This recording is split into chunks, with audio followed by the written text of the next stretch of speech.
I've purchased myself a few faulty games consoles from eBay in the attempt of repairing them and making a profit. Pause yourself right there. Little did young, naive Joey know back then what exactly I was in for and the lessons learnt along the way. This video is 12 hours straight of profit or loss, where we fix hundreds of items, break even more, and finally make a profit of...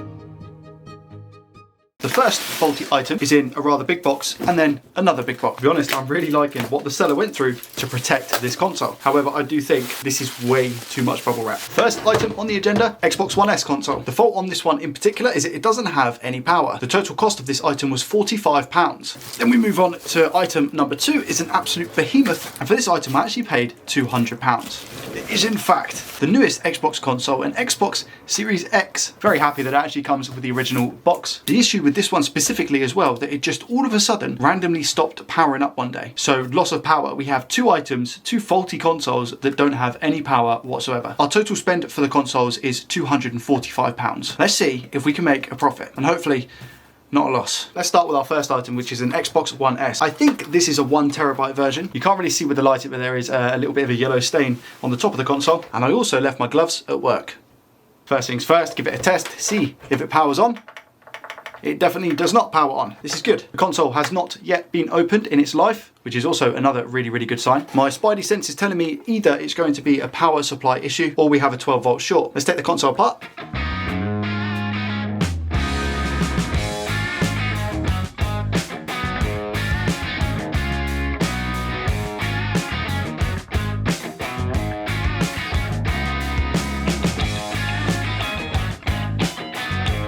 It's actually confirmed. Did we hit the jackpot? Nope, we have a 500GB drive, that's fine. Just taking the last couple of screws out, and then we're going to test the power supply. And my multimeter on the left, plug in the power supply. What we want to see on this power supply is 12 volts. So let's have a look and see if that's what we're getting. And no, we don't. We don't get 12 volts at all. We get nothing. Dead. Now, admittedly, I've done this last week and I found that I didn't plug the cable in. So I am just going to trace my cable wire to make sure that it is definitely plugged in, which it is. I can confirm the power lead is active. Now, I do have a spare Xbox One S power supply, so if I plug that same cable in, this would be a good way to test. Put our meter back into DC voltage mode, and then we're going to measure now.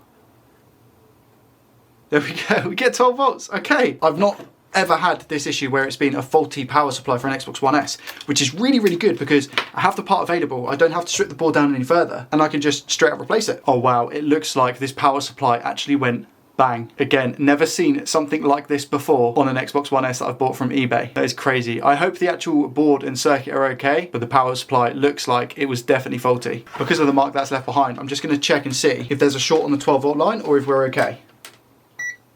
There's no short on the 12-volt line. So in theory, when I put this power supply in the console, it should power up. What a simple, easy repair this will be if we manage to get it working. Okay, plug the hard drive back in for testing.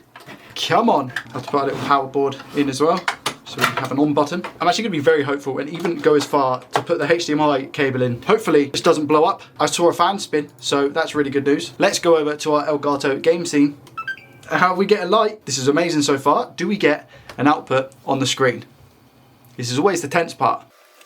There we go. Okay. I've just been able to fix an Xbox One S where I've taken apart from a donor board and put it into this console that wasn't working. And would you look at that? We're on the home screen. Now, another moment of truth. Do we bump up the profit even more by having a disc in the console? No, unfortunately not. No disc in the console. That's a shame. But I just need to confirm if it does read a disc. It does indeed. Everything works absolutely fine with this Xbox One S. My plan now is to give the Xbox a nice little clean, especially around the power supply on the motherboard. Whilst I'm there, I might as well give it some new thermal paste and make it nice and shiny for its new owner. Hopefully the next one is the same, because then we'll be quids in. Now to put that sticker back, almost as the seal of approval. Nice. Just turn the brightness down on the camera to see if we can get rid of the yellow marks that are on the top of the console. I mean, it definitely looks a little bit better. I wouldn't say it's got rid of it completely, but it's not hugely noticeable either. Now with this console fixed, let's move on to the big dog, the Xbox Series X. When we first had a look at this, like I said, it has the box, which is really good news. I think it will appeal to people more if they see the box in the listing. And here we have the actual Xbox. Let me take it out of the box and see what it comes with. Oh wow, it had like the original paperwork in it and everything. The manual, the unit even came with the controller, which on its own is probably worth around 30 to 40 pounds, I'd say. Second hand anyway, and it's in great condition. Also, I don't know if these still come with batteries or not, or whether they come out of the box now with the rechargeable battery. But that's going to be a massive selling point as well, because these are worth a little bit. This might have turned out to be a fantastic little buy as long as we can get it working. So we had the controller, we've got a USB-A to USB-C cable as well. We've got the power cable, we've got another USB-A to USB-C cable, and of course the actual HDMI lead as well. And then we have the fridge. Condition wise, yeah, looks really, really good. Could do with a little bit of a clean. There doesn't seem to be much dust build up in and around the fan area at the top, which is really, really good. The sides are pretty spotless, and the back, as you can see, it's not been opened. We have screws under here, and you either heat the sticker up, remove it, and then get access to the screws, or you just go through the sticker to access the screws, and that is looking intact. Okay, let's see if we get any power with it. When I went to test the Xbox Series X, it blew my fuse board, and I just heard a loud bang. And yes, I needed a clean change of underwear. So now that I have changed my underwear, we are going to take this apart and see what's going on with it.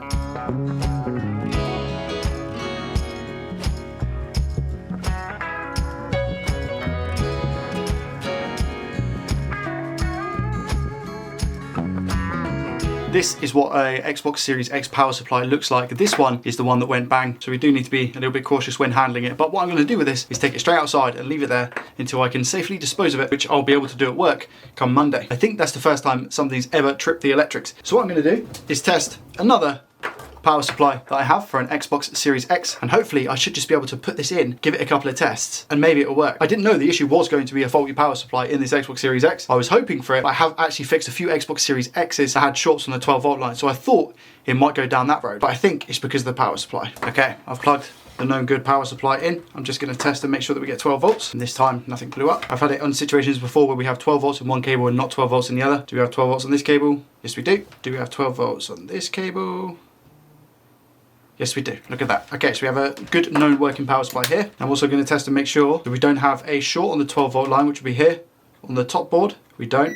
That's ground. This is the 12 volt line. So if we had a beep here, it would be really bad news, but we don't. And just check the bottom board. On the left is negative, which is good. We have a beep. On the right is positive, 12 volts, and no beep. So we don't have a short on either of the two boards. That's really, really good. With that being said, we might put on the power supply and it might not work, but we're going to give it a go and see what happens. Okay, moment of truth. Does it go pop? No. Okay, that's really good news. Next step, does it get power? Here we go. Yes, it does. Okay. Is it going to stay on? It looks like it. Okay, that could be a result. So it looks like it was just a faulty power supply. Let's get it back together quickly and give it a full test. I'm not out of the woods just yet. What I guess I should say as a little disclaimer is don't expect to go on eBay and find consoles like this that are just going to be as simple as what they have been for me today. It's the first time, anyway, for me that this has actually happened. And I've been doing this for a couple of years now. So this rubber band thing that goes over it always confuses me. Shouldn't confuse me because it's very simple.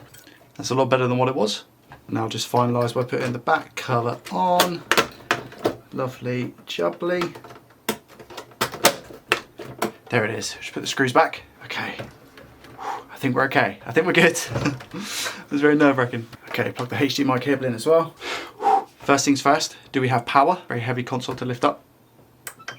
Yes, we do. Does it stay on? Yes, it does. Okay, that's good. I'm just going to place that down there. I can hear something. We go over to the game scene and come on, we have the Xbox logo. Oh, we need to update the controller. Just going to do a couple of basic tests to make sure we're all good, and then we're going to get onto the pricing and see if I made a profit, which I think will be the case with this video. And here we go. The Xbox is all on and from what seems to be working fine. Another simple question, I guess, is do we get a disc in this?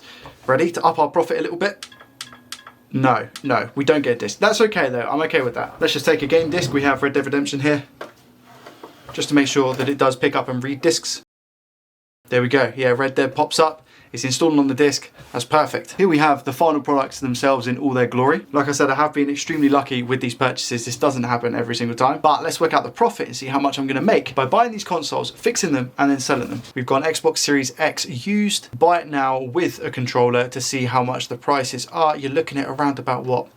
£350, 350. We've got a 350 here, 350 here. You've got 450 and a 439, 370 boxed, one controller, 370. And if we do Xbox One S 500GB console only, buy it now, used condition, 75, 100, 130, 100.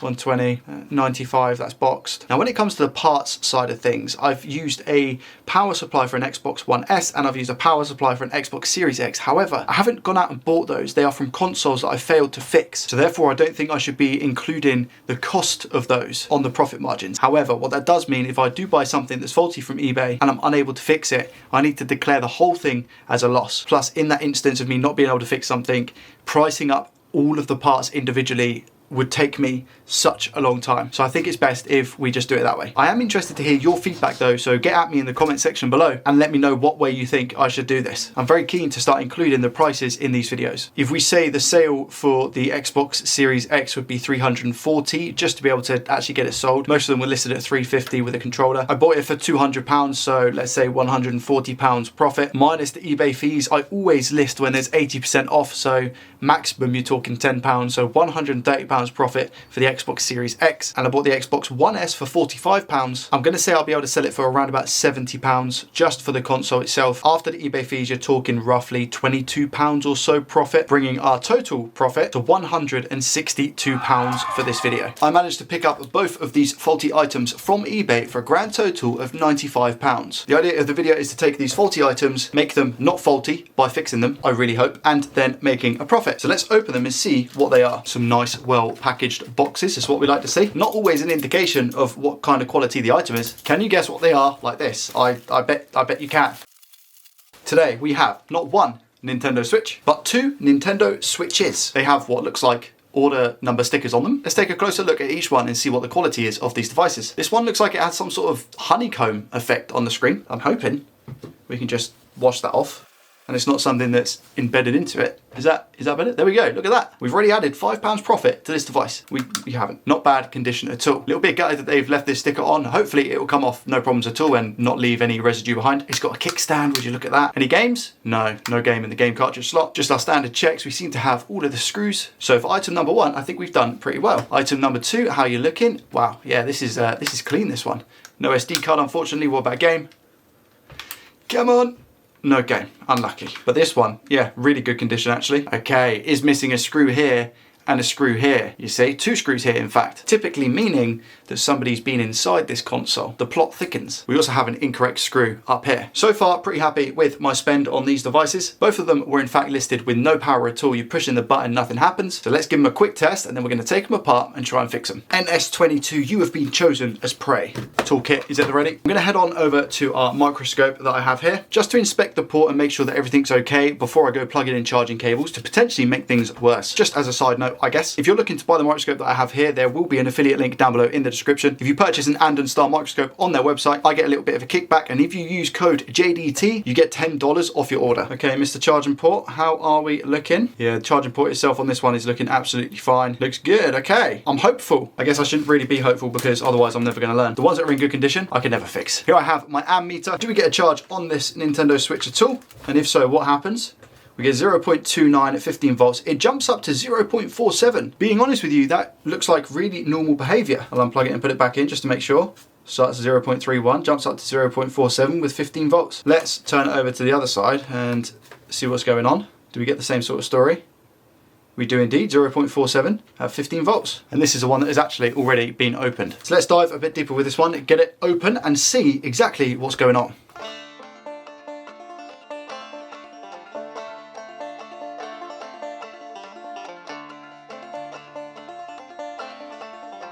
I knew it was too good to be true. When you see the state of what I'm about to show you, these are the risks of buying on eBay. The cover for the CPU is not on and is missing. The board is missing screws, so I could literally just go ahead and try and pry this motherboard up. I'm obviously not going to do that, but you can see, look how loose it is. We have no screw here either. This isn't even the worst of it.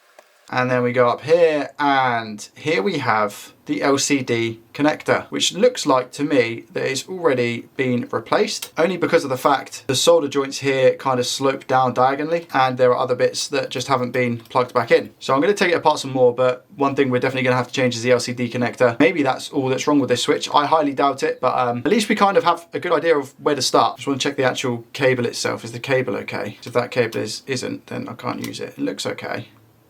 Doesn't look to be any cuts in it or anything like that, so I think the cable's all right.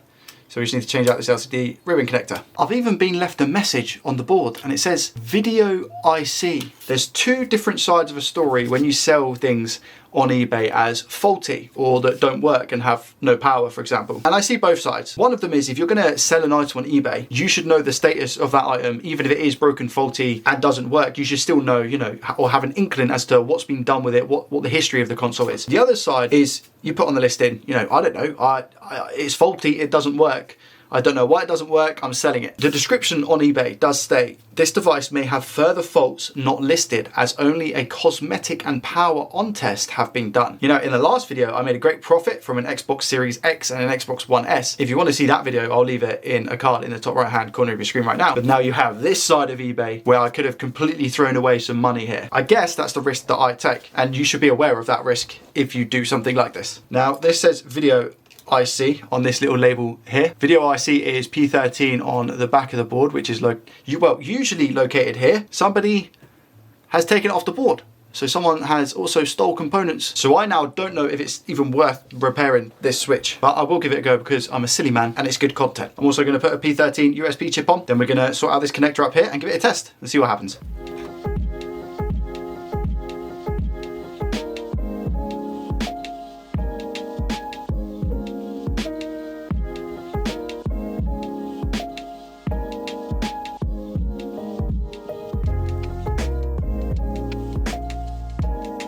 Just checking to make sure that we're all good, and we seem to be okay. The tip that I had on my arm wasn't small enough to be able to get in between here, and it actually caused a little bit of solder blob here. We cleaned it up though. We don't need, there's no components here, they're just coloured in from solder. I don't know whether that's from when they took the chip off before and solder just went over, or it might have even been me when I used my iron to go over it, but you don't need any components here. We still have all of our filters, which is good. I'm just gonna get the multimeter out now and test these components to make sure they're all okay. Multimeter in continuity mode, black probe on ground. Okay, no short on P13, that's really, really good. Whilst we are here, let's just check the filters. Make sure none of these are bust.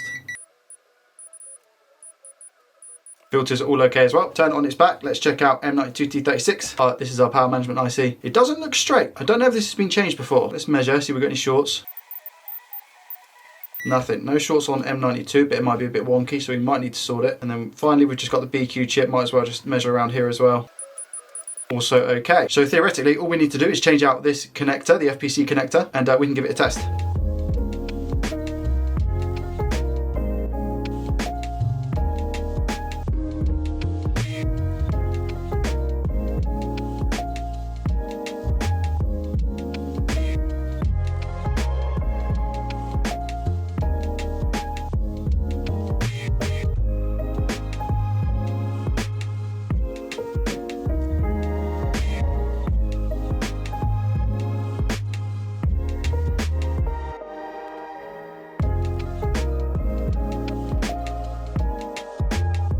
Now for the almighty inspection under the microscope.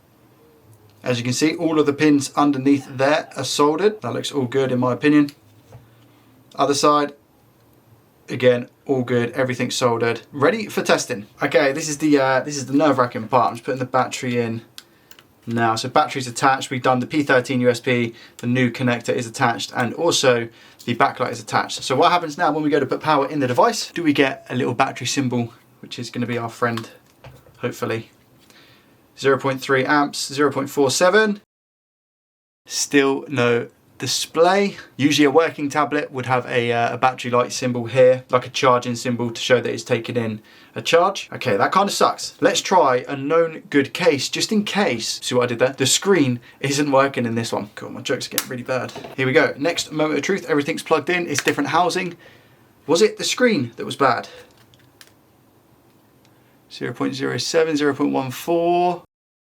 It's now stuck on 0.14. My guess is that the battery on this housing is completely dead, which is why it's only 0.14 now. And I don't know if it would show us a charging symbol at 0.14 amps because of how dead the battery is. So I'm just going to leave it for a couple of minutes and see if this changes. Okay, here we go. 0.32, 0.46, it's been on charge, but we still get no charging light up here. Okay, even though we don't have any shorts around M92T36, I'm still going to change that out because it's the chip that's responsible for powering on the device, the power IC, just as a last ditch thing. I will say as well, I've checked to see if the switch has been hacked by plugging it into my machine with USB-C cable and taking out the NAND, but it wasn't being recognized, so I don't think it's that. I was just comparing some stuff from this board, which is a donor board, by the way, I've used M92 on this, to the board that I have with the M92 on. And I seem to be missing a transistor here. I thought this looked like it was meant to have something here, and by the looks of it, it's meant to have this. Now, this is a different revision, but it looks like it's almost been taken off of the board. So it could fair well be playing quite an important part. So I'll transfer that over, as well as a new M92 T36.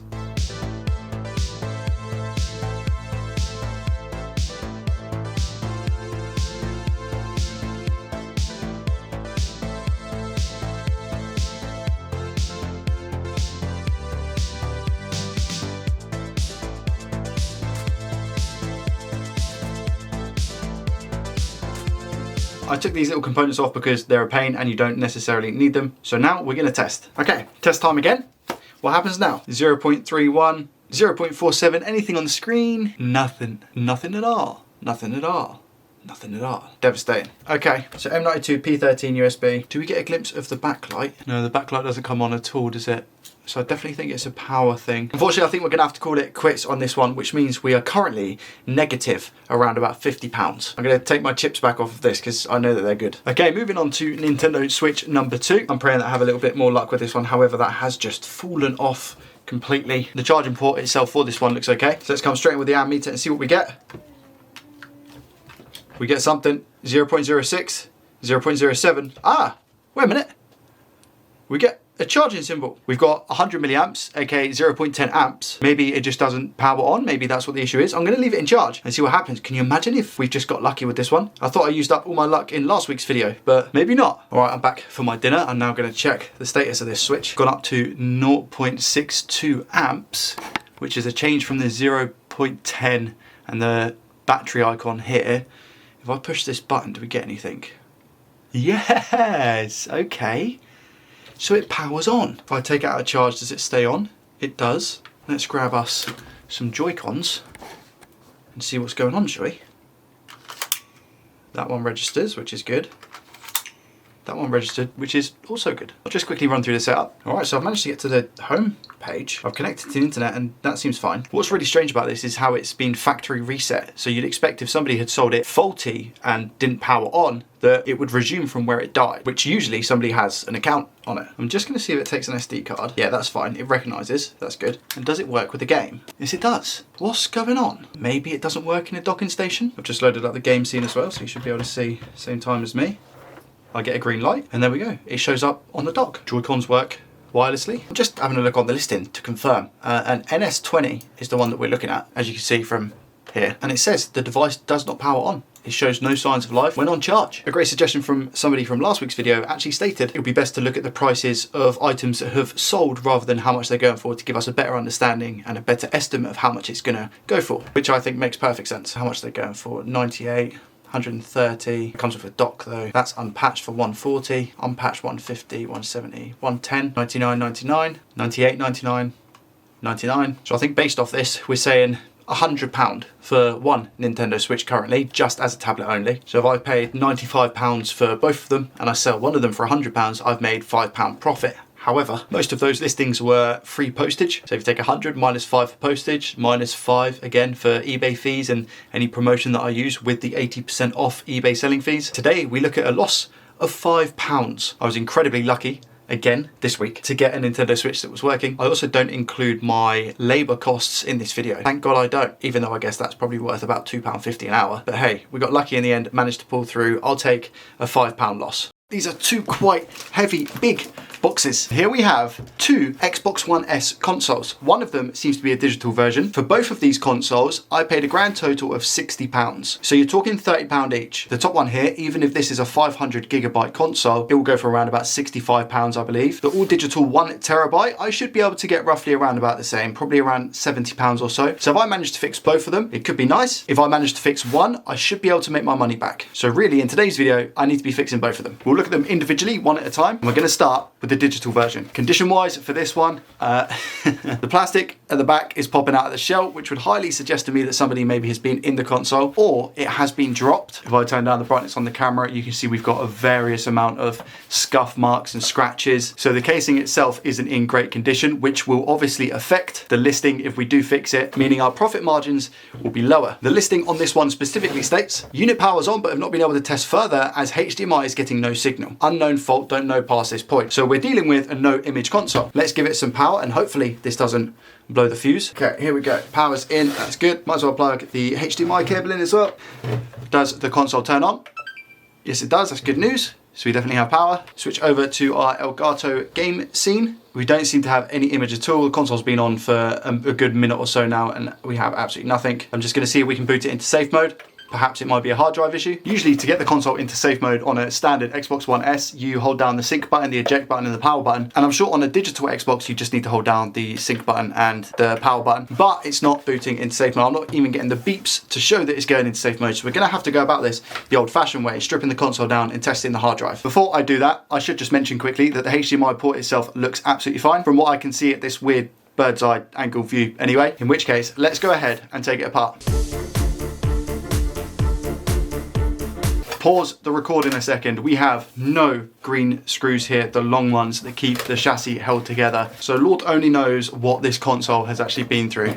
I've managed to easily get the casing back in, so that's really good, but it has most definitely been open before. If you look closely, we do have a little friend joining us for our dinner party today. It's like a little fly or something. This is why I wear gloves. Just already looking at the state some of this stuff is in. This is the power board and we have some liquid damage, what looks like to be near the power connector itself, as well as some rust on the actual Wi-Fi card as well. So this is not looking good. Time for the actual reveal underneath the hood. Not too bad at all. We have some sort of something on the Southbridge itself, which doesn't seem to be rubbing off. We have the 1 TB hard drive, so at least we know that this is still in here, which is good. And I think that's what we're going to test first, is the 1 TB hard drive on my PC, just to make sure it's good and healthy. A faulty hard drive can often be the cause of a no display, but my guess is that if somebody's been in this console and not put any screws back, this hard drive will be all right. But I have been wrong many times before. I've now put the drive in the PC and I'm just gonna refresh it, rescan, sorry, not refresh, and let's see if one populates here. I mean, it says bad, but it's not even let me click on it. It's just frozen the window. It's been like that for a while now as well. Okay, here we go, eventually. Looking at this hard drive, it's not even been powered on that many times, 1,217, and the amount of hours it's been on for is 481. That's nothing really, but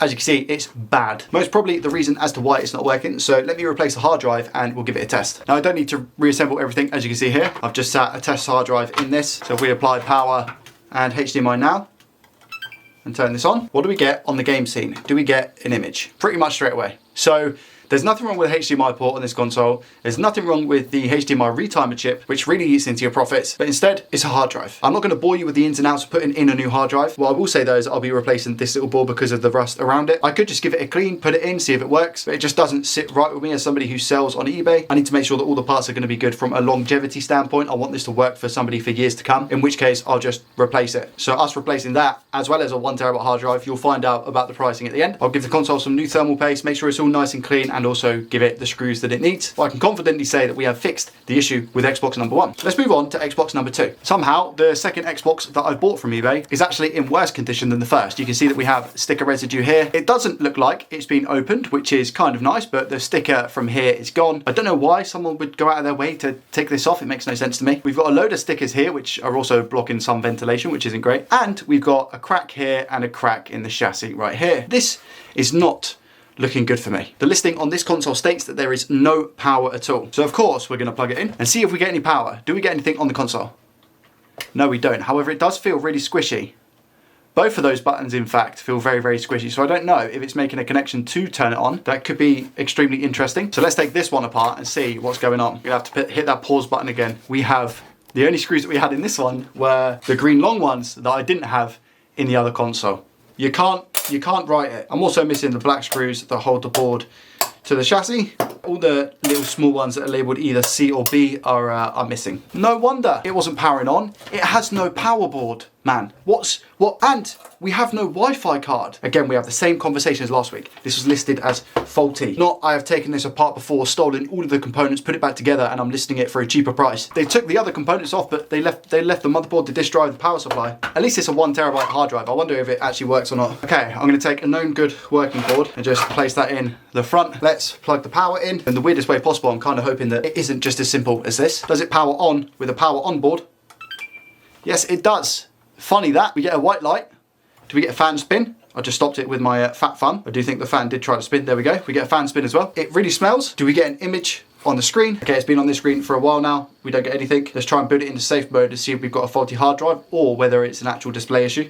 Okay, this one doesn't want to play game either. So we're going to chuck this hard drive in the PC and see if it works. Okay, this hard drive says caution. So it doesn't say it's bad, but it's basically saying don't use it. So I wonder if that's why this isn't displaying. Let me try another test hard drive and see if that fixes the issue. Okay, I've turned the machine on. Do we get any display at all? We don't in fact get any display, and I'm wiggling the cable about as well, the HDMI cable, and I'm not getting any flickering or anything like that. And this is the same test hard drive that I used in the other console, so it should be fine. I'm going to try and put it into safe mode.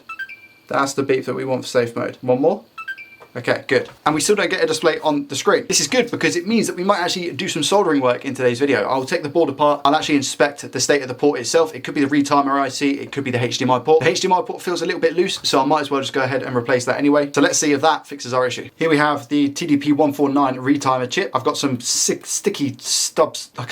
Sticky substance is what I was meant to say. I got my words completely tongue-tied around it, but it doesn't look like flux. It very well could be. ESD filter doesn't look like it's been changed. Here we have the HDMI port itself, and every single pin on the HDMI port looks solid. So I don't actually think that is the cause of our issue. However, I'm still going to change this out anyway because, like I said, it's a little bit wobbly. I don't think it's wobbly as you see it now. It's more so the plastic inside the HDMI port itself. So I'll change this over, and I'll change over the Retimer chip. I'll do just a 2-in-1, and we'll see if that gets us to display an image. If not, then our issue is most probably going to be this little ESD filter just about here. But looking at it from a side-on perspective, the balls underneath look fine. So let's get started with this right now.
Okay, here we go. I have reassembled partially. Hard drive is in, power supply, and obviously the fan.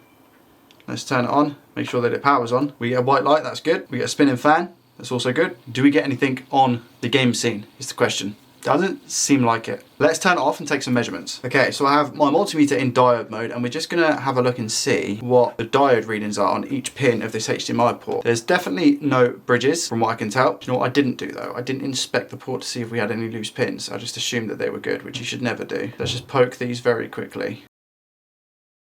If I put it up this close and try and hold the board very steadily with my hand, which is tough, you can see we have no bridges. So our next thing is to measure in diode mode and just make sure, usually it's over here, that we're getting, I think it's 5 volts on each of these, or maybe 3 volts, I'm not too sure, but that's when you have voltage coming into board. In diode mode, these should read around about 0.6 or so. So I'll just check the data lines very quickly. So we get 0.6 on the data lines, which is absolutely correct. 0.7 on these ones, 0.7, 0.7, 0.7, 0.7, 0.7, 0.7. Okay, and then here I get 0.6. On this one, we get 0.6 as well. So now I'm going to plug in a power supply and just make sure that we're getting voltage on these last two here. What voltage do we get here? nothing. 19 volts. Here, nothing. So we get no power coming in. I believe this here is meant to have voltage because I think, yeah, that obviously links with this pin. So I'm not getting any voltage at all.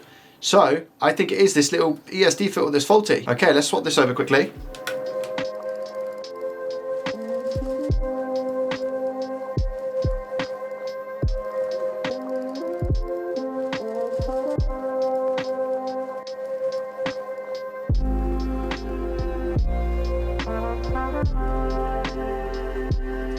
Alright, now that's been replaced. Instead of testing for voltage, let's just give it a test and see what happens. Alright, here we go again. Xbox turns on. Do we get a display?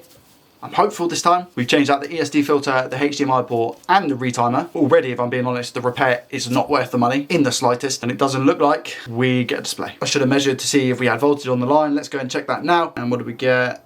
Nothing. Well, we get 20 millivolts, which just quite frankly isn't enough. What about here? 21 millivolts on this little resistor. So maybe the ESD has been soldered incorrectly, or it's a faulty one. I'm gonna quickly take it off and measure it on the pad underneath. Being honest with you, everything looks okay here. Let's go ahead and plug in power and see if we get the actual voltages on the pads themselves. Or, well, I can start with here, can't I? We get nothing on this pad. This pad, okay, we get 3.2, 3.2 here, 5 volts here, 3.3 here, and 3.3 here as well. So voltages are coming in. Let's put the ESD back on. Okay, what do I get here? So I get 5 volts here, 3.2, 3.2, nothing, nothing, 40 millivolts. So I'm not getting anything directly from here to here, but that pad itself looked fine underneath. Subsequently, pin 19 isn't getting the voltage that it needs. Okay, I'm just going to inspect this a little bit further. I need to take this off again and see why I'm not getting any voltage to here. So I'm pretty sure if this resistor was bad, I'd still be getting voltage here, just maybe not here, but I don't really know what's going on. Now, I know it sounds silly. I'm just going to check and make sure I get continuity from this pad to here, which I do because you can hear the beep. That means there's a continuous path. And then the same from here to here. Good. And I'm just going to quickly check here to here. Yeah. And I think I've checked that already, but, and also this point here on this cap to this one. Yeah, so I get continuity there as well. The paths are fine. Maybe it was just a bad ESD filter. This was brand new as well, but I'm going to grab a different one from another board and see if that's what the issue is. How are we looking now with power into the board? Okay, so I get 3.3 there, I get 5 volts there, 3.3 there, 3.3 there. Do I get anything here? No, I don't. What is going on? 20 millivolts again. Same with that. It can't be too bad ESD. Well, it can, but the chances are pretty slim. One of them was brand new, one of them was from a donor that didn't have HDMI issues as far as I'm aware. This damage to the chip is me. I've marked it, by the way. The only other way that I could really confirm that is if I quickly done the bypass method. But then the fact that we get the voltage on these two lines when this is off, but we don't get it when it's on, does tell me that it is something to do with this. Let's try one more. Meter again in DC voltage. Do we get voltage on here? No. Do we get voltage on here? No. 20 millivolts, 20 millivolts. Again, port is looking fine, so it wouldn't be anything dragging it down. I've checked continuity on each pin as well to see if any are joining each other, but they're just not. It's not our retimer chip, and it doesn't seem to be our ESD filter. I'm going to complete an ESD bypass on this just to see if it might even be my soldering, perhaps, that is the issue we are facing. However, if it works after doing an ESD bypass, I'm not going to be selling it until I at least get another one of these chips new. So let's do the bypass now.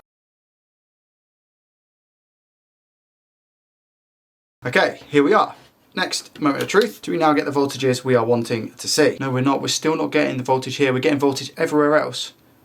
3.2. Funny enough though, we get 4.1 volts here. And I'm pretty sure I've put everything in the right positions, but we're getting 4.1 volts now instead of the 5, I think, initially. On here, we're getting 5 volts. On here and here, we're getting 5 volts. But something's dragging down this point here.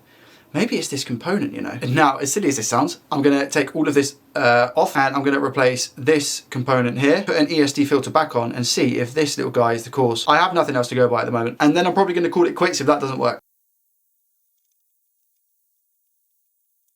Okay, here we go. Power's going in, no explosions, good stuff. Now, what do we measure voltage-wise? Nothing, zilch, 0.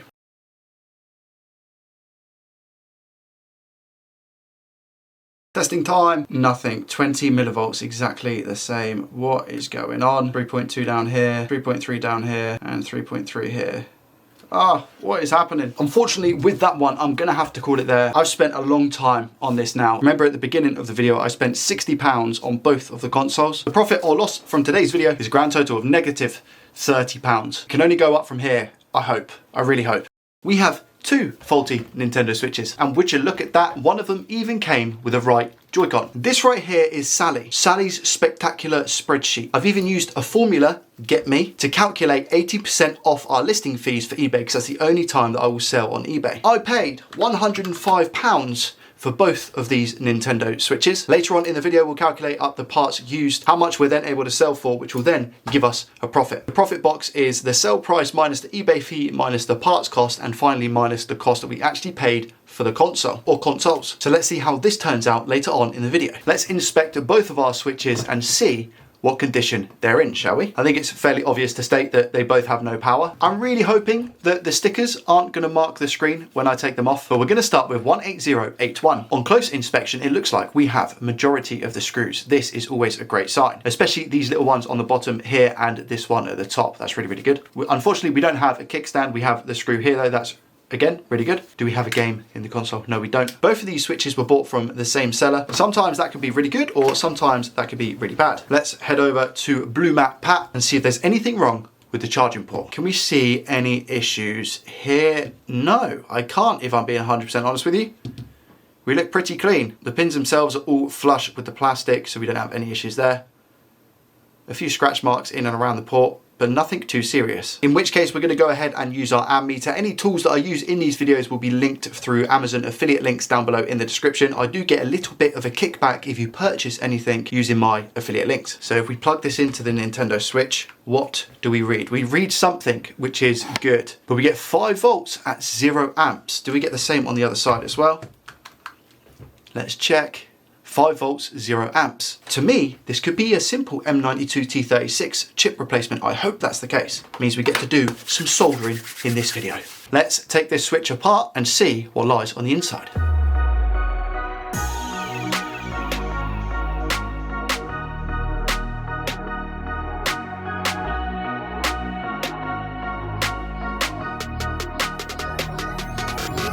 I'm really happy, and do you know why I'm really happy? I don't think anybody has genuinely been inside this Nintendo Switch, and for those who have been around the channel for a while, that means a lot to me. I am truly grateful that nobody has been in this. I say this now, I bet I can't fix it, but it just increases our chances a lot more if nobody has been in the device previously, tenfold. Let's continue taking it apart.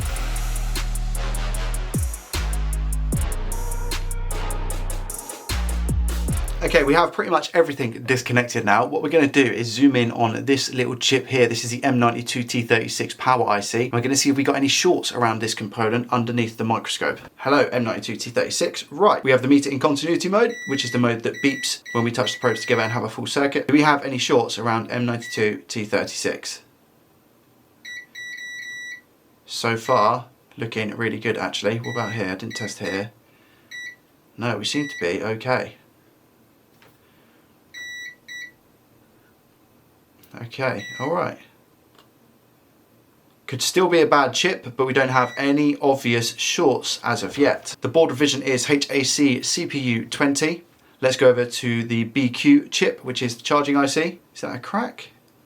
Or is that just, no, it's just a little bit of dried flux or something. Let's check around here to see if we have any shorts.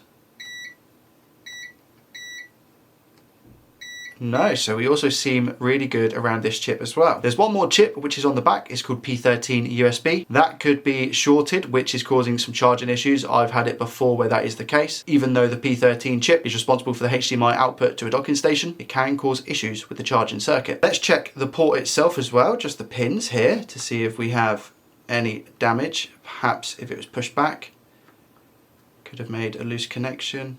Nope, seems to be okay, let's take the board out of the housing now and check P13 USB, which is on the other side. The board is out, and here we have our little buddy P13 USB, again, which looks fine. So let's go ahead and just measure this cap here, which will be fine because it does link to the other side of the board. And that cap was also fine next to M92. This is fine. Whilst I'm here, I might as well check the filters.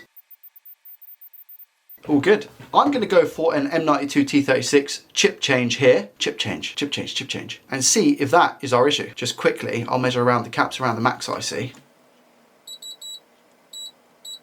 No, they seem fine as well. Okay, let's swap out M92 T36.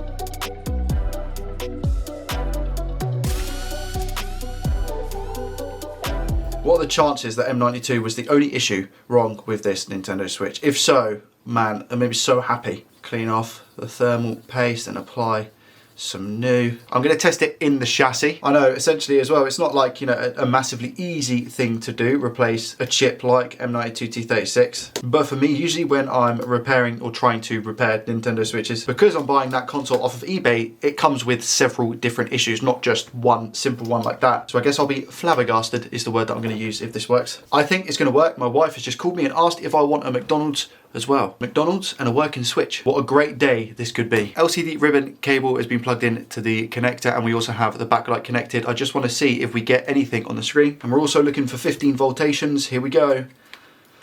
What happens? 15 volts, 0.03 amps, 0.07. That's good. Let's just jump down to 0 amps. Battery's not plugged in. We get 15 volts though. That's a massive result. Silly Joey. Right, here we go. Attempt number 2. Okay. 0.07.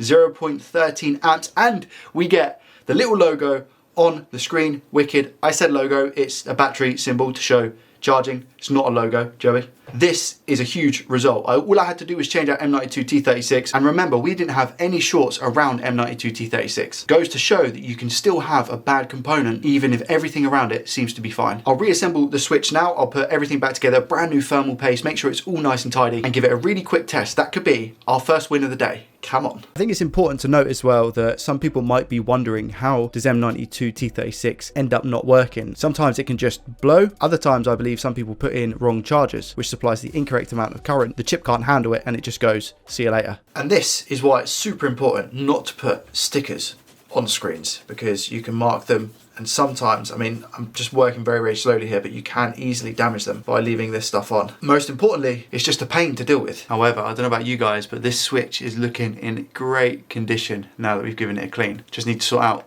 this sticker on the back as well. Oh no, this one's even worse.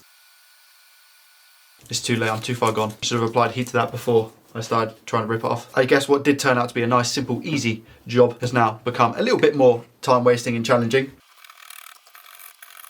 If you are going to sell items on eBay, I'd recommend just maybe even using like a sticky note. Sticky notes are nice because they're not as sticky as what the white labels are.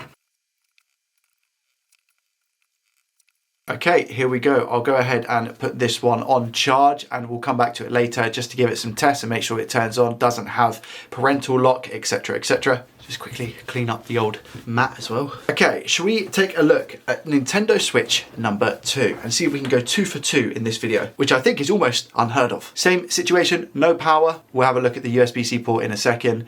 Screw-wise, we're looking good. Again, we have all the screws, even in the top. Do we have the 2 at the bottom?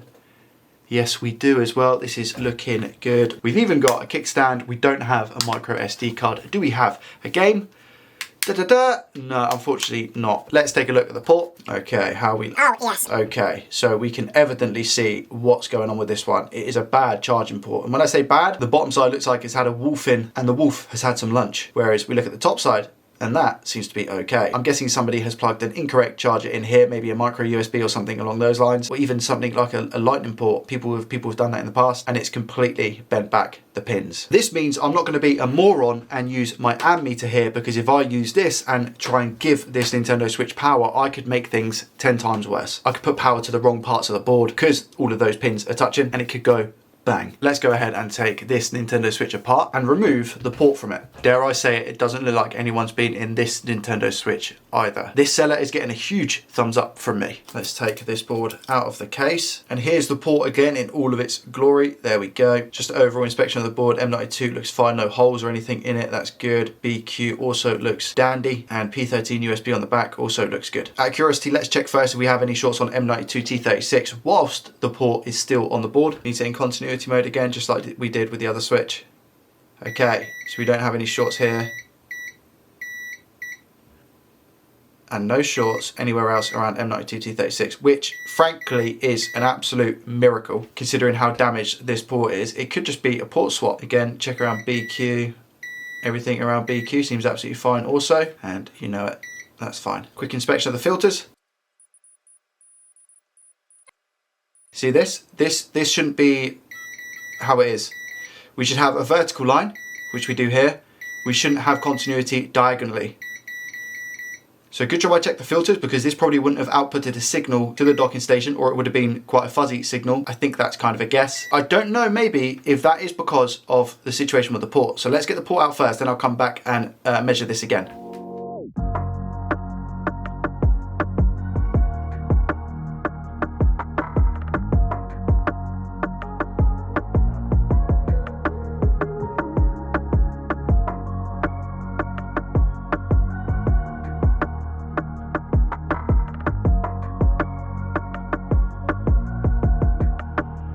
Alright, let's test that filter again whilst the port is off. It was this middle one. And it was because the pins were touching, because that is now fine. I'll just check over all of them again. Yep, they're all okay.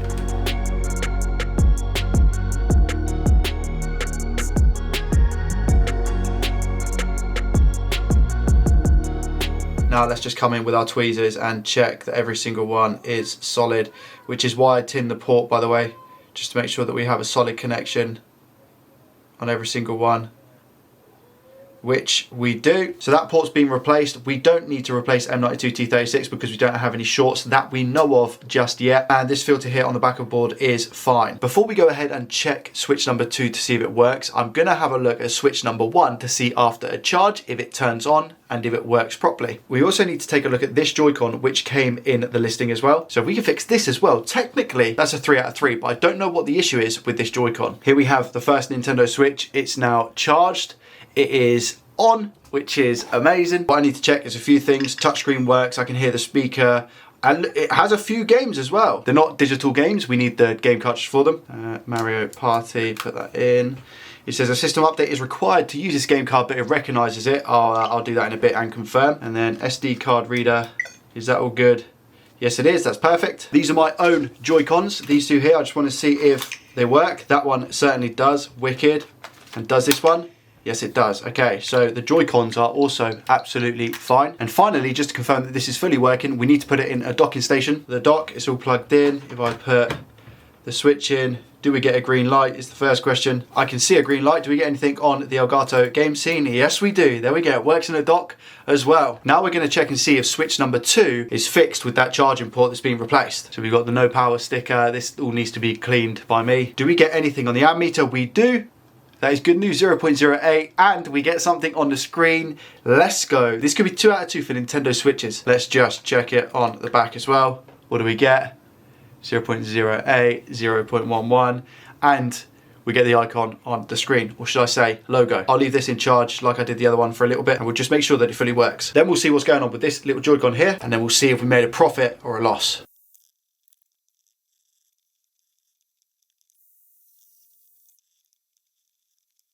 This JoyCon, good. This JoyCon, good. So again, both JoyCons absolutely fine. Very, very lucky. Game test. Yep, an update is required, that's good. And finally, SD card. Yes, perfect. I guess the only question now is, can we go 3 for 3? Let's find out what's going on with this JoyCon. Okay, so it does go into the Switch, and it seems like it's working fine. The buttons feel good. I'm just gonna test it.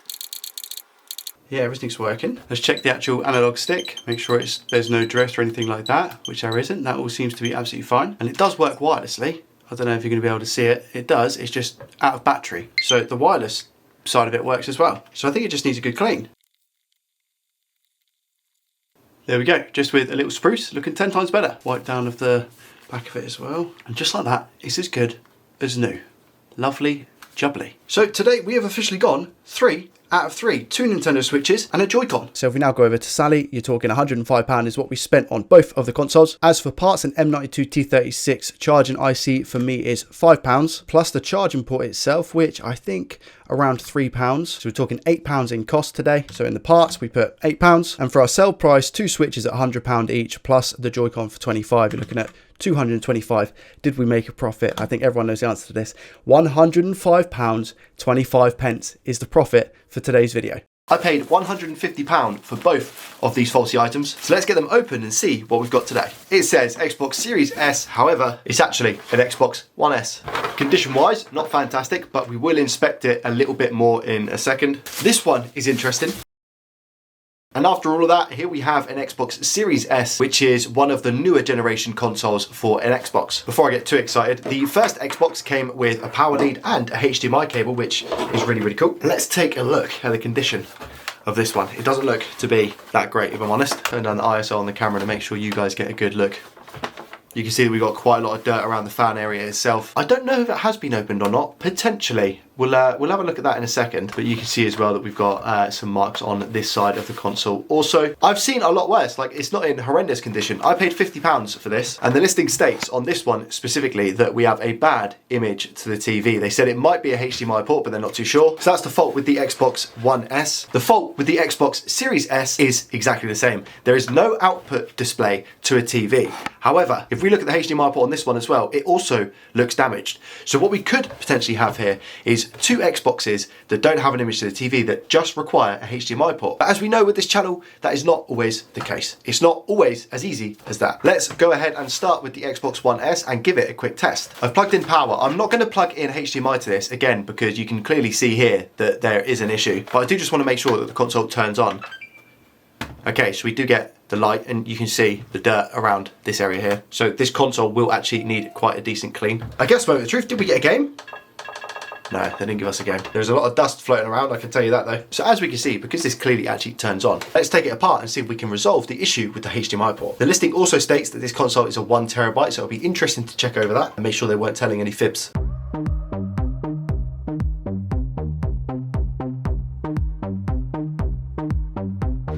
Okay, let's have a look. As you see, extremely dusty all over the shop. It's only a 500 gig hard drive. If I go ahead and pull up the listing for this, you can see that it states Xbox One S Slim 1 terabyte, sold for £50. And just to show you as well, you can see that the serial number itself ends in 62948. And if I show you the serial number on this one, the right way around, so it's easy to read, 62948. So that is definitely this console. So I've paid 50 quid for a 500 gigabyte hard drive. Now, as long as I can fix this with just a HDMI port change, we should still be looking at a profit roughly, but our profit margin is now a lot less. The difference between a 500 gigabyte and a 1 terabyte hard drive isn't too much in terms of costing if you were to go and buy a drive from Amazon, say. However, when you're selling a console, that 500 gig and 1 terabyte difference makes up quite a bit of profit. So that's a bit of a loss, if I'm 100% honest with you. I will contact the seller and see if they can maybe offer me a partial refund, because clearly in the title it stated 1 terabyte instead of the 500 gig. But let's continue taking this apart.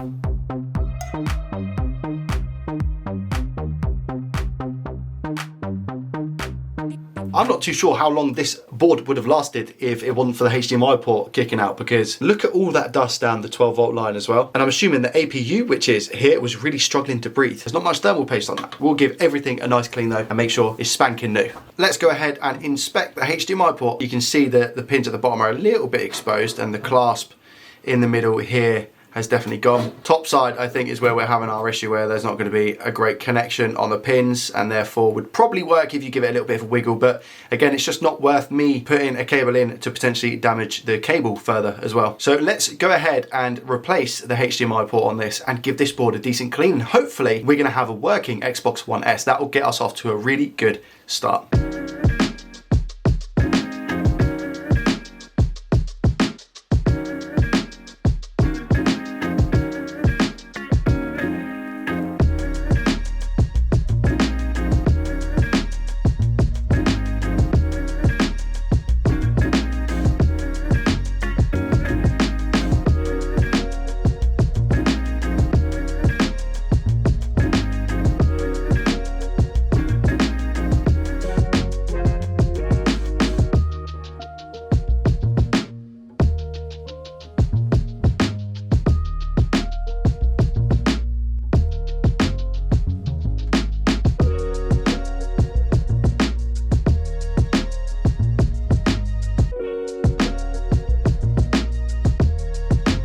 Here we have the final product of the port itself. On the back, you can see, actually it's a little bit messy on the back. Let's give it a quick clean.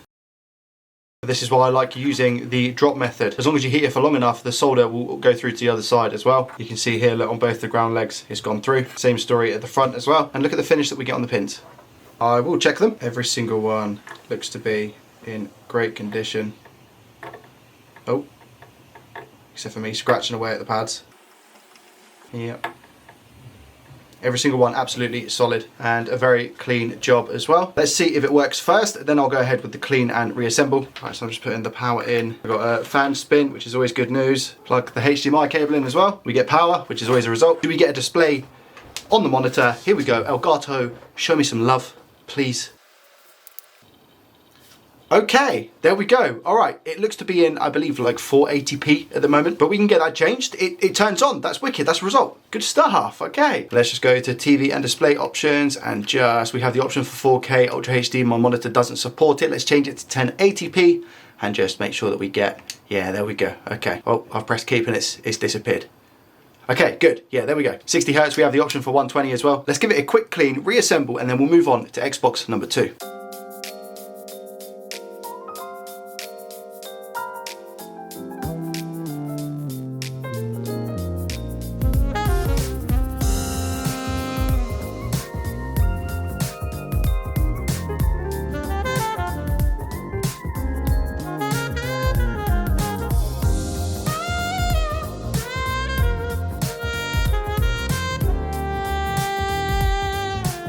Now, if I'm honest, I don't know how this is going to come across on camera, but the condition of the Xbox is a lot better now than what it was, especially, and I think most importantly, on the inside of the console. You can make the outside look amazing, but if the inside doesn't have the correct amount of thermal paste, or any thermal paste for that matter, or it's blocking up the power supply, that gives a risk of the console overheating and eventually just not working. So it's super important that you clean stuff on the inside of these consoles, otherwise it's just not going to work. This drive works. You can see here Rainbow Six Siege is installing. Wi-Fi also works. I've also just had confirmation from the seller that they're willing to give me back £10 for the purchase. So essentially we bought this Xbox One S for £40 rather than the £50 that was advertised. Should help with our profit margin. But this Xbox is now already working, good to sell. So let's move on to Xbox number 2. And here we have the Xbox Series S. Condition-wise, this is very, very good. There is a minor mark here, and that might have even been my glove. We've got a tiny mark on the back as well, but everything is looking pretty good with this console. You might not be able to see the warranty sticker is here, and it looks like it's intact,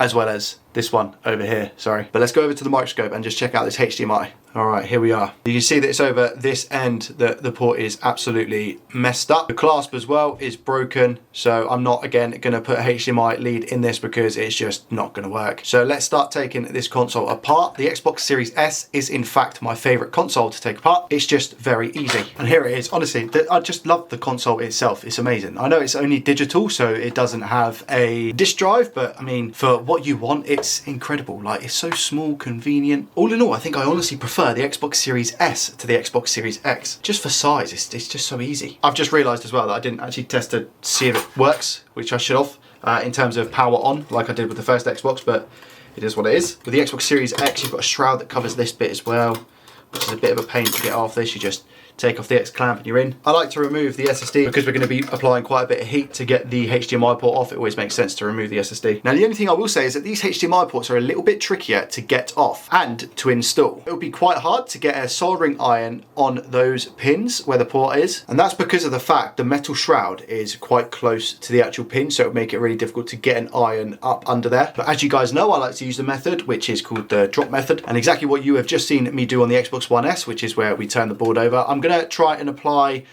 some leaded solder just to these pins. Doesn't have to be insanely accurate, and then I'll do the exact same here. These boards are really thick, so it takes a very long time for the port to drop off. That's why it's recommended to use leaded solder instead of the unleaded solder that's on the board, and then we're simply just going to drop on a new HDMI port. If needs be, I will touch up the pins as best I can after the port is on, but it should be fairly straightforward, he says. Whenever I say that, something always goes wrong, so I take back that statement. Wish me luck.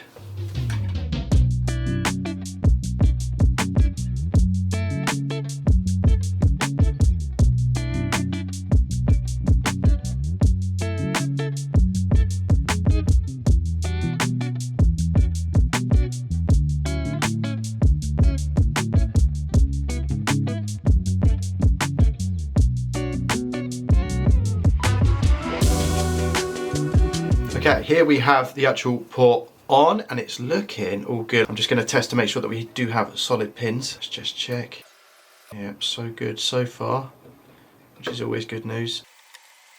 Yeah, nice. Every single one is solid. And again, back of the port a little bit fluxy, so we just give it a nice clean, but looking very, very strong, which is the important thing. Okay, let's give this a test outside the housing. It's back together as much as it's needed to be in order to test, which isn't a lot. Again, I didn't test this to make sure that we had power, so I'm really hoping that we do. That goes in, here we go. I heard a crackle, so that's good news. Do we get power? We do. It was a bit late to the party. The light came before the noise, but we get fan spin. That's good. Do we get anything on our game scene? Yeah, let's go. Okay. And it looks to be the correct resolution, but I will confirm in a sec. Oh, it's been factory reset.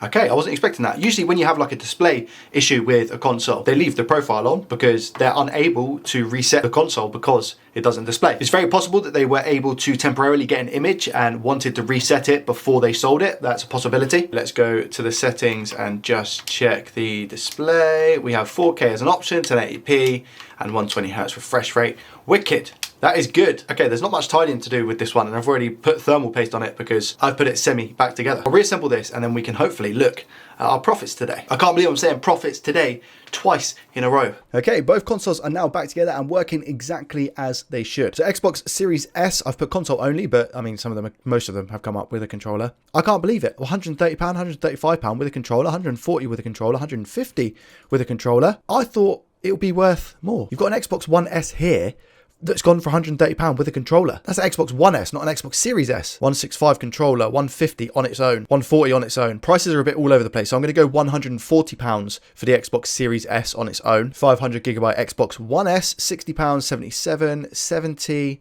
60. We'll go in the middle for that and we'll call it 65. So we paid 100 for the Xbox Series S and we paid 50 originally for the Xbox One S. However, I managed to get £10 off, so 140 for both consoles. So we put in our cost, £140. Parts, you're looking at 2 HDMI ports. I'll be fair and I'll say £4 for both, I think. So it puts our profit at the moment of minus £144. And our sell price, like I said, so if we go 140 plus the 65, so it's £205. Our profit today is a nice £54.85p. I say it's nice, but I honestly expected it to be higher because we had the Xbox Series S. Nonetheless, a profit is a profit, and I'm extremely happy that we didn't lose any money in today's video, unlike previous weeks. I picked these items up for an absolute steal. Bear in mind, I paid £70. And what are they? Some Nintendo Switch Lites. You're talking £35 each for these. I'm no mathematician, but if we manage to fix even one of these Nintendo Switch Lites, I'm pretty sure we profit. That's why I'm so excited about today's video. So how is the condition of these looking? And again, we have stickers on the screens and the back of the case. Top one obviously seems to be missing the cover for the analog stick, so that will have to get replaced. I believe the second one as well. This one looks a tiny bit dodgy, but let's take one of these, inspect and see exactly what's going on. I mean, you guessed it right anyway, both of them have no power. Eeny, meeny, miny, mo. Let's go with this one. No power and right analog faulty. Actual condition wise, gorgeous. I mean, look at it. It's got all of the screws that we need. The two on the bottom as well. Moment of truth. No SD card. Okay, we can live with that. What about a game? No game. It's very, very unfortunate. Only one time I've opened a Nintendo Switch that I bought faulty off eBay and I had a Mario game. I've not been lucky since. Let's go ahead and add Blue Mat Pat to the equation. And let's have a gander at the USB-C port to see if we have any issues down here first. How do you look charging Porto? You look absolutely perfect. Spotless, in fact. No scratches around it or anything.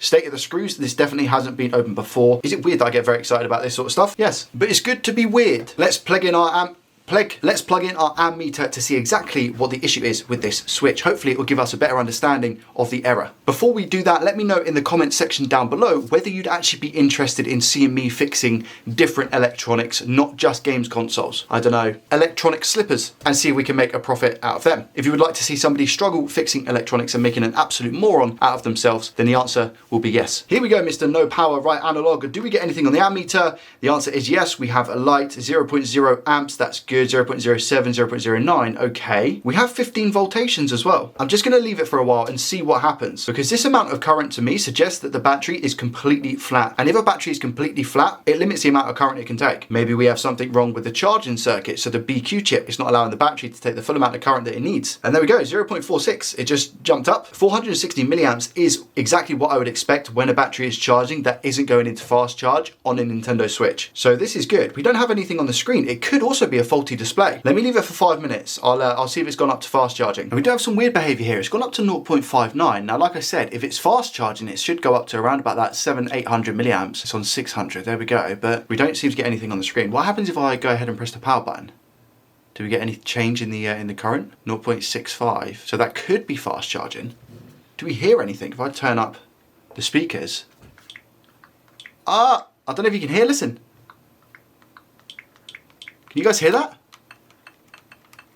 There is power. The screen just doesn't work. This device is on. It might just turn off. No, just locked. Okay, so it does power on. Let's take it apart and see perhaps why the screen isn't working. Is it maybe water damage? Who knows? It's great though to know that the motherboard works and that the Switch works. That's a win so far. I could open this up and it might look like Shrek's swamp. Quick shout out to Mark as well for making me this small 3D printed JDT logo. Perhaps we can find a little home for it up here or something. Let's take this apart.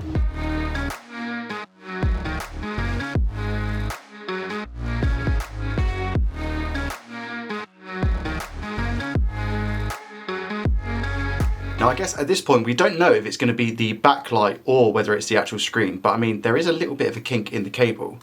I don't know if that's going to make a massive difference as to why it wouldn't actually output anything, but I'll tell you what I'm going to do. If we just unplug it. Do you know what? I don't even know if this is the actual cable for the LCD or the digitizer. I'm not too sure, but I mean the cable itself looks okay. Maybe this one over here is LCD, which again doesn't look too bad. There's no point in jumping the gun, so let's just start with extreme basics of taking it out and putting it back in. Just push up on that to make sure.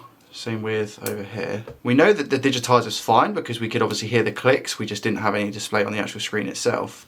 I also don't know where the backlight is on the Switch Lite, so let me go and find that out. I don't know if it's to do with the daughter board that we have over on this side. I know that's where the JoyCon is. We just have this cable here, which then in turn runs over here and plugs into the main board. Okay, so battery's in. Plug this cable in. So I've got the screen here. This is where the battery icon should show. I'm just plugging in the ammeter again to see if we get any charging symbol or charging light or anything. No, we don't get anything. And I think the actual switch is on now.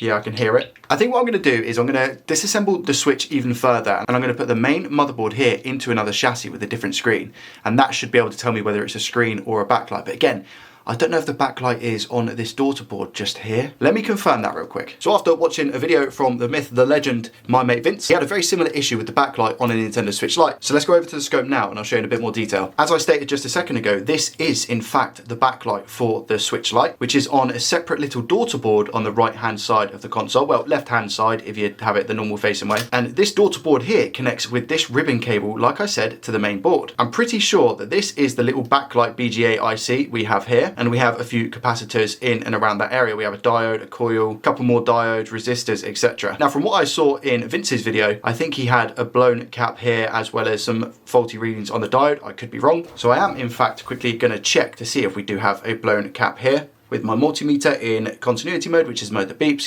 when we have a complete circuit. How's this cap looking? This cap is absolutely fine. Okay, what about this coil? Do we have continuity through the coil? Yes, we do. Okay, it took a while to get there, but we do have continuity. So the coil seems to be fine. This cap seems to be fine. I'm going to go ahead and say that this little BGA chip here is fine as well. We don't have what looks to be any obvious damage to this FPC connector here or the ribbon cable itself. And up here, you can see where the actual backlight cable is. There doesn't seem to be any faults with it whatsoever. So I think we're going to have to use the process of elimination. And I think if we go ahead and swap out this daughter board first to see if it is a FPC connector issue here, and if that doesn't work, maybe we take this motherboard here and put it in a different screen chassis. And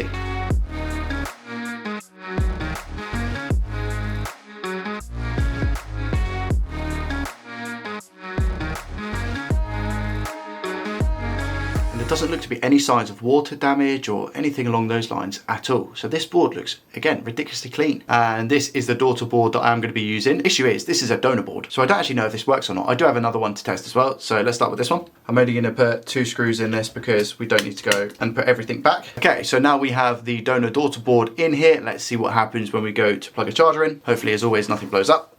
Okay, what happens? 0.36, 0.19, 0.47, and the switch is booting, but we still have no display on the screen. So the daughter board itself, the daughter board isn't causing the issue with the switch. I can still hear the switch doing its thing as well. Let's turn it back off. Now what I do is I go ahead and take the faulty switch that we have. I put the daughter board back into this chassis, as well as the motherboard into this chassis to see if we have just a faulty screen on this switch light. Okay, just plug in the battery in, and finally the motherboard cable. I have no idea if the battery itself is charged or not in this one. Okay, here we go. Moment of truth. Anything on the screen? Is it a dodgy screen in the other one? 0.37, 0.18. Okay, let's go. And is it going to restart? Do we get power? We do. The switch has turned on. So it is in fact a faulty screen on our first Nintendo Switch Lite. This one does, however, need a little bit of a spring clean, shall we say, because it's fairly dirty. The analogs, as you can see, are rather dirty as well. I actually need to test these, so let me quickly test these and make sure they work. And you can see on the back as well, we have some sticker residue. Okay, did we get any drift or anything on the left one? Doesn't seem like it. No, that one's all good. Any issues with the right one? That also seems all good. At the end of the video, I'll calculate an appropriate price to see how much the chassis is going to be worth, and we'll deduct that from our profits. Now I'm going to give it a full clean and just make sure it's spick and span and works as it should.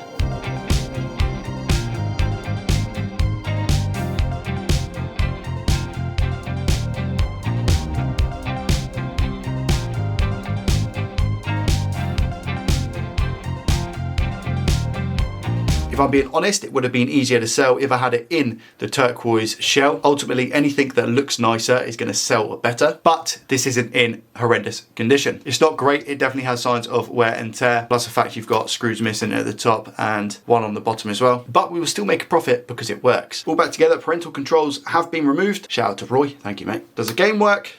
Yes, it does. There we go. You can see Mario Party Superstars. And does the SD card slot work? Yes, it does. It picks up. Perfect. Here we go. We have one Nintendo Switch Lite fully fixed. A relatively easy one, but nonetheless, we make a profit on that device. Let's move on to Nintendo Switch Lite number 2, which again is just simply a no power. Again, put simply, this one is in a lovely condition, minus the stickers. Screw present at the top. We have screws at the bottom as well, good stuff. We do have a minor scratch on the chassis just down the bottom left-hand side. And looking at this one closely, we actually have a screen protector. So I think we can cheat the system, take off the screen protector, and that will in turn get rid of this sticker. Do we have an SD card? Nope. Do we have a game? No, unfortunately not. Let's head over to the Microscope and see if we can see anything firstly wrong with the charging port before we go ahead and plug in the ammeter, because that will cause further damage if like the pins are crossed over. That would not be good for business. We are edging very close to 400 active members in Discord. If you're a fan of Discord and you use it, feel free to come along and join the JDT community. I'll leave a link down below in the description. Okay, Mr. Charging Port, do you have a story to tell? Oh, you do, okay. And again, exactly the same things. Look at these screws. This console has not been touched, but if you can just see there, we have a gold pin that seems to be just out of line a little bit. I say a little bit, I mean a lot. It definitely should not look like that. So this looks like it might be just a simple charging port swap. However, whenever we see damage on a charging port, it could indicate to further problems, for example, on the M92 power IC or even the BQ charging chip. I'm not going to go ahead and plug my ammeter into it because that would be silly. And again, I don't want to damage anything further. So let's go ahead and take this one apart to see if it's the only issue that we have. Okay, now we can get a proper look at that port as well. Yeah, okay, so it's just the one pin, which will definitely be causing an issue. It's definitely not a ground pin, I know that for sure. Pins here seem to be a-okay, no issues there on the back of the port. Initial inspection of the actual switch is very, very clean. A little bit of liquid around BQ, I don't know what that is, maybe some flux, or maybe the fact that we've burnt out this component, so we'll check that. But here we have M92T36, and the underside of the port, everything around there looks hunky-dory as well. Maybe a little bit of solder missing from there, actually. That's strange. Okay, let's take a look at M92 T36 and see if we have any shorts and around BQ as well. Oh, I guess I should actually take the port off first. That would make sense, wouldn't it? So we don't have any interference when we're testing these components. See, I'm learning slowly but surely. It's only taken me a few years. All right, port has been removed. You can see here that there's no pins touching. So we should be able to get an accurate reading now when we go to measure our M92 T36 chip. So are you going to keep the profit the same, M92, or are you going to spoil the day? And are we going to have to replace you? Meters in continuity mode, which is the mode that beeps when we have a full circuit. So what we're looking for is just one beep on one side of the cap.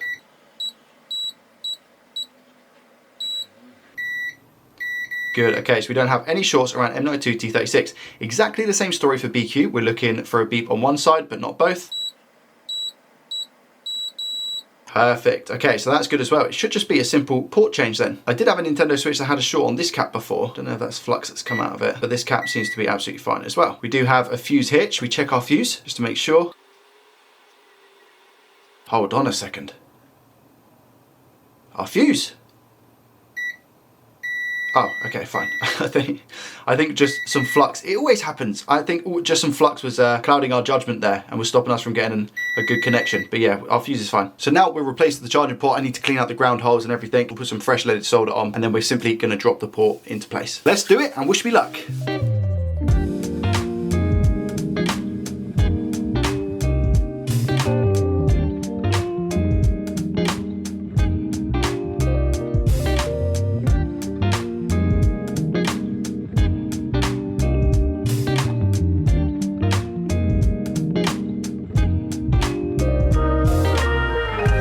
Okay, so here's the port done and dusted. The ground holes look really, really good, except for this one looks a little bit choppy, but it will be fine. Just a little bit leftover flux there from factory. We're just looking to see if any of these pins move, which they do not. Supposedly that would actually indicate to me that we have done a good job. We're going to test it both sides to make sure we get charging both sides, reassemble, and then we should be good to go. Fingers crossed. If we go 2 out of 2 today, we've had a good run. I wouldn't be surprised if for the next 6 weeks we made a loss. Okay, moment of truth. I've assembled the necessary parts to give it a good test. eBay seller said no power. Joey said let there be a battery light. Here we go, please. It's good, the ammeter lights up 0.06. Yes, we get a battery symbol. Symbol, icon, same thing, right? Wicked. Okay, so we know that the screen works. That is an amazing result. Let's see if it works the other way as well. We're getting 110 milliamps at the moment. That is, I'm gonna assume, because the battery is completely dead. And if we turn it over, do we get charging this side as well? Yes, we do. 15 volts, and again, 90 milliamps.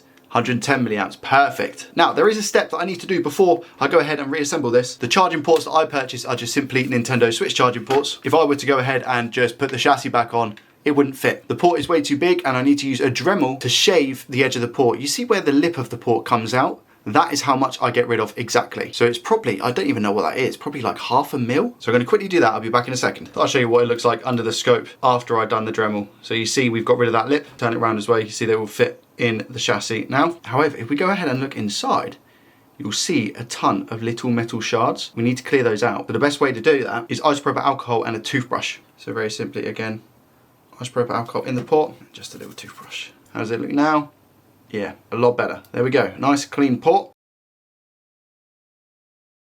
And here is the final switch light. Look how nice this one turned out. And all it was a charging port swap. I say all it was, still requires a lot of work, but considering I bought this unit for £35, it's turned out fantastic.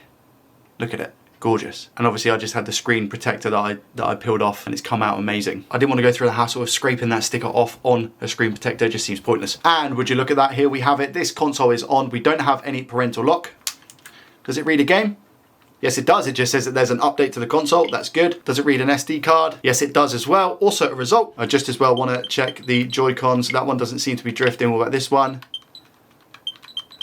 No drifting on that one either. Good stuff. So we have managed to go ahead and fix our second Nintendo Switch Lite. Now for the fun part, and for the fun part, we need our headphones. Let's get down to business, shall we? Soon enough, I will be live streaming both on Twitch and YouTube. So depending on what platform you prefer, my Twitch will be in the description, and turn on your YouTube notifications for when I go live. Let's see how much Nintendo Switch Lites are going for. We have $99.99 here, 115, 90, 135, but that included Animal Crossing. This one was 140, this one 135. I'll play it fair and I'll say 110 for the good condition console console, and I'll say 100 for the one that's not so good condition. All aspects of the device fully work. Cosmetically, it's just not great. And now we bring out fabulous Sally the spreadsheet to help us work out how much profit we made in today's video. I have changed something. I've put gross profit. The reason I've changed this to gross profit, even though I've got the cost of the parts and the eBay fees to deduct, someone made a very good point and said, what about your labor, your time that you take to fix the consoles, which of course is a cost factor, and also tax. Tax will vary wherever you are in the world and depending on your circumstances. I therefore think the information would actually be less accurate if I included that information, meaning this is going to be our gross profit before tax and labor. And also somebody else said about the eBay fees, I only sell when it's 80% off, so I've just changed that as well to represent 80% off. So our cost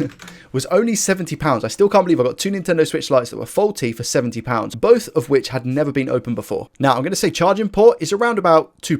Nintendo Switch charging ports are actually very cheap. I've done a bit of research and you can pick up a Nintendo Switch Lite shell for £30. Okay, so our total cost for parts is £32. I think that's fair enough. If not, let me know in the comments down below. And if I take Switch 1 for 110 and Switch 2 for 100, that's £210 sell price.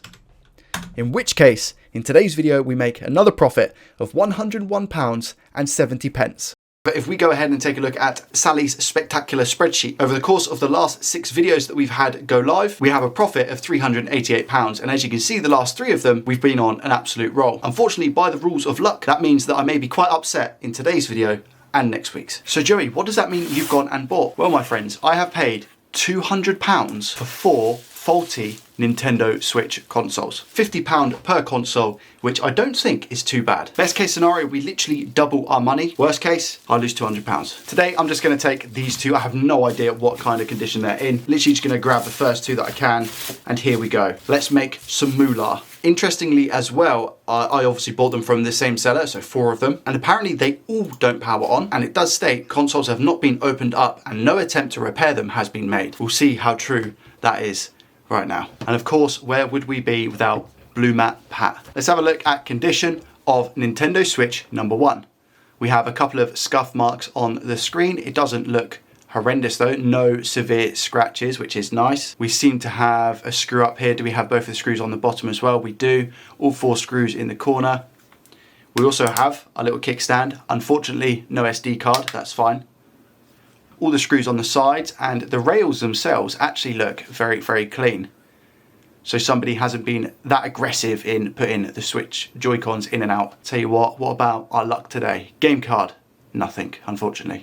I wonder if we'll get 1 game card out of the 4 switches that we have. So because it's got no power, again, I'm not going to go ahead and put in our ammeter. First off, we need to inspect the actual charging port itself to see if there's any issues. This little doohickey device here tells me how much current is actually being taken by the Nintendo Switch. Sometimes you then get a rough estimate of what the actual error is with the device before you've even taken it apart, which is quite nice. Let's go over to the scope quickly and just check this charging port. Okay, how are we looking? Oh, yes, there seems to be some sort of sand, I would say, lodged in this charging port, and it doesn't look that pretty. However, we're not going to judge it by its looks. Actually, no, in this circumstance we are, because we have the pins that are split down the bottom, would be most probably why this console hasn't been charging. Oh wow, look at, oh, do you know what, this could, because of how wiggly this is, right, I'm going to call this now. Usually they're not this wiggly, and when they are, it can usually mean one thing and one thing only. That's trace damage. Let's go ahead and open this Nintendo Switch up and see if that dodgy charging port has actually caused any further damage.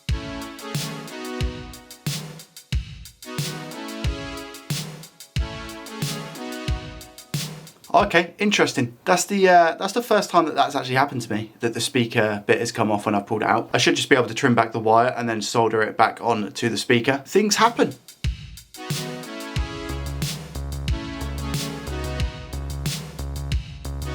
Okay, now we're down to the board. Condition wise, it actually looks pretty good. Let's go over to the microscope and inspect it a bit further. Okay, here's that port again, as you can see, looking a little bit dirty. How are the actual pads on the back here? What's going on there? Oh no, it's just the way that I had it. Okay. I mean, they all seem pretty solid, so that gives me hope that we might not have torn traces, but I could be wrong because we have a whole nother row of pins underneath the USB-C port here. Because we need to change out the charging port, I'm gonna take it off very quickly, and then we're gonna come back in and have a look at our BQ circuit here, M92 T36 here, and finally our little P13 USB chip on the back of the board, or Pi 3 USB, just to see if we've got any shorts in those areas.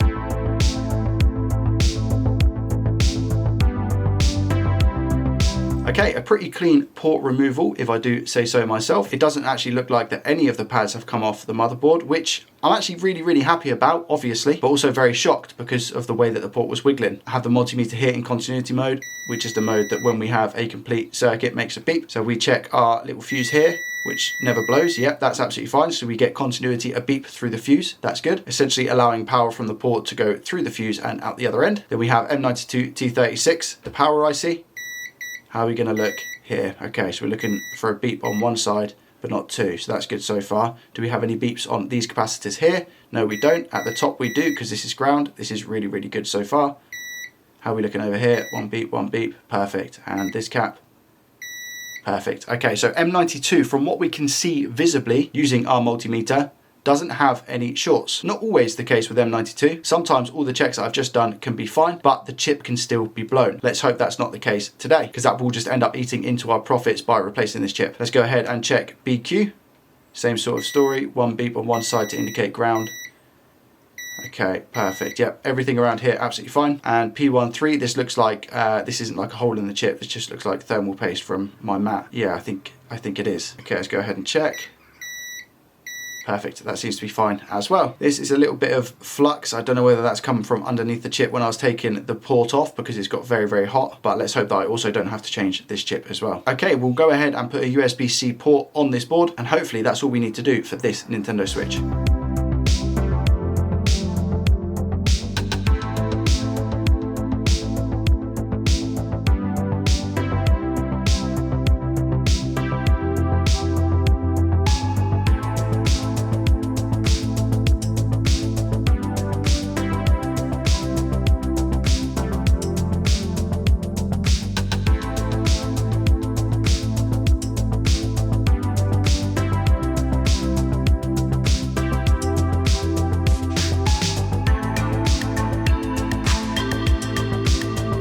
Okay, here we have the port. The legs, I'm not too happy with. I was holding it for such a long time. I mean, it's solid, but it's not the same solid that I would usually get when doing one of these charging ports. I don't know what was happening. I didn't want to burn the plastic underneath. Did I end up burning any of it? Yeah, I did, look. Because I was holding the heat on there for such a long time. And not keeping it in the same place, by the way. I was going round and round and round. But for some reason, the solder just wouldn't go through. Maybe maybe I didn't put enough on in the first place. Maybe that's what it was. It just goes to show no matter how many times you do these, you can still mess up. All right, let's check the legs and at least just make sure that they are solid and that we can call this port good. Good so far. Okay, well, I think the port sat down absolutely fine. Like I said, I was just a little bit annoyed with these anchor points. I mean, that is a solid port, it's not going anywhere, but I have done better. You guys obviously would have seen that this fly as well. This came off the board when I was using my solder sucker, but it took me 2 seconds to just go ahead and put it back on. Should we go ahead and see if it works? Okay, so we have pretty much all of the vitals plugged in when it's come to a Nintendo Switch. For the testing purposes, that is the battery, the LCD ribbon cable, and also the backlight. If this does work, what I'll then do is put the speaker back, obviously. But here we go, moment of truth. Do we get anything? Okay, so we get 0.09, that's good. There we go, okay, decent. So we get the charging icon as well. We get 15 volts, 0.18 amps, so it shows that the battery is charging. If I just go ahead and take that out, do we get charging on both sides? That's the key thing here. 0.09, 0.14, 14.8 volts, and yes, okay, battery icon on the display as well. So let me sort out those speaker wires very quick, and then I'll go ahead and reassemble and we can give it a full test. Remember, just because this had no power doesn't mean that it hasn't got any secondary faults. For example, one of the JoyCon rails might not work, or even the touchscreen. Right, we can still see some exposed wire there, so we should just be able to simply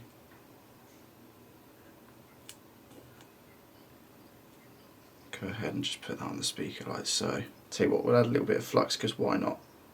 Flux is good, flux is great. That'll do for that. And then Mr. Red Wire.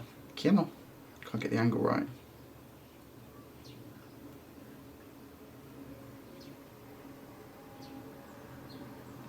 There we go. Just don't like how it's not embedded in the solder. There we go, that's better. Same for this one. There we go.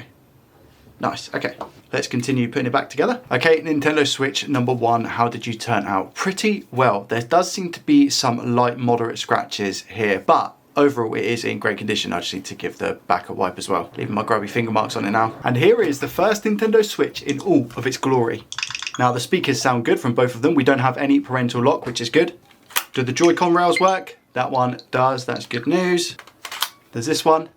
Yes, it does. It just took a while. Perfect, so that's all good as well. Does it read an SD card? Yep, perfect. Finally, does it read a game? It might need to say, yeah, it needs to update. Yep, perfect. Last but not least, does it work in a docking station? We get the green light on the dock. Do we get something on the screen? No, we don't, but sometimes it can be the Elgato game capture. There we go. Okay, yeah, for some reason it just took a while. I had to deactivate it and then reactivate. But if I go ahead and turn the switch off and then go back and turn the switch on in the docking station, we should get something on the screen. There we go. Okay, so it works in a dock as well. Before we go any further, I want to know from you in the comment section down below how many Nintendo Switches you think I'm going to manage to fix over the course of these 2 videos. Is it only going to be this one, or is it going to be 2, 3, or 4? Let's move on to number 2. Okay, second Nintendo Switch. How are we looking? We're missing the kickstand from the back of it, but seem to have screws, which is good. We have the bottom ones, which is fantastic, as well as the one on the top, and the ones on the back are all there. Also, how the rails looking? The rails are looking clean, not many scratch marks at all. It's good. Screen itself, other than my grubby finger marks, isn't too shabby. The actual port looks okay. Let's go over to the scope and just confirm that. All right, here we go. So this is why it's very important for me to have the microscope, because I couldn't see that on camera. But can you see there's 2, I think, no, just 1 pin maybe down the bottom just here, and I think that's also a loose port. So I wonder if we're going to have 2 for 2 loose ports for today's video. That port will need to be changed regardless. Yeah, look, you can see how it's not that secure. Okay, maybe trace damage on this one. Let's have a look. Oops, how rude of me. I didn't actually check to see if we had a game in the Nintendo Switch. Do we have a game? No, unfortunately not. Well, looks to be a very clean board, no signs of water damage or anything like that, so I'm pretty hopeful for this one as well. All right, over to the microscope again. You can see, I mean, it looks like some blooming milk has gone onto this connector or something. I don't know, crust, extreme crust. But now the actual port's out of the chassis, we can get a bit of a closer look. Yeah, you can see I think there is 2 pins actually that are messed up from here. That one might be ground though, you know. Pretty sure this pin here right on the end is ground. All of them actually. So this is ground, this is ground, this is ground, and this is ground on the end of the on the port. I just didn't want to risk putting the ammeter in for obvious reasons because I saw bent pins. Let's check M92 T36. Okay, meter in continuity mode again. How are we looking? Beeps. All good. Okay. Everything checks out fine around M92. Fusation to the nation. How you getting on? Yeah, you're good. And BQ with your sticky pad. BQ also good. P13 USB BB. Okay, also good. All right, let's be honest, I don't think you want to go ahead and see another charging port swap. So I'll go ahead and do that with this switchboard now, and then hopefully put it back together and see if it works. I actually tested those components with the charging port on as well, so which will not give me an accurate representation, but I'll change the port out and we'll go from there. Okay, this is after I've actually replaced the charging port for switch number 2. I had to go over this pin because it was a little bit loose. The others were absolutely fine. It was just this little one here.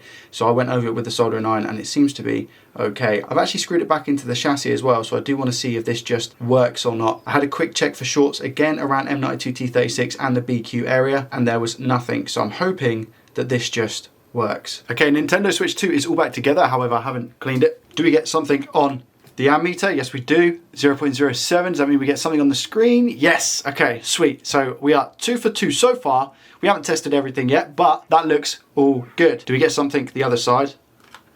Again, 100 milliamps means it is completely dead. This is the other side. 100 milliamps, 15 volts, and yeah, we get charging symbol on the screen as well. I'll wait for that to charge up and then I'll give it a really quick test. It's now taking a strong 700 milliamps, so it is definitely fast charging. Again, the screen needs to clean. Let's see if it turns on. Oh, it has turned on. It's been factory reset. I wonder how it's been factory reset if it had no power. Unless they knew that the Switch was going to pass on into another life, so they decided to reset it before the inevitable happened. That's the only thing I can really think of as to how it's been reset, to be honest. Okay, well, I'm going to be able to... Yep, so that one works, that Joy-Con rail. Does this Joy-Con rail work as well? No. Oh, did it? No. Oh, wait. Yes? No? Okay, well, it definitely doesn't like it. Okay, this one. That one's good. This one. No.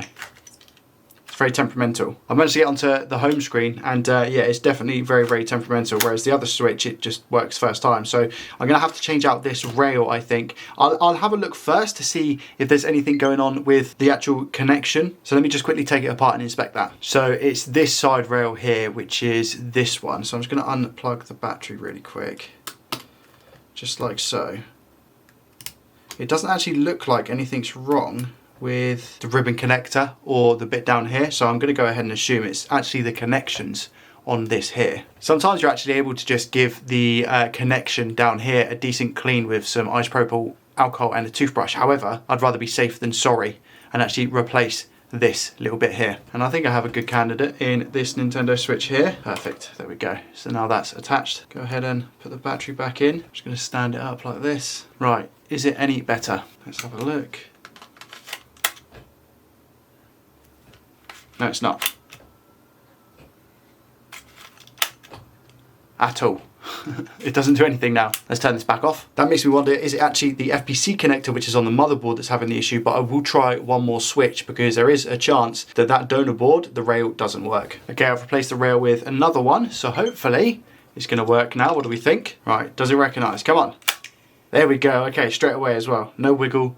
And it's still connected, you see at the bottom left there. Okay, so it was definitely a faulty rail previous as well. It's a very nice click. Just make sure as well I didn't replace the incorrect one. Yeah, perfect. That one works, no problem as well. Okay, decent. Okay, so we'll do our quick string of tests. Yep, SD card is absolutely fine. Does it read a game? No, it can't read the game. Let's double check. No, it's not. I'll give it benefit of the doubt. I will try a different game just in case the game itself is packed in on me. No, definitely not reading the game. Okay, interesting. Well, I'm going to put it in the docking station to test that, because then hopefully I won't have to take it apart after that again. Okay, just setting the docking station up again.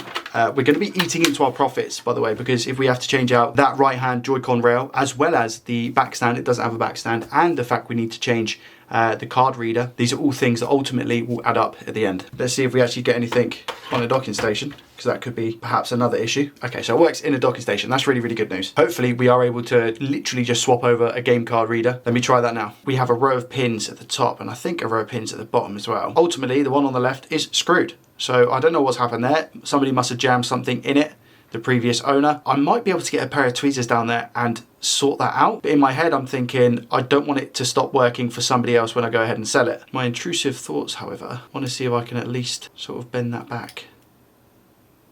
Doing it under the scope freehand is difficult. It's almost back to how it's meant to be. But again, I don't really want to sell it in that condition. If I was using the Switch myself, and this was my like personal one, then I would actually try and give this a go. But there's not really much point. Let's just go ahead and put another one in. Digitizer works, which is good because this cable here is the digitizer and that goes into the game card also. So we know that that aspect is good. Gives me good hope for Mario Party. Here we go. Let's put it in. Does it pop up? Yeah, there we go. It just basically says that, again, we need a system update. That's perfect. Okay, so that's working as well. Basically meaning all aspects of Switch number 2 are also fully working. And now for everybody's favorite part, our total cost for the Nintendo Switches is going to be £100. Parts is where it gets a little bit iffy. 2 Nintendo Switch charging ports, I would say £4 in total. As for the game card reader, I'm seeing a bunch of different prices. I'm seeing £23. That's for a Switch Lite, is £12.99. This for a Nintendo Switch Lite, £6.95. Switch card reader, £24. So it looks like a card reader is actually worth quite a bit of money, which I wasn't expecting, but this is why we do this. So in order of being fair, I'm going to say £20. That's £24 total. Now I'll look at Joy-Con rails because we replaced the Joy-Con rail as well. £9, $4.99 to $8.99. Okay, so not too bad with these. A set is £10, so I'll go I'll say £5. So at the moment, our cost for parts is £29. And then it looks like a kickstand is, you know, a couple of pounds, £2, £3. I'll put £3. So we're looking at a total cost of parts of £32. Now, the good part is that Nintendo Switches at the moment, as a console only, nothing else, go for £100 each. We're selling 2 of them. That gives us £200 as a sale price. £6 worth of eBay fees. But today, our profit from Sally, the spectacular spreadsheet, is a grand total of £62. If I fail to fix the Nintendo Switches for next week's video, that profit goes down the drain. For all 4 Nintendo Switches, I paid a total of £200. However, in today's video, we're trying to fix these 2. So for that reason, we're saying £50 for each Nintendo Switch. They were listed on eBay as faulty, no power, so they don't power on. My job today is to see if I can fix them and then sell them for a profit. A link to part 1 of the video will be linked down below. Blue Matte Pat to the rescue, and we're going to start with this Switch. Okay, how are we looking condition-wise? Screen looking really, really good. We have the 2 screws at the bottom and the screw at the top. The 4 Nintendo Switches I purchased were from the same seller. And to be honest, the 4 that he's listed in the listing have been spot on condition-wise. Do we have a faulty charging port perhaps? Let's go over to the microscope because I can't really see anything through this view. All right, let's get the focus correct. That looks absolutely fine. Ooh, do I see? Okay, it doesn't look fine because by the looks of it, we have water damage. It's been a while since I've had a water damaged Nintendo Switch and it looks like my time has come. How's the actual port itself? The integrity of the port?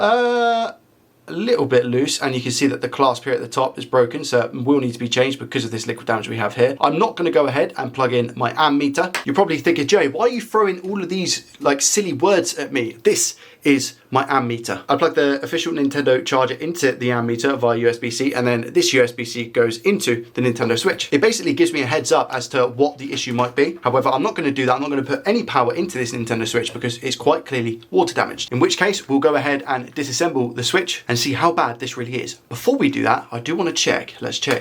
SD card first. Unfortunately, no SD card. Do we have a game? No, we don't. That's unfortunate. Okay, yeah. Let's get this disassembled.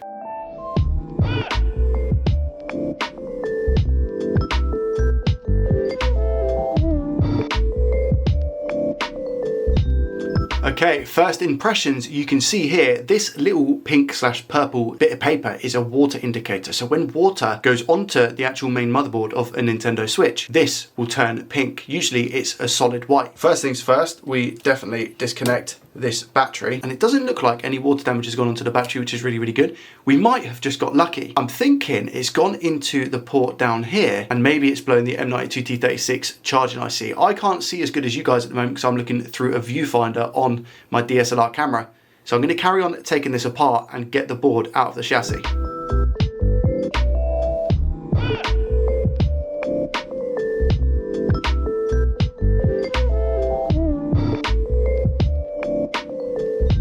I've taken the motherboard out, but I just want to note one thing. I think we are in a bit of trouble. Look at the state of this.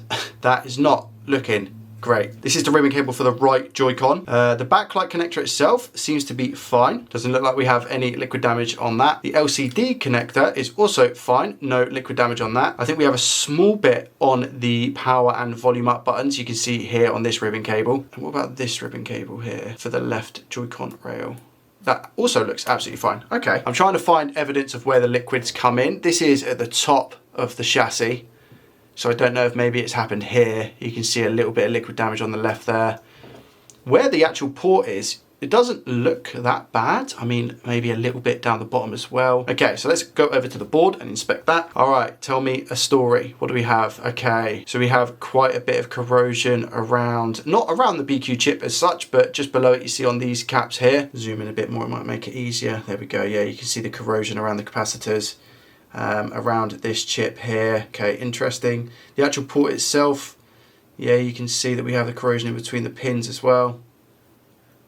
We have some corrosion here around these little chips.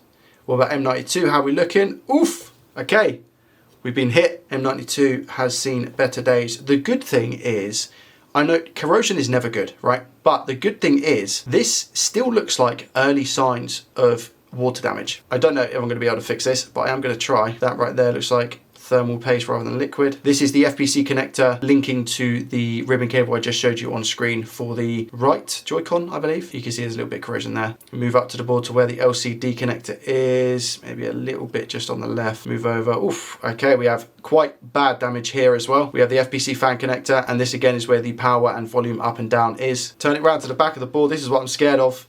Okay, you see liquid damage. Nothing massive around P13, just maybe around this filter here. Oh wow, yeah, look, I mean, caps. Nothing on the back of the CPU, which is good. More corrosion up here. Corrosion hit, heavy corrosion here actually. That could be quite bad under these components.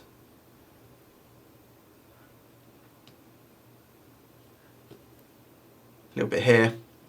I didn't check this side actually.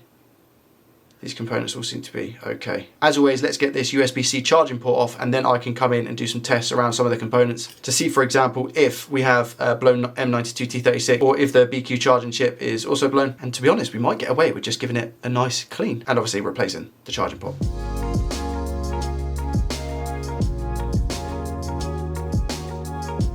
got ourselves a rather nice clean pull there, which is good. Meter is in continuity mode, which is the mode that beeps when we have a complete circuit, and we're just going to have a look around for some shorts. So I'm going to test the fuse first to make sure that that's okay.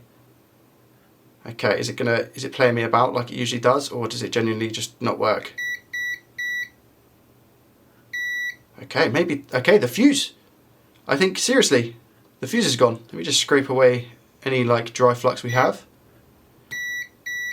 Okay, the fuse is definitely gone. Maybe that's all that's wrong with this switch then, just this little fuse. Because the liquid damage has gone all the way around the board, and it's gone, nah, I don't like it, and it's blown the fuse. And that's what's caused this to maybe just stop charging the unit. Okay, so the fuse is gone in this one. The indestructible fuse is no longer so indestructible. Let's check around M92 T36, see if we have any shorts around here. No, we don't. Wow. So far anyway. If M92 is blown, 90% of the time, it's these caps here. Wow. I think we got extremely lucky. These caps seem to be fine. Yeah. Okay, so we don't have, so far anyway, on the face of it, we don't have a blown M92 T36 chip. Let's check BQ. Okay, BQ's gone. You can see here, this area here isn't meant to be shorted to ground. This is, I think, or it might be the other way around. One of these sides isn't meant to be shorted to ground, that's for sure. But as you can hear, we have a short on this cap. Check the rest of the components. They all seem fine. Okay, so I don't know whether that's a shorted BQ or whether it's something else on the board. I think I remember Northbridge actually saying that this cap is usually linked to the Max IC chip over here. So let me just measure around here, see if I've got any shorts. Maybe, is that a short? That is a short. That's 14 ohms, so this isn't a short here, but this cap is coming out at 0 ohms on both sides. So we have a short to ground on this cap here. Okay, and that's 0 as well. So maybe it's the Max IC here that is shorted, which in turn could be causing this cap to be shorted. Our best way of knowing this, which I will check in a second, is if I inject power into this side of this cap here. Like I said, I think this side is ground. I'll tell you what, I've got a donor board here, right, and it's not the prettiest. So this side here is meant to be grounded, this side isn't. So the plan will be to just inject voltage here, and it should show us where exactly that short is coming from. My guess is the Max IC. I think then, first things first, let me inject power into that cap. I'm only going to start with 1 volt and 1 amp, just to see if anything's getting hot. I can use my flare cam to see where that short is potentially coming from. If it doesn't show me, I'm just going to have to start pulling components off the board. If I'm able to find the short, I'll replace that component, then I'll give the board a complete clean, and maybe, just maybe, we'll be able to fix a water damaged Nintendo Switch. Alright, so I'm just going to inject 1 volt here. We get a 1 amp draw straight off the bat. So what I need to do then is grab my flare cam, and it's going to tell us where this short is. Okay, I've injected again, and this is a bit of a heat spot up here, and then when I take it off, now, you can see that the temperature falls right back down. To be honest with you, I think we found our culprit. I think it's this here, which is on the back of where we were just getting that heat signature. But look, I think this here is just falling apart, to be honest. Yeah, it is, look. So this had a hole in it. So this is what was getting hot. So I'm going to quickly take this off the board and see if that gets rid of our short around BQ. Okay, I'm just going to have to smooth that out. Okay, no, it's not. Perfect. Let's go ahead and check if our short is gone around the BQ area here. What do we think? Moment of truth. Meter in continuity mode again. We still got it. Okay, it's coming up as 14 ohms. It's not coming up as a dead short anymore. It's coming up with 14 ohms. I've maybe bridged that cap with that inductor there. Okay, let's check now. Is it gone?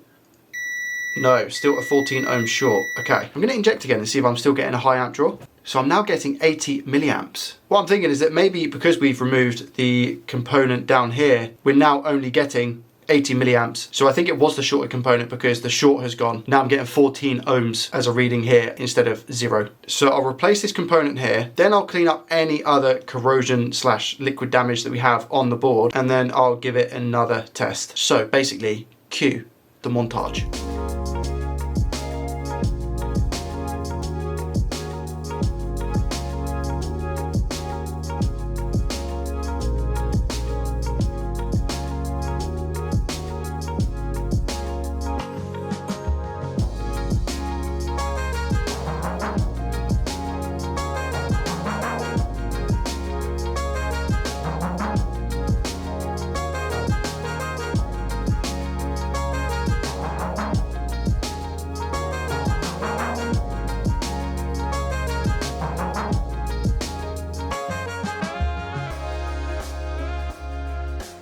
now I'm going to see if I still have a short on this cap. I do. 15 ohms. I'm going to remove BQ and see if that gets rid of this short, because even though I'm injecting heat and it's showing elsewhere on the board, and theoretically that should then indicate the problem, don't know if BQ's the culprit here. So let's do that. Okay, BQ's been removed, so that's a ground pad here. Let's see if we still have the short. We do, we still have the short. Okay. So it wasn't BQ, it's still coming in at 15 ohms. All right. I think I'm gonna have to call it there with that one and deem it a no fix. I'd like to save it perhaps and we can look at it on a stream altogether. In a day where I have more time, it might be nice to just start pulling random components to see whatever alleviates that short. Alas, we have not fixed our switch number 3. There had to be one, there had to be one. Let's move on to our 4th and final switch. Nintendo Switch number 4 is again just glistening with raw beauty. Not very many scratches at all on the back. The screen itself a little bit smudged, but looking in very, very good condition. Again, we have all the screws necessary. They haven't been touched, so it doesn't look like this device has been opened. Hopefully it's not water damaged like the Switch we've just looked at. Do we have an SD card? No. Do we have a game? No. How does the charging port look? Let's go over to the scope. Are we looking clean as a whistle? This charging port, ooh, maybe a little bit of water damage there. I don't know. I don't think so. I don't think that is water damage. It looks pretty clean to me. Maybe the slightest. In which case, I'm going to take it apart. I'm not going to plug in my ammeter just yet. If the water indicator sticker has turned pink to indicate water, I won't put my ammeter in. If not, I'll go ahead and put the ammeter in. Oi, oi, oi. Okay, we have a little bit of water down here, and this is on the metal chassis. Maybe the last two of these Nintendo Switches are going to be water damage. Okay, how are we cooking? Good looking. Water damage indicator is still polka dot, which means that it's okay. There is, however, some water damage down here and just along this whole edge of the Nintendo Switch. For that reason and that reason alone, I don't want to go ahead and give this power. So I'm going to get the board out of the chassis. Whoa, whoa, whoa, whoa. What on earth has happened here? What is that? Corrosion? It's like on the fan as well. Maybe liquid's gone through the top grill and then onto here. What? But there's nothing on the board from what I can see. I personally think the other side of this board is going to be horrendous. Okay, the board's out of the chassis, and if we turn it over, I'm looking through the viewfinder again, so it's difficult for me to tell. I don't know if I can actually see any liquid damage. You guys are probably shouting at me saying, Joey, there's liquid damage everywhere. I can see a tiny bit down here, but I don't think that's affecting any components. Oh, wait a minute, there's quite a bit. Oh, okay, which makes sense because this is where the fan was and has a funny colour. Let's go under the scope and take a closer look at this area. Oi, oi, oi. Okay, corrosion explosion down here. This is the max IC, which is definitely going to cause the switch to not power. Oh, dear. These are just pads here. This is obviously a capacitor. I don't know, this little component here might be affected. Okay, let me just take a mental note of where all of this is. Is there any corrosion underneath this BGA? I don't think so, which is obviously good news. What about the rest of the board? The rest of the board is, oh no. This is the back of the CPU. What's happened here? Oh guys, this might be just a straight up, can't fix it unfortunately. This might be a straight up loss. Oh no. Look, this cap's just falling off. Oh no. I mean, we had a really good run of just no liquid damage devices, and then we get 2 in a row. Unfortunately, I don't have an ultrasonic cleaner which would do this job justice, but I also think that it's way too far gone. Yeah, you can see there is just this liquid around the back of the CPU. Yeah, I think this is just absolutely gone. There's no point in me spending the time that I need to try and fix this when you look at the back of the CPU and you see all of this, as well as all this corrosion here, plus up here. I'm not even going to say we're going to attempt this one in a live stream. I'm just going to call it there and say that I'm going to use this for donor parts if I can see something that doesn't actually have liquid damage on. I could spend time and effort just trying to rectify every single little component on here, but I still wouldn't sell this for a profit. There would be no point. There's no guarantee that this switch is going to last even a week, even if I do manage to get it fixed, which I probably wouldn't. So I think it makes sense to just call it on that one, unfortunately. Let's go over to Sally the spreadsheet and see where that leaves us. The first 2 switches that we had were amazing. I just kind of got lucky in the order that I picked, and the last 2 I obviously haven't been able to fix. This is the gross profit for part 1, and all I need to do is simply update the cost to say that it was £200 rather than £100, and we actually make a loss in total of around about £38. If I took out the cost of parts and eBay fees, I'd be looking at breaking even. But because I used parts in the previous video to fix the first and second switch, unfortunately that generates us Quite a significant loss. The first item that we're looking at is indeed an Xbox One S. I paid just £30 for this console, which isn't a bad deal at all. And our second item for today's video is, in fact, it barely fits in the camera, an Xbox Series X console. I purchased this one for £180. So in total for today's video, we spent £210 on two faulty items that we hope to fix and then sell on for a profit. The eBay listing for this Xbox One S I have here stated that the console turns on and then off very quickly, meaning the fault with this could be absolutely anything. You can see that we have quite a bit of dirt in the holes at the top of the console. It has in fact not been opened before, which is really, really good news, but I am concerned about the beep on, beep off. Let's go ahead and give it power to see exactly what it's doing. And just to verify that the eBay listing was correct, so I've plugged just the power in for the time being. We go to press the on button. Okay, so it does turn on. We get the white light eventually. It just took a little bit of time to get there. Okay, the white light is still on. There was quite a lot of dust that escaped from this console. The light's still on. I'm just going to plug in a HDMI lead. And if we go over to our game scene, do we get anything on the screen? Doesn't look like it. I'm pretty sure that if this does go ahead and just turn off because it's still on, that'll be around a minute. Now, around the minute mark, an Xbox One shutting down means that it has a faulty hard drive. At least I think. I could be completely wrong. We still have no output, and I think it's actually been a little bit more than a minute now, and the console is just still on. Okay, the Xbox is still spinning away and it's not shut off. In fact, it's very much still on. I don't know whether the customer was actually talking about that it didn't display on the screen instead of shutting down. Let's go ahead and take this apart and see what the condition of the hard drive is like.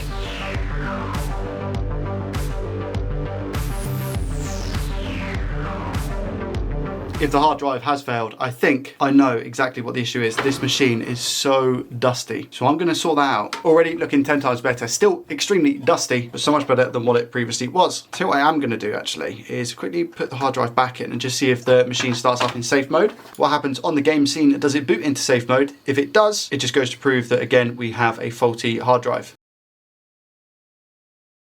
Okay, interestingly, fan spin, the beeps went off, but it's not displaying safe mode. I'm just going to check the HDMI port and see what that looks like. I mean, I should have checked the HDMI port before I tried to power it on, but at the same time, I thought this was a beep on, beep off, not a faulty display image. So maybe, just maybe, the hard drive is fine and it just needs a new HDMI port. So let me strip this down a little bit further.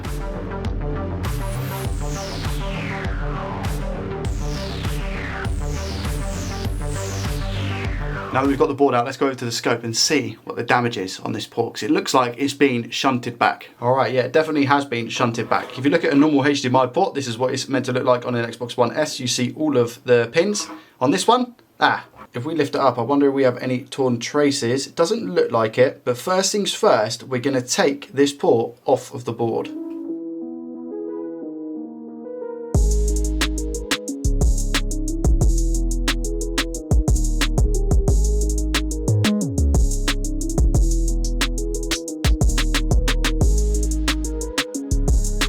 I'm pretty surprised, but I think this has actually turned out quite nice so far. I just need to go ahead and put a new port on, and to do that, we're just going to fill up everything with leaded solder again, heat the board up, and then drop the port into place. I just need to check if I've got any of these ports.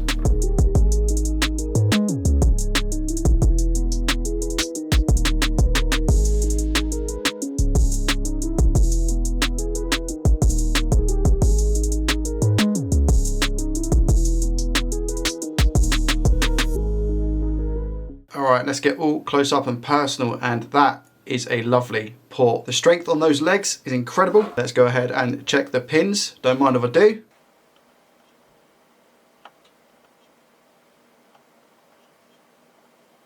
Oh, that one's a bit loose.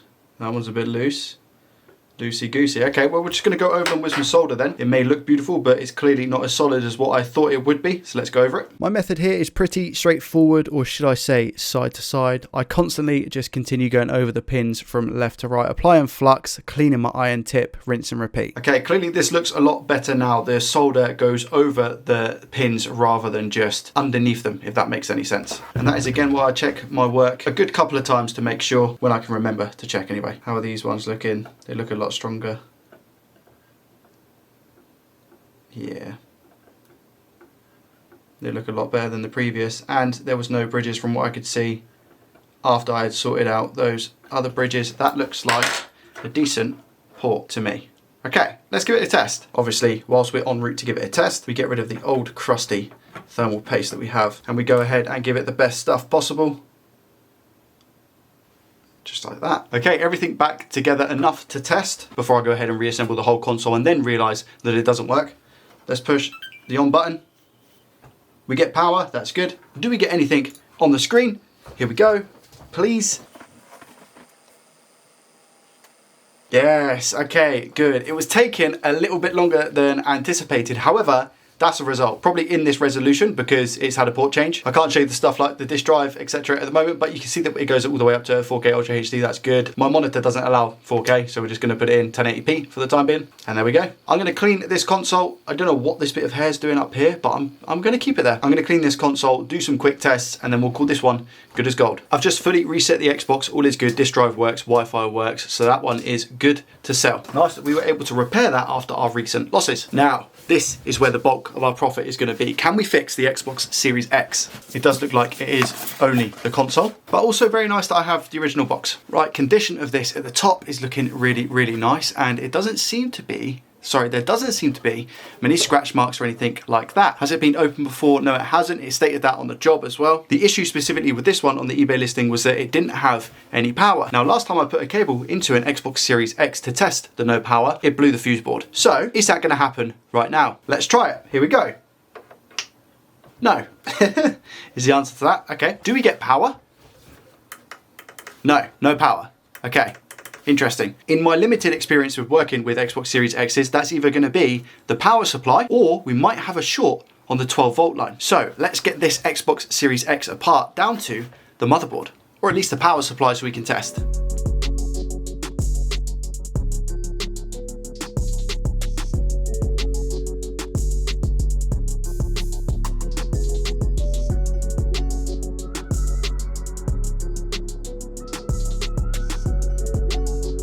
Here we have our multimeter. I'm just going to plug in the power now. We've got two layers of board here. You've got this cable which supplies 12 volts to the top board, and then you've got this cable down here which goes to the bottom board and supplies another 12 volts. So we're going to test both of the boards to see if we can locate where this short is coming from, or if there's a short. I guess before I do that, let me put the meter into continuity mode, which is the mode that beeps when we have a complete circuit. If I just put it on the positive pin, yeah, you can see that. So the positive pin, we actually have a short. What's it going to go to? 14 ohms, 7 ohms short, and that's on the positive pin, which is the left hand side. If I go down to the other board, we have, oh, it's doing some things. It's all over the place. I think right hand was positive. I think left hand's negative and the right is positive. So actually, instead, what I'm going to do is disconnect the power supply and see if we've got a short on the board just by measuring here instead. And then again, if we just zoom in, this would be ground. I think my multimeter's low battery, to be honest. Okay, so do we have a short on this top board? No, we don't. So this pin here is positive on the left. This one is negative, as you can see. If I go to the bottom board, so again, this is ground. If I touch the left, which I believe, I don't know which one's negative, which one's positive. Both of them are shorted to ground. So I believe our short is on the second board down here. That's my theory anyway. What I'll do is I'll show you the power supply now that gets 12 volts. I bet it does. I haven't tested it yet. I reckon we're gonna get 12 volts on both connectors. This is the bottom one. There we go, 12 volts there. And then the other connector is here. There we go, 12 volts. So our power supply, luckily, is actually okay. If I had to go ahead and replace the power supply, you'd be talking a lot of money. I think they range from somewhere between 40 to 60 pounds. So I'm kind of glad that that's not the issue, but I just hope that we can fix this board. So I'm just gonna carry on disassembling to get to the bottom board. Just before we do, I've never seen this, by the way. Look at this clip. This clip is very strange. Usually on the Xbox Series X, you push from the side. This one, I had to push from the middle. That's so weird. There's also no clamp around here. What? This was 14th of October 2021. I don't know if this is a newer revision of the board. I guess 2021 would be potentially the old revision, but this is very strange. Usually there's a shield that covers over this clamp. All right, I'm just looking for anything kind of obvious, especially on this side. We've got our thermal putty here. I'm pretty sure it was this side that I had a short on last time. So I wonder if one of these components is shorted again. I actually believe it was this one here, second from the bottom, but just on the face of it, I can't really see anything jumping out at me. No blown capacitors, nothing like that. Nothing looks dodgy, to the naked eye anyway. It might be a different story when I get underneath the scope, but because I've had one before, I'm just very quickly going to check the caps just down here on that exact same second rail to see if it is a common thing. Yeah, I mean, there is definitely a short somewhere. They're all going to be shorted because I guarantee it's going to be one of these chips. I don't know which one it's going to be. My guess again will be the second one, but it could be any of these. I'm just going to put this thermal putty onto the heatsink to get it out of the way. All right, so I'm aiming my probe at where it needs to be, and I know that this is the 12-volt rail on this little cap here, so I'm just injecting 1 volt and 1 amp, and I have 1 amp draw currently, but as you can see, nothing getting hot on that rail. We're only inputting 0.2 volts out of a possible 1, but the amp draw is 1 amp. I'm gonna go 3 volts, 1 amp, and see what happens. Exactly the same.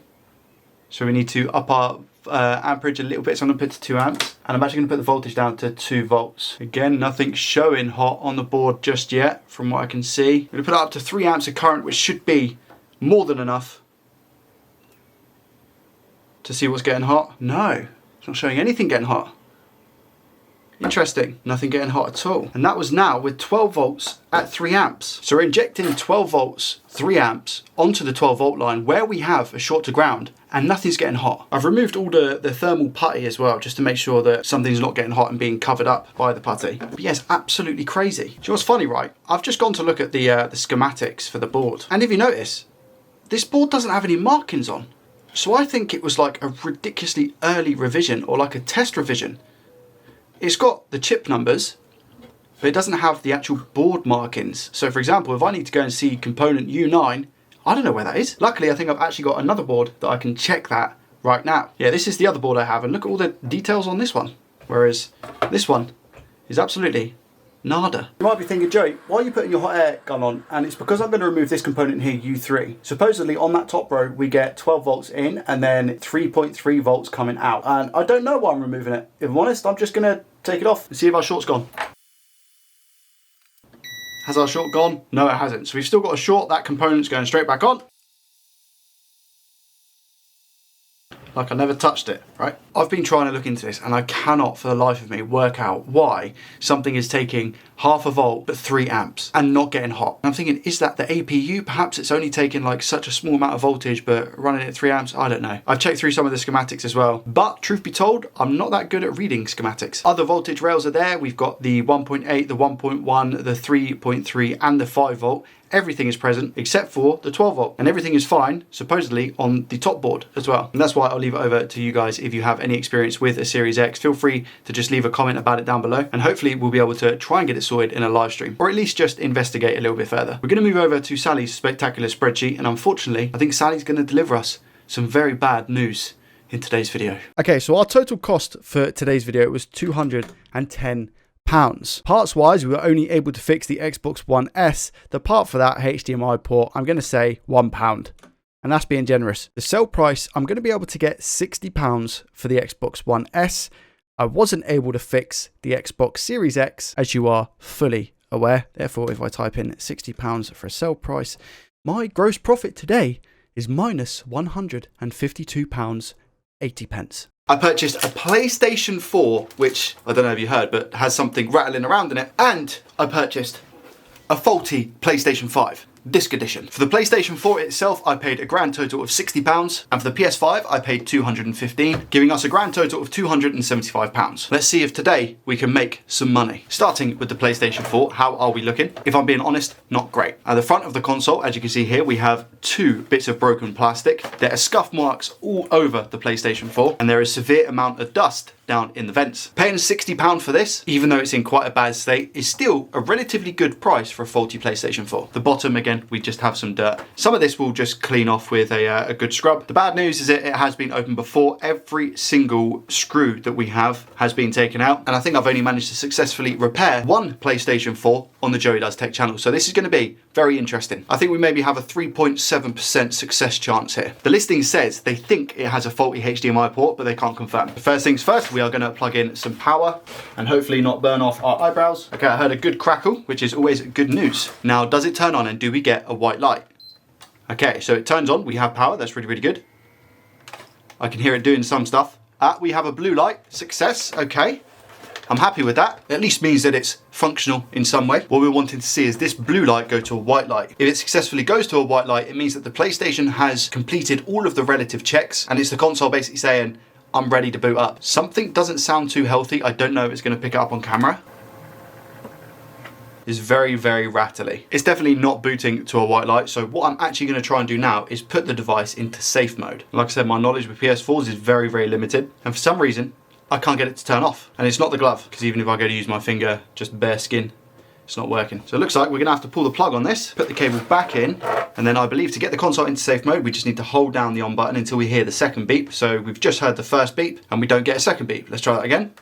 First beep, turns on. Do we get that second beep? No second beep, the console just shuts off. In my head, if it was a hard drive issue, we would at least be able to get to safe mode. So let's start taking it apart and see exactly what's going on. I think it would be quite silly to not go ahead and check the hard drive here just to see what's going on. We have a message on said hard drive. Works okay. I'm going to try and boot the console without a hard drive to see what happens. Okay, no hard drive in now. Do we get any different behavior? No, it's been a while and we still get the blue light. I'm going to carry on stripping it down. There's a screw here. I don't know if you can see, that's just not being put back correctly. So my doubts are getting higher and higher. This whole thing is just disgusting. We've got cobwebs and dirt, dust, everything in this console. I'm starting to wonder if it was even worth the £60. I can just taste all of this in the back of my throat. All right, I'm thinking what I do is just put some pressure down here on the APU to see if there's loose solderable connections, and that might actually make it turn on. So I'm just gonna push down,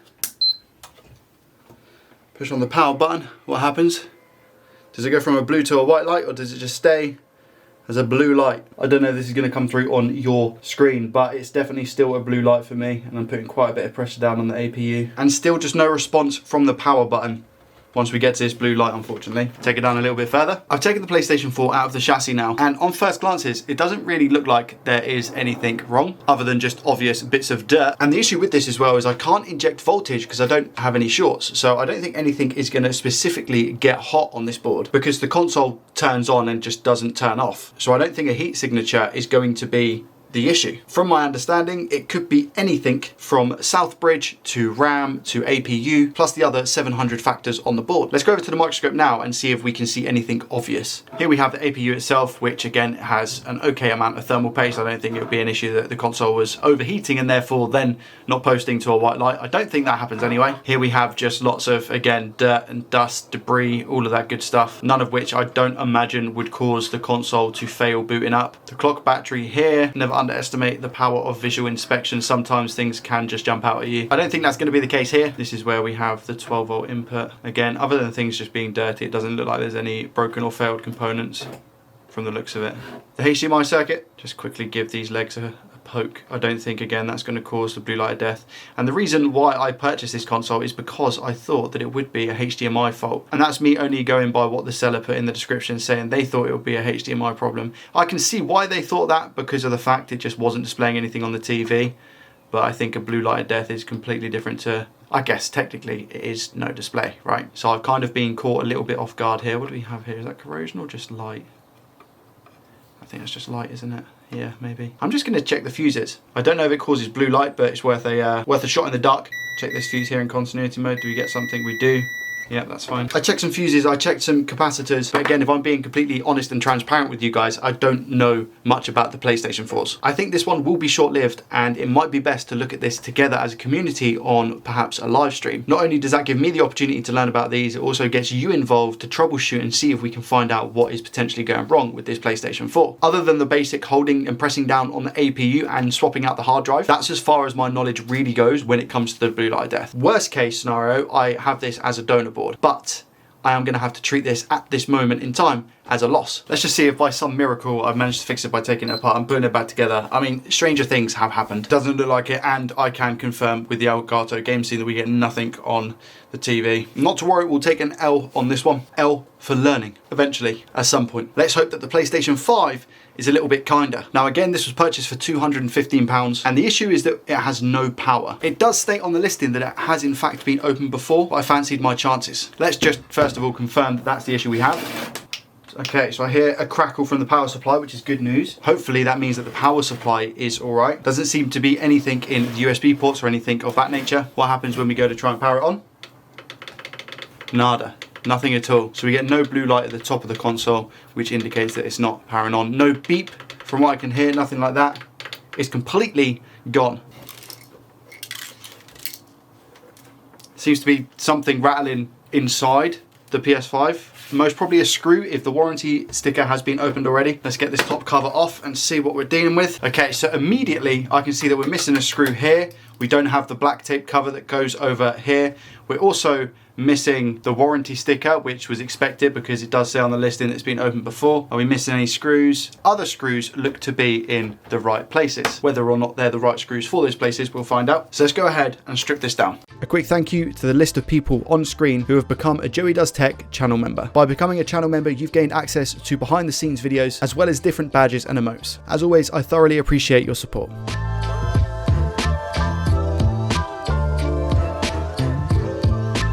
Righty mighty, before I go ahead and take out the 9,000 screws that we have, you can see that this fan connector has been replaced before. Let's go over to the scope and quickly inspect that before we carry on. Well, that looks like it's bridging. Meter in continuity mode. Oh, what is going on here? Are these two pins connected? No, they don't seem to be. There isn't continuity between them. But that doesn't, I mean, does that look like a stable job? I mean, the glue around it look very, very loose. I mean, that is just wobbling all over the place. I mean, it is solid. I'll tell you what I'm not getting though. I'm not getting a connection to ground on any of these pins. I'm pretty sure the middle one is ground. That information could be incorrect though. But yeah, I'm not getting any continuous path to ground on any of these. As an example, that's ground, but I'm not getting anything ground here. I'm gonna plug it in and see if it turns on now. Do we get anything after we've disconnected the fan? Do we get the crackle? Do we get anything? No, nothing. Still nothing. Worth a try, I think. Let's take the rest of this apart.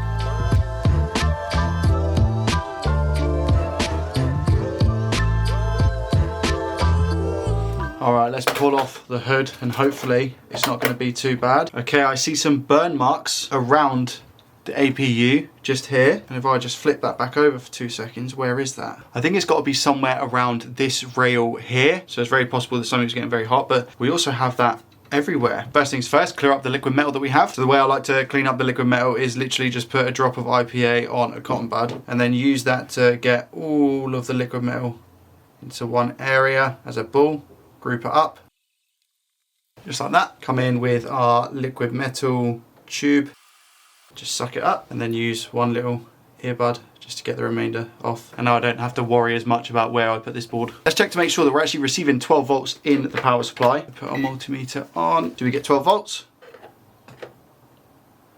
Yes, we do. We get 12 volts. That's good. Means that we definitely have a short on the board somewhere. My guess would be a 12 volt short because we're not getting anything when we push the power button. And to test our theory, let's see if we have a short on this pin.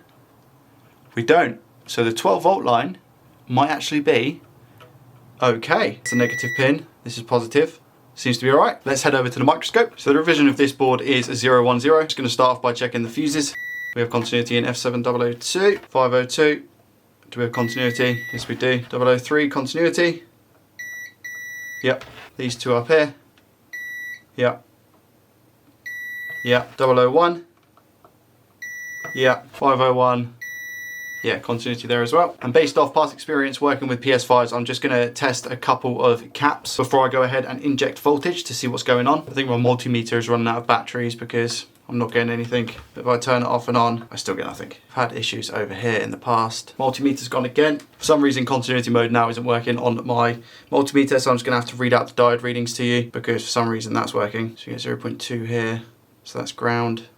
That's ground. That's fine, 0.4, okay. Check down here as well, do we have any shorts? 0.6, 0.6, that's fine. But up here, 0.39, all seems normal so far. I'm just gonna check the positive pin here, just to make sure I get something. Yeah, 0.4 voltage drop, okay, so it wasn't my multimeter playing up. We don't have a short on the 12 volt rail. Let's check around here, 0.6. 0.4, this side should be ground, which it is. Here, 0.5. That looks like it's got some stuff on it. I don't know what that is. Check here, 0.3, 0.3. So I should get 0.3 here, we do. Here, 0.01, okay.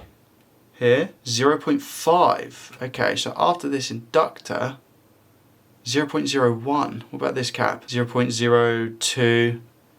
And then we have ground here. So I think we have a short to ground on this pad. Do we? 0.04, 0.03.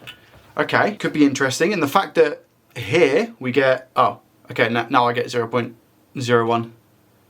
I was getting something different here, which wouldn't have made sense, I guess, because it literally should be the same as this side. Okay. So we have a short on this pad, I believe anyway, could be wrong. So what's on the other side of this board directly here? So on the other side of this board, we have this cap. What do we get? Yeah, 0.02 voltage drop here. And this side should be ground. So it could even be this cap here, for example.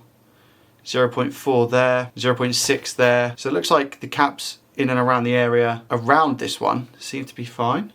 0.6, 0.6. Okay, so this cap could potentially be bad, or it might even be one of these caps here. It could also be something else on the board, because this path goes into this chip, and then this chip could be linked to anywhere on the board through the different PCB layers that we have. So what I'm going to do is just inject 1 volt here and see what happens. If we get any draw, I'll get the heat cam out in a second as well. Okay, we get 1.3 amps here. Okay, that should be hot enough, I think, to indicate exactly what the issue is. We could be onto a winner. Could. Okay, let's inject a volt and see if we can see exactly what's getting hot just down here.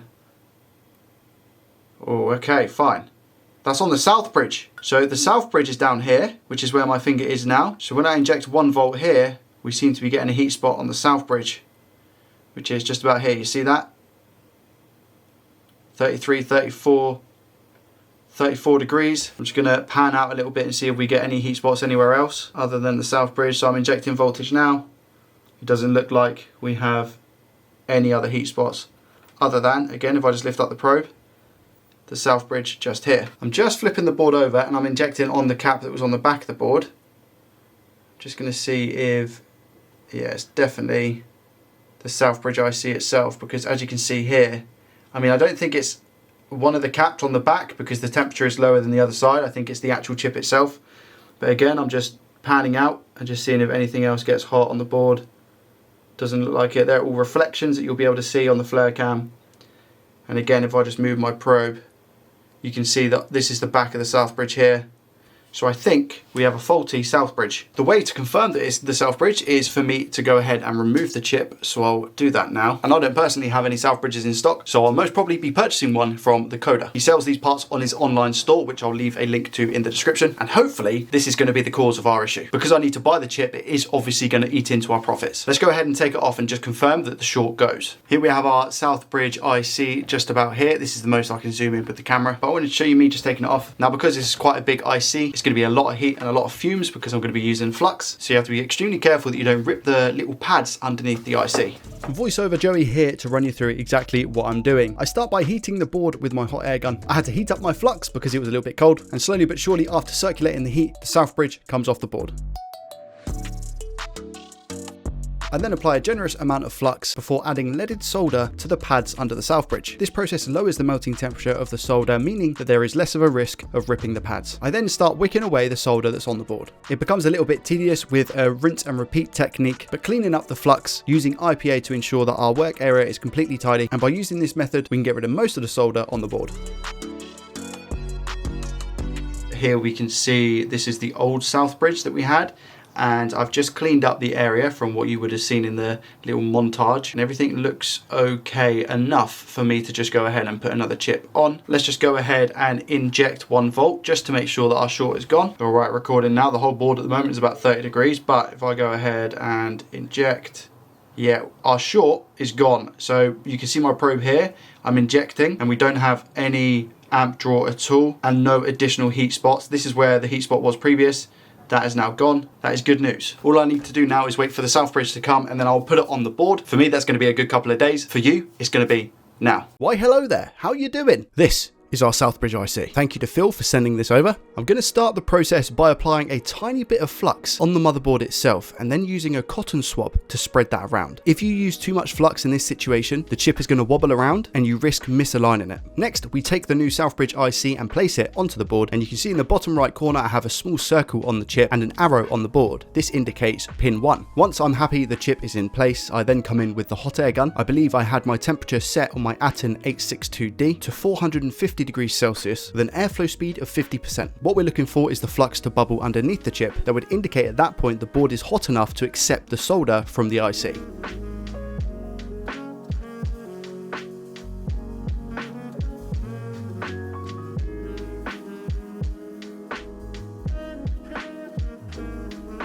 At this stage, I give it a little tap just to make sure that it's on the board as it should be. However, in the top left-hand corner, when I was prodding it, it wasn't moving. This means in that particular area that the solder isn't wet. So after taking a look at the Southbridge IC under the microscope to see if the balls are flat, I decided I wanted to give it another reflow, just because it didn't look like it was sat flush. And you should be able to see in this clip here, when I tap the top left hand corner, the whole chip moves. Now I'm happy that this is soldered.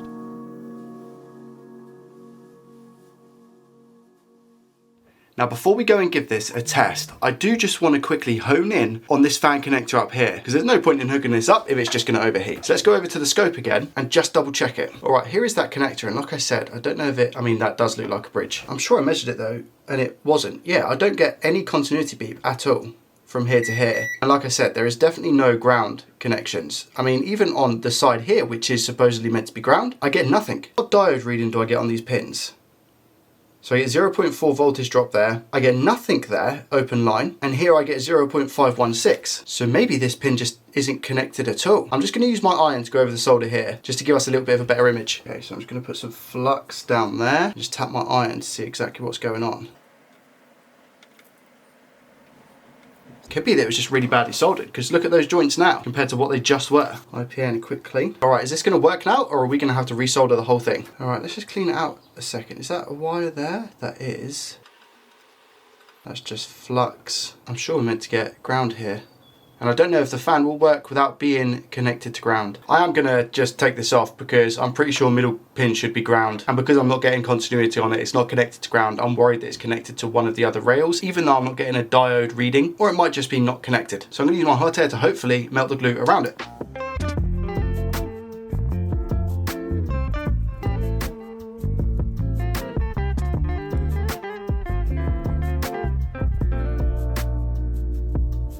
Alright, I'm just going to take this connector off now. I mean, there is a trace here, but again, I don't know if that would have been secure on the board. When I got the Southbridge, I did go ahead and just order one of these on eBay, just in case I needed it, and it looks like I do.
Okay, so obviously it's not Leonardo da Vinci art, but it's definitely going to do the job, and it's solid. So if we check in continuity mode, we don't get a beep here, we get a beep here for ground, and we don't get a beep here. That's good. Let's go into diode mode and measure now. So on this one we get 0.4 voltage drop. On here is ground, so we won't get anything. And on here is 0.5 voltage drop. So we should be all good. The wire itself going from this first pin here is enameled wire, so it has a coating around it, which means it won't short out on anything. And this is the location it's gone to. Should definitely add some conformal coating on here, just in case. Once I've tested and confirmed all good, I will put some conformal coating on these pins down here like they had before, just to make sure that none of these bridge and cause a short. But let's go ahead and give it a test. All right, I'm very, very nervous purely because I've spent a long time on this and I didn't even check yet to see if we have power when I replaced the Southbridge, let alone whether the fan or not is going to work. So this could have just been a huge waste of time. I haven't got the heatsink on because I just want to see if it powers up, and if it does, I'm going to turn it straight back off. I've got the LED connected and the front power board, the HDMI cable and the power cable. So we are looking for power and fan spin. If we get both, it's going to be a good day. 3, 2, 1. We get the beep, we get a little fan spin. Okay, so we have power. The fan's not doing anything though. Here it goes. Okay, we get a blue light. Do we get a white light? Please give me a white light. It hasn't turned off, which is an amazing result. Give me a white light. Let's go. Okay, good. A white light. So if I go over to my Elgato scene now, I should have a display. Yes, let's go. Amazing. I can't actually believe it. Okay, let me shut it off before it overheats. Put the conformal coating on here to ensure no shorts, sort out the liquid metal, reassemble, and then find out if we made a profit or a loss, as long as it fully works. All right, here we have the PS5 back together. I'm gonna turn it on and hopefully it turns on, which it does. We have the blue light here. Now we're just waiting for that light to come on. Okay, good, there's a screen. The disk drive made a very weird noise then. Okay, so it has logged in as somebody who plays FIFA 23 apparently. The disk drive is making that noise again. I don't think that shows that it's got a disk in here. However, I don't get a beep for pressing the eject button. Does it take a disk? It takes a disc. It ejects the disc. Okay, I think I put it in the wrong way. I'm putting it in, it's chucking it straight back out.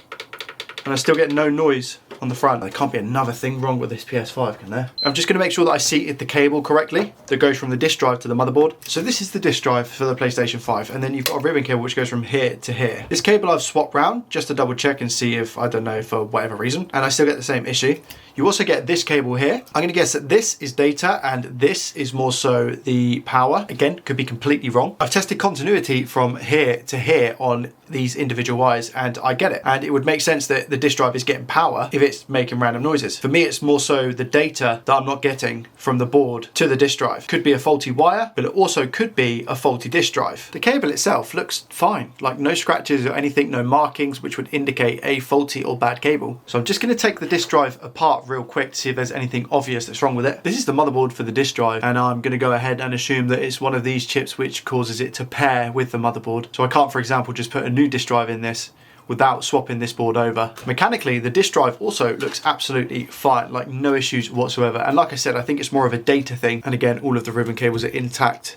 Really, really clean. I've just managed to connect to the internet, which is good. It does say that there's an update available. So I thought I'd try and update the PS5 and I get this message. Can't complete the update. Your PS5 will restart and start the update again. So I think what's gonna happen now is I was gonna be in a loop. And I think that's because it can't see the disk drive. And there we go. It says it again, can't complete the update and your PS5 is basically gonna turn off. So at the moment, this is a brick. I've swapped over from the old cable to this cable and I'm still getting the same issue. In which case, what I'm gonna try now is swapping over the disk drive. I'm gonna have to take the motherboard out of this and put it into our other disk drive, but hopefully it should be okay. Bear with me on this, I'm gonna try and explain the best I can. The broken PlayStation has a model number on the disk drive of F6-2.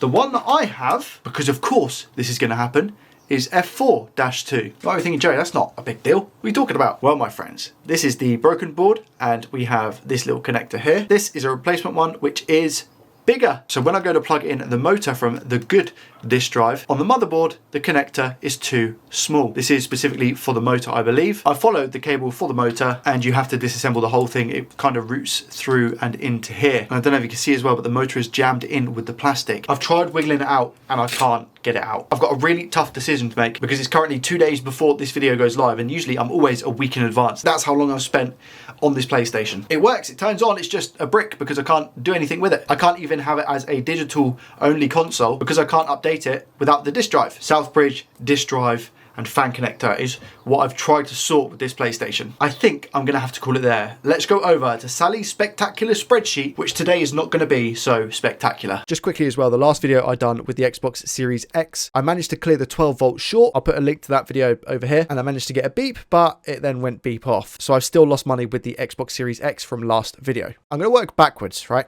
So our sell price today is 0, which means our eBay fees are 0. The upsetting part is I spent £3 on the connector and I spent £50 on the Southbridge IC, giving us so far a gross profit of minus £53, plus the total cost of the items, £275. I don't know why you have to do this to me, Sally. At this moment in time, for this video specifically, I have lost £328. So just for fun, if I go profits by video, this is going to be episode number 9 technically, and I type in minus 328.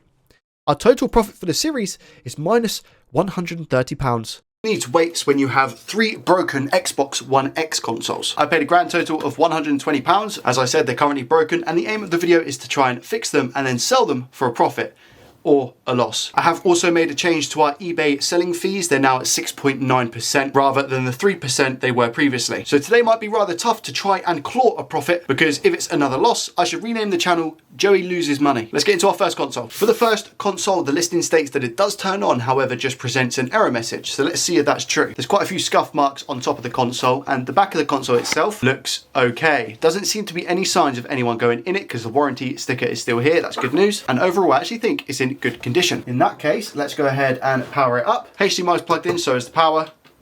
It turns on, which is good news, always. Let's head over to our Elgato game scene and see what's going on. Okay, so it turns out we get no display on the screen, which again, in the listing, they said you get a display as just an error. I'm just gonna wiggle the HDMI cable just to see if anything pops up on the screen, and even go ahead and deactivate and then reactivate it just to make sure. Okay, let's go ahead then and start it in safe mode. Start it in safe mode, you hold down the sync, the eject, and the power button. There's 2 beep. I think that should be enough to get it into safe mode. And we're still not getting a display. I'm just going to try another HDMI cable and another monitor just to make sure. Nothing is being captured on the other monitor that I have. It looks like we have a no display rather than it displaying an error message. Let's strip the console down and get into the hard drive.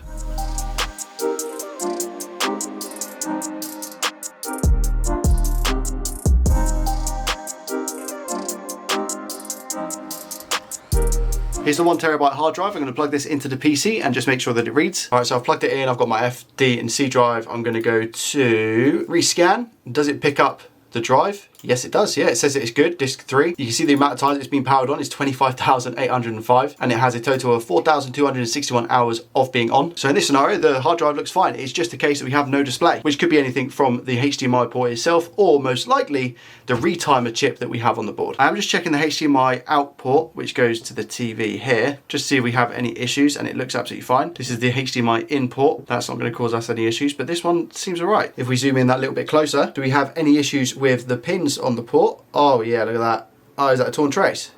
It is. That's broke. They're all done for. Oh no. And I think they've all taken up the trace underneath. Look, this one, the trace is broke. They're all done for. Most of them anyway. Right, let's get this port off. This is going to be fun.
this point, just as I come to thinking, I've spent a lot of time and work on this, I think I'm done. I tested it and it still wasn't working. I decided to replace the Retimer IC just to see if that potentially fixed the issue. The missing pad on your screen now is ground, but again, unfortunately, we still had no luck. I'm going to have to call it quits on this one purely because of time. It just means that we will have even more content for our live streams, and I will try my hardest to get down to the bottom of this one. Let's move on to Xbox number 2. The issue with this console specifically is that it can't connect to the internet via both Wi-Fi or Ethernet. That's what the customer was saying anyway. It could be a completely different story, but we're about to find out. So this one should actually power on, and we'll see how far it can go. Does it power on? It does. We get a beep. That's a very, very good sign. Next, do we get anything on the Elgato game capture? Is this listing going to be accurate? We have a black screen. Okay, this is good news. The console displays. That's a result. It's coming up with a check-in for update screen. I'm pretty sure the Wi-Fi and the Bluetooth use the same card, and it's managed to pick up my controller. So let's see if it detects Wi-Fi. Okay, so this is the Wi-Fi screen, and as you can see, it's not picking up my Wi-Fi. First things first, I'm going to strip this down and take a look at the Wi-Fi card to see if we've got any obvious issues on that. And it might just be a case of replacing that Wi-Fi card. At least I hope, because it would be nice to have a little bit of an easier repair recently. Let me get inside this console. This is the Wi-Fi card itself. You can see that the IC is here, and you've got some very small components at the back of that, just 2 capacitors, I believe a resistor as well, and a few other resistors on the board. This card itself looks okay. It doesn't seem to be any issues, but I'm gonna go under the scope and just check maybe these resistors and these caps to see if we have any issues rather than just straight replacing it. So caps are the thing to most likely go bad. So what I'm gonna do is put my multimeter in continuity mode, which is the mode that beeps when we have a complete circuit. Black probe is going on ground, and we're just going to check these caps here.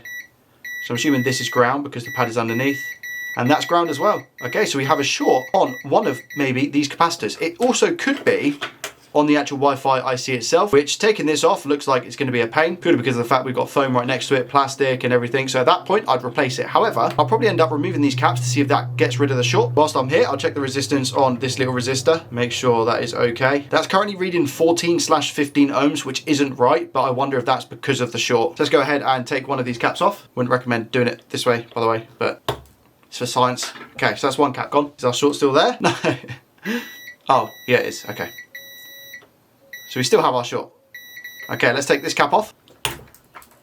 There it goes. Do we still have our short? Yes, I think we do. Yeah, we still have our short. Okay, yes, we have a short here as well. Has our short gone? No. Okay.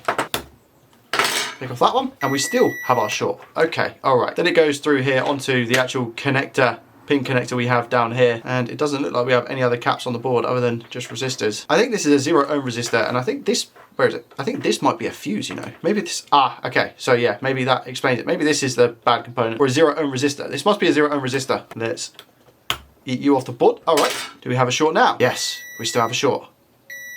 And would you look at that? The short doesn't exist on this path, so it's something here that is causing it. And on the back of this is said Wi-Fi IC. So simply put, we're just going to replace the board itself. Go ahead and slot this into here, just like that, and screw it up, and then give it a test. Okay, I've just powered the console on. Let's see if we get Wi-Fi. Okay, good, nice. All right, it's finding the network, which basically means that it's okay. I'm obviously going to blur this part out, but trust me, there is stuff there. And it's now saying there's a 4.6 gig update for the console, so we're going to start that. Okay, so we're on the home page now. Okay, perfect. I just wanted to check and make sure that there's a wired connection. I've just plugged my Ethernet in, and that seems to be all fine. So I don't know what the seller was talking about when they said Ethernet wasn't working, because it seems to be okay. Just some quick download and upload speeds. But that seems to be this Xbox One X fixed. Now we can move on to our third and final console. Third and final Xbox is looking in great condition. Doesn't look like it's actually been opened. Again, a result. Oh no, what's this? Is this CEX? It does say it sold for £190 as second-hand, unboxed apparently. But yeah, condition-wise, really, really nice. Apparently the issue with this one is the same as the first Xbox, which is it displays an error message on the screen. Let's see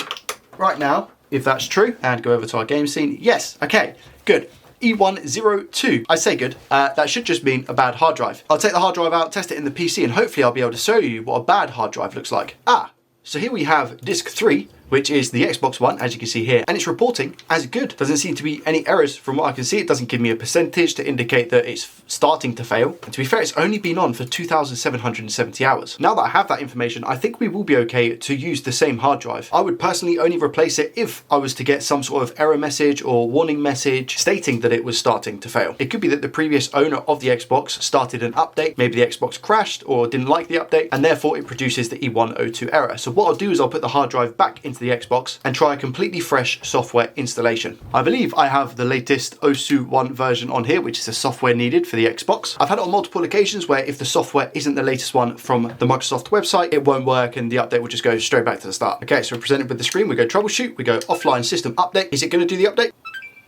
Okay, so far so good. I'll be back with you shortly after I've confirmed if the update's gone through or not. Okay, good news is that the update has gone through. I'll just boot to dashboard and check a few things. This seems to be absolutely fine as well. I haven't tested the disk drive yet, but Wi-Fi seems to be all good. I always like to try and give a console brand new thermal paste because chances are this Xbox that I'm working on now was manufactured in 2017. It's probably not had any fresh thermal paste since. It will just prolong the life of the Xbox One. Nice and clean. Ready for the new thermal pasta. There we go, lovely jubbly. The disk drive works and has installed a game on the hard drive, as well as me downloading an online game and playing it for an hour or two. I will mention in the eBay listing when I eventually do go to sell it that the hard drive had failed before, but with my checks seems to be okay. So I guess this is the time that everybody's been waiting for. Let's head over to Sally's spectacular spreadsheet. I'm actually quite surprised that looking at the Xbox One X consoles, they go for £100. I was thinking I'd be able to maybe double my money and go for £80 per console. Looks like I might be able to stretch these to £100 each just for the console only, in which case entering the cost of the console is £120. The cheapest price I could find a replacement Wi-Fi card for was £13.69 on eBay. It's a shame I wasn't able to fix all three consoles, but because I'm able to sell two for £100 each, that gives us a sale price of £200, eBay fees £13.80, and our gross profit in today's video is £52.51. Our first batch of items are actually Nintendo Switch JoyCons, and for these I paid £110. I have a total of 9 JoyCons in this box, which equates to about £12 per JoyCon. I'm not sure on the exact price of one JoyCon, but I think I might be able to get around £20 if I'm able to fix it, meaning £8 profit per Joy-Con. Imagine. What's actually nice about these Joy-Cons is the condition of them isn't too bad. Plus, they're in pairs. I've got the pairs the wrong way around, but you get what I mean. They also come with the protector connectors as well. I will dive into these in a second, but I do want to show you item number 2 quickly. My luck with these recently hasn't been that great. Therefore, I decided to waste even more money and buy another one in the hope of fixing it. I only paid £140 for this Xbox Series X, and the SSD in them is worth more than that on its own. If I can get this working, we're looking at some good profit. We'll start with the controllers. Let me take the covers off of all of them first. A listing for the Nintendo Switch Joy-Cons state that all of the controllers connect to the Switch but have drift issues, and that the seller hasn't properly tested them, which is why they were selling them as spares and repairs. So in this clip, I'm basically just testing all of the Joy-Cons. I've come to the conclusion after some testing, at least, that these ones need the analog sticks changed, so they all have some sort of stick drift on the analogs. These ones over here at the moment seem to be testing fine, but I need to charge them up because I'm unable to test the buttons that we have here, so the SL and the SR. I'm also unable to test the wireless functionality and if they hold an actual charge. Also, the Nintendo Switch I have here doesn't currently have a charging port, and I don't know if I can trust the rails, because sometimes on a lot of the Joy-Cons when I was wiggling it about, they were disconnecting, but I actually think that's more so to do with the rails we have here on the Nintendo Switch rather than the Joy-Cons themselves. And for that reason, I'll do another full test on a different Nintendo Switch after we've done the analog sticks. Let's grab a blue mat Pat. I'll show you swapping one of the sticks out, but I'm obviously not going to show you all of them. Here's our analog sticks, and funny enough, I actually have 9 of the black ones left, and I think I have around about 7 or 8 of the white ones. I bought these ones off AliExpress. I've used them in the past and they work absolutely fine. To get into the Joy-Con, we need to use a tri-wing screwdriver, which is the same screw bit that you have on the Nintendo Switch itself. And I believe we have 4 of them, 2 at the top and 2 at the bottom. Although not advised, you can use a metal prying tool here. Probably best, especially because it's quite thin plastic, to use plastic, but I like to do silly things. So I've just inserted my prying tool down here and given it a little twist. Now we have the Joy-Con open. Unplug the battery wire that we have here, good. And take the battery out. I didn't mean to pop it like that. Move our antenna, swap over to our Phillips head and undo a few screws. Lovely, jubbly. Pull and then turn this unit just like that. There is a very small ribbon cable that we need to be super careful of just up here. Undo the 2 Phillips screws that we see here, holding the analog stick in. Finally, we have a little black clasp here, so we're just gonna lift that up and pull on the analog stick ribbon cable very, very gently, and then we should be able to just lift this out with our fingers. There we go, just like so. This is our old analog stick. Now we grab our new one. We call this one Steve, and just do exactly what I've done in reverse. And now, as long as I've not dispatched anything in the process, just slide that in there, making sure that we have all the seams closed, which looks okay. We have our new JoyCon installed. Now, I bought these a couple of months ago, and I think since Nintendo now do free joystick analog replacements, I could be wrong, so please don't take that as 100% true information, but I vaguely recall seeing an article on it. I'll test them all at the end rather than individually. In my honest opinion, I don't think changing analog sticks on Joy-Cons is good money, especially when you count eBay fees, parts and time. I do, however, think it's a great starting point for someone who is wanting to get into repairing electronics or even modding. Most electronic devices have some sort of ribbon cable and lots of small SMD components. Sometimes even just getting the feel for how these slot in the connectors will help in future electronic repairs. You may have noticed I didn't unplug the battery with some of these, and that's extremely stupid. When you replace a stick on one of these Joy-Cons, not all of the time, but most of the time, you then have to calibrate it on the console, which I have been doing, and I don't have any issues with any of these controllers. These four here that are supposedly fine, I need to charge fully and just test to make sure they are all good, but they don't have any analog issues. I don't have a charging dock for these Joy-Cons, so I need to charge them individually, well, in pairs. It'll probably take me a full day or so to charge all of them. Let's move on to some actual electronic repair and see if we can fix the issue with this Xbox Series X. Condition-wise, not too bad. Again, I paid £140 for it, so it's expected to not be in the best of condition. We are missing the sticker here, which covers up this screw. This console does, however, have no power. Let's plug it in and see if we blow our fuse board. No, we don't, and I hear a crackle, which is good news, as that's usually a good indication the power supply is okay. Does it power on? No. So we get no power, nothing on eject, nothing on power. Let's get inside the console and see exactly what's going on.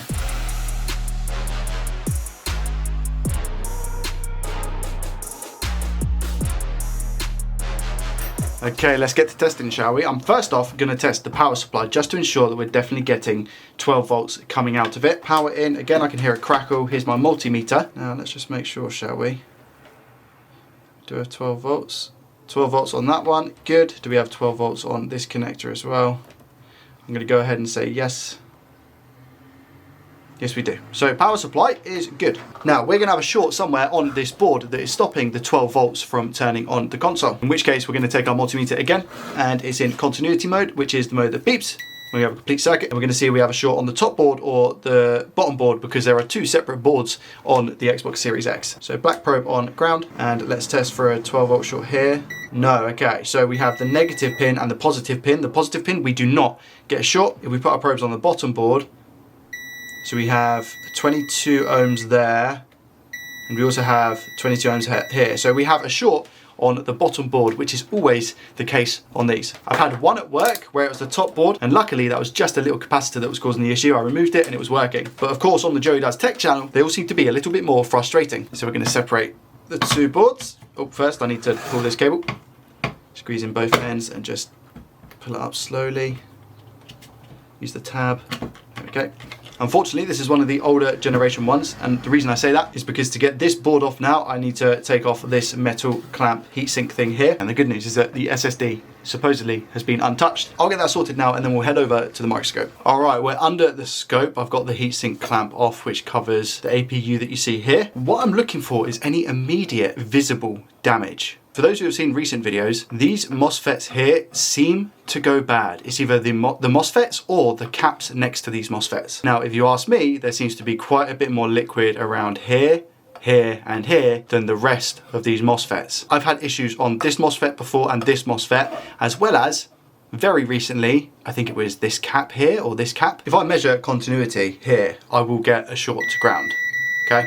I always get this the wrong way around, but either I think it's this is meant to be positive and not ground, whereas this side is actually meant to be negative and therefore ground. I'm most probably just going to inject voltage to see if that can show us exactly what the issue is. But again, this is our 12 volt test point, which is going to be short to ground. We have a 5 volt test point here, so I'm going to check this one.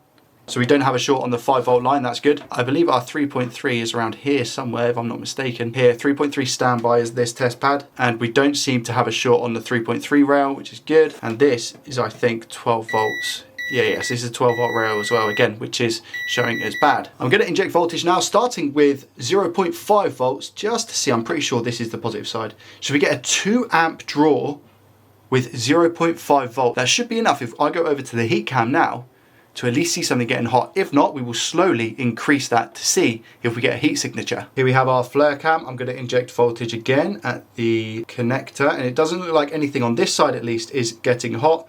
And again, 2.1 amps being drawn. Let's turn it over and just look for the slightest bit of heat here, okay? Like I said, it's usually this rail up and down here. So I'm going to inject now. Nothing that I can see on the board in particular getting hot. And again, nothing on this rail. Last time I done this, it was the smallest heat increment you can imagine. I'm not getting anything with this amount of draw, these two little spots here. I'm going to increase the voltage a tiny bit. We're going to go 1 volt now and see if anything lights up. Anything on this rail in particular getting hot. Anything on the board.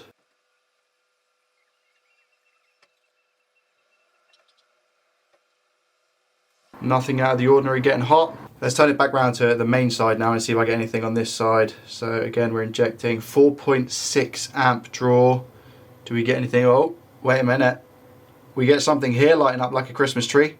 That's very interesting. And here we actually have the thermal putty. So let me just scrape some of this off. All right, here we go. I've removed some of the putty.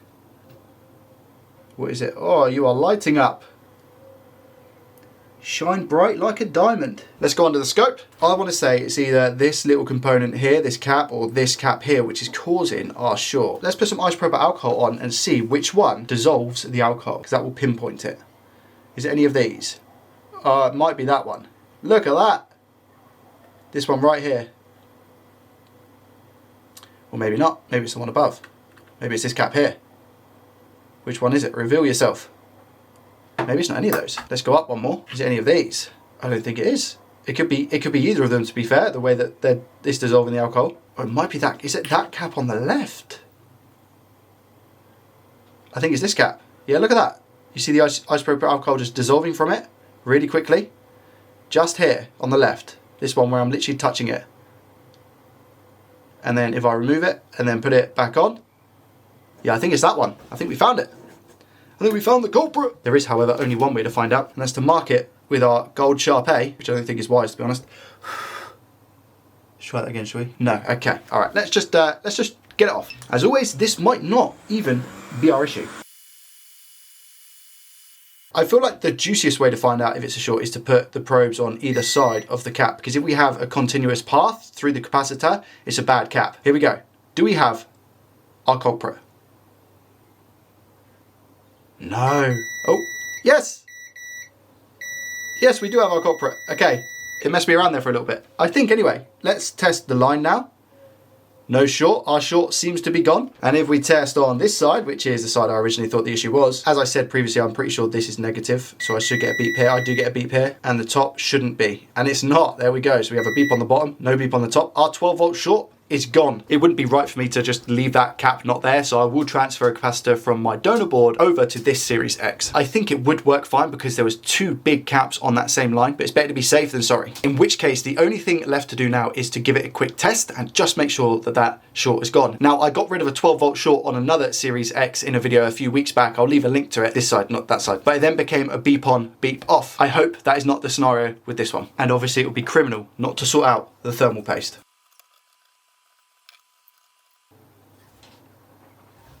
Lovely.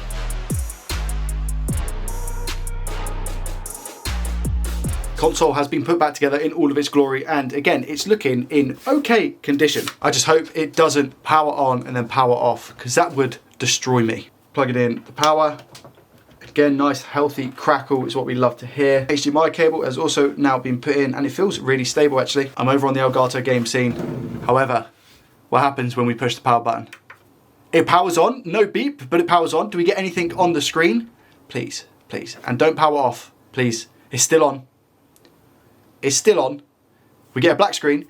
Let's go. I just punched myself in the headset. However, we're good. It still has the person's account who sold it to me, I'm assuming. And it's all fixed. we have a working Xbox Series X. I've got an Xbox game here. Let me put this in and see if the disk drive actually works. Okay, so it takes in the disk. There we go. Yes, so the disk drive works. He managed to get his disk out, however. Extremely happy that is up and running. So I've not been so lucky with previous Xbox Series X's. Let's now head over to editing Joey, who will give us the final status on the Joy-Cons. Then on to Sally's spectacular spreadsheet. I feel like today is going to be a good one. The Joy-Cons are charged. Not every single one of them worked. There was actually 3 controllers in total that needed this replacing because these buttons specifically weren't working. I think it's the SL and SR buttons. So that also eats into the cost a little bit, but I paid £2 for 2 of them. So it's not too bad. Other than that, every single one of them is fine, which I'm actually very shocked about. But the cost, as I stated at the beginning of the video, £250. In total, I used 5 analog sticks for the Joy-Cons and I get them at about 50p each. They're very cheap, which gives us £2.50. Plus the 3 SL rails buttons gives us a total of £5.50 for parts. This is where it gets interesting. At the moment, I see Joy-Cons go from anywhere like £16 to £20 for one Joy-Con. So I'll call it £18 bang in the middle for the Joy-Con. So if we go 9 times 18, this gives us a total of 162. That's if we were just selling the Joy-Cons. An Xbox Series X console only, again, the price varies, but the sold ones that I've just looked at go from 300 to 350. I'll meet in the middle for the sake of the video again, £325. So 162 plus £325 gives us 487. If I update that to 487, our gross profit in today's video is £197.90, which I believe is my most profitable video yet. Best part about it is I didn't use any cost for the Series X. It was just that little tiny capacitor. In the latest episode, we actually made a profit of £197.90. However, that is no longer accurate. The Xbox Series X that I fixed then broke after I fixed it. So for that reason of being completely honest and transparent, I have minus the £325 that we were going to sell the Xbox Series X for. And now for the last video, we're in a minus £104.68. I just update this to minus 104.68. That takes our total profit of the series to minus £182.17. I paid £105 for both of these items. And what are they? 2 Nintendo Switches. If I can fix both of these, I'll be extremely close to getting back into the positive. Enough messing around, let's start with this one and try and fix it. This Nintendo Switch specifically has no power, and condition-wise, it's not that bad. We don't have many scratches on the screen. It comes with a kickstand, which is always a bonus. Now, have we completed the Holy Grail? Do we get a game? No, we don't get a game. Do we get an SD card? No, we don't get an SD card either. Believe it or not, it comes with all screws that I can see, which is lovely jubbly. That gives me good hope. First thing I'm going to check is this charging port underneath the microscope. The reason I check this charging port is just before I apply any current to it, I want to make sure there's no pins crossing. So you see those gold pins? We have a line on the top there and a line also on the bottom. And to be honest with you, this port looks okay. If I give this voltage when it has a bad port, we could damage the internal circuit of the Nintendo Switch, which is why I always like to check. The port itself doesn't seem wobbly, so it seems pretty secure. The only thing I would say is that the clasp has just started to come unclipped at the top. That's why you've got a little bowed bit up here, but not bad at all. This does in fact mean that I can use my ammeter to test and see how much current this takes. If we plug it in, what we're looking for is this to light up with at least something, which it does. What does it tell us? Tell us a story. Oh, okay, so it appears we actually have a working Nintendo Switch, which I'm extremely confused about. Let's go ahead and, okay, so that Joy-Con connects. Let's see if this Joy-Con connects. Oh. So this Joy-Con isn't connecting, and I know that the Joy-Con itself is fine. Just double check on this side. That one definitely is connecting. This one isn't. Okay, so this might be a really easy fix then. Oh, I've run through the setup, I've connected to Wi-Fi, I've updated the system. The Joy-Cons work wirelessly with no issues. It works in a docking station. I'm just about to test the game and make sure that's all good. Put Mario Party in. Yeah, the game reads, no problem at all. Micro SD slot as well. Does that bring up a message? Yep, it does. Just use a tiny little drip of isopropyl alcohol just to quickly clean the screen. Now, as much as I love making content and having content for the YouTube video, it's also nice to sometimes make a quick buck. So I would have purchased this Nintendo Switch for either 50 or 55 pounds, and I should be able to sell it for 100, which is great profit. I'll play a game on this off stream just to make sure we get a decent bit of runtime from it before I end up selling it, but all of the tests seem to be a-okay. I've just put some isopropyl alcohol down here, and the Joy-Con rail that I had an issue with before, every single time now just clicks into place effortlessly. And if I wiggle it about, it doesn't disconnect. And it's exactly the same with this one over here. So I don't know if maybe that was an issue before and the contacts were a little bit dirty down here, but I'm not having that issue now. Nonetheless, it was sold as no power and it definitely powers on. And for the record, it does also charge both ways. So I think the port itself is also okay. I'll put it on charge and make sure that it goes to 100%, but I'm pretty sure it's safe to say that we have not fixed that one, but it counts. Sometimes that little bit of luck is needed. I'll look at switch number 2 now. Depending on how this goes, I do have a third item up my sleeve. So if the video is a bit too short or uninteresting, I will get that one out. Moving on briefly and quickly to Nintendo Switch number 2. This one doesn't have the rear kickstand, but same things apply. We seem to have screws here and a screw here. Do we have the ones at the side as well? Yes, we do. So this switch is actually in very good condition. It's also got a screen protector around the screen, and the screen protector itself is spotless. It's just got my grubby hand marks on it. But this is a really, really, really good condition Nintendo Switch. Same as the first one, I guess, supposedly. This one doesn't power on, it has no power. So you know how we do, back under the scope to see how the charging port is looking. Are we cooking? Good looking. Same rules apply. We're looking for any bent gold pins that you can see on the top and the bottom. And to be honest, this port looks unbelievable. Factory. Very, very clean. Not really any debris inside other than little bits of dust that you can see. Ooh, that screw does look a little bit stripped though. So that's meant to be a Phillips head. So yeah, you see how this one is definitely got the Phillips groove. This one looks like it's been stripped a bit. What about the one on the top? How does that look? That also looks like it's been stripped. So somebody's at least definitely taken the back off of this console. Even before I go ahead and plug the charger in, I'm just gonna see if it turns on by pressing the button. No, it doesn't. Okay, at least this one definitely has no power, or at least no charge. So if we take our ye old ammeter, which I'll leave a link in the description down below, an affiliate link. If we go ahead and plug this in, what happens? So we get 14.8 volts, which is regular amount of voltage. We're looking for 15 volts. That's what the switch takes. And we've got 0.17 amp draw. Now, if I'm being honest with you, 0.17 is normal for a battery that is completely drained. So I think what I'm going to do is leave it for 5 or 10 minutes and just see if the current increases. If we see 0.17 amps jump up to around about 0.5, 500 milliamps, it means that the battery on the switch is taking a normal charge. It then goes up to around about 700 milliamps or 800 milliamps when it's fast charging. I've left this for not even 5 minutes, I'd say it's been 2 minutes or so.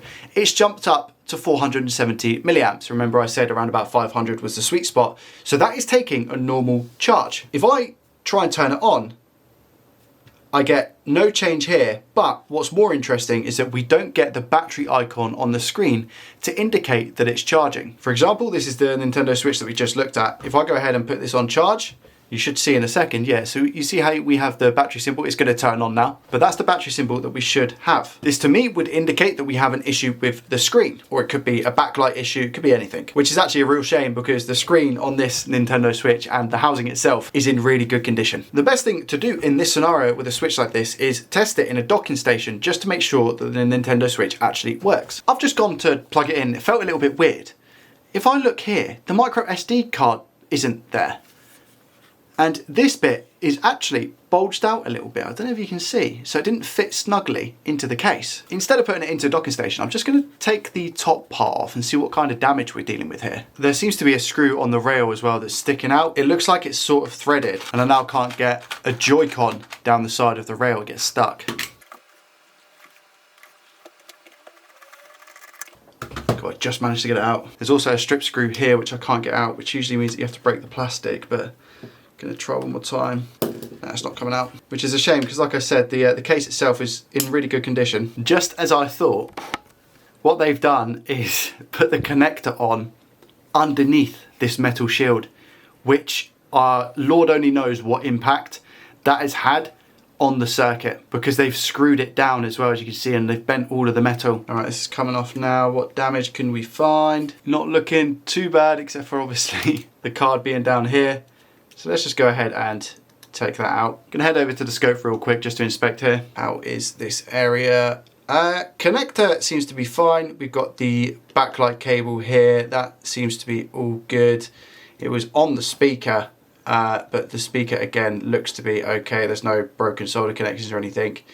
Oh, this wire might have just escaped the damage, or maybe not actually, because I don't know if this, but it doesn't look like it's been torn through, but that's something that I'll definitely have to bear in mind because this wire actually goes this side of the connector. Come on, There we go, that's better. So they had put it back incorrectly and lodged the screw in here, which again, I don't know if this is damaged or not. We'll have to inspect it if we manage to actually get this console working. But yeah, backlight LCD seems fine. Remember, this is no display, I think. So if we go up to the LCD ribbon connector here, how does this look? This looks okay. I mean, it doesn't really look like somebody's tried to take this out before, but signs of somebody going into this Nintendo Switch, aka our foam up the top, has been ripped, which means that somebody has definitely taken off the, or maybe they got like halfway, because it doesn't look ripped. It doesn't look ripped all the way. And has this been taken off?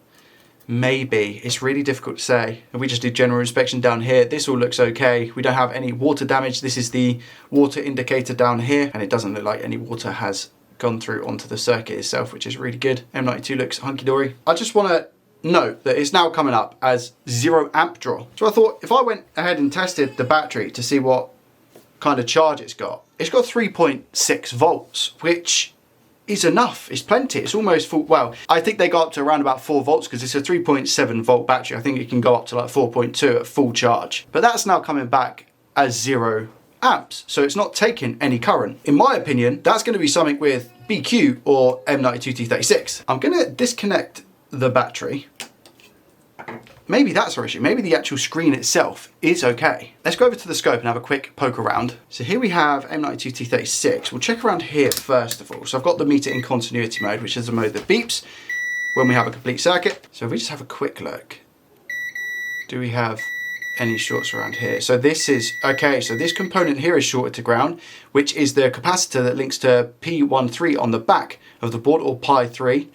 Do we have any shorts here? No shorts on these caps, nothing here.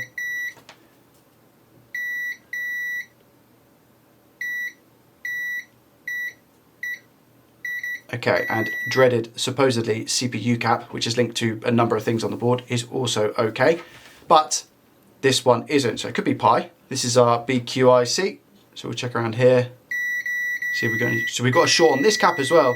I had a short on this cap and it's coming up as 1 ohm, so I'm going to go ahead and assume it's a short to ground. If I put my meter into resistance mode, I'm going to see how many ohms we have here. Yeah, 1 ohm. Well, it's coming up 2 ohms. Minus my leads, you're probably looking at a short to ground. Dead short to ground, I think. Bear that in mind. Continue with inspection. Any shorts anywhere else? No. So we have a short on this cap here, and we have a short on the P13 cap here. I'll remove the board out of the chassis.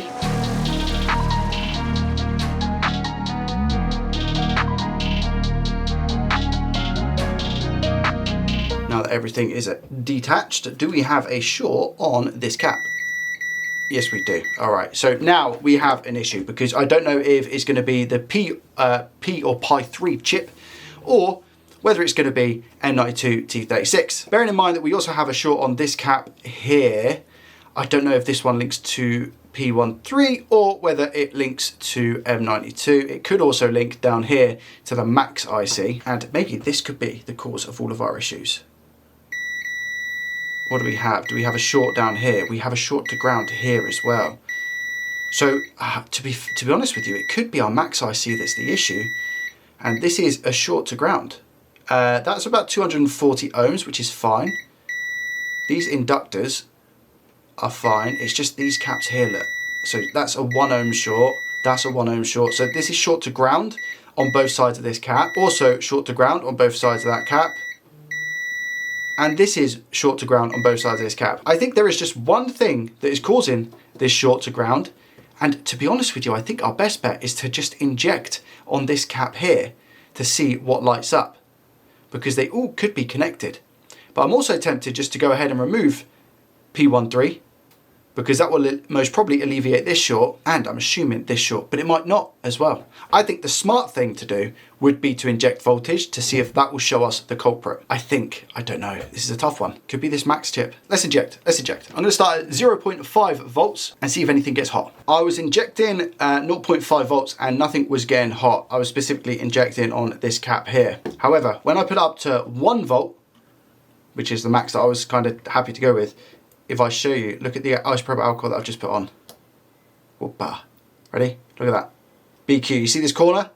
There is a corner on the BQIC which is causing the IPA to evaporate, not dissolve, as I may have stated in previous videos. You see how it's evaporating? So our culprit, I believe, for at least this short, is going to be the BQ chip. I don't know if that's going to alleviate this short because this board might have more than one short. I guess it's unlikely, but when I inject into this, I can't see anything getting hot on the heat cam. So I think my first play is to remove the BQ IC and see if this short goes.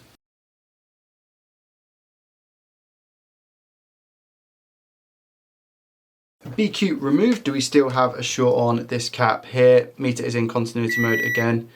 Do we have a short? No. Okay. That's really, really good. So we don't get a beep on here, which means that BQ was the culprit. And then if we go over to the max IC, has this short gone or is it still here?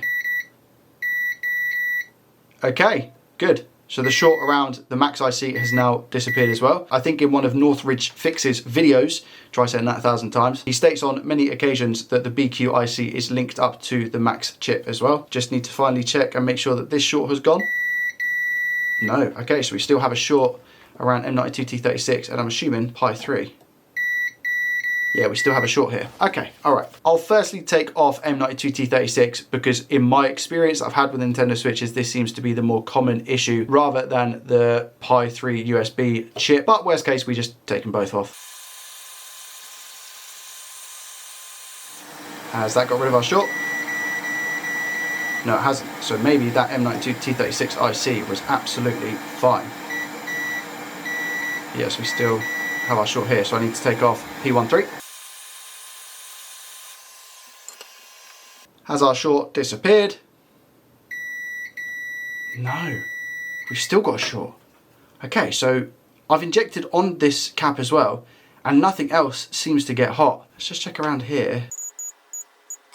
I've had this component go bad before as well. Okay, that's shorted to ground on these caps on both sides. Yeah. So these are short to ground, and I believe this side is not meant to be shorted to ground. So is it this little BGA again here? I'm going to eject on these caps and see if anything happens, because that also must mean that I have my short here still, right? Yeah, I still have a short here. BQ's off the board, and that alleviated this short, but we still have the short here. But the max IC caps here, they're fine now. Okay, there's a lot of things wrong with this board. I'm just going to inject on here, starting with 0.5 volts. Again, I just also want to clarify that all of the places that I'm injecting are dead shorts to ground. They have no resistance going through. They are connected to ground. What I'm about to show you is the weirdest thing ever, right? Let me just go ahead and remove the eMMC, which is the memory. Do we still have a short here? No, we don't. There's no short, which alleviates the short from here and also gets rid of the short here. So something's wrong with the eMM IC. This is a BGA chip here, but this is the chip, I believe, which is married to the motherboard. And without this, you can't use the switch. So I'm just going to check this little cap here. Is that ground? I don't know. Okay, so assuming this is ground, we don't have a short on this cap. No, that cap seems to be okay. We've got a few other caps here, and I'm assuming again this is ground. Okay, so that cap is short, this one. That one isn't. That one isn't. This one is as well. Okay, so I've got a short on this cap and I've got a short on this cap. Again, I'm going to inject 0.5 volts on this cap and see if it's the actual IC or whether it's one of these capacitors that's causing this to not work. Imagine if it is, that'd be amazing. Doing this the lazy way, I'm just going to put a bit of isopropyl on it. Okay, and if we go to inject here, I think it's, I don't know if this cap has got, it's definitely going somewhere. Oh, is it this cap? You see that? Put the isopropyl back on. Oh no, I don't know if it is that cap. Maybe it is. Or maybe it's this. Okay, right. This cap isn't shorted. This cap isn't shorted. This cap is, and this cap is. I'm just going to take this one off. Okay, that one's off. Let's check now, see if our short's gone. Oh, okay. So I have continuity here, I don't have continuity here. I think that cap was shorted. Now, if I'm being honest with you, I don't know where the cap's gone. It's not on here, is it? No, because I could have measured the cap to 100% confirm. Is it on my iron? Yes, perfect. Was our short on this cap? Oh my lord, can you hear that? We have continuity running through the capacitor, which means that this cap was shorted. This was what was causing all those shorts. I don't know what importance it plays on this rail particularly, but I am going to replace the solder on here and just put a new cap on, just in case. Let's put some flux on just there. Just a teeny tiny bit of solder just there. There we go. I've got the replacement here, which is taken from a donor. Let me just take this little guy, solder it there. Wicked. And just rotate. Solder it there. Perfect. Little cleany bosh. Make sure it's not going anywhere. Make sure it's nice and soldered correctly. I'll just get rid of some of this flux because I don't want to heat the board, you see. I could heat it to around about 100 degrees, but again, it's such a small board, I just don't want to risk it. Not bad. And it's definitely soldered, right? Okay, and do we get anything now? No, nothing. Good stuff. Okay, we should be good to go. Put this back on the board. Okay, now, do we have our short on here? If we do, I'm out of luck. If not, we're laughing. Yes! No short, there we go. Remember this side as well. Cool, no short. And just finally, no short. Would you look at that? I'm going to put the old P13 back on, and I'm also going to put the old M92 T36. Then I'll quickly test for shorts. I'm going to put a new BQ on because that was obviously affecting this component here. But all we would have used is that tiny little cap, which, you know, counts for 1p or maybe even half a penny, and a BQ IC.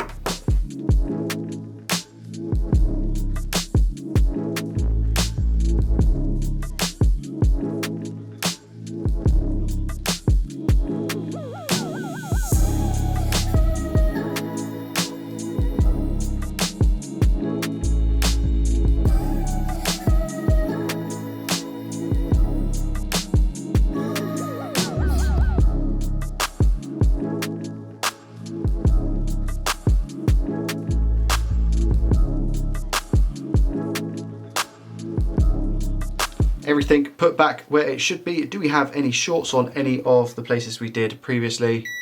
No short there. Need to clean that up. Do we have a short here? No short there. Do we have a short here? No short there. Down where BQ was.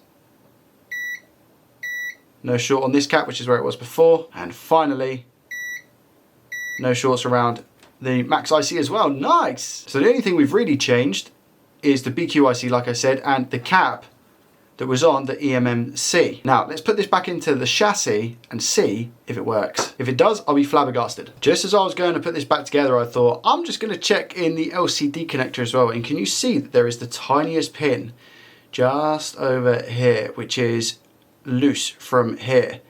I'm not saying this is why we didn't have an image in the first place, because we've obviously just fixed a lot of the reasons why we wouldn't have had an image, but this definitely counts to something because the LCD is not going to work with a bent pin like that. And I've been able to do this once before, but I don't know if I'm going to be able to do it again. Just need to try and lodge this tiny, and when this pin is microscopic. Tiny, tiny, tiny. I couldn't even tell you a measurement because I don't think it would exist. Thing is, it will go all the way back here, won't it? I need to try and get the blade all the way down without damaging anything else, which is almost impossible.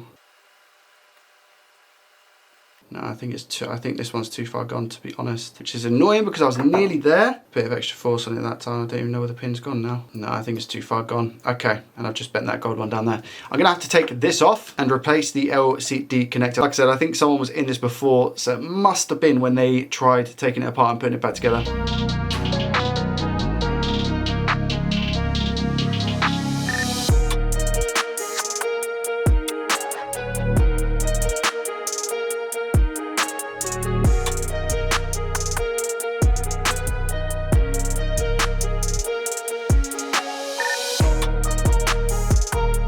Connector has been soldered on. We just need to make sure that everything is solid I'm just trying to think best way to do this. And these pins are extremely fragile, so I need to be super careful. Just want to make sure they're all on. They look it. Because luckily you can just get a soldering iron and get on these pins if you need to after it's been soldered to the board, because they're exposed. But that looks all good, to be honest. How are these ones looking? I don't think I need to prod these ones. As long as that front line is good. Yeah, that looks good as well. Nice, okay. Just to triply check that all of these pins are good, which is what I did check beforehand. But yeah, you see? Nice. Let's put this one in the case. Moment of truth, everything's a little bit messy at the moment, as you can see. But I just want to check and make sure that this is all good. I've plugged the LCD in and I've plugged the backlight and the battery. Here we go. What do we get? In 3, 2, 1. Ammeter comes on, 0.34. Do we get anything on the screen? Yes, let's go. All right, sweet. And it's just turned off. It's turning on. Yes, come on. 850 milliamps. And also the eMMC must be okay because it's remembered what it had previously. I'm gonna turn it off, put it all back together and just give it a real quick run through, make sure it can read games, etc. But I am ecstatic about that fix. I've never had an issue like that before. A short on the BQ and the memory, nuts. Let's put it back together.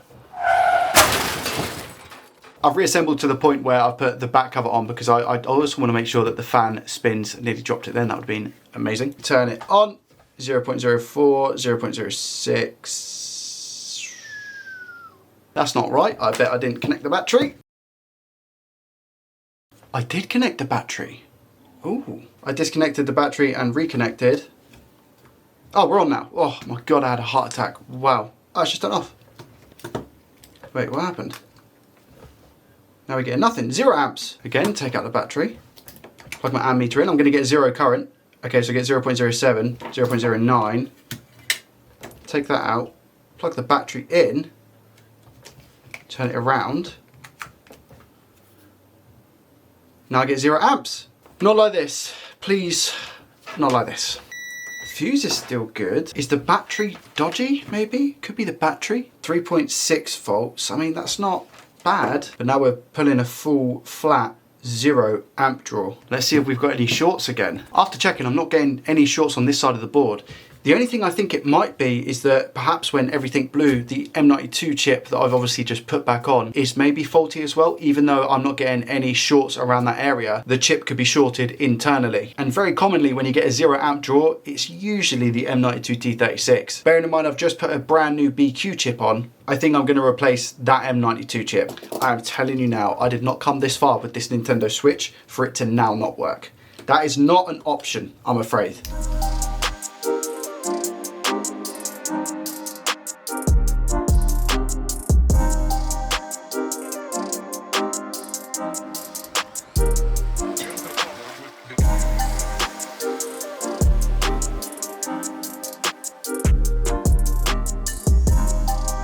Okay, M92 T36 has been changed. I've got the battery, I've got the LCD plugged in and the backlight like we did the first time round. Do we get anything? No. So it's still 0 amp draw. It could be BQ. I'll double check my work around BQ. All right, attempt 4,792. BQ did look a little bit out of line. I can't imagine that was causing it, but you never know with soldering, so let's test. What happens now? Okay, good. 0.36, 0.47. We get backlight. Okay, we did have something on the screen. Is it turning on? Yes, okay, it's turning on. I need to, again, put this back together and see if it works. Serious case of deja vu here. This is where it stopped working before. So, 3, 2, 1, please work. Okay, 0.36. I've put the back on, it's the silver cover, and it says that it's charging. It's gonna turn on, so that's gonna shut off, it's gonna restart. This should bump up now to about 800 milliamps, so we go 920. Okay, touchscreen, does it work? Yes, it does. Okay, sweet, touchscreen works. We don't have any parental controls. Speakers? No? I can't hear the speakers.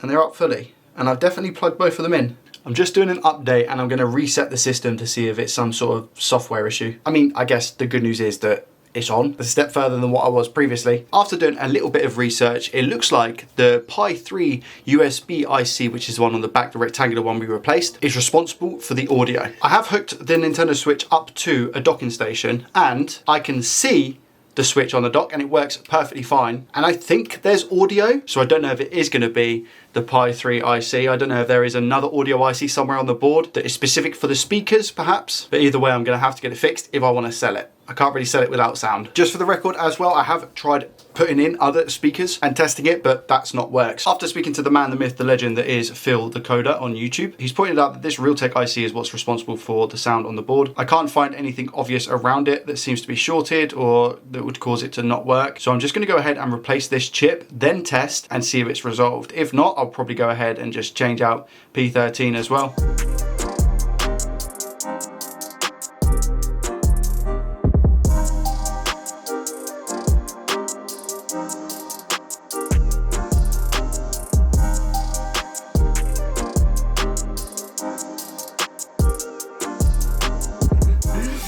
It's got to be a temp like 5,000 or something now. I've put what I need to back, but I've also kept the silver shield off the back as well. So we're just going to turn it on and see if we get any sound. Okay, it turns on, which is a good thing. If I'm being 100% honest with you, I don't think I am going to get any sound, but maybe I'm just being a bit too doubtful, who knows.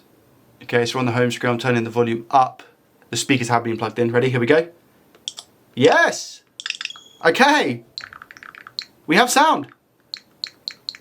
Sweet. Let me just check it works in the dock. The docking station, does the dock still work?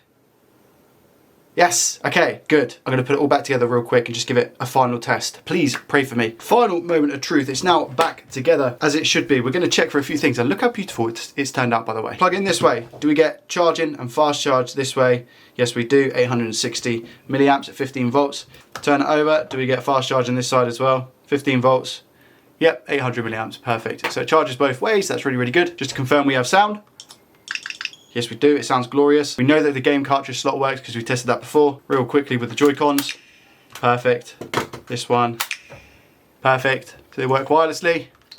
Yes, they do. Wicked. So I think this one is now good to go. That's 2 for 2. But you know what it always boils down to, and that's Sally's spectacular spreadsheet. Okay, Sally, give us the good news. Our cost, like I said, was £105. I'll say £3 for the Realtek IC we used for the sound, and I'll say £5 for the M92 T36 power IC. Plus then I'd say £2 for the BQ. So we're talking £10 in parts in total. Nintendo Switches sell pretty well, and they sell for £100 each. So we've got 2 for sale. That gives us a total of £200 sale price and a gross profit of £71.20 for today's video. If we go ahead and look at our total and put in here £71.20, our total profit currently is still minus £110.97. We're getting there.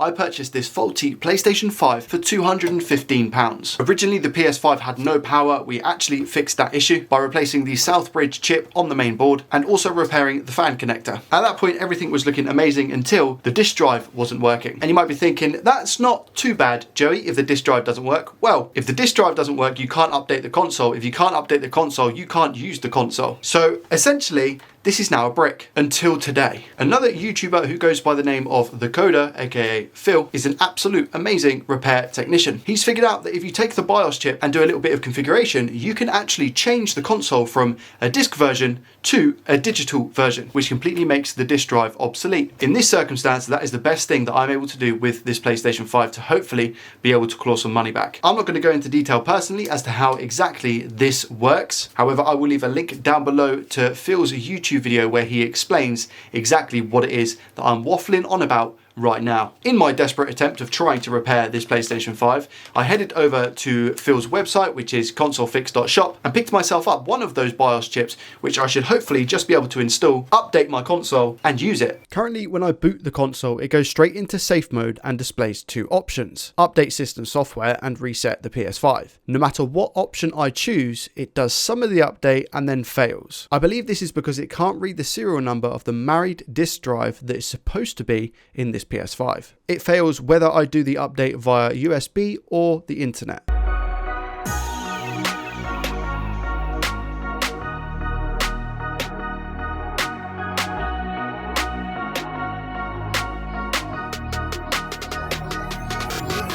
So on the right we have the current BIOS chip that is installed on my PlayStation 5 motherboard. This is for the disc edition, and this is the chip that was provided to me by the coder. As you can see, pretty much identical. They both state Winborn. Importantly, I think they've got this long number that is identical, and the 4 numbers on the bottom are slightly different. This is a 2028 and this is a 2051. I don't know if that's because of different revision of the actual PS5 board. For example, this one is 010. I don't know if this chip was taken from a 010 digital edition, or it could have been something completely different. For the sake of my own sanity and stupidity, I'm just going to mark this with a bit of a gold Sharpie pen to state that this is the old one, and we're going to go ahead and remove this IC and replace it with this one. I'm using a temperature of 480 degrees Celsius and an airflow speed of 99%, which is the highest it goes on my Aten 862D. Rotating the handle in a circular motion to try and warm up the board as quick as I can to hopefully remove the chip without any issues as the solder wets. The chip is located next to the Southbridge IC, and this area can take a lot of heat. The process was taking such a long time, so what I actually decided to do was apply leaded solder on the pins of the BIOS chip to lower the overall melting temperature.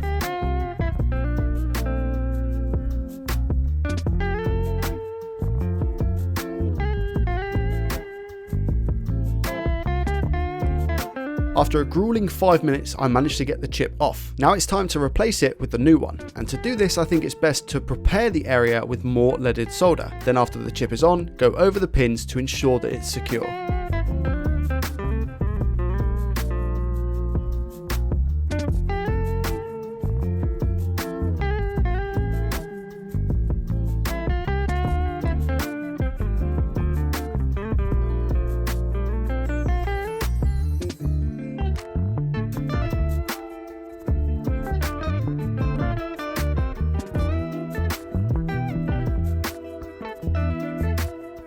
Post-editing Joey will probably tell you that that was an absolute pain to do. For some reason, the chip just wasn't coming off the board. Now I'm going to put it back together and see if we can install the update file that we need.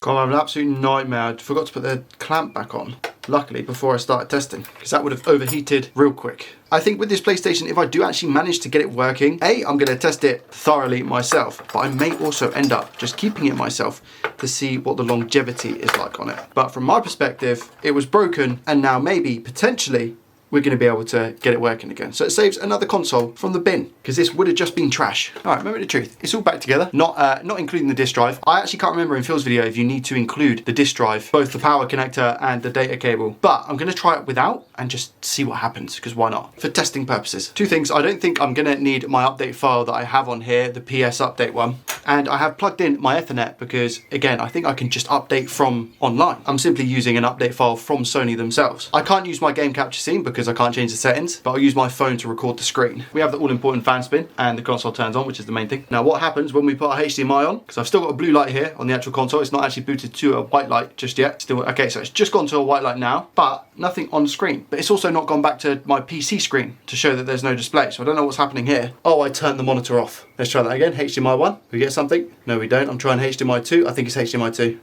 There we go. Okay. Can't start your PS5.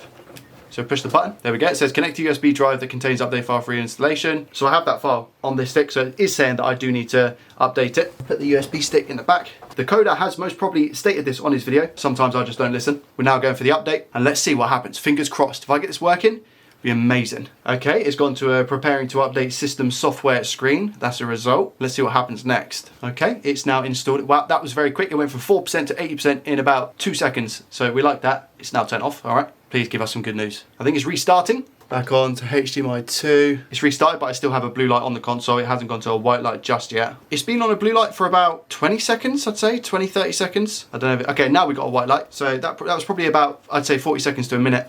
Aha!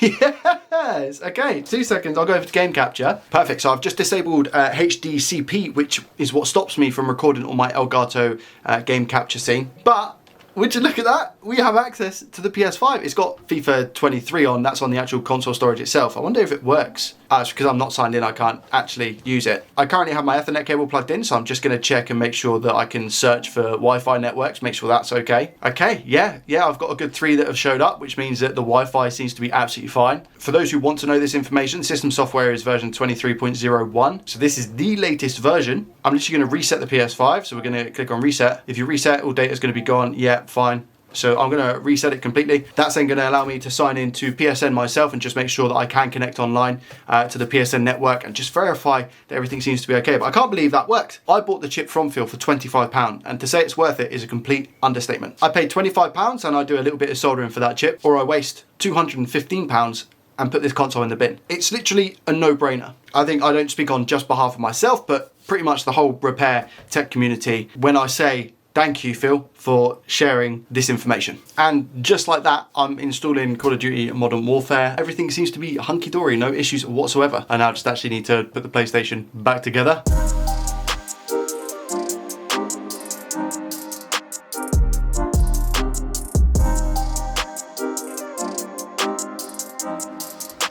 Just like that, we have this absolute beauty put back together and ready to game. I haven't connected the drive because there's not really any need, so ultimately it's lighter than what it was previously. And you can't necessarily see that there's no disk drive in it. It does need a good clean, but I'm ridiculously happy with that result. I'm going to go ahead and update Sally's spectacular spreadsheet. And the reason being is, even though I'm going to keep this PlayStation to myself, eventually, as long as everything goes to plan with the updates, etc., I will probably sell this. With that, I will mention that a digital PS5 console only usually goes for between £250 to £300. I'll have to state exactly what I've done on the listing with this PS5, and for that reason, I will put it towards the lower end of £250. This here is where we stood previously. This $275 cost was for a PlayStation 4 and the PS5. Remember, the PS5 was only $215. But for complete transparency, I'm not going to add a new number though. I'm going to edit this gross profit on this tab here. Now I'm going to plus the £25 for the BIOS chip that I bought from the coder. That gives us £78. And if I go to sell the PS5, like I said, for $250,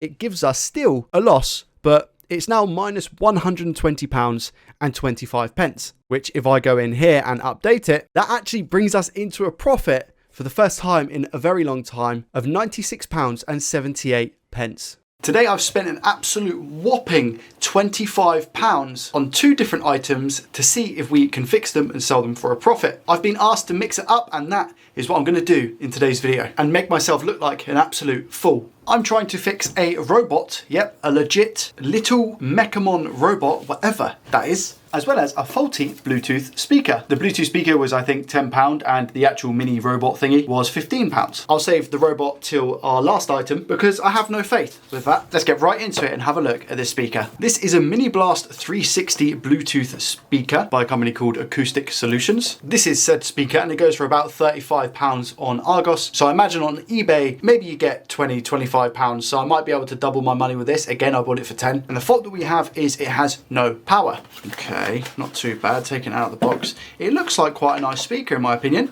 It uses USB-C as a charger, which is good news. It says on the bottom here that the input is 5 volts at 1 amp, so I can use my USB sockets on this. I'm pretty sure a USB 3.0 socket provides 5 volt power, and that would make sense for a tiny little speaker, I guess. I am no expert when it comes to fixing electronics, so please don't follow any of the things that I do in this video. I just do this for fun and my own personal experience. And every time I record a video, I always learn something new. And this is my USB-C plugged into that USB port, and you can see 5 volts. Nice. Let's go ahead and plug that into the speaker and see what happens.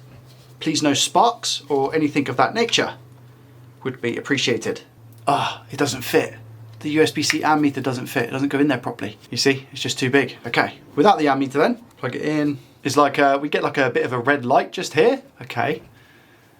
All right, so if I take that out, is it? No, okay, so it's definitely doing something when I plug power in. Oh, and I get a orange light here to indicate some sort of charging. It says on the listing that it's no power at all. No power would mean no lights that we're getting, etc. So if I try and power this on, what happens? Let's try and hold it down and see if that does anything. Sometimes it can be like a reset or something, just to rule out the stupid stuff. Doesn't seem to be doing anything after holding it down. I probably held it down for a total of 20-30 seconds and nothing seems to be happening. I'm going to try a combination of pushing down on the power button and then like the plus that we have on the side. We have some buttons on the side here. Has it done anything? Don't think so. Yeah, we've got a sync button, a Bluetooth pairing button by the looks of it. before I go ahead and start ripping this apart, I want to just make sure that it's definitely not a software issue. It's still not getting anything. It's still lit up though. And a good indication that it is somewhat working is of this charging light. Could be something to do with the actual button, maybe. So I think we need to take this apart because I'm definitely not getting any power. How are we going to take this apart? I don't have Scooby-Doo. Let's see if we can somehow work it out. It's some sort of twist and pull motion. I don't think it is. We have these little feet on the bottom. I don't know whether maybe they're glued down or something, where we can just take it out. This little circle, the inner circle. Oh, wait a minute. Is there screws under the feet? Hold on. Ah, bonjour. No, I don't actually think there is. Is that a screw? No, it's not. Okay, we've now got white tape under that one and white tape under that one. So two of them have white tape. These ones don't. Let's see if there's any sort of like Phillips screw under here or something, you know? It definitely doesn't feel like it. And there's no screws in this little rubber bit here. It's got to be something to do with the bottom. Has to be. I don't know. I don't know how to get into it. I'm failing at the first hurdle.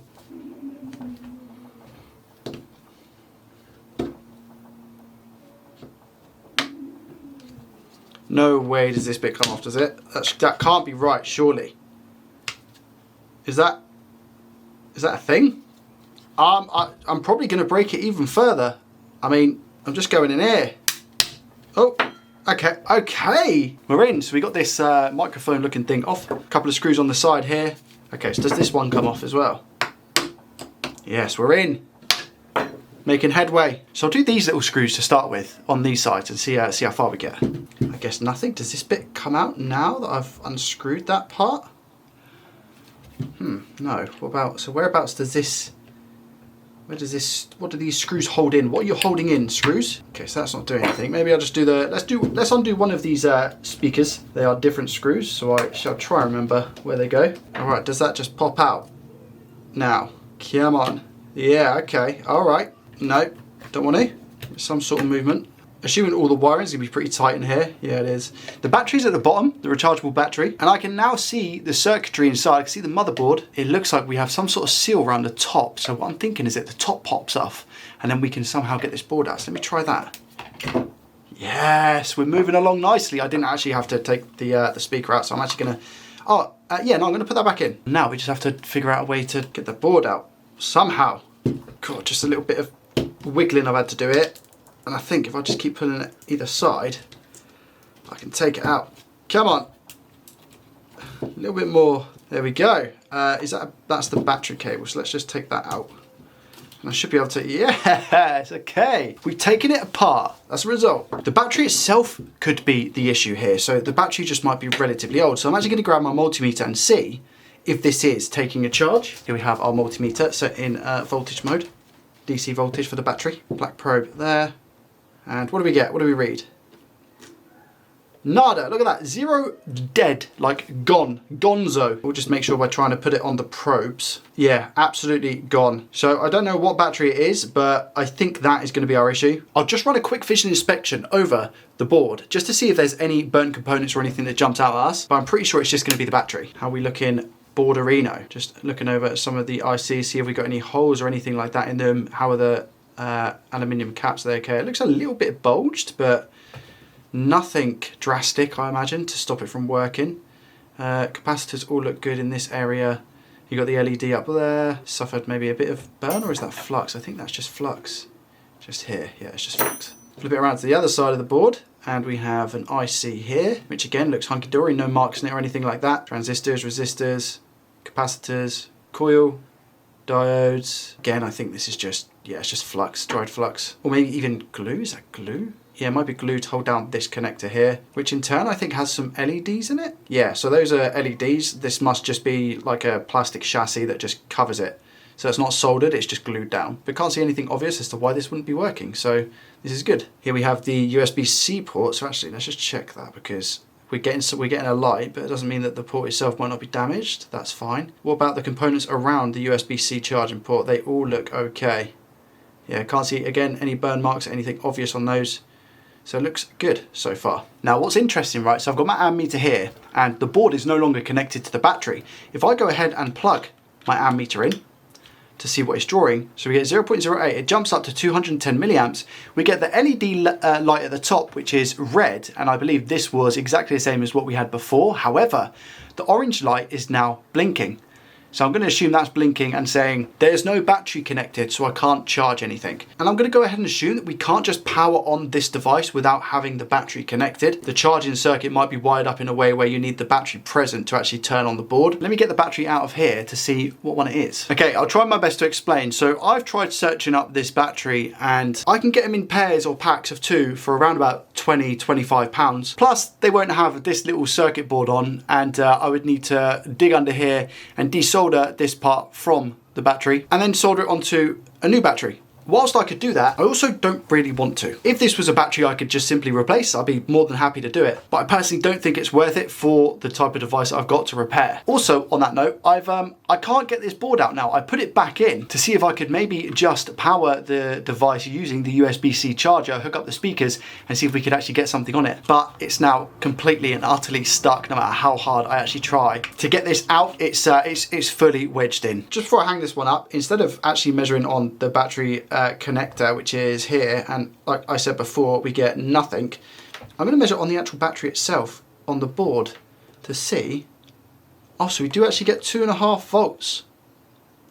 Okay, so there is some life in the battery then. Now what I'll do is I'll measure on the actual positive and negative leads on the actual board itself and see if I get anything. What do I get? Nothing. What? But if I go negative here to down here, I get 2.5 volts. If I use this wire and go here, no, here, yeah, I do get something. What? And then if I take the white wire and put it on P minus, I get nothing. What about B minus? I get 2.5 volts. The battery itself is 3.6 volts. So this is very low. I just think it's out of charge. I think it's trying to charge, but it's not charging. So 2.4 volts. But why can't I get a reading on the actual pins of this connector? Is this connector broke then? Because surely I should be getting a reading on these pins here. But I'm not at all, as you can see. I'm not getting any voltage reading at all. I've measured at the board, that seems fine. So it could be this cable, or it could actually be the little board that we have on the battery, because there's little components underneath here, you see. The soldering job on the positive wire, the red one, is a little bit iffy. So I'm just going to apply a little bit of solder there. I just quite literally tap my iron on it to see if that makes a difference. Has that made a difference to the actual connector? Let's check. No, no difference to the connector. And when I measure positive and minus here, I get nothing. And when I measure the white wire to either the black wire or the red, I also get nothing. So it's almost like I've got an issue with the board on the top half rather than the bottom half, because on these points, on these contacts here, it measures fine. It's just up here, it doesn't. Here's our little board off the battery. I have broken it to get it off, as you can see, because I kind of want to know exactly what's going on. Are they meant to be bridged? I'm assuming so, because it's out of factory. They're all on the same tracelet. So you can see these components here. They're all meant to be bridged because this shares one singular trace, as you can see. I could be looking into this the complete and utter wrong way. And I hope there are some people out there as well who are along with me on this confusion. If we go to minus, that's going to be ground, isn't it? And then let's check this cap. Okay, this capacitor seems to be fine. Measuring the resistance on these resistors. What do we get here? 2K, which is exactly what it's meant to be because you have 2 0, and then the 2 on the end is how many zeros you chuck on. So we've got 2 0, 2 2, which is 2000. So this should be 100 ohms, which it is, 101. This one here, I bet is 0. No, it's not, it's 10. Okay, it's 9.5K, which is a bit of a weird number. Usually they're 10K, so that's a little bit off. But I guess you could have 9.5K. Unfortunately, I'm going to treat this one as a fail then. But troubleshooting wise, I know it was something as simple as a battery. I feel like that is definitely the cause of death for this device. Here we have our Mechamon robot. Oosh. Oh my lord.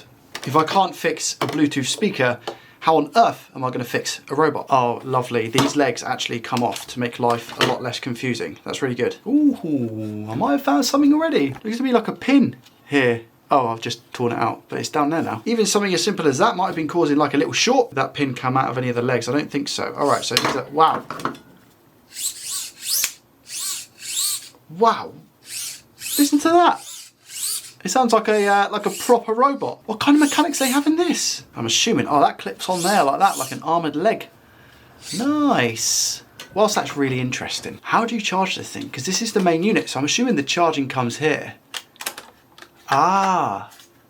Oh, so is that like a battery? So that's an 11.1 volt battery. And is there an input for it? Yeah, okay, so it charges here. So it's DC voltage. So this power unit here, power supply, I guess. So this converts the current from AC to DC. So I should first of all check to see if we get output from this to make sure that it's actually charging the battery. So we take our multimeter, put it into DC voltage, and we measure to make sure that we're definitely getting the output that we need. which we are, 12.7 volts, which is exactly what this takes. So what we should now have, theoretically, is when we plug this in, it doesn't look like there's any LEDs or anything on it to indicate that it is in fact charging, you know? So I guess we can just measure the terminals to see if we are taking a charge. Actually, let me unplug it first to see if we've got anything in there. Let's have a look. Plus and minus. What do we have? Nothing. Dead. 90 millivolts. So maybe this is what's broken. So we plug that in now. Do we get any sort of charge to it?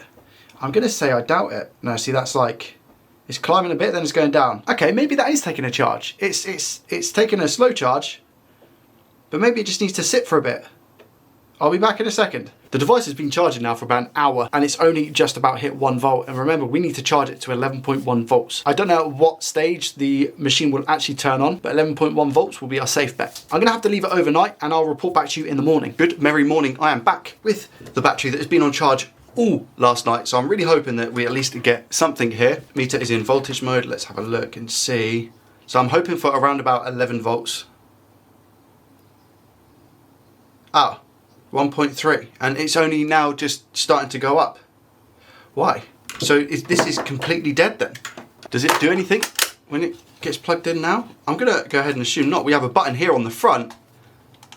If I hold it down, no, it doesn't want to do anything. Apparently, also after reading up on this, the company went bust a few years ago. So there's no longer any support for this product. And supposedly there are severe known battery issues with these products as well, which would kind of make sense. Again, I've looked everywhere for serial number, battery replacement, all of that good stuff. And there just doesn't seem to be anything. The only thing that I can see is other faulty models that I could then potentially buy and just take the battery out of that and put it into this one. But again, they might have faulty batteries. So I'd be in a vicious circle at that point. Both the fixes there have been unfortunate battery issues. I thought I'd have at least something interesting, so I do apologise. I will get something that's not console related and fix it. It will happen eventually. Over to Sally's spectacular spreadsheet, I'll enter the minus 25, which gives us an updated total profit of £71.78.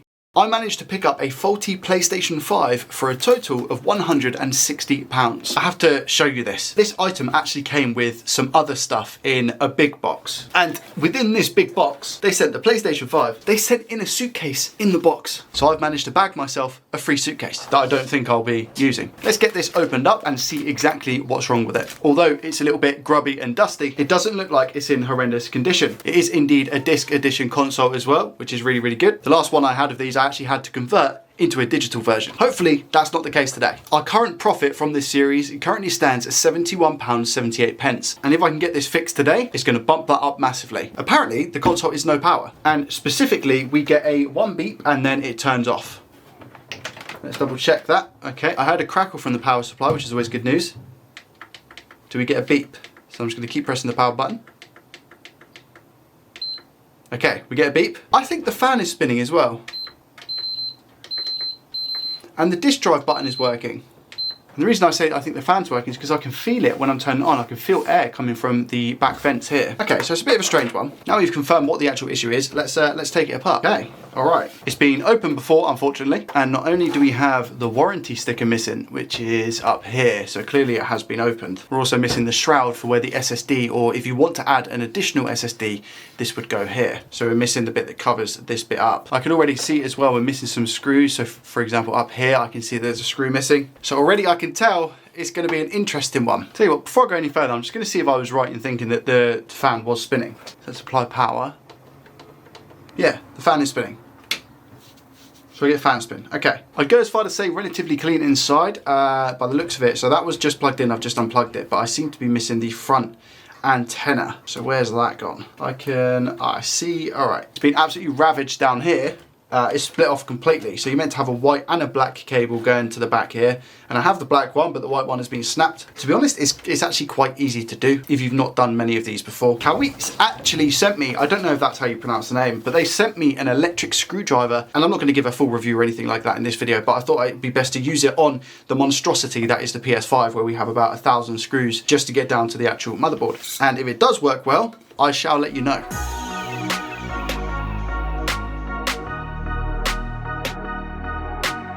Let's see what sort of abomination we're dealing with when we take this off, shall we? How are we looking? Not bad at all. I can't really see anything that's jumping out at me straight off the bat. Was that put back in properly? Yep, so the front USB panel was put in properly, that's fine. The bracket to put the pressure on the APU is all good. I've had it before on the channel where they've been put back the wrong way round, which can cause silly amounts of damage. But it doesn't look like on the face of it that there's been any work done to this board, but I could be completely wrong because we haven't had a look at the other side yet. Whilst we've got the board as is, I am just gonna go ahead and plug in the power cable. And we're gonna take Jeff, the multimeter, and we're just going to make sure that we get 12 volts, which I think we are definitely going to get 12 volts. So do we get 12 volts? Yes, we do. Okay, so we get the initial 12 volts, which is really, really good news. So you can check for some other voltages. So we get 5 volts there, we get 3.3, 3.3 there, 5 volts there, 5.1, 5 volts there. Okay, we don't have voltage around this component, which I'm pretty sure, I think we're meant to be getting around 2 volts or so. Could be completely wrong, so please don't quote me on that. We're meant to be getting something, but I think we might have a shorted component on this rail right here. And we're going to put the meter into continuity mode, which is beep-a-de-beep mode. You can see we have a short on this line. So we get 70 ohms here, and I don't know if that's right or not. I'm just checking around this component to see if anything else is being strange. What do we have? We have 70 ohms there though. Maybe I'm being a bit silly, and what I need to do is push the power button to measure that area. So if I go in the same area now and push the power button. Yeah, okay, we get 0.8. That's normal, I'm pretty sure. 0.8 is normal and then it drops off. Okay, ignore me on that. And I believe down here as well, we push the power button. We should get something, but we get nothing down. No, there we go. So we get 5.3 volts, which is a little bit of a weird reading, I think. 5.3, that's a bit strange. Yeah, 5.3. 5 volts, 3.3. So I think just off the face of it, everything looks 3.3 okay at the moment, to be honest with you, from this side of the board anyway. Just checking F7002, this fuse here, and that seems to be fine. We have a continuous path, which is good. So I'm going to take the rest of the board out of the chassis now, clean up the liquid metal and all that good stuff, and then we're going to have a look at the back of the board. Maybe they didn't take this apart fully. Maybe they only got to like the silver chassis bit and thought, I don't want to go any further. I could be wrong. It depends on the state of this liquid metal, to be honest. Whoa, okay, all right. Joey, why do you say it like that? Because look at that. That liquid metal is goners. Don't know if that's gone on the actual APU. It might have. We might need to take this off and have a look underneath and inspect. But you can see just on the edge here we have some spilt liquid metal that's gone outside of this area. So, and that's the path that this has taken. So you see it's like splurted downwards. On here it's gone this way. So we're gonna have to look at under the scope and see if we maybe have a liquid metal spill, which is what's causing this to just turn off after initially turning on. Let's clean up this liquid metal. The way that I usually like to do this is just simply put some isopropyl alcohol on a cotton swab and then group up all of the liquid metal that you see, because it pushes it at that point rather than spreading, if that makes sense. So it clumps it all up and puts it in a nice ball. Gather any of these bits that are just up on the edge as well. I'm actually going to bin this bit of liquid metal because it looks horrendous, and then we're going to do the exact same for the APU here. Just scrape off all of this liquid metal as much as we can. That bit's a little bit cleaner, so what I'm going to do is come in now with my little suction and suck that up, because I'll be able to reuse that. Let's go over to the scope and inspect the damage of this liquid metal then. I've just seen something. Before I do that, I've looked inside, and it might have come across a little bit clearer on camera, so I've only just spotted this now. But if I go over here, I can see liquid metal here, and I know for sure that that wasn't me. So I'm like, wait, there's liquid metal around the 12 volt line? The power supply? Has that liquid metal gone from here to like over here? Surely not. Then if I take a look at the actual board, look at that. That's liquid metal, where the power connector is. Now, I don't think that is going to be the issue because I still have 12 volts, but I'm very shocked at how it's got there. Well, I say I don't think that's the issue, but it full on could well be. I mean, let's soak up this little blob here as well then, shall we? Never seen that before. Have a quick check and see if there's any more bits of liquid metal. I mean, that was a huge bit as well, you know. Whether there's any more of that in and around the vicinity. Doesn't look like it. Okay, over to the scope. Okay, so here we have the APU cover. There's that little blob we talked about just now, so I'm going to get rid of that real quick. Again, same sort of technique. Bit of isopropyl alcohol. Ball it up. There we go. And that was down here. So do we have any further splashes of liquid metal in that same direction? Not really that I can see, to be honest with you. What about on the actual power rail? No, it looks clean. And around the actual APU itself, do we have any other little bits of liquid metal? Again, doesn't look like it. And I would say I doubt it's gone all the way over here to like these components, but at the same time, it was on the power connector. I wouldn't be surprised, but everything around the APU itself on the outside of things looks okay. So now the main question is, if we pull this off, what are we going to be faced with? And has the tape been compromised? Usually a huge no-no taking that off because there's never really a need to, but oof, you can see here we have some liquid metal that has perhaps gone underneath this tape. Actually, you know what? Before we have a look at that, and before I spread it around even further, another quick clean just around, because I know where the area of impact is. And let's tilt the board up and just see if we've got any liquido metal down here. Slowly but surely lifting this up. To be honest with you, we actually look fairly clean. Interesting. We'll just go around slowly and check the other ends. Now, what happens if we remove this seal? Well, basically we use conformal coating, which is what I've seen Phil, aka the coder, do to cover up this area. But if I'm being honest, it doesn't look like we have liquid metal down here. These are just all reflections. You can see that the glue is still pretty much glued down, so I don't think we need to go over here. And you might be thinking, well, is that enough? Like that bit that we just saw, is that enough to cause it not to work? Perhaps. I can't really confirm. I will just check all angles just to write it off completely, but you can see maybe another little bit of liquid metal here. Just this tiny little blob, maybe that's a sign. Just move it away. Again, doesn't really look like it, does it? No, it doesn't look like any liquid metal has gone down there. And just checking this last side, again we have a little bit of liquid metal over this side here. So could this be a sign of things to come?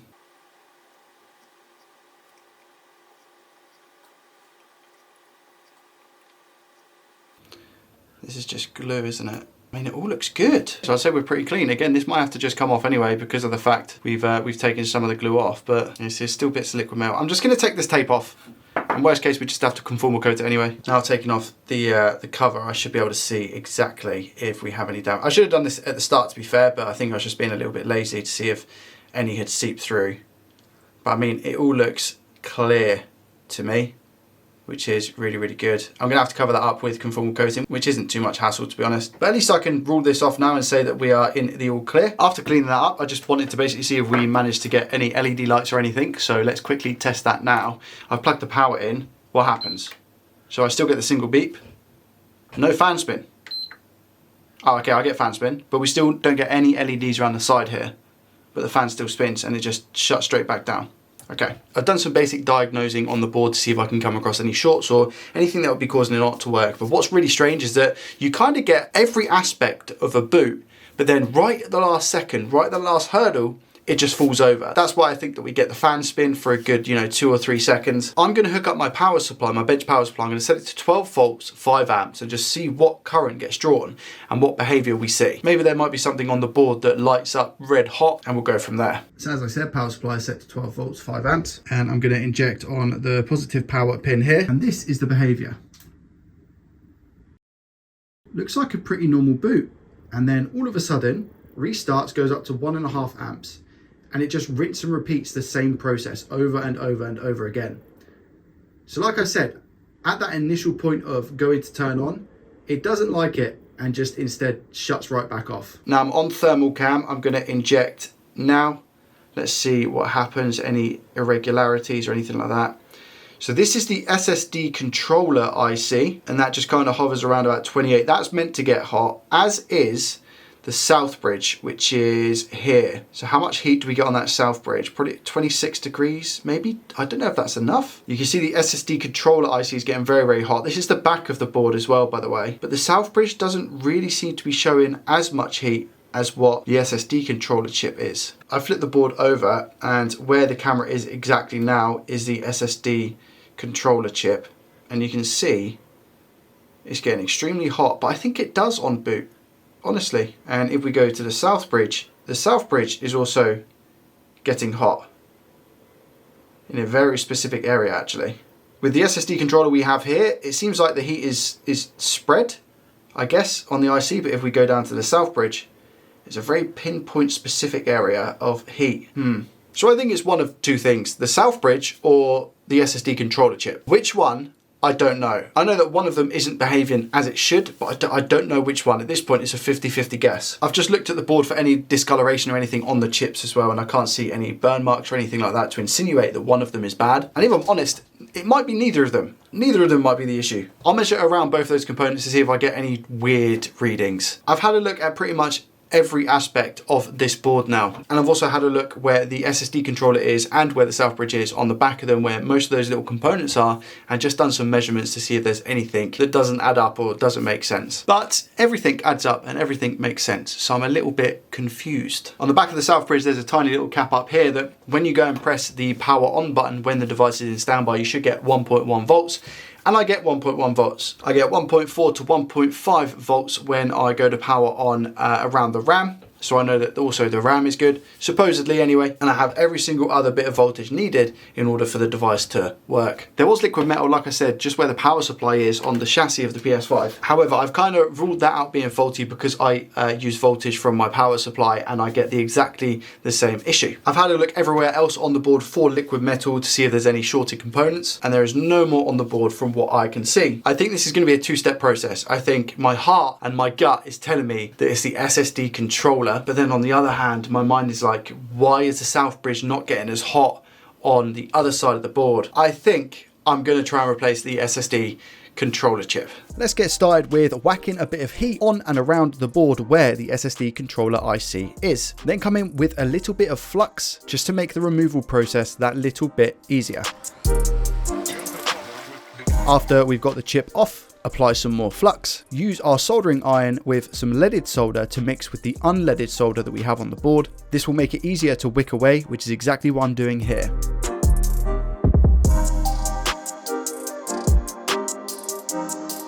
The process can be quite tedious, and now my favourite part, giving it a good old clean.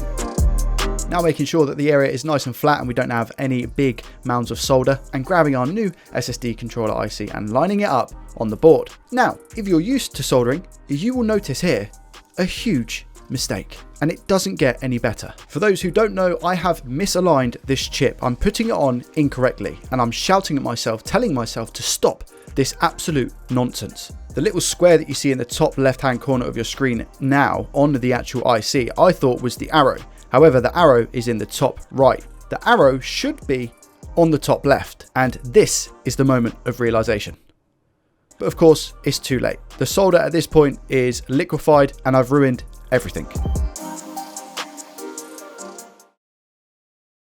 Technically, I've got 30 minutes until the video comes out. However, I'm at work. As you probably saw from the clip just now, I have to reball the chip again. Absolute moron. I do not make it easy.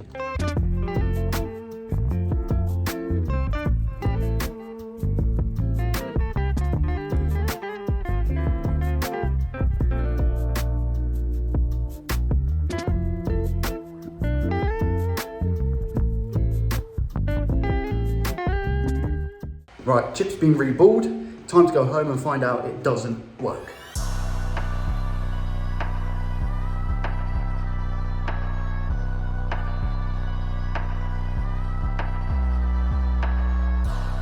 Okay, after a very stressful 2 hours, hopefully we get something different than what we had at the beginning of this video. I've put the chip on. Let's see if it powers on. Ready? 3, 2, 1. No LEDs, nothing. Just regular beeps, so it wasn't the SSD controller. Okay, that's fine, I guess. Is it? I'm going to see if the boot sequence has changed at all, because if not, then that would put me more towards the direction of the Southbridge if we're experiencing the exact same issues. Let me double check. After editing the video showing you that boot sequence, the original recording is actually corrupt, so I'm having to do this voiceover. The sequence is now different. It's not the same as what it was, where it jumped up to 1.5 amps, but instead, now what it does is it goes 300 milliamps and just sits there, then goes to 0. So it's different. Even this piece of hair right here has had enough for today's video. I don't have a Southbridge to hand, and it is currently 4:56 on Saturday the 20th of May. I usually like to get my videos out a week in advance and have them scheduled. I will be taking a closer look at this PS5 further in a live stream perhaps. The time constraints this week have been crazy, so I am sorry that I wasn't able to fix this today. I've taken 2 L's this week, L for learning, and hopefully I'll be able to get this PS5 revived further down the line. For this video, I've subtracted a total of £220, £60 for the chip and £160 for the actual console, and we're now in a total loss of minus £148.22. Here are 2 faulty Xbox One S games consoles. I paid a relatively good price of £40 for both of these consoles, so £20 each. Even if I fix one of them, I should be able to claw a profit, but fixing 2, we're going to be quids in. Unfortunately, however, I do not know the faults of these consoles because they weren't listed in the eBay listing. Starting with Xbox number 1. It's a disc edition, we know that. I don't know if they're 500 gig or 1 terabyte consoles. Has in fact been opened before. Condition wise, lots of grub in the holes on top, which is pretty standard with these because of how old they are now anyway. But overall, not in horrendous condition. I'd actually give this a solid 6.3 out of 10. Let's go ahead and plug in the power and see what happens. Nothing blew up, which is a result. Do we actually get power? We do, we get a beep, but nothing, unless it's just being a little bit scared. No, a beep, but nothing. Okay, a very common issue with these is a beep on, beep off. However, this is just beep, beep, bada beep, bada beep, like a multimeter. I also get power to the disk drive.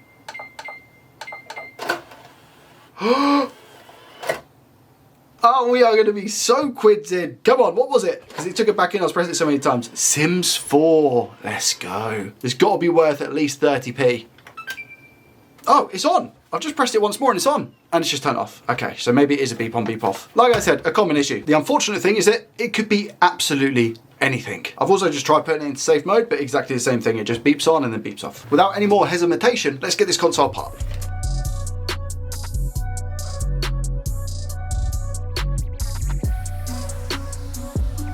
So we have a 500 gig hard drive. Again, I'm not gonna complain, it's not too bad. It's just 500 gig nowadays is so hard to sell. When you've got some games that are taking up, 200 gigs worth of space, 150 it's not enough. I wish there was more hours in the day so I could sort all of this out. First things first, I'm actually gonna try another hard drive in the machine, as well as swap out the actual cable that's used, because as I learned the hard way recently, these can go faulty. So I'm just gonna try a nice modest 1 terabyte in replacement, just to see if we get the exact same issues as a beep on, beep off. Plug in the power, we get a fan spin. What happens? Console beeps, fan spins a little bit, but I don't think anything other than that happens because this light, oh, it's just spun again. It's spun again. It's like it's almost attempted to turn on, even though I'm not pressing the button. So let's disconnect the hard drive entirely. Just see if we get any change. We get fan spin, we get white light. And it beeps on, beeps off. Okay, so it's nothing to do with hard drive, supposedly, which is good because it can actually be the most expensive part in these older consoles. I think now we have to actually get down to the motherboard itself to see if we can spot any liquid damage or anything along those lines. Whilst we're here, I've actually disconnected the disk drive and the Wi-Fi card as well, just to see if we get the same symptoms, just to kind of rule it out as we go along. So I go to press the power button, now we get the fan spin. Exactly the same symptoms. I've now got the motherboard out of the chassis itself and I'm just quickly inspecting the ports because that can be sometimes an indication of beep on, beep off if we have any shorted connections in any of these, and they all look okay. The clasp is broken on the HDMI port, so it's going to wiggle about a bit, but that shouldn't actually cause an issue. Now in continuity mode, I'm actually going to go around the board just where we have the different voltages. Do we have a short on the 3.3? No short on 3.3. Do we have a short on the 5? No short on the 5. 1.8, do we have a short on 1.8? Nope. Do we have a short on 1.1? No, we don't. Short on Southbridge 1.1? Nope. And Southbridge 1.8? No. And I know that we don't have a short on the 12 volt line because the console turns on. So let's go under the scope and do a bit more investigating. I've just inserted power into the board as well and checked those voltage rails again, and I don't have any weird voltages, so we can write that off. It seems to be all okay. Sometimes an area in question is the TDP IC. I mean, this hasn't been changed before. This is the original one, and diverting our attention back over to this HDMI port that was a little bit dodgy, but to be honest, looks okay on the face of it on the inside, and this is all just dust here. Yeah, all of these connections seem to be absolutely solid. So I wouldn't say there was an issue here. Giving it a quick clean. Just to confirm, yeah, that looks all right. Another area to pay attention to is this area. This is the NCP power management IC, responsible for a lot of things. Funny enough, power being one of them. Sometimes a quick change in this can sort out an issue. This is the main power rail, the 12 volt down the right hand side of the console. And again, because we have 12 volts, I don't think the issue is going to be here. However, this is another IC that constantly fails, and for me is usually beep on beep off. This is the little RAM IC. I don't actually know what it's called. It's called U9F1, but the chip itself is 51916 TI69K. But if I'm being honest with you and we zoom in, none of those pads look torn. It's usually this one here and this one, the brake connection, that I've had experience with. But again, this looks all right. Looks really clean. Checking around. Oh, we have some. What's that? That's a scratch there. Hey. Oh, what's that? What's happened here? We got two things. This, which looks like a crack on the actual. Oh, this might be game over. That's a crack on the actual CPU or APU, sorry. And then we've got this. Okay, that's a little bit of nothing. This is also a little bit of nothing. Do you have anything else going on then? All right, there's a lot of scratches here. And this wasn't me because I like to use a tool. Wow, this could have cut these traces here. These ones as well. These ones, I mean, they all kind of look okay, but that one goes right over here. Look at that. Oof. Do we have any others in this sort of area? Again, someone has taken this off the first time. Ravagely is what I would say. Again, just circling around the APU to see what's that. Nothing. A bit of dust. This is looks like some sort of flux. This something. Okay, do we have any more cracks around the APU? It doesn't look like it. These lines here are a great place to start. You can have a look and see if these ones here, because they look the most damaged, I might have to scrape them away and just see if we get continuity from one side to the other. And then we can always just put some conformal coating back on if we manage to fix it. It's usually the back of the board that people fail and slip and tear traces. So on this anchoring point here, we don't really have anything obvious, no scratches. Neither on this one. This one also looks okay. And this one also looks okay. I'm just a bit worried that I might have to go through all of this and it's just going to be a bad APU because that is damaged. I don't know whether it's taken a knock. You can see here the little dent on the side, and then you've got like a multi-layered PCB for the APU, and then you've got the solder balls underneath. None of the solder balls themselves look affected from what I can see, but looking at that multi-layered, if that corner is cracked, could have some issues. I've just looked at the company information on eBay for the seller who sold me these consoles, and they do repairs. So I might have been finessed here. Of course, it's my own fault for not doing my research beforehand, but hopefully you live and you learn. Let's use our little grinding pen to grind away at some of these traces, just to confirm a continuous path on them.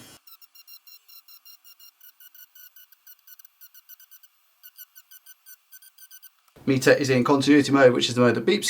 And we get a complete circuit. So let's have a look, shall we? Do we get continuous path here? We do. Do we get one here? We do. Here? We do. Here? Oh! Yeah, okay, no, we do.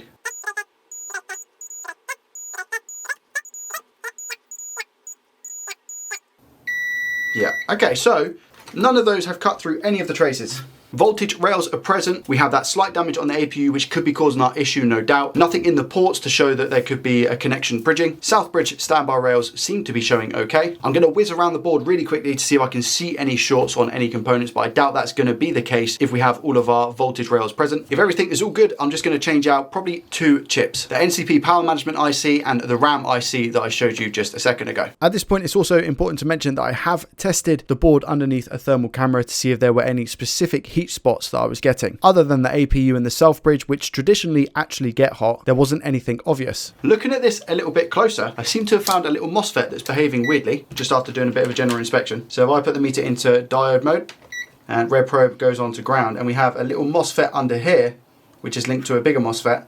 If I measure the gate of this MOSFET, I only get 0.004. Now a diode reading on that should be somewhere between, I'd say anywhere ranging from 0.4 to 0.7-ish. So it's a big difference. Now if I put the meter into continuity mode and I go to measure on that MOSFET, we have a short on the gate, which I'm pretty sure shouldn't be a thing. So I'm just going to replace that MOSFET and see if we get any different behavior.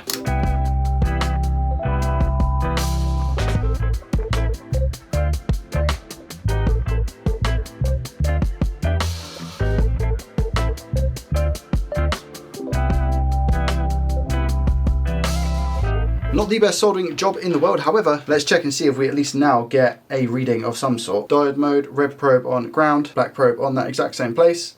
There we go, 0.6, so we have a reading now. So I've put bare basics back into the console. Just connecting the power supply now to see if we get anything different and whether it just stays on, I guess. Or do we get a large heap of smoke? So the fan spun, which is really good news, without me pressing the on button. So if I press the on button now, does it light up is the first question. No.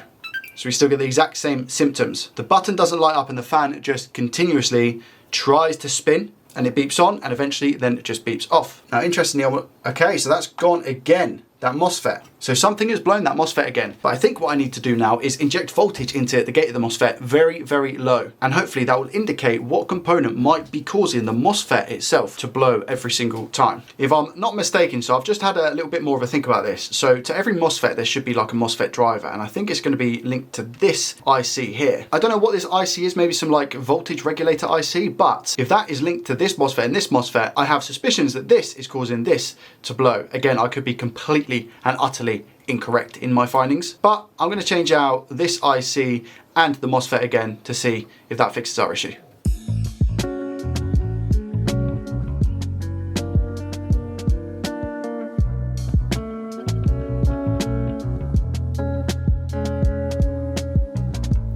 All right, here we go, moment of truth. Bare bones plugged in again, power supply plugged in, fan spin. I'm going to leave it for a second and just see if we get another fan spin, because if we do, okay, I don't think it's fixed. I'm going to try and turn it on. No. Okay, I've turned it on, but it's just going to keep spinning, isn't it? Yeah. So we seem to have the exact same issue. I'm just going to disconnect the power. And again, measuring it the same MOSFET. Is it shorted again? It is indeed, so it's shorted. I did inject voltage, but it wasn't doing anything. I don't know whether because you're injecting it at the gate of a MOSFET, whether or not that's actually going to show you like a short. Or maybe, just maybe, it's the bigger MOSFET above the small one which is causing the issues. Because on both the drain and the gate, I get nothing. And I'm always skeptical, especially on MOSFETs like that, on the gate of them, about injecting more than like half a volt. It could be that the MOSFET requires 1 volt or even 3 volt to open the gate, but I don't want to risk it in case I cause further damage. I'm just going to replace the big MOSFET and the little MOSFET and see if that makes a difference.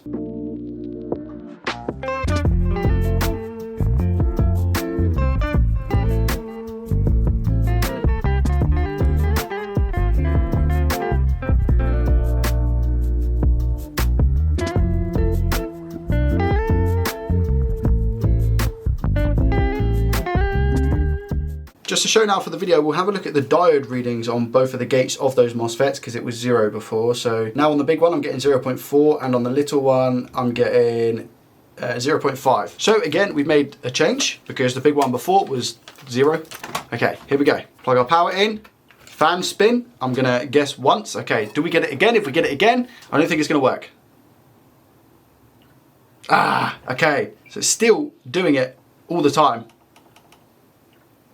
And yeah, we still have those irregularities when I'm pushing the power button on. And if I go back to those MOSFETs, what we're looking at this one, and now it's reading 0, I'm pretty sure. No, that's still showing 0.5. And the bottom one. Okay, so the bottom one has shorted again, or something's gone wrong with it, and it's just not doing what it should be doing. The donor board that I got the voltage regulator IC from originally, I wasn't confident in. So I thought I'd replace it again with another donor board that I have. I replaced that little chip again, as you probably just saw. Just because the one that I may have picked up, I mean, it could have been faulty. It's from a donor board at the end of the day.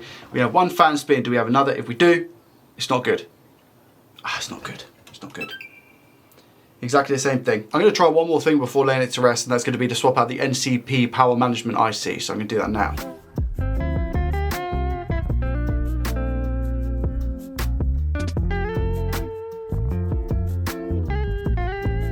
Pause a second. I actually think this is a no connect, the pad that we see on the screen, but I will just confirm. So if this is pin 1 here, so 1, 2, 3, 4, 5, 6, 7. 7, I believe, is a no connect. I really thought I was on something there. Yeah, take a look at this donor board. That trace goes nowhere. Okay.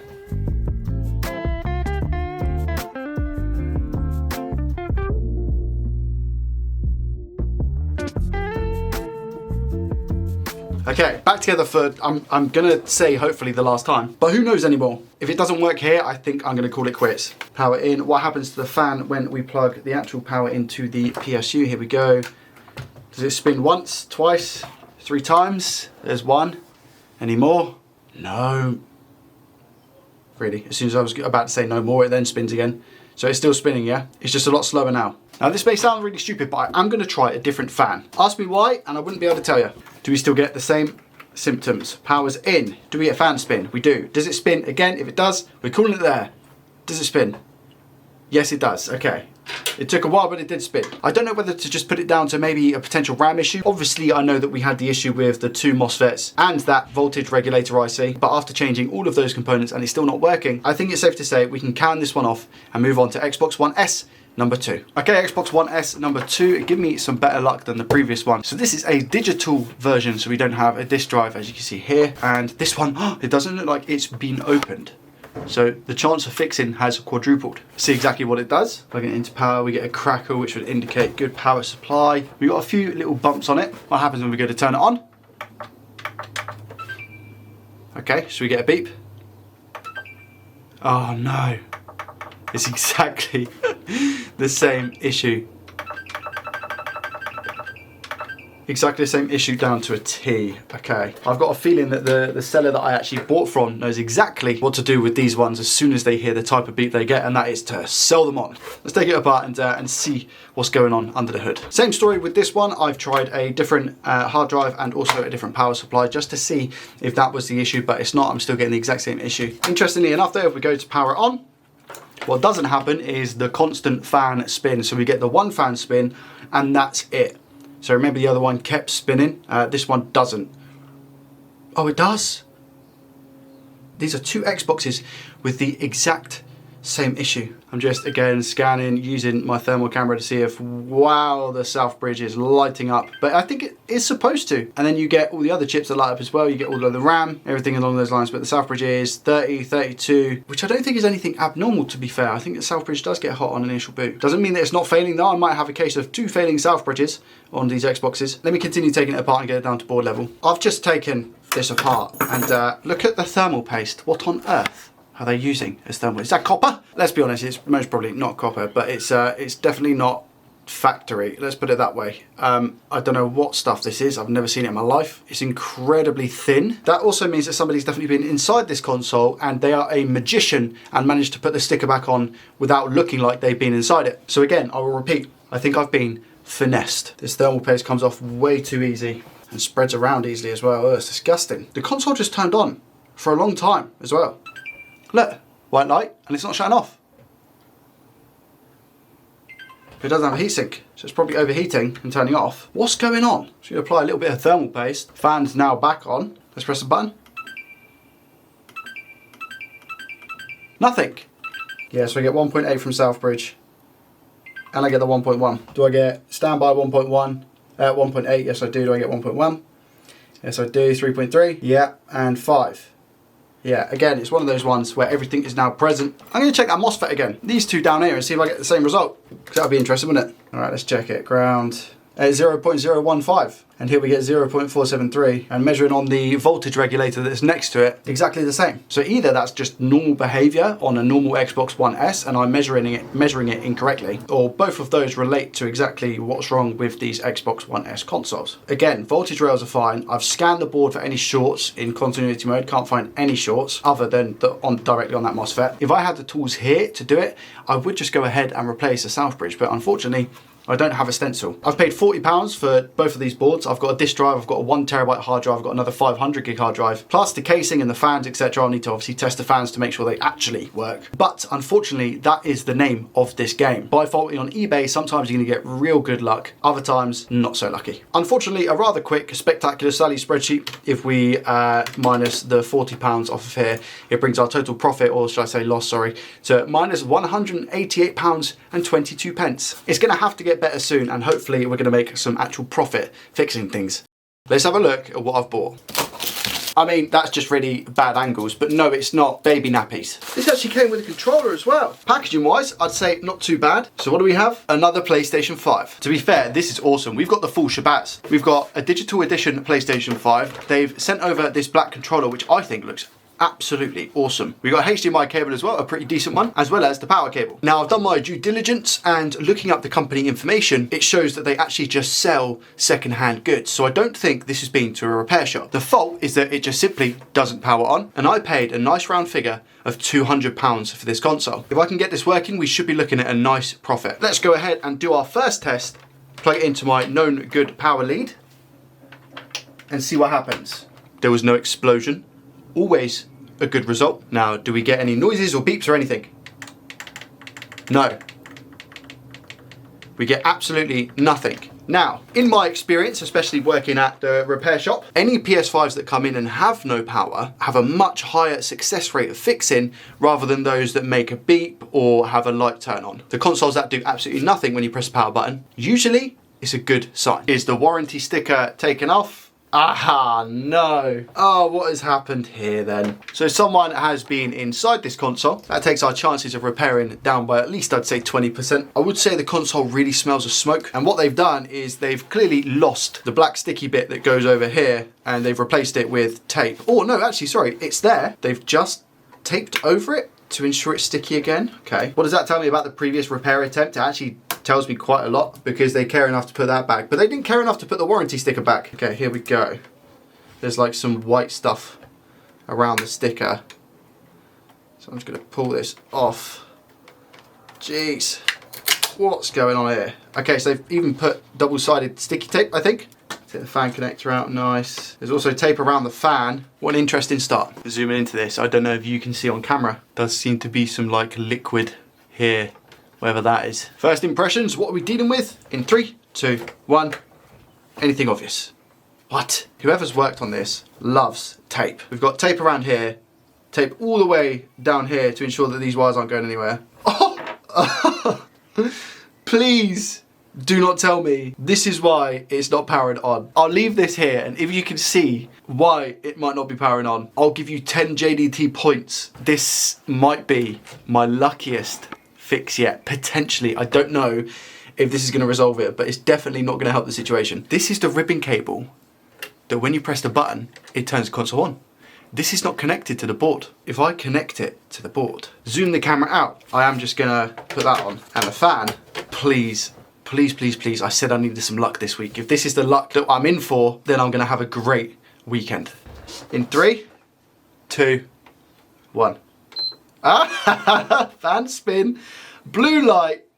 Does it go to a white light and does it display on our game capture? We have a white light, so it's gone to a white light. That's great news. Now, this actually won't go to my game scene on the Elgato. I need to plug it into another monitor. Disable HDCP, always get that mixed up, and then we can have a look. I've managed to go through all of the setup and I'm in the console. I've updated to the latest console version. I should sign in just to make sure that the console isn't banned. And there we go, I'm all signed in to the PlayStation Store and it seems to be all good. I knew I was feeling lucky today and I don't think you're gonna believe it, to be honest. I promise you I didn't look at this beforehand and I can't help but feel just a little bit bad for the person who sold this console. But I feel less bad because it's a business. I will disclaimer this and just say, this is the best luck I think I've ever received out of the 100 items that I've purchased from eBay. With the controller and all the other accessories as well, it's gonna be quite a nice little profit. I'll get it put all back together, make sure I can play a game on it for 30 minutes to an hour just to make sure it's not going to overheat or anything like that, but I've tested it and it seems to work absolutely fine. That was going to be the only item I was fixing on today's video because when it's a PS5 no power, they usually take quite a long time. However, I do have another little trick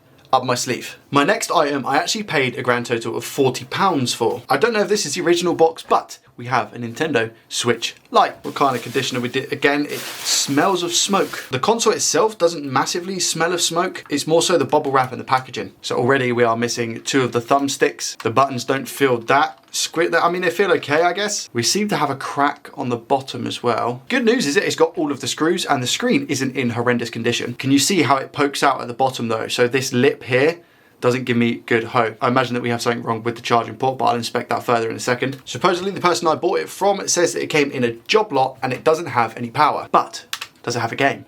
No. That would be way too lucky. What about an SD card? No. Gonna inspect the charging port under the scope. Before I go and put the ammeter in the console to measure what type of current we're getting, how does the port look? The port itself, do you know what? The port looks fine. I don't see any issues with that port. Just confirming with the ammeter then, it doesn't actually sit in there properly because of the lip that we have. So I don't know if whether it's just because of that and it's not getting a good enough connection. No, because I think on the back there is that stable connection. Maybe it is a port issue then. Let's take it apart. Let's see if it was just because of that plate blocking it.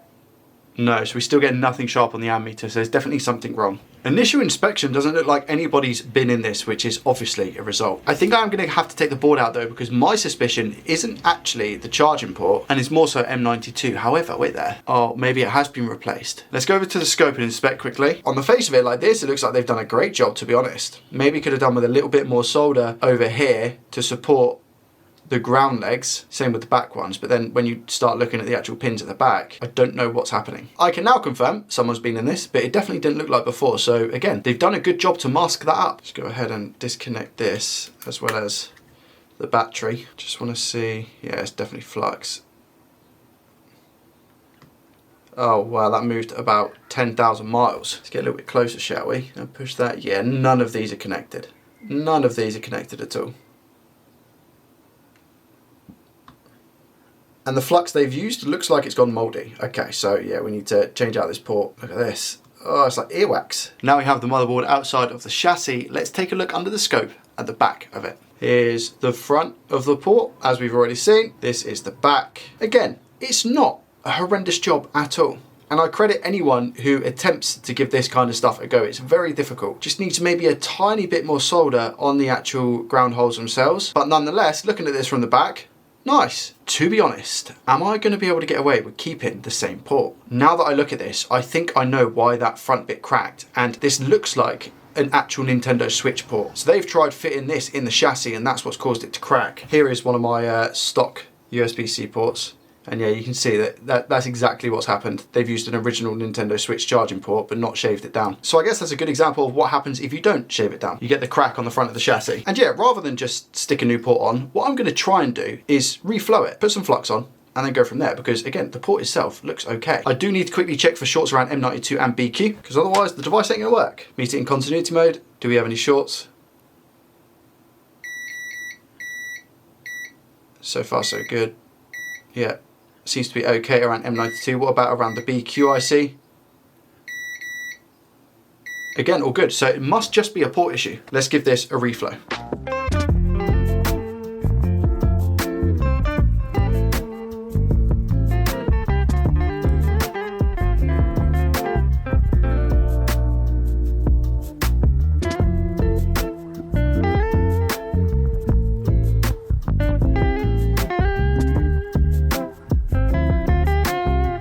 Came across a few issues in the soldering aspect that you probably would have just seen, but I'm going to test it and just make sure that it works. If not, we'll be putting our own port in.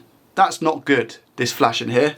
What about the other side? Nothing at all. Okay, well, looks like I'll have to put my own port in anyway. Cue the JDT Nintendo USB-C quick swap charging port guide. Tin the new USB-C port prior to putting it on the board. Plenty of flux and solder. Remove the old manky port that I should have really replaced in the first place. Tin the pads on the board itself, ready to drop in our fresh new port. Always clean as we go. Drop our new port onto the board, and whilst pushing down on the port, move the heat around to ensure that we don't burn any plastic. Go over all the outside pins individually to ensure that we have a good connection, and give it a clean. I know you've all probably seen it by now as well, but my amazing wife actually bought this t-shirt for me. Having the JDT here is just like a little bit of a nice touch, you know? Completely random, but just wanted to point it out. All right, after putting my own port on, deal with some things that I need to tidy up, but I just wanted to double check and make sure that we're all good. So if we go to put this in, I'll get the same thing. Okay, so, and then other side, no charge, I'm guessing. Right, it's gonna be M92 T36 then. I don't have any shorts though, we've confirmed that, but sometimes the chip is a pain.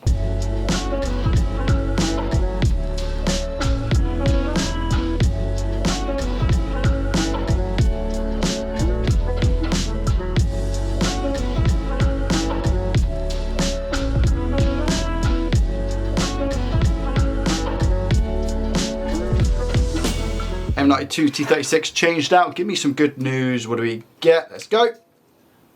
Yeah, sweet. 15 volt, 0.02 amps, which is what we're meant to get. That's good. Turn it around and do the other side.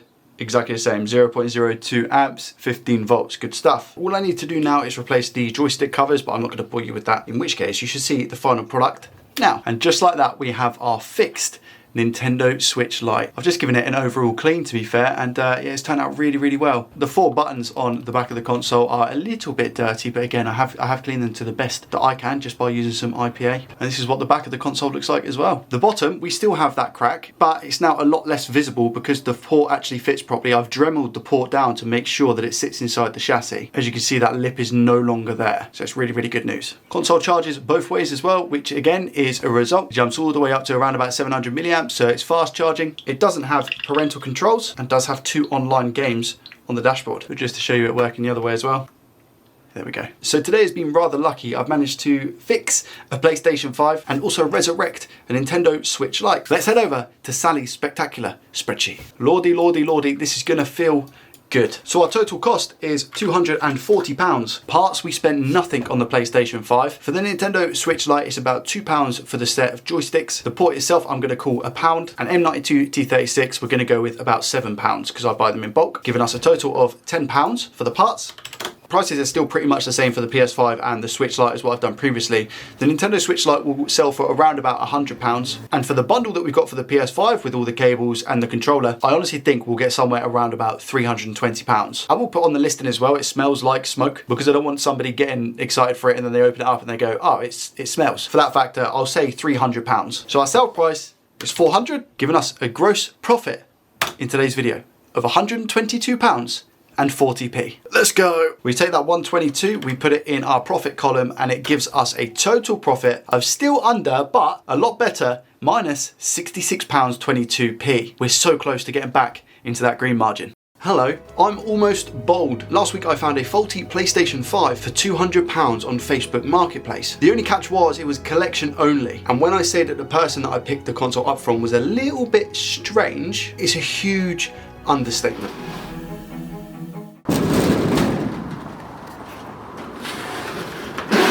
Hello. How you doing, pal? You okay? I'm alright, thank you. Do you have the faulty PS5? Am I at the right place? Yeah. 1 minute. Cheers.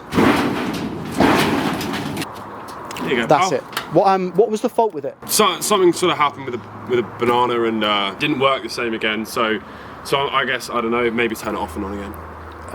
Money? Yeah, what have you got? 20 quid? You've got £18.50. I've got about £18.27. That'll do. Yeah. Cool. Okay. Well, if there's any problems, you won't find me here again. All right. Well, thank you. I appreciate it. Okay. We've got Bonzo. As you just witnessed, the whole ordeal was extremely peculiar. Should we see what's actually going on with this PlayStation 5? Original boxing, which is always a plus. All right, console itself is in great condition. It's actually a disc version. Naturally, you get more profit for selling a disc version because it's worth more money than the digital. It does have a warranty sticker on the bottom. Now, I don't think the man in the shed has put this on. I think maybe he's taken it to be fixed before and didn't tell us. Let's see what happens. Do we get anything when we push the power button? Any beeps? Nothing. No eject, no power button, no noises, no lights. As I've stated in previous videos, when nothing happens, when you push a button or eject, the chance of actually fixing it goes up quite a bit. In which case, we obviously know we have no power. Let's get it apart. I'm a little bit confused, and the reason why is because we still have the warranty sticker up here, but I don't know if it's just been put back on. Let me double check. You can purchase these warranty stickers, so it's entirely possible that somebody has just put a new one on. They could have just put the warranty sticker on and not ever been in this. That is entirely possible, because this is definitely, yeah, this hasn't been opened before. This plastic bit here doesn't look like it's actually been taken off before. And if I pull it up, yeah, you see how sticky that is? I really doubt this has actually been taken apart. I hope that is the case. I say that now, I bet I then can't fix it, but I just hope that nobody's been in here. The whole thing is clean, ridiculously clean. Take this top cover off. What surprises are we gonna have, if any? Hopefully not. Does it just look like a normal PlayStation 5? Yes, it does. I don't think this has been fiddled with before. Again, you've got these sticky bits as well, which haven't been peeled. The antenna stickies haven't been split either. I don't think this is touched. We have an EDM 010 board revision. On first inspections, we are looking clean and tidy. I can't see anything straight off the bat that's jumping out at me. No corrosion, no liquid damage, nothing like that, which is pretty good. But this also does have its downside. Just to be quick and easy, bish bash bosh, we're going to make sure that we get 12 volts coming in, which I have no doubt that we do, purely because of the sound that the power supply made. Do we get 12 volts? No. There's no shot that this is just a dead power supply. Really? Even though I hear the crackle and stuff? Well, that would teach me for thinking that actually, if you hear a crackle, the power supply is fine. Incredible. So this one might just be a dead power supply. Now, I know it sounds stupid, but I'm just going to make sure that my lead is definitely plugged in. Yeah, it is. Now, I've not personally changed the power supply around in a PS5. I've never had that issue. I don't know whether I need to actually remove the motherboard itself or whether I can just take the back panel off. I know that there's 2 screws on the underneath. Do I just take them out and replace the power supply? I guess now that we've removed the motherboard actually being a factor in this, let's just go ahead and plug in the power supply and just see if we get 12 volts. We do get 12 volts. Okay, still definitely no power. Okay, so maybe we just have a short on the 12 volt line instead of the actual power supply being bad. So I guess a way to test that, let's disconnect that. Put this into continuity mode. See if we have a short. Yeah, okay, so we have a short on the 12 volt line. How many ohms are we reading? It's a dead short to ground as well.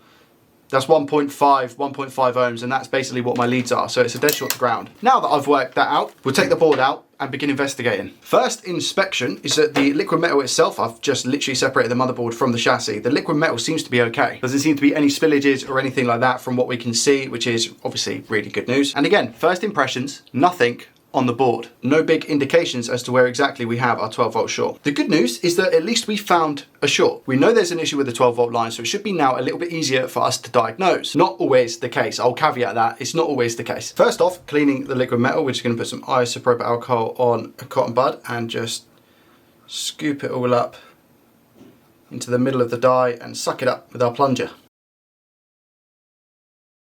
Initial check around the APU itself just to make sure that we don't have any liquid metal. It's really hard to tell without taking this little furball thing off, but I think we're looking okay. If I look on the outskirts of the APU now, just to make sure that no liquid metal made its way outside of our furball, which it hasn't. I've not flipped the board over yet. How's our power rail looking down this side? Okay. I've seen a couple of videos from other techs who have fixed PS5 no powers, where on the other side of the board, these MOSFETs that are underneath this, I want to say it's called viscous paste, but I could be wrong. These sometimes go bad, but again, we don't have any visible damage along here. Now I know that this viscous paste is super annoying to deal with, but like I said, I think I'm gonna have to take it off. All right, I've cleared up the viscous paste down here. That cap looks a little bit discolored. So, well, to be fair, they all do, right? Could be any of these caps, could be any of these FETs. It's gonna be really, really difficult to tell. I think the plan is voltage injection, just starting with 0.5 volt on the main 12 volt line and just see if anything lights up. Again, just checking that. Looks a little, oh, that might be where I scraped, to be fair. Let's see what happens. Here we go. I'm just about to inject. This is the voltage rail here, the 12 volt, where we had the viscous paste. So I'm injecting on the 12 volt line now.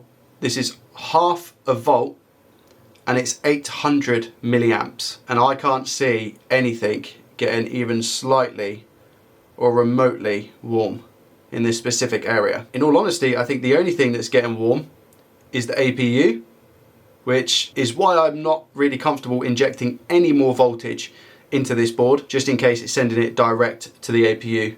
I think it's going to be fine on 0.5 volt, which is what this is, but anything more, I don't want to risk it. If I zoom the image out, you can see again, the APU is just warming up a little bit, nothing on this side though. Let me turn the board over. Same story on this side. We've got a few reflections, especially on these coils here, so ignore that, but I'm going to inject in 3, 2, 1. I'm injecting now. Does anything light up on this side of the board? I've removed the viscous paste that we have down here as well. Nothing. Absolutely nada. What I'm about to talk about and explain might be complete tosh, alright? So just bear with me. This is a big coil. Now on the underside where we have the APU, the back of the APU, we have the viscous paste that I removed and we were looking at the MOSFETs, these big MOSFETs, right? If you look on the side here, there's another rail. This rail doesn't connect to here on this side, I feel. And if we go down, exactly the same sort of thing, right? There's no like caps in between the lines to connect the two rails, right? If I turn it back over and we look at that big coil again, this coil feeds into here, which then goes into more coils and more components, which then I think goes to the back of the board through to all of those MOSFETs that I was talking about. My logic is that we have power coming in, it's generated on this line, it goes down onto the coil, through the coil, and then this area, and then onto the back. If I remove this and it stays on this line, I doubt it's going to be these MOSFETs that are causing the issue. Like I said, this is complete tosh, and I might be wrong. That said, if I do remove this and the short remains just on here, but we don't get the short pass through to here, it means that I can start checking things up here. This cap looks dodgy, but that's because I was scraping it to see if it was, as is this one. But we have 12 volts come through here, 2 MOSFETs, another coil, which then passes it through to these caps here. I've seen these go faulty on other people's videos, so it could very much be one of these, even though they're not lighting up. It could be that one of these MOSFETs has gone bad. So I'm going to do that. I'm just going to remove this and see if we have the short here. That's now been removed. Board has also cooled down. Do we still have our short? Meter in continuity mode. Okay, so short's gone from here, but we still have our short here. Interesting, which means that it's definitely APU side. So if I go up to these caps now, I doubt, oh, it is shorted. Okay, so we still do have a short. Hold on, so there's no short here. There's no short here. Do we have a short here? Yes, we have a short here, and we have a short here. This gate isn't shorted. Is it this MOSFET then? Or is it this MOSFET? I'll take this MOSFET off. I think we're getting closer. Okay, do we have a short? I'm gonna measure here. Yeah, we still do have our short. Okay, so the short is still present. I'm gonna move every single one of these caps up. Completely remove the caps. Do we still have a short? Yes, we do. What's the possibility that it's actually this MOSFET? Slim, I guess, but let's remove it. Okay, now we don't have any MOSFETs, so we don't have a short here. Do we have a short here? Yes, we do. Okay, so it goes through. Yeah, still on this. Yeah, okay, fine. So we still have a short on this path entirely. What's exactly on the other side of this? On the exact side of this, we have here, the leaking cap perhaps. Okay, so maybe it's entirely possible that it's this chip or one of these caps. This cap has got a little bit of gunk next to it. I'm gonna take off these 2 caps. Do we still have our short? Yes, we do. Okay. Doubtful this ceramic cap has gone faulty, if I'm being honest. Could potentially be this IC here. I guess let's take it off. Has our short gone? No. So we still have our short. Blinking Nora. So there's nothing here to carry this short now. So it must be something before this. Can't be this ceramic cap, can it? Little resistor here. What's the reading on this resistor? 3K, 12K. I've just checked on another board and these readings are absolutely fine. We are back on over to the FLIR cam and I've made some progress. You might just about be able to see my finger. This is where we just were measuring the resistors, okay? And this is where we had the line of viscous paste for the power rail. I'm now going to inject on that line, literally next to the resistors where we just were, and watch this. Ready? 3, 2. This is only half a volt. 3, 2, 1. There it is. Right there. Look at that. I'll come off and back on. Right there. Lighting up like an absolute Christmas tree. Temperature rising. Perfect. I don't know where exactly it was. I think it was around about here. I'm just going to put some isopropyl alcohol on to locate the exact component if we can. So just put some. It might be a cap. It could be a FET. It could be anything. There we go. There it is. Okay. You see that? That MOSFET right there. This one. 3, 2, 1. Whoa. Okay. Sweet as a nut. Just one more time. If I put a bunch of alcohol there. Yeah, right there. Sweet, that's getting very hot. All I need to do, supposedly, I guess, is remove that MOSFET, replace it with another one. Well, remove it, check the short's gone, replace it with another one, and then put all of our glorious components back, and we should be okay. Before I get excited, I am just gonna Sharpay it. Get rid of the viscous paste around it as well now. Now, this is the PS5 SSD cover. I think what I can do is just slot it here, and it just sits there. Yeah, nice.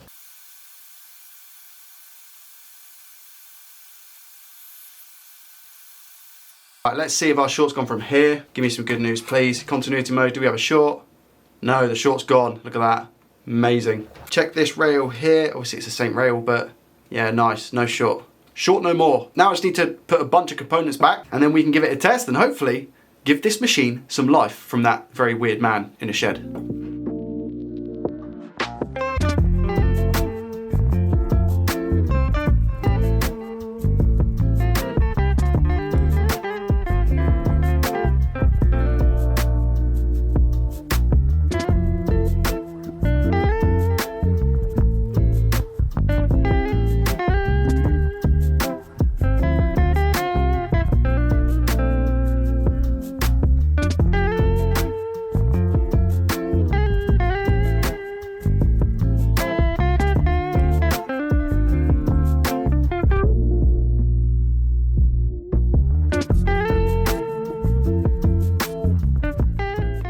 Now everything's been put back. Do we have a short on the 12 volt line? No short, good stuff. Just checking in some of the places. Perfect. Okay, no short. Now is the most nerve-wracking part. Let's put it back in the chassis and see if it actually powers on, or it's very possible there might be another issue. Was there potentially a quicker way that I could have resolved the short? Yes, but would it have been really risky? Yes. If I injected any more voltage into that line, I'm pretty sure the other side of that MOSFET, it goes directly into the APU, which is why we were seeing a heat spot on the APU, because the voltage was just getting passed through. If I increased that to, I don't think a volt would have made a difference, but 1.5 volts, 2 volts, 3 volts, 5 volts, could have been game over. So I'm glad we went the long way around it, and starting off by removing that coil gave me the clues that I needed to kind of know exactly where it was going to be. Now, I'm not going to pretend that I haven't tried to turn this on, because I have at the point of putting it all back together. I allowed it to get to a white light and then I turned it straight off because I didn't have the fan connected. I haven't tested anything else. I don't know if we have any issues. I don't know if the disk drive works. If we have a disk, we might have a disk. Let's do that now. The ISO on the camera is very dark because I want you to be able to see the lights. There we go. We have power. The cables are plugged in. This is a blue light. We're waiting for this to go to a white light. Still blue. There we go. Believe it or not, it's actually a white light. It's still on. It's just a white light, very, very dim down here. So as you can see, we've done a very good job. Another spoiler alert, I had to go into the menu and disable HDCP. But you can see that it works. It's got FIFA 22 for the PS5. It's got a bunch of games on here. Should we see if we get a disc? That's the question. In 3, 2, 1. Ah, no disc. Okay, so they clearly didn't have one in before it broke. Question is though, does it actually take a disc? Far Cry 6, I actually pulled out of a broken PS5 recently. I don't even know what way it goes. I think it's this way. It takes a disc. Does it show up on the screen? Unreadable disc. Can't recognize a disc. Make sure it's not damaged or dirty and that it's not inserted upside down. Did I put it in upside down? It could be the disc itself. Okay, it was the disc itself. I just had to give it a little bit of a clean. All right. It's not installing it because it doesn't have enough space. I'm just going to make sure I've just put Spider-Man in to see if that works.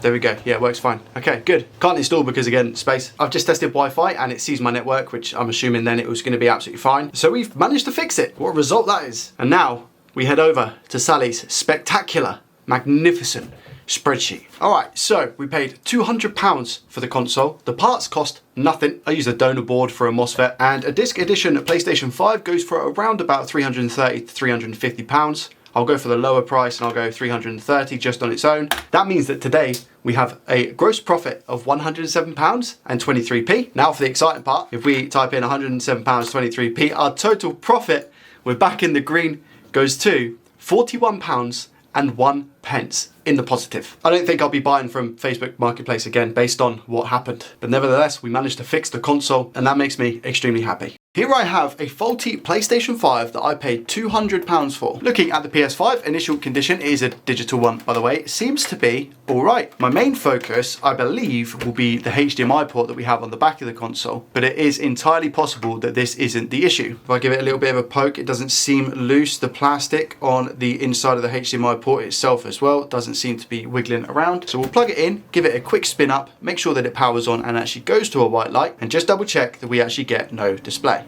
Do we get power? Yes, we do. Perfect. Now, does this little blue light that we have here go to a white light? Yep, you can just about see here that it goes to a white light. Perfect. So it does essentially turn on. Don't know how well you're going to be able to see this, but this is the HDMI cable here, and look at that. The amount of wiggle we've got on this is crazy. Let's turn off the PlayStation 5 before we cause any unnecessary issues. The profit that we can make from this fix will be really good. In turn, that will make Sally's spectacular spreadsheet extremely happy and hopefully continue into that green profit margin. Hopefully being the key word there. Because with Joey Does Tech, you never know. Just taken the PlayStation 5 top lid off, I've popped the hood, and by the looks of it, somebody has already been inside this console. What does that mean, Joey? Well, I think that instead of it just being a simple HDMI port swap, we could have something a bit more sinister. I could be wrong, of course, but judging by the scratches that we have on the console and the missing screws, we could be in for a treat. They've also put screws back incorrectly. This one seems to be a long one, and this should only be like a really short one, so I don't think it would have done any damage. And that makes me ask the question, I wonder where this one's gone. How's the fan and the fan connector? It seems to be okay. We have another missing screw up the top here as well. And let's pop the hood. What kind of damage do we have? You know what? That doesn't actually look too bad. I don't think we have any, we have one missing silver screw here, 2 here, but it could have been 10 times worse. Now, the extremely monotonous part, taking out these screws. I did actually mention recently that Kawitz, which again, I don't know if I'm butchering the name, sent me out an electric screwdriver. And the kit itself is actually really, really good. It comes with a load of bits. And this here is the actual electronic screwdriver. The nice thing is that Kawitz themselves just wanted to send me the kit. They didn't want a sponsored segment in the video or anything like that. They didn't even really want a review. I said to them I'd give it a try, and if I had any feedback, I'd let them know. And I sent them some feedback. What I would say is that I used it on something like this, where I was taking loads of screws from the chassis on this PS5. And one of the main bits of feedback that I had for it is that it just didn't have enough torque. So what I was finding myself doing with the actual screwdriver was twisting and then having to use the button, which in my opinion was a little bit awkwardly placed on the electronic screwdriver. It was like halfway up the shaft rather than like at the bottom. So it just needed a little bit more torque. It did have 2 settings worth of torque, but I just feel like it wasn't enough. But yeah, just in case you're wondering why you don't really see me using it anymore, I actually find it quicker and easier to use a manual screwdriver. But thank you to Kawitz for sending it out. Let's pop the second hood and see what we have. Oh lordy! Look at this HDMI port. You're probably not going to be able to see it until we get under the scope, but I think I found one of the missing screws as well. But I'll try and get it on the overhead camera.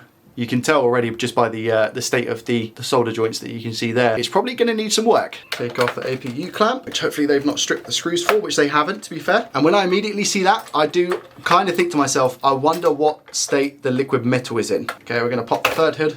How's that liquid metal looking?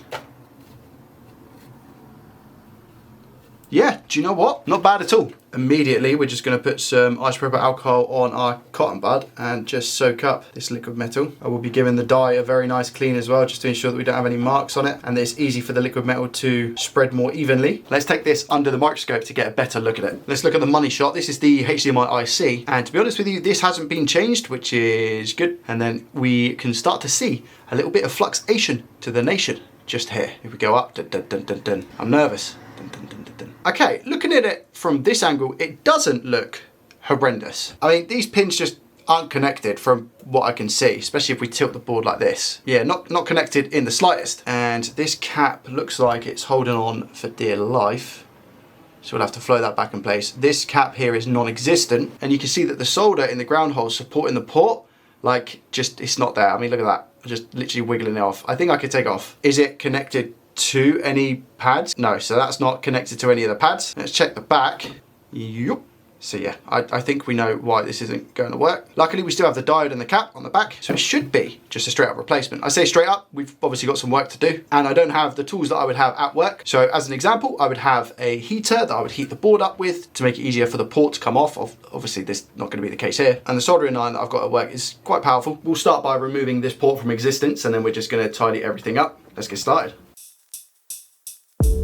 Now, if I told you that this went smoothly, I'd be completely lying. The port falling off was probably the smoothest thing that occurred in this montage. Removing the previous solder from the ground holes and pads was also a walk in the park. However, everything else after that seemed to be a struggle. I've been using a TS100 soldering iron for the best part of 2 years now and think it might be time to upgrade. The advantage of using a heater for the boards at work is that the solder finds its way through the ground holes and hugs the HDMI port. This simply wasn't happening just by using my hot air gun alone. I think this is because the board wasn't retaining enough heat. There's potential as well that it could have been the flux because I use a different type of flux at work. However, I think the main issue was the heat. Because the solder was struggling to go through the board onto the legs, I thought it would be best to heat up the board and use my soldering iron at the same time. However, the port just ended up falling off again. I wasn't able to get the solder all the way through the board on the ground legs like I can at work, which annoyed me. Through persistence, sweat, and changing a lot of the iron tips, I managed to get the solder part way through to hug the legs. Tinning the pins to the board, which is something I like to do to ensure that I have a solid connection, was also proving a little bit difficult. The Metcal iron that I use at work has no issues with this, even when the board hasn't been preheated. A mixture of my own incompetence and an out-of-date soldering iron has made this port swap a little bit of a struggle. Right. That was eventful. I think once you kind of get used to working in a certain environment with certain tools, you take it for granted. Maybe it's time I make a few more investments for the home setup. Let's actually see if this works. I'm going to put it back in the casing and we'll go from there. I guess it'd be interesting to show you the process of how I put the liquid metal back on. I'm a bit stubborn. I don't like it being on this outside bit, which is perfectly fine because there's a glue seal on the die itself. But very much like what I did on the actual main board, I like to group it up and put it all onto the actual die. Just make sure this is all nice and tidy. There's isopropyl alcohol on the end of this cotton bud to make life easier. And then I'll also ball all of this up and just give the die a bit of a scrub just to make sure there's no sticky bits or anything blocking contact from the die to the actual liquid metal. And again, another decent scrub. More isopropyl alcohol on the cotton swab. And again, just keep going. There we go, it's a bit better. Move all of this now into the middle. And just do this little corner up here, and now spread the liquid metal on the die.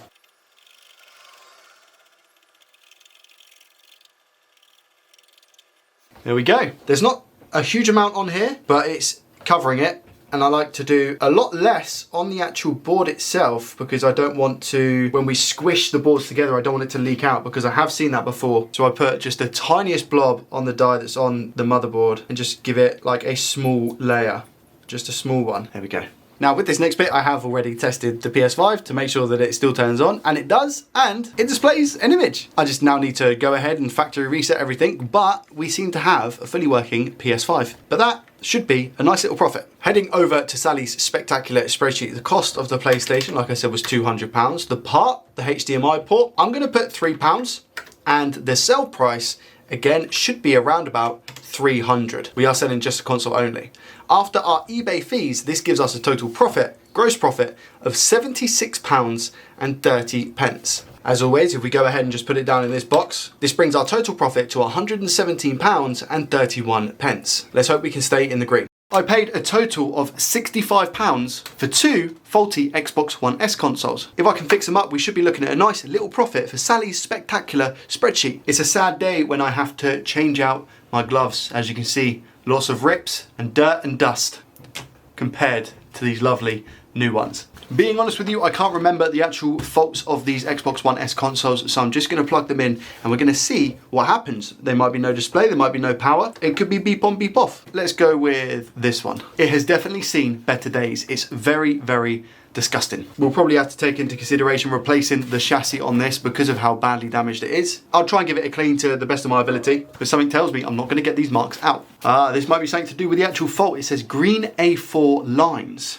Or green lines A4, I guess. Now, if that is the case, we could leave ourselves potentially with a faulty HDMI port or maybe a bad Retimer IC, which is the HDMI controller chip. Let's simply confirm the issue first of all. Nothing went boom when we plugged in the power. That's what we like to see. Or I guess what we'd like to not see. Do we have power? Yes, we do. And hopefully it doesn't turn off. Do we actually get a disc? No, unfortunately not. Do we get a display on our Elgato capture cam? What I will say is that the port itself, look at how wiggly this HDMI cable is, and we're not getting anything on the screen from what I can see. I'm just gonna test a different monitor and a different HDMI cable because my Elgato game scene at the moment is playing up a little bit. I'm not actually getting any display at all on that. So at the moment, as far as we can tell, it's not green lines. There is literally no picture. Let's strip it down and take a look on the inside to see exactly what's going on. Some of the conditions of these consoles can be disgusting, and that's why my gloves get so dirty. We have ourselves a 1 terabyte hard drive, which is always a winner chicken dinner. I need to take the screws out the back, so that cover has gone back on to save myself from drowning in dust. There's dust everywhere in the fan. Coming in again with potentially the cheapest tool that gives me the best value, the X-clamp tool. Look at this. Nice and easy. Link for this will be in the description. It's safe to say this console's never been opened, so I'm really interested to see how dry our thermal pasta really is. Yeah, pretty much non-existent. Still got a little bit of a liquidy coat to it actually, you know. Sometimes with consoles this old, it's just dry.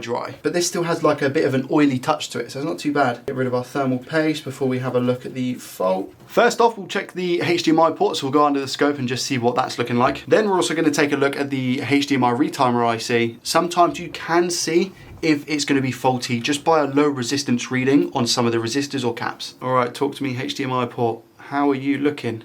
Oof, okay. Potentially a little bit iffy, and like I said, there's a whole lot of wobble on this HDMI port, and as you can see, the clasp is just a little bit open at the bottom, which is probably causing the cable not to be secure. Plastic itself seems to be pretty solid, but this port does definitely need to be changed. Take a look at the status of the pins. How are they looking?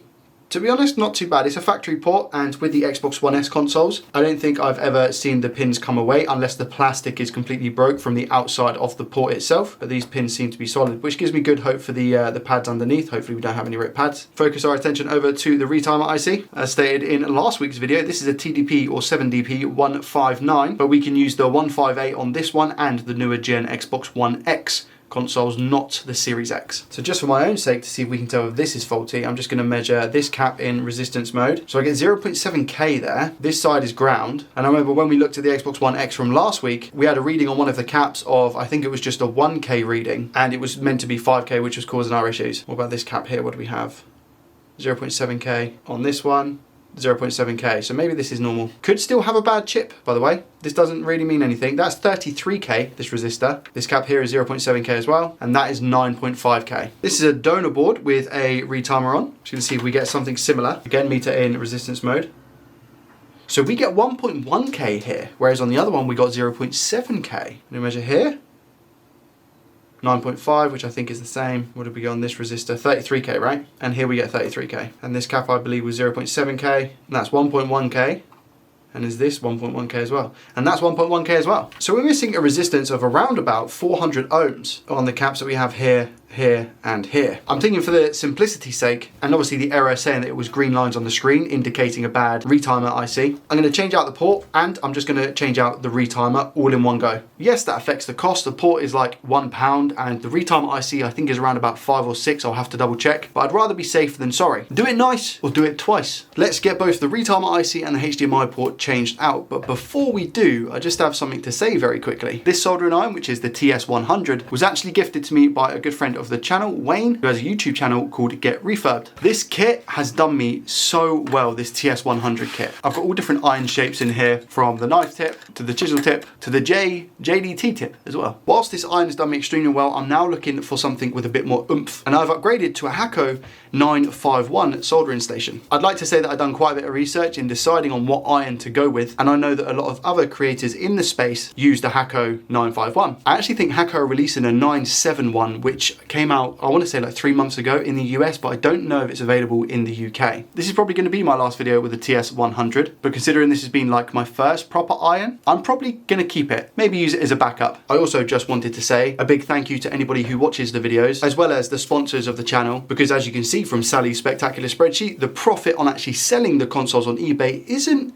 that great. So essentially, because of the YouTube side of things, I've been able to upgrade to my next soldering iron, which is the Hakko 951. I really appreciate you.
Now that's done. For my own curiosity, and hopefully you guys as well, I'm going to check the resistance on the caps that we measured before.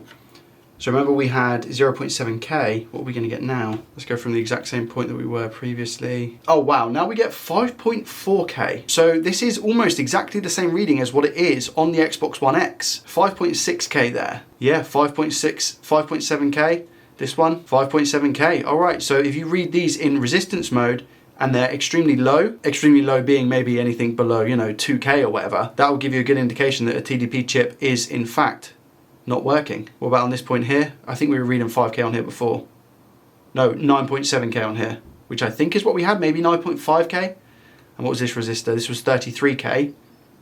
And now we're getting 42K. I'm saying this, I don't know if this works, but we have something massively different now compared to what we had. And you would have seen in the other clip, but the port itself, I did have a little bridge over here on the left, but managed to get it sorted. And that is a clean looking port. Solder's gone all the way through all of the ground legs. And on the back, we have a nice, tidy finish. I'm gonna clean the chassis and stuff off camera, but the next thing you're gonna see is me testing it. Let's just say I've quickly realized that some of the stuff I have for this Xbox, which is clogged with dust, dirt and smoke, I am just going to replace for a like-to-like part that is in much better condition. Doesn't mean to say that I'm going to chuck those parts away or never use them again. I just want more time to sort through them and clean them properly. So you could effectively say that I'm just being a little bit lazy by replacing it. This is not going to affect the cost of Sally's spreadsheet either. Just as another caveat, this is the top housing that goes on the console just here, and this is so much cleaner than what it was previously. And all I've really done is given it a nice brush, you know? So some things can turn out like new. All right, the console is back together. This is how we're looking. It looks so much better than what it did before. This is not the same shell, by the way, because the other one is completely perished. And I have put this back together before I've even tested. And as we know, sometimes that can be amazing, and other times not so much. Now again, as a heads up, the Elgato game scene is very temperamental at the moment. So if I do turn this on and we don't have a display, let's not panic. It powers on, which is really, really good. Do we get a display? No, we don't. It's been a good 30 seconds now and we get nothing. So I'm gonna switch over to my TV and see if I can somehow get to a dashboard. Okay, I think we're sorted. It was the HDMI cable that was causing the issues on the Elgato game capture. So here we are on the dashboard. I'm not going to test the games and the Wi-Fi and all that because I don't want to bore you, but I will just confirm at the end of the video if everything works or if I had to replace something. But that is Xbox One number 1 fixed. Let's move on to number 2. Xbox One number 2 is looking in much better condition than the first one, but that doesn't often mean that we're going to be able to fix it. It looks like it might have been open before and somebody has put this back on very well. The HDMI port itself looks okay. And again, I don't actually know what the fault is with this. First off, let's try and give it power. I didn't hear a crackle. I heard a crackle that time. Cable is a little bit wobbly, but nothing like the previous one. Does it have power? It does. We get a light, so that's good. We get fan spin as well. It hasn't turned straight back off. Do we get a disc? Unfortunately not. Let's head over to the game scene to see if we get anything on the screen. Doesn't look like it. I'm just going to leave it for another 30 seconds or so and see if it turns off, because that could indicate a bad drive. That console is still on, as you can see, and we don't have a display. Going to swap around the HDMIs just to make sure. I'll just go ahead and leave a clip up on the screen now, but it is in fact in 480p for whatever reason, which is why it might not be showing up on the game capture. I've just gone to change it from the 480p to the 1080p, and it didn't let me. And as you can see, so we have the two options, 720p and 1080p. But as soon as I click on 1080p, for example, my monitor just shuts off. It comes up saying no signal, and then goes straight back to me cam. So I personally think it's going to be another HDMI retimer chip. You've just seen me do it, so I'm not going to bore you again going through the whole rigmarole of changing the chip. I'll quickly change it and I'll put it back together enough to test, and hopefully that'll be 2 out of 2 Xboxes. Do you know what, actually, to make this a little bit more fun, I'll set a timer on my phone. I'll put it within frame so we can see exactly how long it takes me to change out a retimer if I'm taking apart and putting the Xbox back together. Only thing I've done so far is take the cover off. 3, 2, 1, go.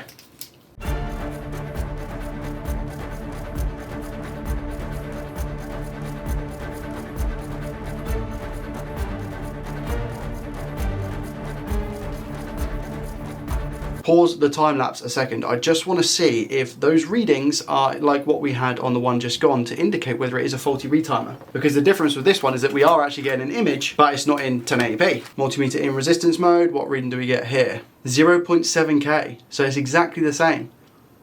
0.7K, and here? 0.7K. And this I think was 35K on the one that was bad. And then it went up to like 50K, but now this is 33K. So yeah, this is the same readings as the one that we just changed where it was faulty. So interesting. Back to the time lapse.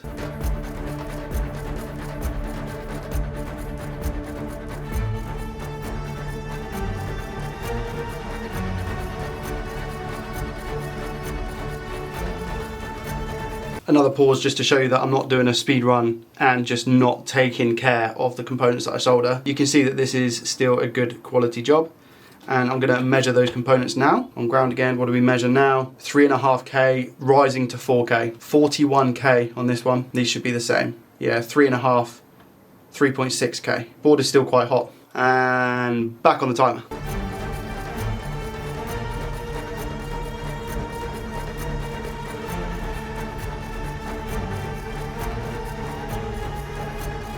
And that is time. 18 minutes and 38 seconds. Obviously that's without testing anything. This is the part where it doesn't work. Luckily for me, this Xbox was super clean on the inside. No dust, nothing like that. All I had to do was just change out the thermal paste and see if it works. So we get power, which is obviously good. We'll go over to our game scene. Again, I don't know if it's gonna work. Okay, I mean, it's on the game scene, which it wasn't before. This, again, is probably about 480p, but I think all we're going to have to do is just change it in the settings. And again, it gives me hope because it wasn't on the game capture. It should ask me in a second, there we go, to change the display. This is where we were at last time. If I put 1080p, does it turn off and not turn on? Or does it come back on? There we go. Keep display at 1080p. That's what I wasn't getting before. Now it's just checking for Wi-Fi, doing all the good stuff. Of course, it wants us to update. Whilst it's updating, just some quick, simple maths. If we say 20 minutes per fix, specifically for a HDMI retimer IC, if you knew that that was what the issue was, and say you had 100 of these Xboxes to do, and it was just as simple as that, no bad HDMI ports, no bad hard drives, nothing like that, because you can run into so many different problems with them. You can get 3 of those done in an hour. Again, caveat, you might need to clean out the console or something. This is like best case scenario, 20 minutes. Say you charge, for example, £60 for the retimer IC to be replaced. The retimer itself costs £5. You're making a profit before tax of £55 for one job. So you can do 3 jobs in 1 hour. 55 times 3 is £165. Just a different insight to selling something on eBay that you've bought faulty. I think the repair itself as a service is much more beneficial, but a lot riskier because you're then repairing someone else's property than selling on eBay. But high risk, high reward, as is life. I've tested all the functions on the Xboxes, so disk drive, Wi-Fi, everything, and luckily we're all good. I didn't even check to see what the storage was on the second console. The first one was 1 terabyte. And this one's 1 terabyte as well. Wow, okay, fine. We got extremely lucky. Okay, so heading over to Sally's spectacular spreadsheet, how did we actually do? I spent £65 on both of the consoles, £10 on parts for the HDMI retimer IC. Oh, I forgot the port as well, so that was £1, so £11. Again, not going to include the chassis that I've replaced because I have so many of them. And it's actually something, if I do a second series of this, if I can salvage the parts from another console that I previously bought and lost a lot of money on, I'm then not going to calculate that cost of the part into the spreadsheet because it's completely pointless. I don't know why I done it at the start, but you live and you learn. As sad as it is, currently an Xbox One S console that has a 1 terabyte hard drive, not a 500 gig, 1 terabyte hard drive, is selling for around about £60 each. So I have 2 of them, that's £120. So today's gross profit is £35.72. So if we type in 35.72, that puts our total profit so far up to £153.03. Slowly but surely it's going up. Hopefully we can keep that consistency because it can all just come crashing down in one episode. I'd go as far to say that I think today is my highest spend yet. So I'm really hoping we can make that into a good profit. So Joey, what do you have? We have one PS5 digital edition and we also have a PS5 disc edition. 2 PlayStation 5s, 2 opportunities to make some good money and probably around about 8 hours worth of pain and stress to try and fix them. I can't wait. Let's get into it. Starting with the digital edition, which clearly doesn't have the disk drive on the side, we can see that we have a fair few scuff marks on the front of the console and as well on the side. We've got a big black mark running down here and what looks to be like some sort of coffee stain, which I don't know if you can see on the camera, also running down the side. Seems to be pretty self-explanatory. What I can see, however, is that the HDMI port does look a little bit skew with. Being honest with you, I can look at the eBay listings to see what's wrong with the consoles, but I think it's more fun for me to just work it out. And looking at that HDMI port, it might be that we have no display on this PS5. Plug in the power in, please don't explode. We have a little bit of a noise, which is always good news. I'll plug in the HDMI cable, but I'm not hopeful on getting an image. I'm going to try and power it on. Okay, we have power. You can see just at the top of the PS5, if I turn the camera brightness down, we have here our blue flashing light. What I'm now waiting for is for this light to turn into a white light. That way I know the console is definitely working and it has gone into a white light. Again, I don't know if you can really see. There we go. That's a better image. This could equal quite a nice profit. What I like to do as well is, again, I've got loads of donors where I can replace the side of the console, maybe even the front chassis as well because of how scratched it is. What's awesome is that I've got my new Hakko soldering station, so I can use that to do our port and see if I like it. Here we have our new little soldering setup. Thought I'd show you it before I actually just went and plugged it in so you couldn't see it at all, but the Hakko 952 one. I've got a bunch of different tips for it and handles, and I've got a nice little pot that holds all of the iron tips. Got the famous little key that you have to put in to actually program the Hakko to change the temperatures even. But I'm super excited to get the ball rolling with this and start using it. I put my own little brass ball in the Hakko holder. Don't tell Hakko because it's not a Hakko one. I need to get some different style tips though, because the ones I have here are all quite big. I was actually debating getting the micro pencil as well. Hakko do like another handle that is specifically for micro soldering. So I was thinking about investing into that, but this will do for the time being. Any soldering that you see from here on out will be with this soldering station. The person who took this apart before had a, looks like they had a fight with the case. Now I'm going to go ahead and hazard a guess that this isn't going to be a simple HDMI port swap because the warranty sticker isn't intact, meaning that I believe and think, judging by the HDMI port from the outside, somebody has already changed it. At least the fan connector hasn't been torn out. Condition on this level isn't that bad at all. It doesn't look like we're missing any silver screws, or they all seem to be in the correct places. I'm taking this apart and I'm thinking, do you know what? I don't even think I confirmed that we didn't have a display on the screen. We didn't have a display on the screen. I just don't think I said that out loud. 6,700 screws later, we're nearly there. Together, let's see the status of this liquido metal. Oh, there is one screw that was left behind. Okay, not enough liquid metal as far as I can see. We've got a huge dry spot in the middle of the APU, and it's not like that's been left over on the heatsink because the heatsink is also very bare. Regardless, let's clean it up. Some isopropyl alcohol on the cotton bud. And let's suck it up, buttercup. Now it's time to inspect this port underneath the scope. Okay, I'm actually a little bit scared. Isn't that liquid metal? That's not good. Okay, do we have it anywhere else before I continue? We do. Look at this. Near the APU as well. It's definitely managed to get its way around, hasn't it? And that's the issue with liquid metal, is that it can spread so easily if not cleaned up correctly. What about around the other sides of the APU? Seems to be fine. Maybe just this top left corner here, we have some liquid metal. So I'll have to bear that in mind and obviously make sure that we clean that up. Let's move on to the port. I'm very nervous. Okay, all right. I don't know if the cap that goes below the port, which is usually seen here, I don't know if that's actually attached to one of the legs. It doesn't look like it, I'm not too sure. Either way, we'll have to replace it, that's no problem at all. Clearly have some scratching here as well, and maybe on the ground leg here, also some scratching. To be honest with you, let's check. Okay, yeah, so that's completely loose. That one's completely loose. So it's pretty easy to tell why we don't have a display on this console. So many pins are loose. Just want to check the back as well, see how we're getting on. Yep. Okay, so we still got the diode and the cap on the back. That's really good.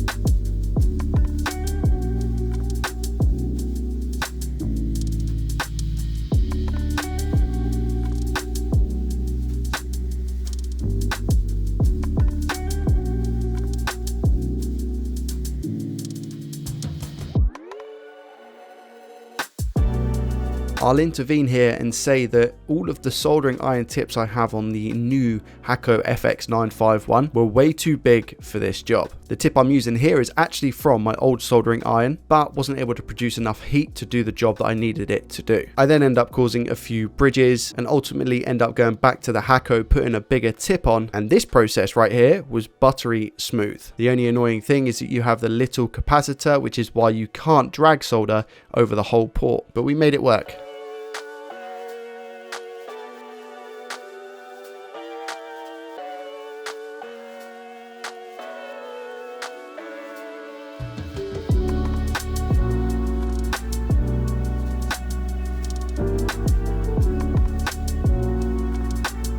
Let's sort out the liquid metal situation. What I'm going to do is add a little bit more to this side actually, and spread this around nice and evenly.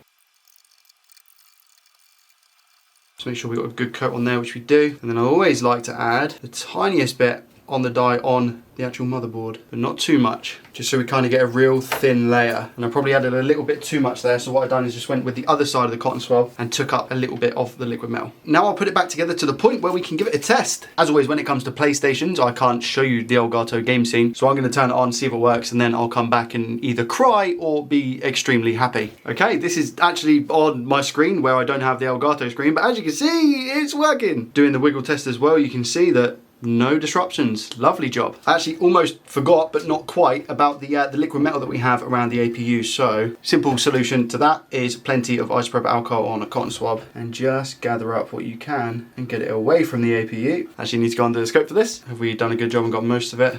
So you see it's still, oh no, they're just solder blobs on the board. Yeah, I think that's a lot better than what it was, that's for sure. And because you separate the board from the liquid metal, you now need to go back and make sure it's all even again. Now we have the PlayStation on, and as you can see, it seems to be fine, all working. As Phil would say, the reason it's probably broken is because of FIFA 23, or just FIFA in general. I've connected to the internet as well. It's just time to reset this one and move on to the next. Mission complete on the first PlayStation 5. We're now going to move on to the second one, which is in fact a disc version. Am I going to get a disc? Does it even power on? Is it a no display issue? What issue do we have here? Plug in the power cable in.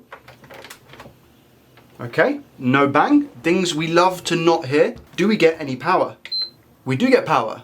We have, oh, okay, fine. So we have a blue light on and off. It goes to boot up. I think I can hear the fan as well. The fan begins to spin, but then just cuts off. You see the blue light just, and then it turns straight off.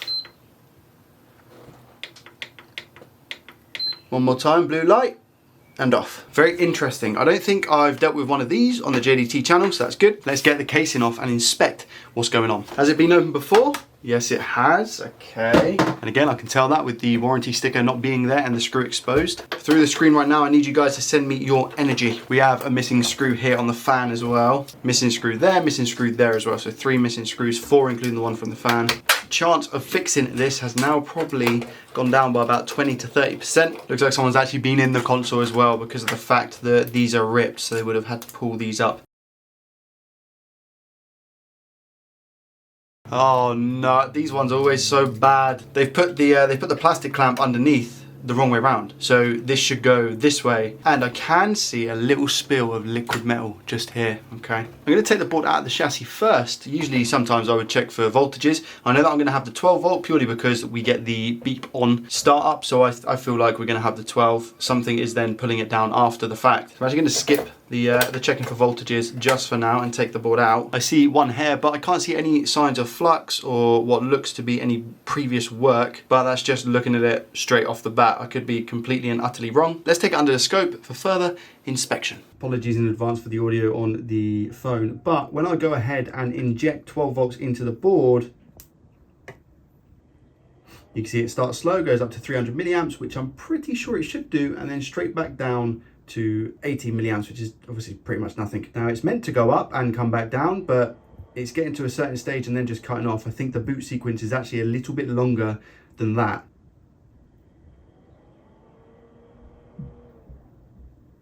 So yes, it's not liking something and it's just turning off. Ignore the dust that you can see on top of the power supply. It's not there, it doesn't exist. General inspections to start off with. Again, liquid metal was on the other side of the board just here. I want to make sure that that's not shorting anything out. I don't think it is because it's just on the rails, but the components around it as well. That looks a little bit fluxy, I guess. Is that flux? Potentially, maybe. HDMI port is factory though, that doesn't look touched at all. Just a general inspection around the obvious areas. Don't see any blown components or anything like that. Is that liquid metal? Don't know, don't think so. Yeah, there doesn't seem to be any other leaks of liquid metal anywhere on the board, which is obviously good news. But I might stumble across some more later. Again, there seems to be this residue all over the board. Most likely flux, but I can't be too sure of that. Especially around the APU actually. We're gonna start, oh, what's that? Is that like rust? That coil has not had a good time.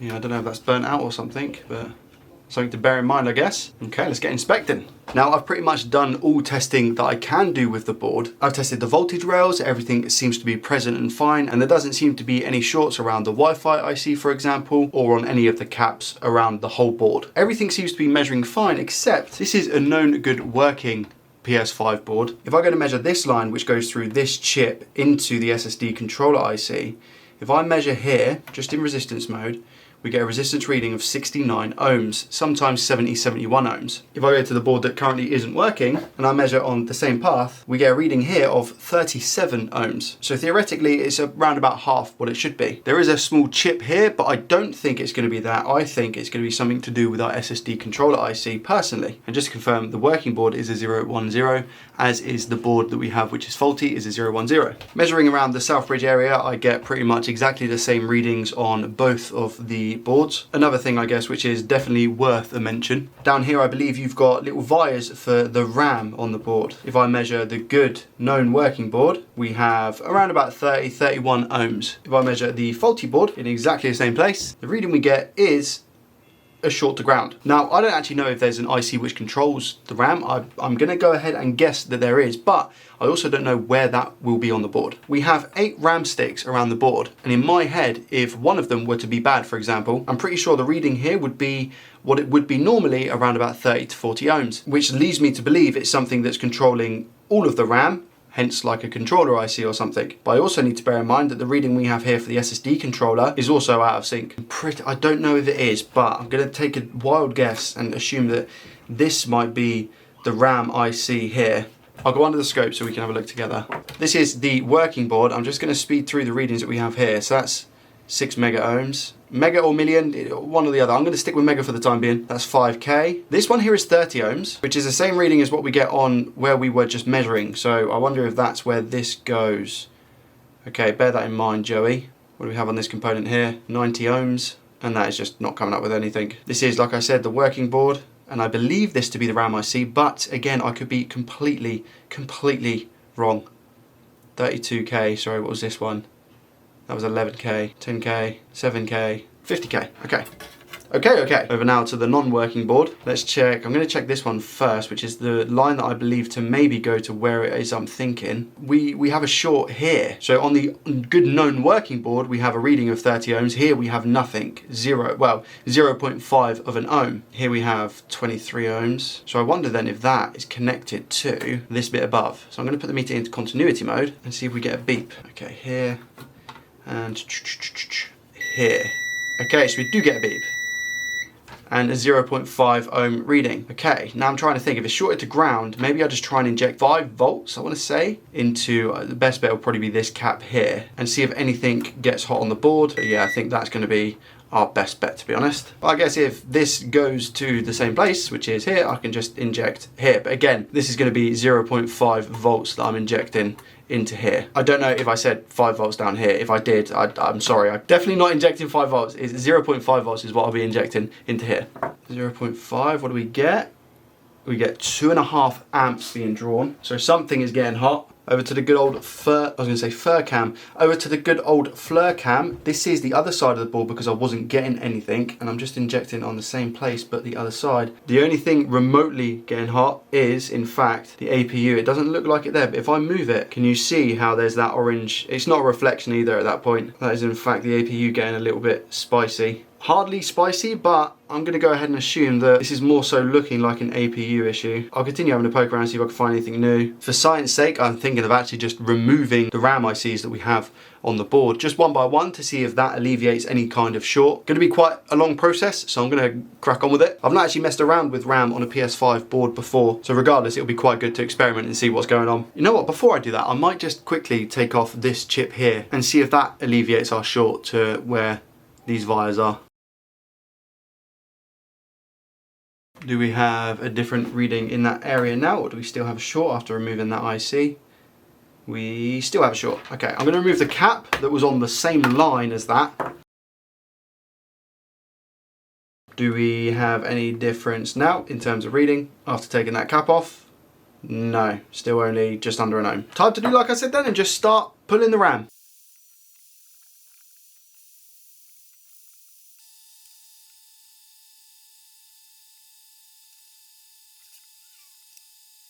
taken the RAM off. I just wanted to make sure as well that I went over all of the solder balls just to ensure that we didn't have any bridges or anything like that. So I think we're now all okay. As you can see, nothing seems to be touching. So it shouldn't mess with our readings from what I can see anyway. So if we now go over to where we were measuring before, that's only 4 RAM sticks taken off, by the way. We've still got another 4 in case this doesn't work. So if I go to measure in resistance mode, I will tell you exactly what it is that I get. I get 2 ohms, slowly climbing to 3. But again, there's a lot of heat in the board. Oh no, it's just dropped down. Okay, 1.5 ohms. Okay, so I think pretty much the same exactly as where we just were. So let's remove the other ones. So after removing all of the RAM ICs that we have on the board, I still have a short here. Now, if I flip the board over, we have these capacitors here, a coil and a MOSFET followed with a resistor just in between here. So my thought process is perhaps just to remove this coil and see if the short is part of here, or whether actually the short kind of goes down maybe even through this MOSFET. Maybe this MOSFET is the cause of our short. Could I have done this before I removed all of the RAM? Yes. I probably could, but it is what it is. This is a short to ground, so this is literally coming up as 0 ohms. It's like 1 ohm, but if I remove my meters, that's a short to ground. We have this MOSFET. Oh, okay, wait a minute. So it stops here. So it doesn't in fact go through to this area. Putting the meter into diode mode, what do I get on the gate of this MOSFET? Nothing. Here I get 0.7 voltage drop. I get nothing on this gate when I measure in diode mode. What about here then? No, see that's short. Here, 0.3, 0.4. So I get nothing on this gate. Let's take off this coil and see where that leaves us. Okay, is our short on here? Yes, it is. So our short's here and not here. So this side is fine. So it's just carrying it over the short from here to here. So maybe it's one of these caps. I'm just going to remove these caps then and see if that alleviates our short. Okay, let's have a look. So all caps have been removed. I think 1, 2, 3, 4, 5, 6 caps in total. Do we still have a short? Yes, we do. So we still have a short on this line. So there's nothing on this side of the board now that can potentially be causing that short. And there's also nothing on this side. I mean, we have the wires here, which obviously go through to the other side. We have a little pad here, and then it goes down onto this pad here. But that's it. It doesn't go anywhere else. And I've injected voltage to see where this can potentially lead to, but nothing seems to be getting hot on the board, as well as the fact we removed this IC down here as well. So I'm actually very stumped with this one. Bad news being that obviously I haven't been able to fix this console. But the good news is that I'm gonna go ahead and assume that all of these little parts that we have, the RAM ICs, the coil, and the other caps and components and stuff that I've removed, I can use because they seem to be good. I now need to just quickly find out which one was £180 and which one was £200, because it's gonna affect Sally's spectacular spreadsheet. So I'm gonna call it there with this PS5. I guess actually one more thing to do, because why not, right, at this point, is just to take the sticker off. Oh no, hold on. What's happened here? Back over to the scope. I was literally just about to call it and then look. What's that? Is that the... So, because my eyes are deceiving me a little bit here. So this is the tape that's covering it, right? Yeah, so this is tape that's covering. This is bare APU, but why is it like that? We have liquid metal on the side here. Someone's done some scratching, but it's all kind of like, it's all just flaking off, look. What's gone on? Maybe somebody's tried to reflow the APU or something like that, which might explain why we're having the issues that we're having. Is that loose? I think someone's maybe cooked the APU. I reckon now then that this is taking some serious heat, because this is just flaking off. Oh, this liquid metal here, look, as well. God, and here, what is that? Because this is usually like a, just almost like a tape that you can just peel off once you've applied a little bit of heat. But this is just flaking off. Gonna clean this properly now with just a bit of isopropyl alcohol and a toothbrush. God, if that's a reason why this hasn't worked this whole time, that's gonna be crazy. I'm just making sure we don't have any big blobs of liquid metal. That's the most important thing. Shorting out the APU. No, we look okay. In which case, do we still have our short? Yes, I want to say. Yeah, it's still short to ground. Okay. Well, I don't think there's any point in me taking the APU off. I think I would actually struggle quite a bit without the proper tools and equipment to remove the APU from the board. Who knows, maybe that was our actual issue the whole time. Let's head over to Sally and see how we're looking. For today, we spent £380 on 2 PlayStation 5s. The one with the power issue was £180 and the HDMI fault one was £200. I spent £1 on the port for the HDMI fix, and I think I'll be able to sell the digital on its own for around about £280. I didn't fix the other console. Obviously I'm going to gain a lot of parts out of it. However, for Sally's spectacular spreadsheet, today we make a minus of £120 and 32p. Thankfully, I fixed one of them. So minusing the 120.32 from our total profit leaves us with £32 and 71p in the green, clinging on for dear life. This is our first item, Power Your Dreams, and for this item individually I paid £170. Funny enough, they actually sent it in this box as well. It's the latest generation of console, the Xbox Series X. To be honest with you as well, in relatively good condition, hardly any scratch marks on it, which is obviously great news. The back of it, it looks like it has been open from what I can tell, because we have the warranty sticker gone here, and I think what they've done is taken this off with heat and then put the sticker back on. What's the issue? It doesn't have any power. Doesn't power on, doesn't make a noise, nothing. We're gonna test that because sometimes eBay is eBay. And when I say sometimes, I mean 90%. We go ahead and put power in. I didn't hear a crackle. I'm just gonna try it again. I heard a crackle that time. So maybe the power supply is good. What happens? Here we go. Nothing. All right, so the description is 100% accurate. The unit doesn't power on, and it does actually state on there as well that somebody's already been in the console. What they've already done inside this console, I have no idea. Neither do you, and we're gonna find out. Taking the back off the console, that's all I've done. And one thing in particular is standing out to me, and that is that the front panel connector is not plugged in. It can't be that that is the only reason why this isn't powering on. Oh, okay, I've seen what might potentially be wrong with this. And I'm gonna go ahead and continue taking it out of the chassis because the connector here, which I believe is called the Nexus connector, looks like it's done in for. Interestingly as well, this isn't connected, which is to the sync button on the bottom of the chassis. So I don't know if somebody's taken that out as well. Just a note to say as well that this has actually been unplugged from the board. So that, along with this, the Nexus connector, of course it's not going to power on. The sensible thing to do now is just quickly take my multimeter and we're going to see if we have a short on the 12 volt rail on either the top board or the second board. So we'll put our black probe on ground. Okay, so that's the positive pin on the top board, that's fine. Okay, that's good, so we don't have a short there. What about the bottom one? So that's negative, this is positive, no short there. Okay, so we don't have a 12 volt short on either the bottom board or the top board. Hoping then that we should just be able to replace that Nexus connector and at least get power. You can short pins to see if you actually get power, but regardless, I'm gonna have to change out that Nexus connector. I'll show you that now under the scope. Let's have a nosy. There we go, okay. Yeah, Nexus connector absolutely messed up. We still have a lot of the metal chassis on the board by the looks of it. I don't know what the state of the actual pads are underneath. I'm not gonna move these too much because I don't wanna rip any pads. Saying that, I think that one's just ripped, but that one might actually be ground by the looks of it. So I'm just gonna apply some heat very quickly, get all of this off and see what we're looking at, because it might be quite a bit of trace repair, or we might get lucky. This board, from my understanding, is actually quite thin, so we're gonna be able to do a lot of the work from heating up underneath, especially when we go to put the connector back on. The reason why that's really good is because next to it, right here, we have this plastic connector. Let's do that now then. Let's heat up from the bottom of the board and get rid of all of this.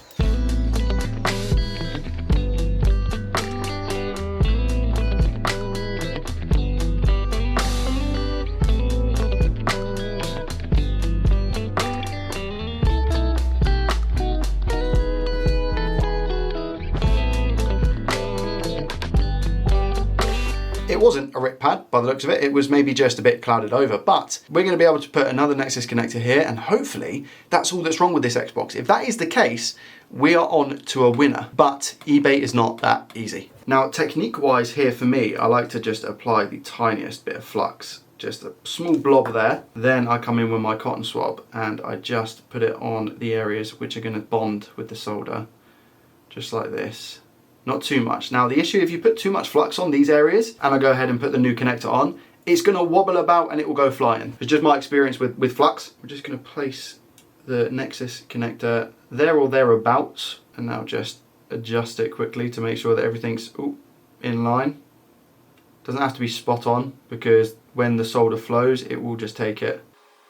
And you can apply heat here and then jiggle it about. I just find it easier to kind of get it in an okay position to start with and then just heat the board. There we go, I think that's going to be fine.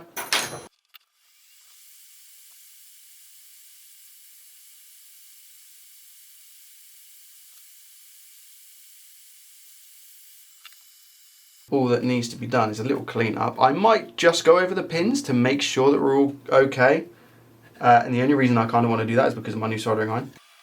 Just to kind of test it out. Make sure we get rid of all the flux on the left side, because that's where the connector actually goes in, the cable, the ribbon cable. All of these pins here as well look soldered and connected to the board. I think actually, do you know what? Not for the sake of testing it with the iron, I think that is just going to be fine. I don't think there's really a need for me to do it. The spring for the latch is springy, that's good. Just to be sure then, we will do a strength test. Ooh, that's ground, right? Oh, so maybe that pad that I said that wasn't connected is genuinely not connected, but the pad has stayed there. Or maybe it is connected, it's just very loose and wobbly. But everything else seems to be okay.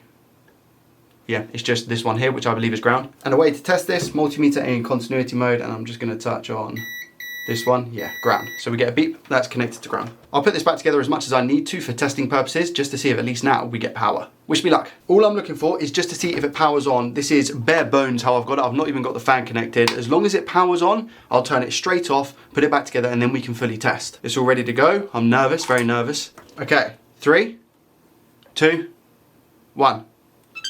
We get power, lights on,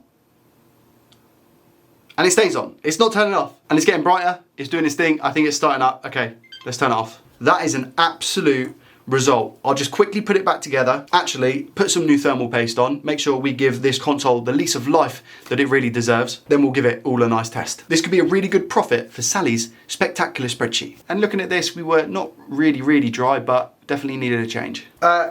You can't make this up. I'm literally in the middle of just screwing the screws back down for the X clamp. Really happy, thinking to myself, we fixed this. And I glanced over at the HDMI port.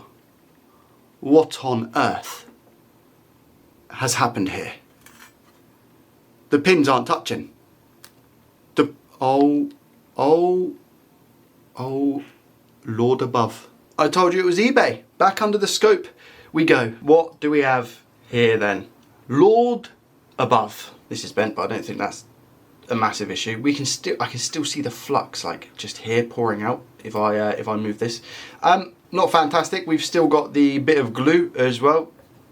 This bit here, I'm not going to be able to get that off until I apply some heat again. The ground holes, you saw, I just pulled that port off. I didn't even, it wasn't even a pull, if I'm being honest. But we can see just like there's solder blobs just everywhere with flux. We're missing one of the diodes here. Now these diodes actually you don't need to replace from what I've experienced. I've had an Xbox that's worked absolutely fine without having 3 or 4 of these, so it doesn't need to be replaced. If I can find it here though, I will put it back, but I don't think that's the current situation. Somebody's obviously either purchased this console and seen it as a HDMI port replacement and thought they'd give it a go themselves, or they've obviously owned it and gone, I'm gonna fix that myself. They've then messed up the Nexus connector and it's gone to no power. First things first, heating this up and cleaning it, because I need to know exactly what I'm working with. Then we're gonna install a new port. This is gonna be very tough. When I'm at work, I use a preheater, which warms the board to about 350 degrees Celsius, then clear out the ground holes, and it becomes very easy with my solder sucker. Doing it with my home setup, I've got an Aten ST862D. I've struggled with these before because this Xbox board, as you can see through this hole, is so thick. But we shall give it our best shot. Let's get this cleaned and this HDMI port replaced.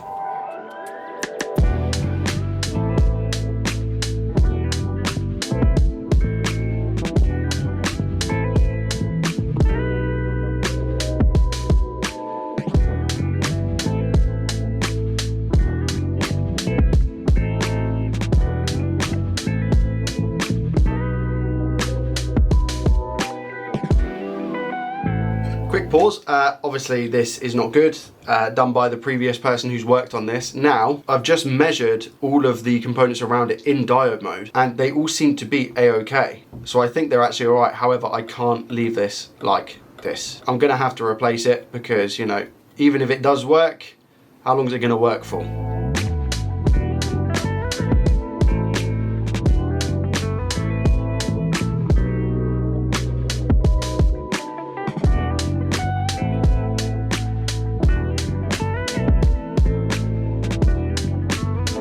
Something to definitely bear in mind in case I'm not getting an image, but I am just going to test and make sure that we get the diode readings that we need to have, which I actually don't think we are. We're getting in the regions of, you know, 2 voltage drop in diode mode, which definitely isn't accurate. As far as I know, it should be around about the 0.7, 0.5s, but most of these are like 2 voltage drop. So I think I'm actually going to have to reball this.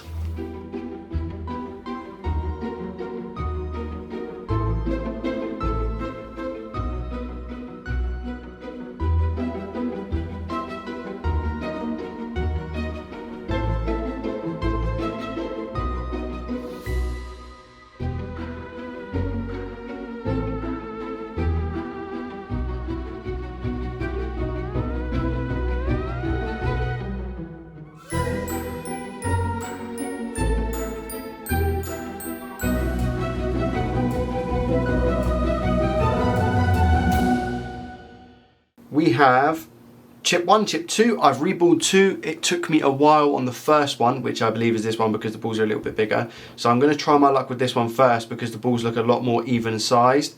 On this one we have a big ball here and a big ball here. But now we're going to prep the board and use this IC. Now that's on, let's measure in diode mode just to make sure we have correct readings now. 0.5, good. 0.6, 0.6, 0.5, 0.3, 0.7, 0.4, 0.6, 0.6, 0.6, 0.6, perfect. I think we're okay here now. That took way longer than I expected. Reballing is one of those things that when you start, it takes a while to warm up. Now for the HDMI port.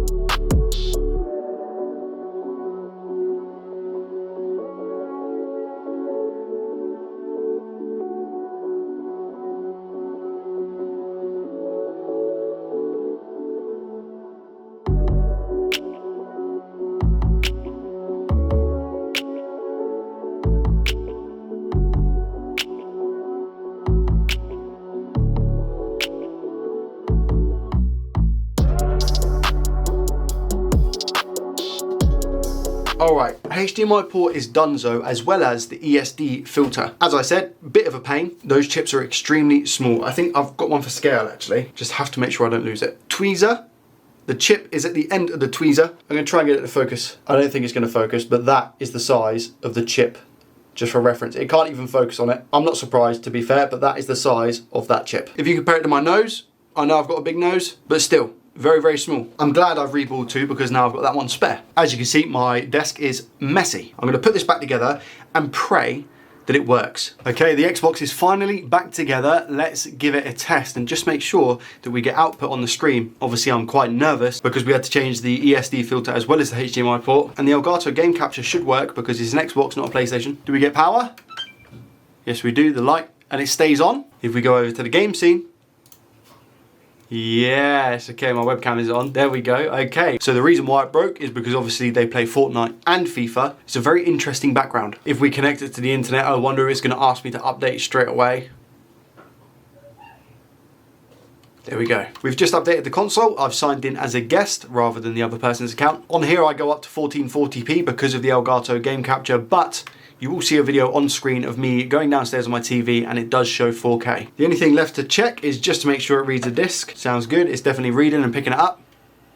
There we go, Rise, Son of Rome, and it's now installing. That is a great result. Now, to be honest with you, I didn't expect that fix to take that long. I thought it might just be the no power being the Nexus connector. Then obviously on top of that, we had the HDMI port and the ESD booster IC. And I don't have enough time to actually go through this fix. Nonetheless, it will roll in to next week. Let's head over to Sally's spectacular spreadsheet and see what kind of profit we've made in today's video. So the parts, I have a HDMI port here for £1. I bought the console for £170. I've not included the ESD filter as I've taken that from a donor console and just reballed it. I've seen Xbox Series X's go from anywhere from £260 up to £300 just for the console on its own. So I'm gonna meet in the middle and I'm gonna say £280 as our sell price, which means in today's video, we've made a gross profit of £89.68, which I'm obviously extremely happy about. There we go, 89.68.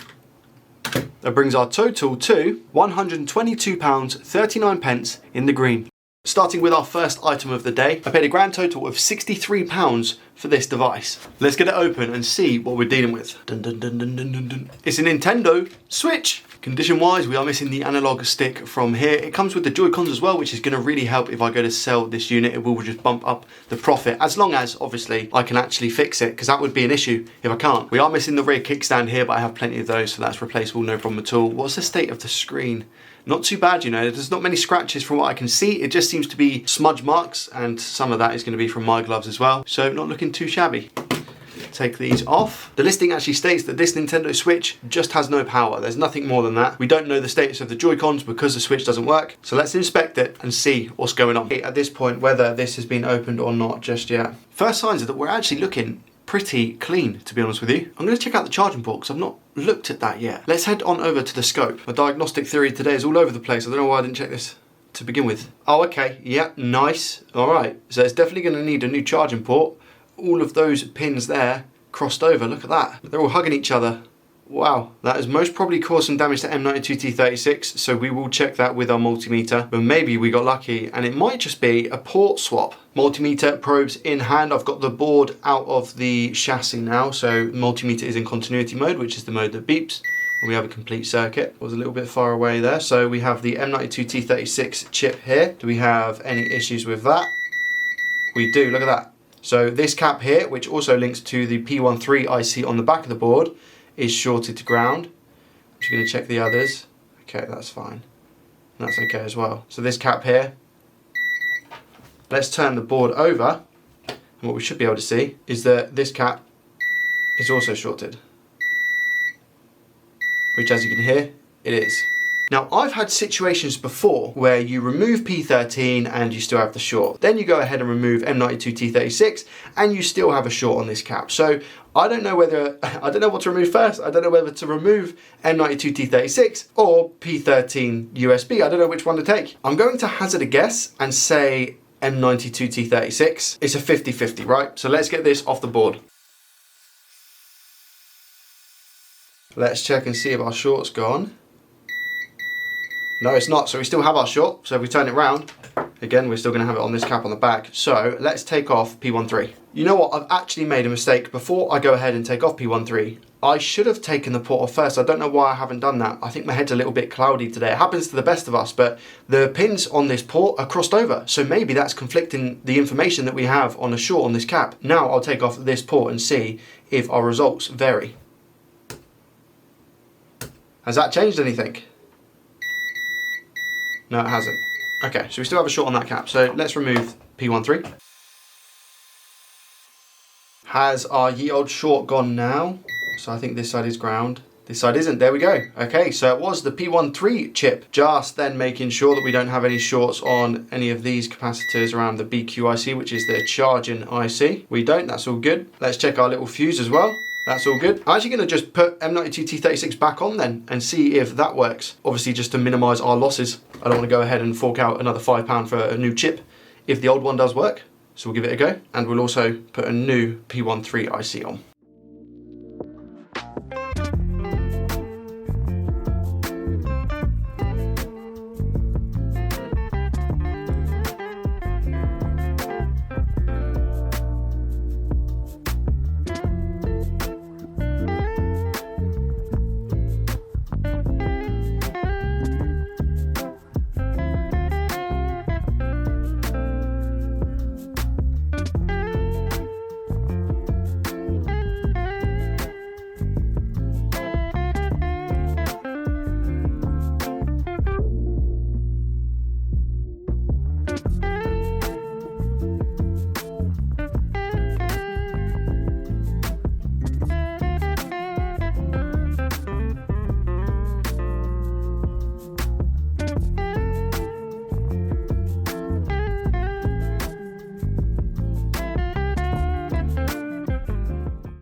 Right, multimeter in continuity mode. The port is looking a-okay, that's good stuff.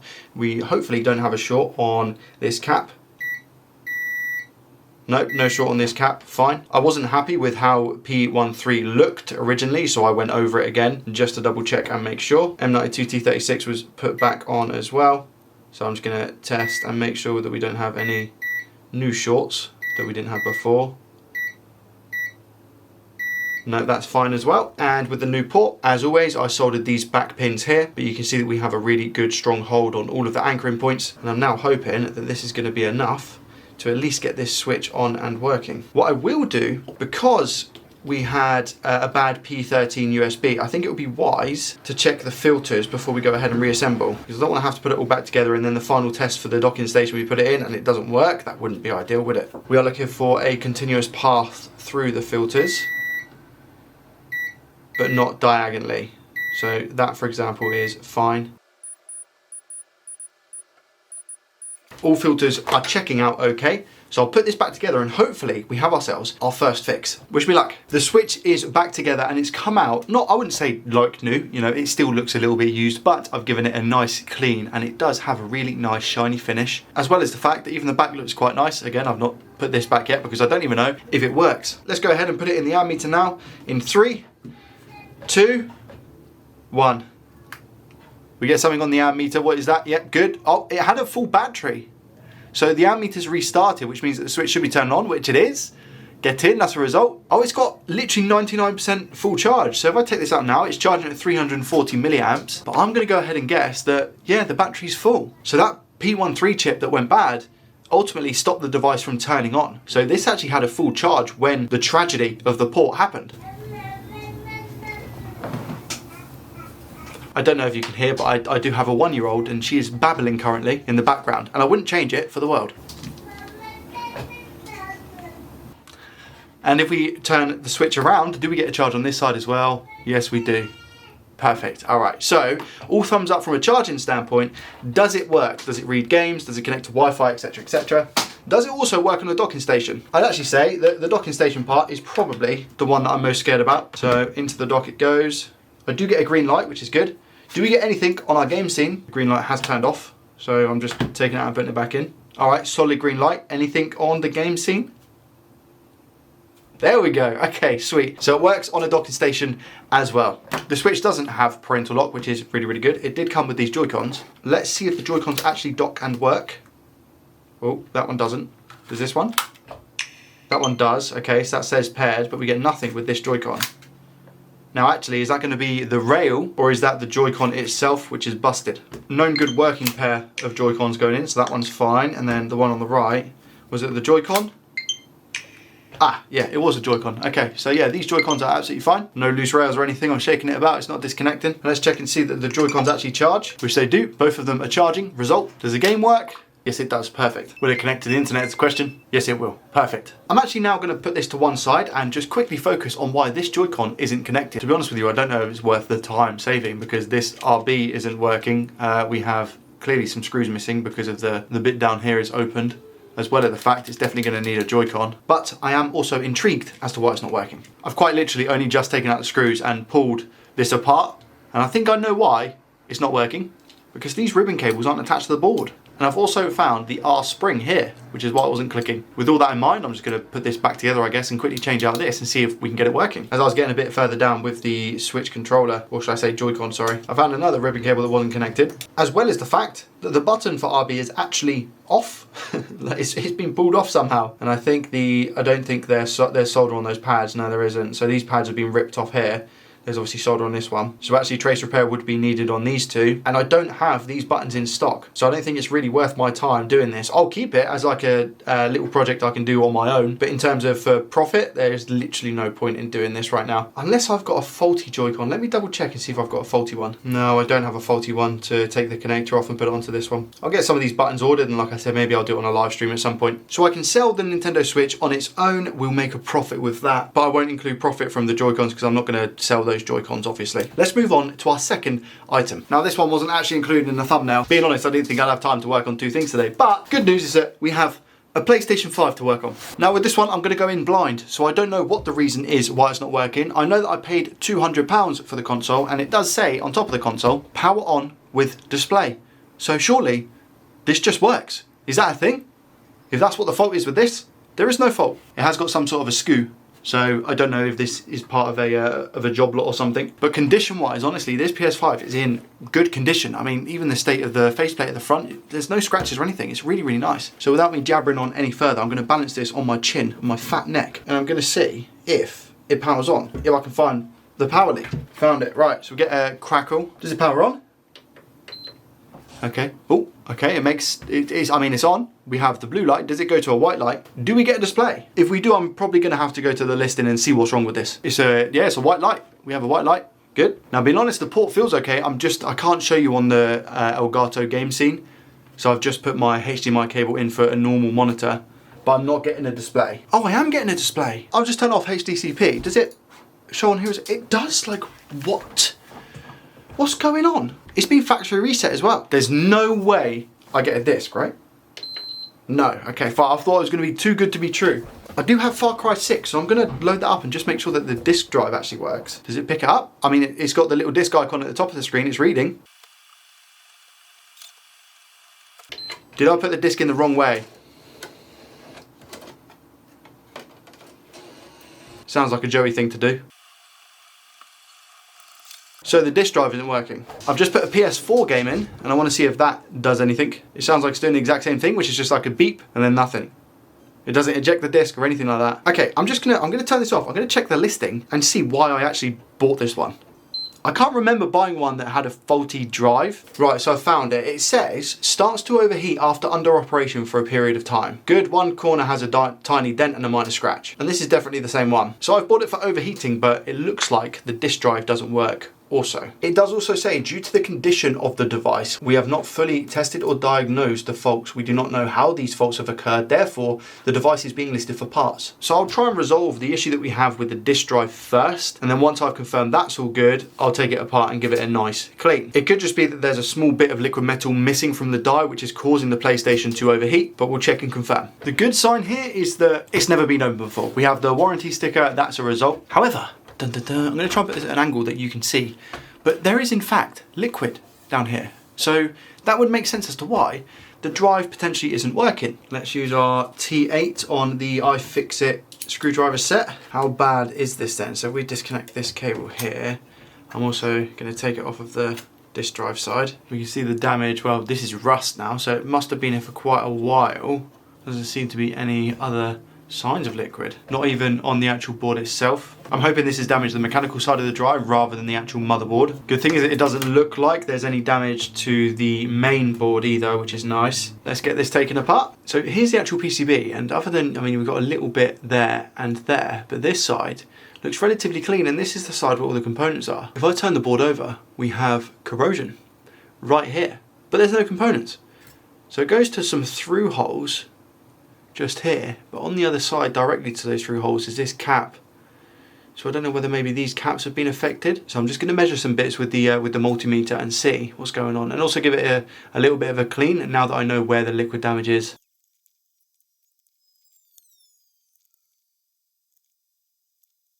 I've given it a little bit of a clean now, and a poke around. I can't see any capacitors or anything that are showing as shorted. So I'm going to go under the scope to see if there's anything that I've missed. Essentially, this is just a backup recording because I can't remember if I hit record or not with the other one. But everything looks pretty clean on this board. This is where I cleared up the corrosion that we had.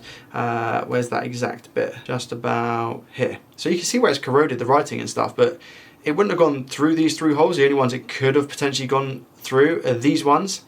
But I'm getting full readings on both of these pads that I should, compared with another one. The only other thing that I said was there was a tiny bit of corrosion just on here on the plastic, but I've got rid of where that was. Again, it wasn't even inside the connector, it was just up here. But what that does lead me to think is actually, do we have, what about the ribbon cables on here? Which one's that? Is it this one? It is, isn't it? Ah, here we go, hold on. What's that? Is that just a damaged ribbon cable then? Might be blocking some sort of connection. If I just put some IPA on there, give it a clean. Does that come off? Or is that almost stained? That's almost like stained. I don't know if that's going to be the cause of our issues. It's not as obvious as what it was before. Do I just give that a go? I'll plug it all back in and see if that's helped at all. So this is on that same drive, and I think I found the issue. This is on the inside of that drive. Look at that. So that's the good news, is that it's this itself, the actual disk drive. So it means I don't have to swap any chips or anything like that. I should just be able to replace the drive Obviously I'm not going to try with this now because I don't want to cause any further damage, but it looks like liquid has gone through here on this chassis, straight down into there. Wow. Right, as you can see from this absolute mess, I've been struggling. I'm going to try my best to explain what's happened and what I've done without boring you, or at least trying not to bore you anyway. This, what I have in my hands, is the original laser deck which reads the discs for the PS5 that we have in question. I'll show you that under the scope in a minute, but it is corroded everywhere, like really bad. So at first I just swapped out a disk drive and kept the daughter board, which is this little thing here, exactly the same, just with a new disk drive. And unfortunately I would get the exact same thing. Again, I tried simply just putting a disk in. I did also try both sides just to make sure that I wasn't being an idiot. I thought maybe there is a chance then that that disk drive is faulty. I've tried different combinations of just lasers, different housings, rollers, motors, pretty much every single combination you can imagine, and I still get the same thing. I've also tried 3 different discs, PS4, PS5 and DVD, just to write them off. They're all really good condition as well, but if I show you, just so you can visually see when I go to put the disc in. So disc goes in fine, clicks, all sounds good. I get 2 spins from what I can hear, and then it doesn't end up spinning the disc, but the laser deck just keeps going back and forth about 3 times, does that over and over again, and eventually it pops up and says unrecognizable disc or unreadable disc. So it should pop, there we go, unreadable disc. So I have no idea what's going on. If it's not the actual physical disk drive itself, it must be that daughter board. There must have been some damage to it somehow, which is causing it to not properly communicate with the main motherboard. Now, I've updated the console, and the update went through just fine over the internet. So if it wasn't the correct disk drive, it also hasn't been opened before because of the warranty sticker, it wouldn't let me update it. I then thought maybe I'll just reset the console and go through updates again, reset it fully, signed into PSN, all okay, exactly the same issue. So the daughter board is definitely the correct board for the main PCB, but for whatever reason, it's almost like there's a data issue and it's a communication thing, not between the main board and the daughter board, but more so the daughter board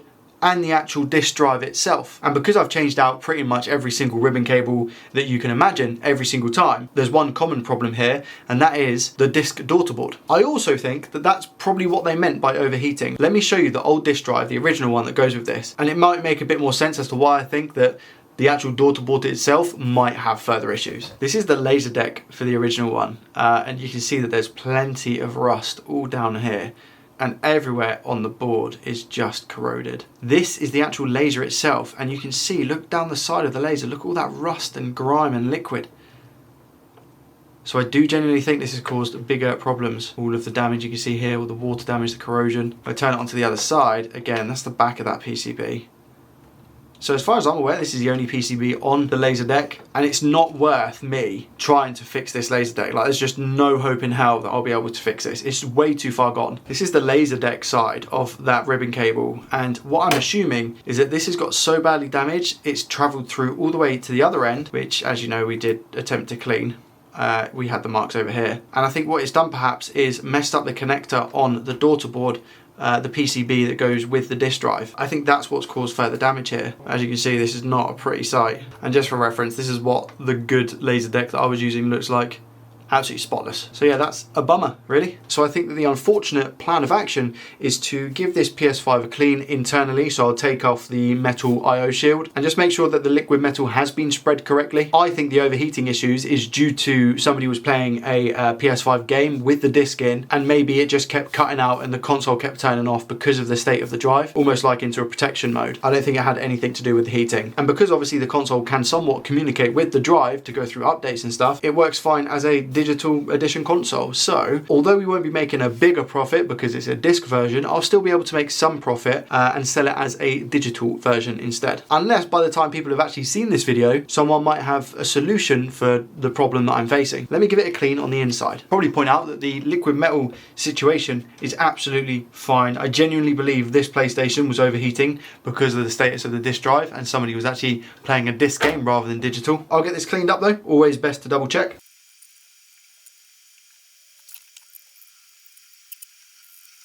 The PlayStation has been fully reset. I've logged in, I've downloaded the game, I've played it. It seems to be absolutely fine, but I need to give it some more thorough testing to ensure that it doesn't have an overheating problem, which means I'll have to leave it on overnight and maybe over the next few days give it some game time. A bit disappointed because I really thought I was going to be able to fix that, and a little bit disappointed with the Nintendo Switch and the JoyCon controller as well, but the actual Nintendo Switch itself as a whole is fine, so I'm happy with that. Heading over then to Sally's spectacular spreadsheet, we have a total cost of £263. The parts is only going to be the P13 USB chip that we used on the Nintendo Switch. I valued that at around about £2. The Nintendo Switch on its own, just the handheld console, will be £100 I'll be able to get for it. And with the PS5, although it doesn't obviously work with the disc, it will go as a digital edition console. It updates fine, and like I said, as long as the overheating issue isn't a thing, I should be able to get a good price for it. Digital PS5s go for anywhere between £250 to £300. I'll lowball this because what I'm going to put in the description is exactly what I've done with this, and I'll go with 260. So 260 plus 100 is £360. That gives us a total profit for today's video of £70 and 16 pence. Adding that into our total spreadsheet, £70 and 16 pence gives us a grand total profit currently, I have to caveat with currently, of £192 and 55p. And I think this week I may have made a mistake, but sometimes it's good to challenge yourself. At least I tell myself that anyway. Be quiet, Joey, and tell us what you've got. In this box, I have another faulty PlayStation 5, and I paid, listen to this, £150 for this PS5. And it's a disc edition. Absolute worst case scenario. Oh, it's got a note. What? Hold on. Just for transparency here, so I bought this off of eBay and it was up for £180 and I offered £150 and got it. I'm now really scared. You wouldn't do that to somebody who was just buying something on eBay, right? Ooh, this seller clearly knows the way to my heart, and that is with food. Nice little touches like this, little Haribo packets, unbelievable. Not only that, but it did come with a note. The note reads, "Dear Joey, enclosed faulty PS5 console." Looking at this, it tells you about the fault as well, which I was going to do and tell you why it was a risky purchase, but our engineers know of your YouTube channel and are a fan of your videos. We hope this one makes the cut. We purchased this console as part of a bulk job lot with other electronics, and unfortunately it wasn't working. We've opened the console and seen that it's had a replacement HDMI port, not the cleanest of work, but does appear to pin out okay. The console turns on, gives 3 beeps, and then back off again. We believe that this could be a faulty HDMI timer IC chip, but due to the cost of buying a replacement on a whim, it's not economical for us to do so. We hope you manage to get it repaired and are interested in seeing you do so. Well, I'm going to let you down already because I'm probably not going to be able to fix it, but I will give it my best shot. They've also included this little holder. Look at that. So what does that mean? That means that the pressure is now on. This repair just got a lot more interesting. One thing I will quickly mention, which is props to this seller, is that they actually included all of this information on the listing. They were completely upfront and honest. What I've just read out, they basically said on the eBay listing, so props to them. As for actual condition of the PlayStation 5, it looks really good. No scratches on the plates either side. However, we do have a fair few scratches on the front bit here. It's always usually expected with the PlayStation 5 due to the finish of this and people trying to plug in the charging cable for their PS5 controller, just like trying to shove it in, you know. First of all, let's confirm that that is the fault. We get 3 beeps and it turns off. I tell you what I'm not going to do. I'm not going to plug in the HDMI. I'm just going to try and turn the console on.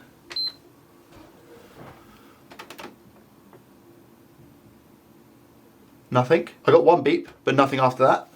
To make sure I'm not being stupid. So I now get nothing. Give it a few seconds. Oh, it's on. I can feel the fan at the back, but I don't have any LEDs. But the console's on. Wait, what? Is it still on? It's still on because I can feel the fan. I can hear the disc going. So look, that's on. I am just going to plug. It's still on. I'm going to plug in the HDMI cable. Has been plugged in. The fan is still on. I can still feel the fan, but I can confirm I'm not getting any output. But the PS5 is still on. Look, I press the eject button. The PS5 isn't turning off. I think it is just a no display issue. Maybe those 3 beeps that they were hearing is this, which is me just pressing the eject button.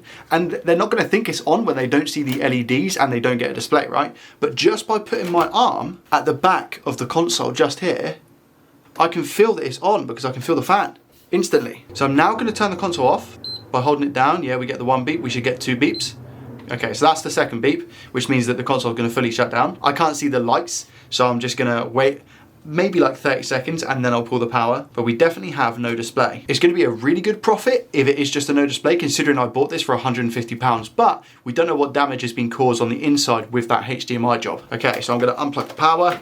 There we go. How are we looking straight off the bat under the hood? Not bad at all. Ah, this is the new board as well. Model wise, it's a CFI 1261A. We are missing a fan screw just here. I think the wrong screw has gone back in here. Yeah, wrong screw's gone back here as well, and there's no screw here. So yeah, we should have 2 screws here that are just gonna fall out essentially.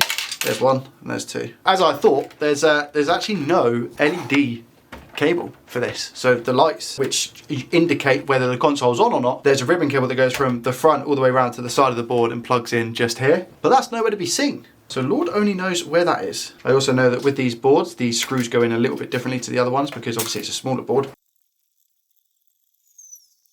Oh, lordy, lordy, lord. Okay, all right, nice. I'm looking forward to it inspecting this. The only thing I can really see at the moment is the 2 big solder blobs that are just joined together, like a match made in ceremony, whatever you call it.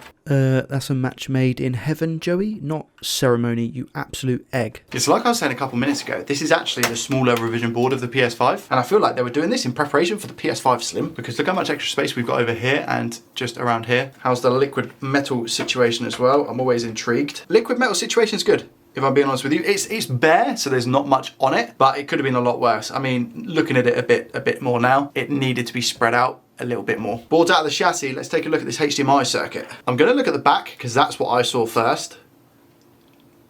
Okay, all right. Yeah, the situation we have here, usually when these 2 pads are joined, it's because they've ruined the conformal coating or the protection on the ground legs, and therefore it's exposed the board underneath, and therefore it just joins together.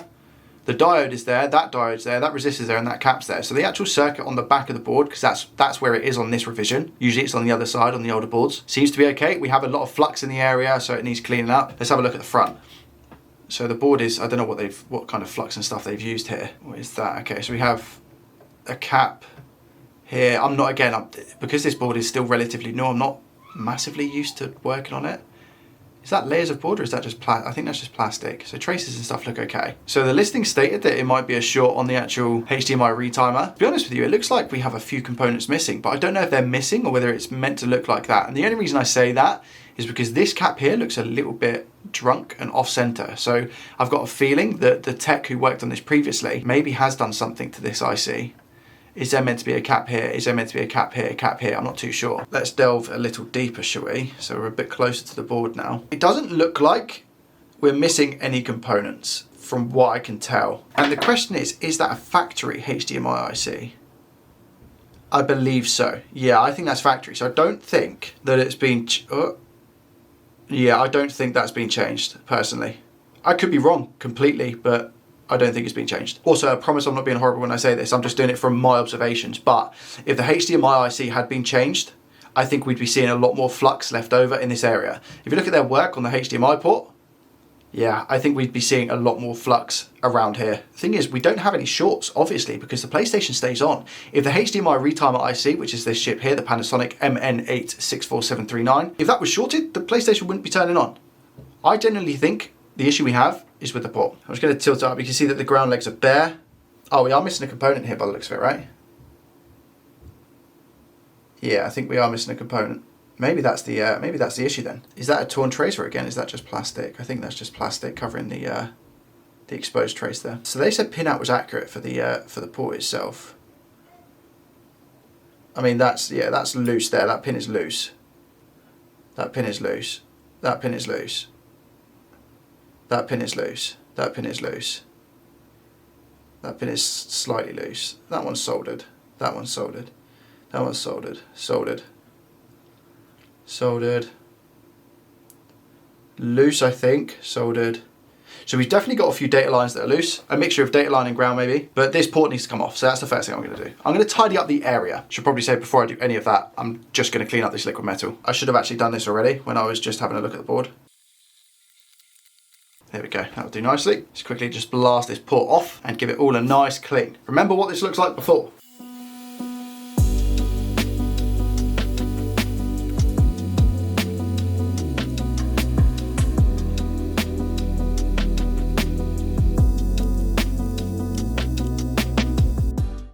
Taking our multimeter and putting it into continuity mode, we are just going to check around here. So this is ground, perfect. All right. Just making sure we don't have anything we shouldn't, essentially. No, it seems to be all okay. I did want to check continuity from here to here. Okay, so that trace is fine. It just looks a little bit perished, but that's okay. This one also looks okay. This one looks fine. This one goes to here, all the way through. I don't know if we're meant to have a diode or something here. I don't have a revision of this board, so I don't have any donors. So I don't know if I'm going to be able to replace this component, but I don't think that's going to matter too much, if I'm being honest with you. Get rid of some of this leftover plastic, but obviously it looks 10 times better than what it did. We've got a little cap up here. I don't know whether that happened when I was cleaning or using the solder sucker. On my solder sucker, speaking of which, I've just replaced the end bit here, which is the silicon bit, and I didn't clamp the board down properly, which is why things might be moving around. But it might have been I cleaned it when it was a little bit too hot, which I think is what happened. Just going to get the solder off of here and then re-tin everything up, get a new port on, and just go from there, check all the connections and make sure we're all okay before we fully reassemble.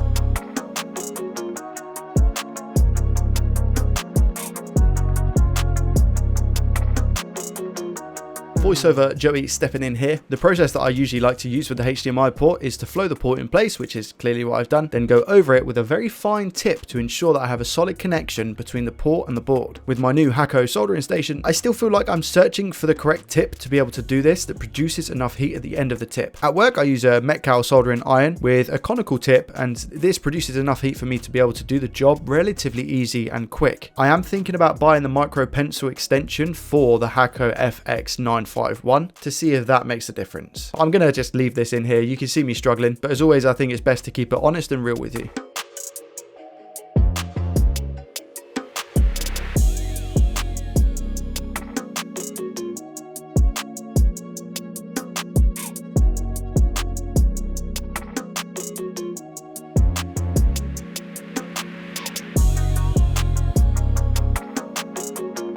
That is the port finito. This is the back, which as you can see looks a lot better than what it did. I do think that there is a little bit of board that's come off here, so that's why these are joining, but very, very nice strong joints there. And we have all the components that we need on the back. Saying that, I'm not too sure if we're meant to have like a cap here maybe, because that looks like there should be a component. Diode cap, another diode, resistor, good. And this is the front of the port. All those pins look really, really strong. Look at the ground legs, really, really strong ground legs, which is good, that's what we want. Again, not too sure if we're meant to have a component here. This component was playing me up today massively, and then I had a quick tidy of just the area a bit down south. Now, one thing I'm going to check before we go ahead and put this back together is that every single pin is solid. It is looking okay so far. And just because this wasn't my finest work, I'm also just going to grab a multimeter and make sure that we don't have any bridges, unnecessarily that is. Do it nice or do it twice. Good. Let's give it somewhat of a test and see what happens. Before we actually go ahead and test, I do want to see why the LED side of things isn't working, because it just doesn't have a ribbon cable. Look, so here's the board that does the LEDs, but we don't have a ribbon cable coming out from it. So I'm going to go and grab one quick and see if that works. We're just straight up replacing it with another one that I've got. Okay, fine. So there's a slight flaw to this in the fact that the ribbon cable here is too short to reach the board, because it needs to go around here and extend, but the connector for the LEDs is up here, and that clearly doesn't reach. And I don't want to do a botch job and do that, because then you obviously have the fan, etc., and it just wouldn't be good. So for testing purposes, I'll just plug it in, and we'll have to keep an eye on the actual board. So I've reassembled the console bare basics, okay? I've just plugged the fan in, but I haven't plugged in the LED strip, because the fan will be a good indication as well as the LEDs as to what exactly is going on. I've got the disk drive plugged in for obvious reasons. I want to make sure that the drive's actually okay. Obviously, just to make sure that it reads discs after last week's fiascos. From the state of that port, I'm actually pretty confident that it was just going to be the port. Everything's plugged in. I'm going to have to record on my phone. All right, here we go. 3, 2, 1. We get a beep. Fans going. LEDs on. Nice. Now, does that go to a white light is the question. You can see the blue on my hand. This is going to decide everything for us. Fan is still spinning, which is obviously good news. White light. There we go. Okay, so it is just a no display. Moment of truth. And for some reason, I have to go to HDMI 1 for it to go to HDMI 2. Do we get a display? Quite nervous actually. Ah, okay. Oh, let's just turn it off. HDMI 2, I didn't touch anything, so it's just automatically gone to it. Yes! Let's go. Okay, so we have a display. Let's give it the old wiggle test. Yeah, wicked. Okay, and I've disabled HDCP, so do we get an image on the Elgato? Yes. Does the disk drive work? I really hope it does. We don't have a disk in there, we know that already. Now this person already has Far Cry 6 installed, so I'm hoping it just picks up the disc and starts playing the game. How does it sound? Fine? Good? Oh God, what is that? Where's this door? Oh, I think it was because I had the fan next to it. Yeah, it's fine now. Okay. There we go. Yeah, it picks up the disc. Far Cry 6. Nice. I'm assuming that when the disc is actually under load, that's why it's whirring up and making quite a loud noise. All connected to the internet as well. As you can see, the downloads are now popping up in the top right. To be fair, before resetting, I should put it back together so that the fan can do its job. Okay, I've put the console back together. All I need to do now is replace the LED ribbon cable. Most of the places I've looked all have the LED ribbon cable for the older revisions, and they're selling it for about £2 to £3. So I'm gonna go ahead and say, just for a bit of a longer one, I'm gonna say £5. I know that was 10, but £5. I'm also happy that we inspected the fault, because if we went off what the seller said, I would have maybe just gone, right, let's change out the chip and see if that's working, but I'm glad we double checked everything before we did that. And again, huge thank you to the seller for the Haribo. With all that being said, let's head over to Sally's spectacular spreadsheet where we can have a look and see how much profit we've made in today's video. Cost of the console was £150. Looking at parts, you're talking £1 for the HDMI port and £5 for the LED ribbon cable, so we're going to say £6. And at this current moment in time, PlayStation 5 disc edition consoles seem to be going for around about £300 on their own on eBay, so not too bad at all. Let's see how much profit we've made. Today we are massively in the green with a gross profit of £123.30. We're on a little bit of a winning streak here. Adding it to the total profits, 123.30, gives us an overall score of £315.85 in the positive. For me, this 3-win streak is looking a little bit too nice. The funny thing about this whole situation, not necessarily funny, but I could buy 2 broken PS5s, not be able to fix them, and that profit's gone, just like that. For obvious reasons, I'm really hoping that is not the case. I could buy 2 broken PS5s, not be able to fix them, and that profit's gone, just like that.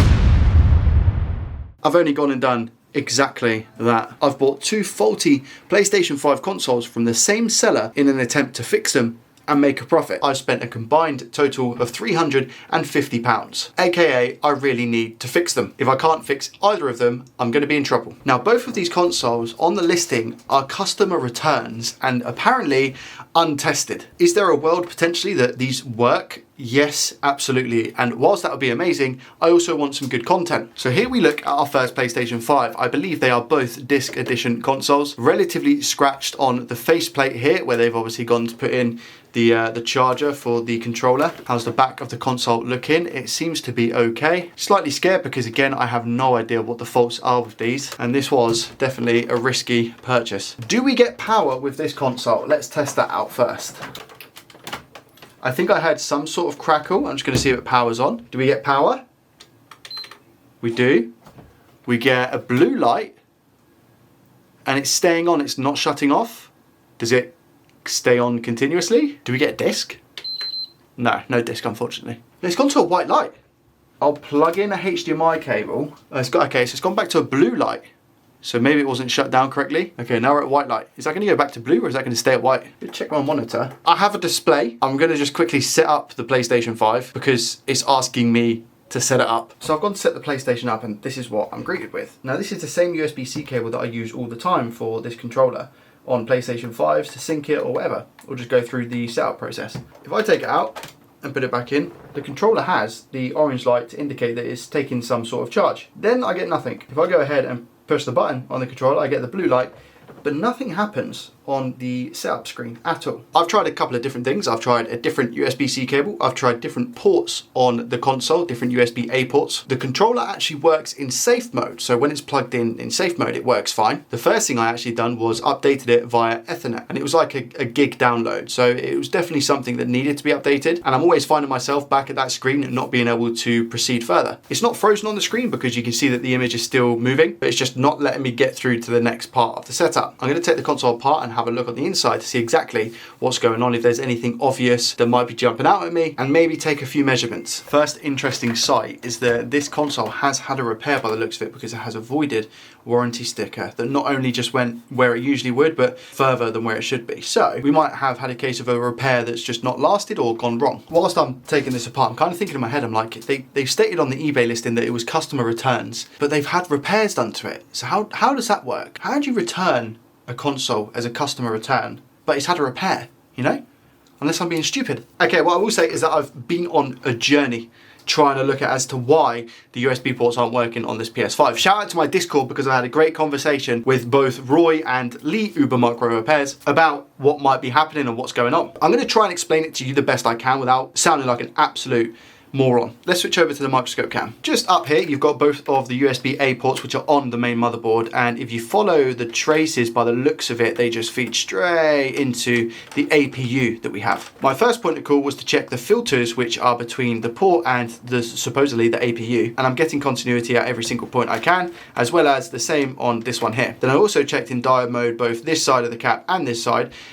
Compared to a working board, I was getting the exact same readings. I was then looking at these connections here, and I believe these actually link to the USB ports, but I could be wrong. They're on the same side as the ports themselves, but it might not be the same circuit. I was clutching at straws at this point. So again, I measured all of the components on this compared to a known working board. This is actually the known working board, not the one that I'm working on today. And I was getting pretty much exactly the same on the working board compared to the faulty board. So this circuit seemed to be absolutely fine. Lee also then said about this chip, which is TUSB44. After looking at the data sheet provided by Roy, this is actually a USB-C controller IC. So this is specifically for the USB-C port, but regardless, I checked what I could in diode mode anyway. Everything seemed to be exactly the same as the known working one. So then I get to thinking again, how is the USB ports working in safe mode, but not when I power up the console and it boots? That just doesn't make any sense to me. So again, in the Discord, I'll leave the link to my Discord in the description, by the way. There was a little bit of back and forth as to just some basic troubleshooting tips. And I suddenly thought,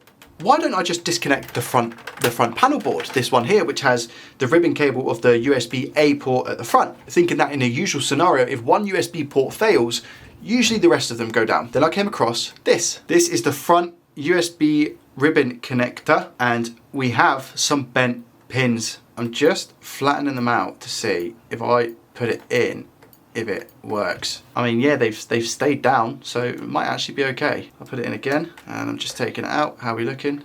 Okay, maybe they are now fine. Just a case of flattening them down. Pause for a second. I actually then had to stop filming because I came down with COVID, which I didn't even think was a thing anymore, if I'm being honest. It's the first time I had it, and I'm still recovering. I think that recording was about 10 days ago. So I'm going to try and start here from where I left off. Obviously my hair's grown a little bit and stuff. So I'm going to update you now with my findings. All right, so I'll take you over to phone cam. The PlayStation is on, okay? So I fully reassembled it again, and it's been reassembled ever since that day. Here we have the screen. Here I have the USB and the PS5 controller. And I'm going to plug it in. And what happens with the controller itself, we get the orange light, but the orange light doesn't turn off straight away anymore. So the orange light is now on, right? Just plugged in the USB at the back as well, the USB cable at the back of the console, and same thing, yeah? Just orange light. If I push the button, we can see I can go through the setup, and I have gone through the setup once and reset the console just to test this again, and I'm in it and it's fine. I just want to say everything seems to be working. This is the first Spider-Man on PS4, but as you can see, it's the disc, so the disc drive is working. It's installing the game. That's pretty cool. It gives you an option to upgrade it for £5 to the remastered. That's pretty cool. But what I will say is that before I set this up, this was last Saturday, or sorry, 2 Saturdays ago when I was recording, I was playing Astro's Playroom for a good 30 minutes or so and didn't have any issues whatsoever. It connects to Wi-Fi, disc drive works. Everything seems to be okay. So for the time being, I actually have no choice other than to just call it fixed. Again, I played for it a little bit. I will have to give it some more stress testing, reset it a bunch of times, maybe even just test data for the USBs to make sure that they're okay. But the console works. 2 Saturdays ago, I did, when I had it apart, when I pulled out the cable, I replaced the liquid metal on the APU as well, so I know that that is pretty fresh. So I think with this one, we may have just got extremely lucky, I think. So I can call that a fix. Let's move on to PlayStation 5, number 2. To be fair to the seller, they have put so much bubble wrap and protected these consoles. It's actually really, really nice to see. This one is is a little bit dirty, I would say. There's a lot of specks of dust on the top. We've got some like plastic here. There's some like neon paint. I don't know if you can see that. Turn this down. You might be able to see some neon paint, so we're about to have a PS5 party. And yeah, just general condition of this isn't as great as what the other one was. As like a replacement console, this would be perfect. Now, can I see anything obvious with this one? Yes, I can. Wow, we might actually go 2 for 2 today on the PS5s. This one just has what looks like a dodgy HDMI port. So let's see if it actually gets power. So that's the main thing. If we get power, it goes to white light and we just have no display. It should just be a nice, simple HDMI swap, we hope. Do we get power? We do. It powers on. You can see that we have the blue light here. Does that go to a white light is the question. We still have a pulsing blue light at the moment, so no white light just yet. It's been about, I'd say 20 seconds. There we go. Okay, so we have a white light. You can't see it unless I tilt it. There we go. So we can see the white light now. So it does boot to something. So hopefully we just have a bad HDMI port on this one. Wow. I'm looking forward to see if it's been opened before and what the condition of the console is like on the inside. Apologies if I sound a little bit strange. My nose is still pretty bunged up. Let's see if we get a disc. No disc. Let's turn it off. I'm still a bit like weirded out how these are customer returns. You can't warranty a HDMI port like that. Someone has clearly like eaten it. This one hasn't been opened and it's actually one of the newer boards. The reason I know that is because usually in the older revisions you would have the cable from disk drive going to the motherboard and you'd be able to see it be a long sticker here. But on the newer revisions it's just you have the fan bit here and the cable actually goes underneath the top chassis. Plus, like I said, not been opened. Nice. Okay, board's down to bare basics and it's actually in pretty good condition. I'm just cleaning up the liquid metal.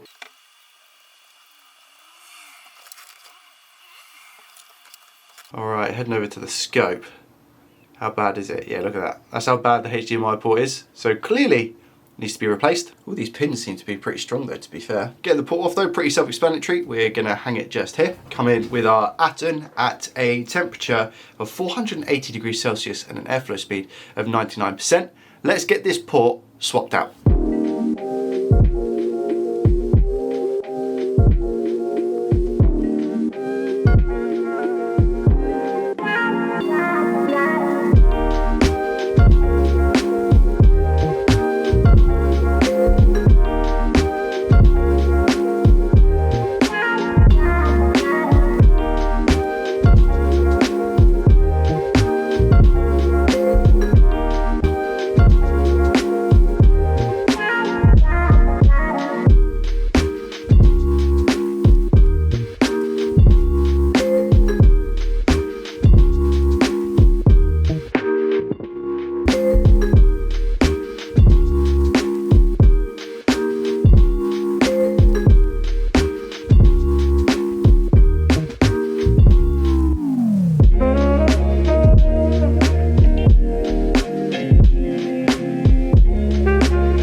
actually super happy with this port, and I'm happy with the soldering iron choice, etc, etc. The only thing that I'm a little bit, not again concerned, because this port isn't going anywhere. The strength and integrity of the port is really, really good.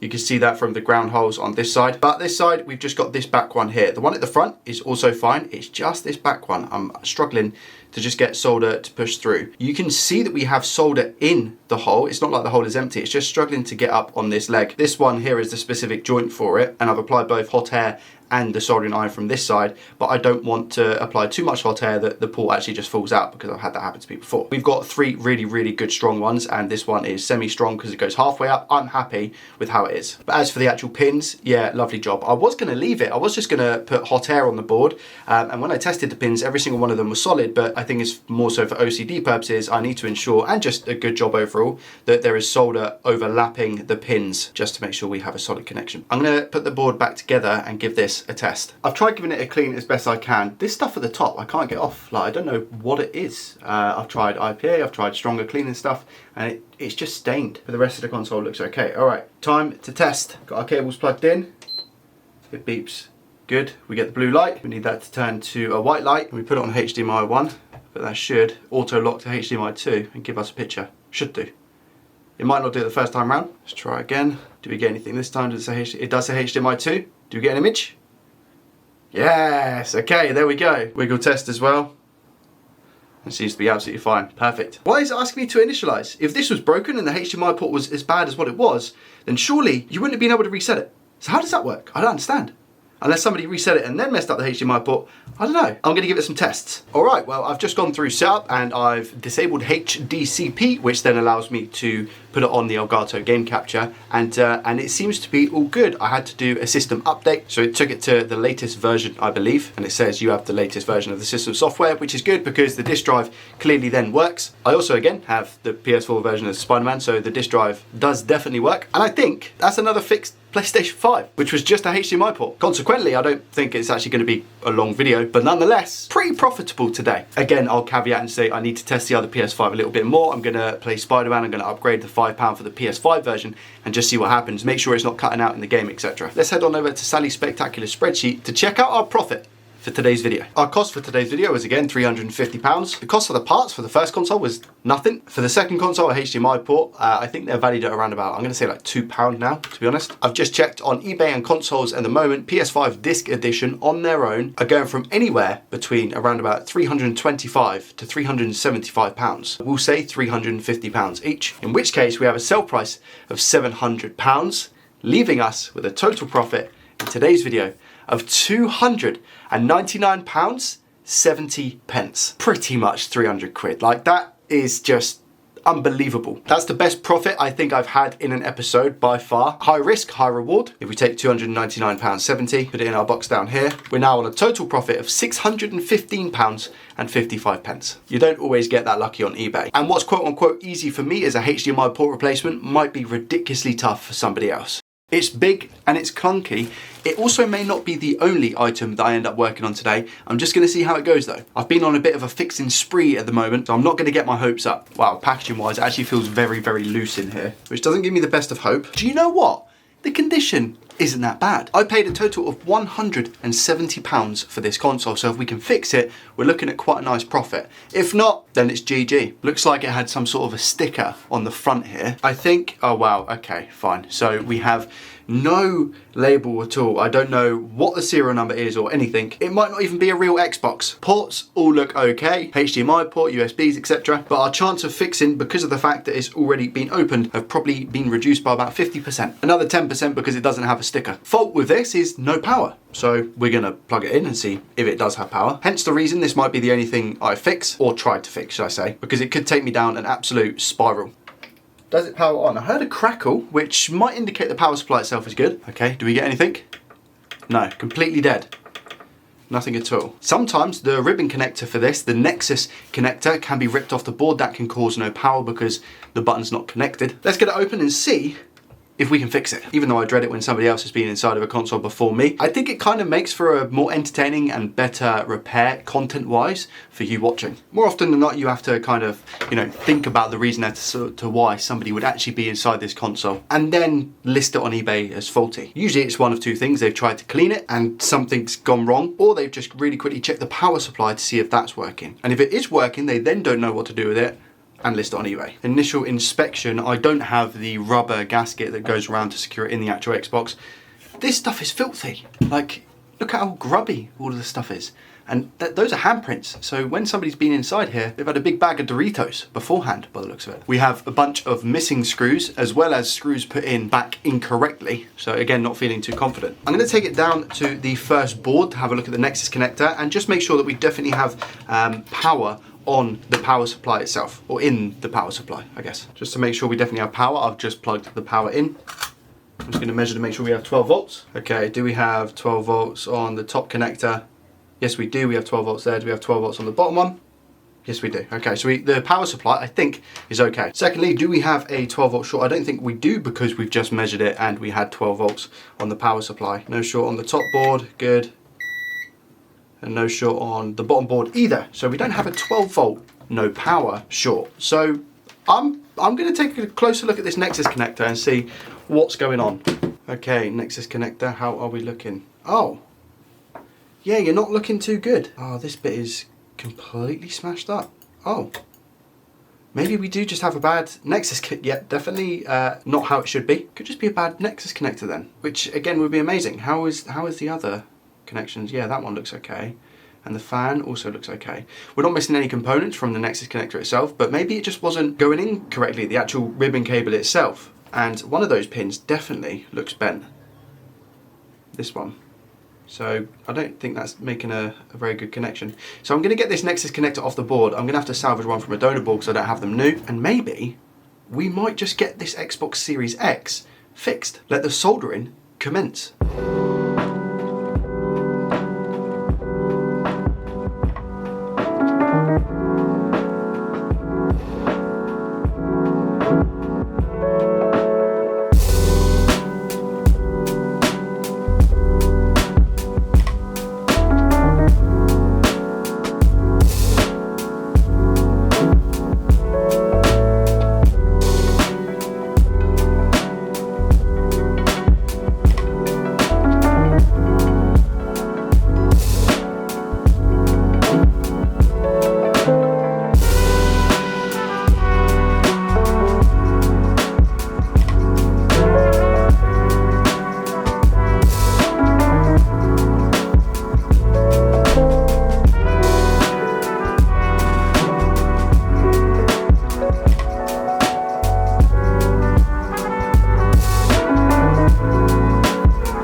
Definitely not on point today, not at my best. We all have our little bad days, so it's perfectly normal. I am just going to test.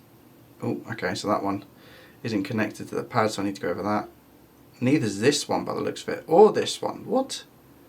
That one's fine, and obviously this one is okay. That one's okay, that one's okay, and that one's okay. But these aren't. So I need to go over this side of the port, and I will put conformal coating here to ensure that they don't bridge out. But you saw that I had a battle getting this underneath there. Maybe the wire is a little bit too thick, and then obviously we had some bridging going on. No solder on the iron. I just want to see, because I can see there's plenty of solder on the pads. Okay, I see if that's better. Little nudge. Fine. Fine. Still loose, this one, this third one. Try now.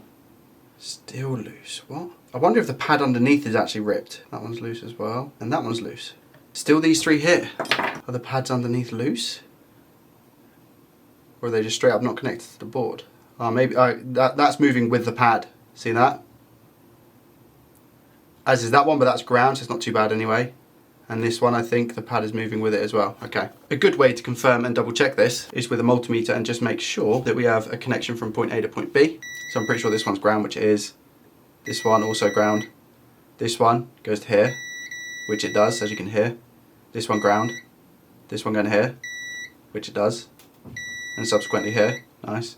This one ground. This one, maybe not ground. This one not ground, this one not ground either. But from here, these three share the same pad, and this one doesn't bridge with any of the others either. So we should be okay. Nice.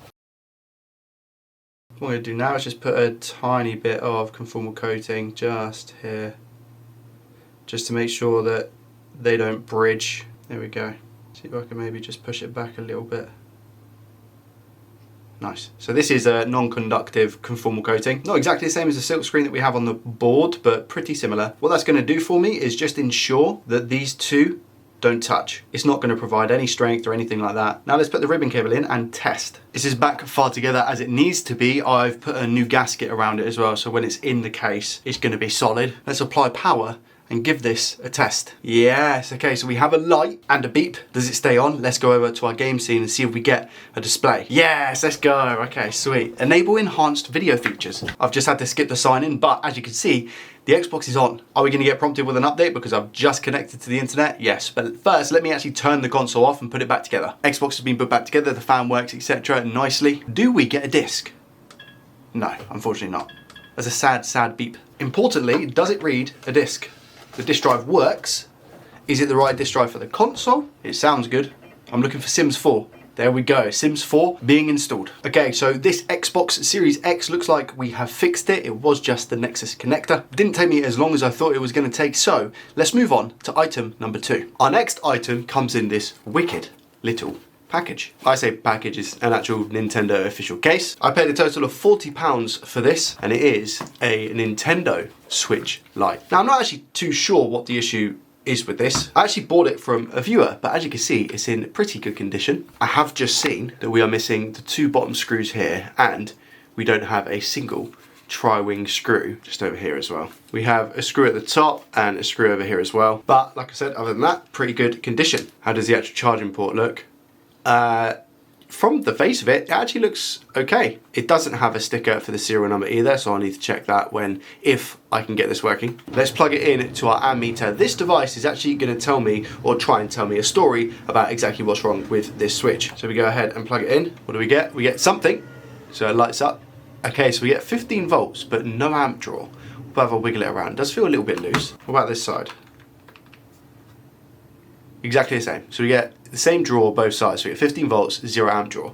So the battery is essentially not taking a charge. That could be a bad battery. It could be a bad M92 T36 chip. It could be a bad BQ chip. At this moment in time, I don't know. Does anything happen? Actually, when I go to push the power button, do we see any amp draw? No, nothing at all. Okay. We know that the switch has been taken apart because of the fact we're missing the screws. Let me get the switch apart now and see what it is that we're dealing with. First things first, do we have any voltage in the actual battery itself? We have anything, we have 3.6 volts, and bear in mind that their battery is 3.8. It might be considered a little bit low, but it's not completely dead. So I don't think that the battery is taking a charge. I think on full charge, these can go up to around about 4.1 volts, I think. Let's take the board out of the chassis and go a little deeper. Now, what I will say is that, again, I bought this off a viewer, and I don't know, and didn't ask, which might have been a little bit silly of me, what's been done to this and why doesn't it work? I just said, yeah, that's fine. I'll pay you, you send it and I'll have a look. But we can see the port has definitely been changed. This looks like a really clean port swap, by the way. I don't know if they've dremeled this down. It does look a little bit crooked. So fair play to the person who has changed this. If I turn it onto the back, you can see that the ground holes are nicely covered in solder as well. The solder hasn't pushed all the way through on the holes, but nonetheless, it is a solid port. So naturally, I'm going to start with these connections here and see if they're solid. Because the port has definitely been changed. That was a little bit loose. That's a little bit loose. That's a little bit loose. That's loose. That's loose. That's loose. That's loose. That's loose. And that one's a little bit loose. Okay, so we could have ourselves a port issue. Let me have a look in the actual port as well. It looks fine. It looks fine in there. Doesn't look to be any issues. Let's check the fuse on the back just to ensure that it's alright. Do we get continuity? Yes, we do. That cap there looks a little bit dull. Okay, we don't have a short there though. Let's check around M92, T36 and BQ. I don't know if BQ's been changed. There seems to be, I think, some flux around it, maybe. But I will definitely check that in a second. Maybe M92 has had a swap as well. And they've just done a really good job of cleaning this up. The reason I say that is because this component looks a little bit wonky. Have they changed M92, T36? Looks like, yeah, looks like we have a little bit of flux on those connections there. Right? I think. It's a good swap though. It's a really, really good swap. Really, really good swap. The fact that I even have to question whether it's been swapped or not indicates it's a good swap. Let's test in continuity mode then. See if we have any shorts. No around M92 T36. Doesn't mean that we don't have an internal short. That can happen and has happened to me multiple times. Let's check around BQ. See if we have a short. Oh, wait a minute. This cap isn't meant to beep on both sides. So we have a short on this cap here. Okay, how's our coil looking then?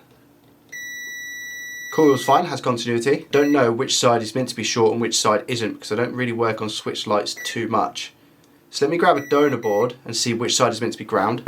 Here we have a donor. This is missing M92 T36. Okay, yeah, so this side isn't meant to be ground, this side here. So I'm just going to check and make sure that it's a short to ground, meaning that we have no resistance. Yeah, 0.5 ohms, which is the resistance on my multimeter leads, meaning that I can inject voltage just here and see if anything gets hot on the board. Now I'm about to inject into the coil on the right side, and we do seem to have a heat spot, which is right about there. See that? 36, 37 degrees. The current draw is 2 amps. I'm injecting 0.7 volts here. Now if I put my probe around there, the issue with the flare cam is that I don't know like where my probe is. You see how there's like 2 images? Now the place where I think it's showing up on the board is just traces. If I try and pair it up with the shadow, which is there, it takes me to around about this location on the board, which would make sense, I think. On the donor board, I tested to see where this path went in continuity mode, and it does line up with this inductor here and this cap. So if I measure in continuity mode, we have a short on this inductor, and if I measure on this cap, the short goes in between. What I'm thinking about doing, to make my life a little bit easier, is just removing this cap to see if the short is isolated here or whether it's here. Because this little component down here actually isn't shorted. Let me put a drop of IPA on as well, to see if that maybe alludes to this cap here, which is causing the short. That would be really interesting. Okay, so I've injected now. Let's see if anything fizzes away or gets rid of the IPA. That chip, wherever that is, it's not the cap, it's this chip here. Right there, just here. Watch again. Right there. I don't know what chip that is, I'll be honest. I think we can safely say that I now don't need to isolate the circuit and I can just take that off. I do have one of them on a donor, but I don't know if it's a BGA or not. I think it is BGA, but when it's that small, usually you can get away with just tinning the pads and putting the chip on. We'll see. Let's take it off. A little bit of leaded solder on the iron. Just smooth these out. There we go, that'll do. Again, just to make sure they're not touching, so when I test, we get a true test. There we go, that's better. Do we still have a short here on this path? Ground. No. Short be gone. Look at that. Amazing, no short. So touch my leads together. Test, nothing. This side, good. This side, also good, no short. So I just need to put a chip here, take one off the donor board.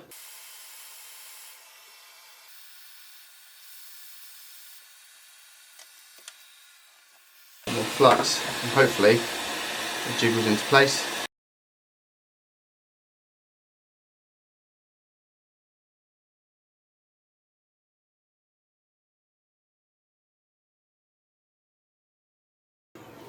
I think it's either like a backlight IC or a fuel gauge or something like that, and I'm pretty sure the fuel gauge is responsible for reporting the battery percentage. So if that's shorted, it's not good. There we go. It's a lot cleaner than what it was a second ago, and that chip, I believe, is on where it should be. Now let's check and see if we have a short. Hopefully not. 1, 2, 3. No short. Nice, look at that. So we should theoretically have a working switch now. I am just going to go over the pins that we have here because some of them were moving. I might even reflow it, you know. And the reason I say that is because I can't see pads, so I don't know if the port's pushed too far back. So I might just give it a little nudge forward. Let's do that.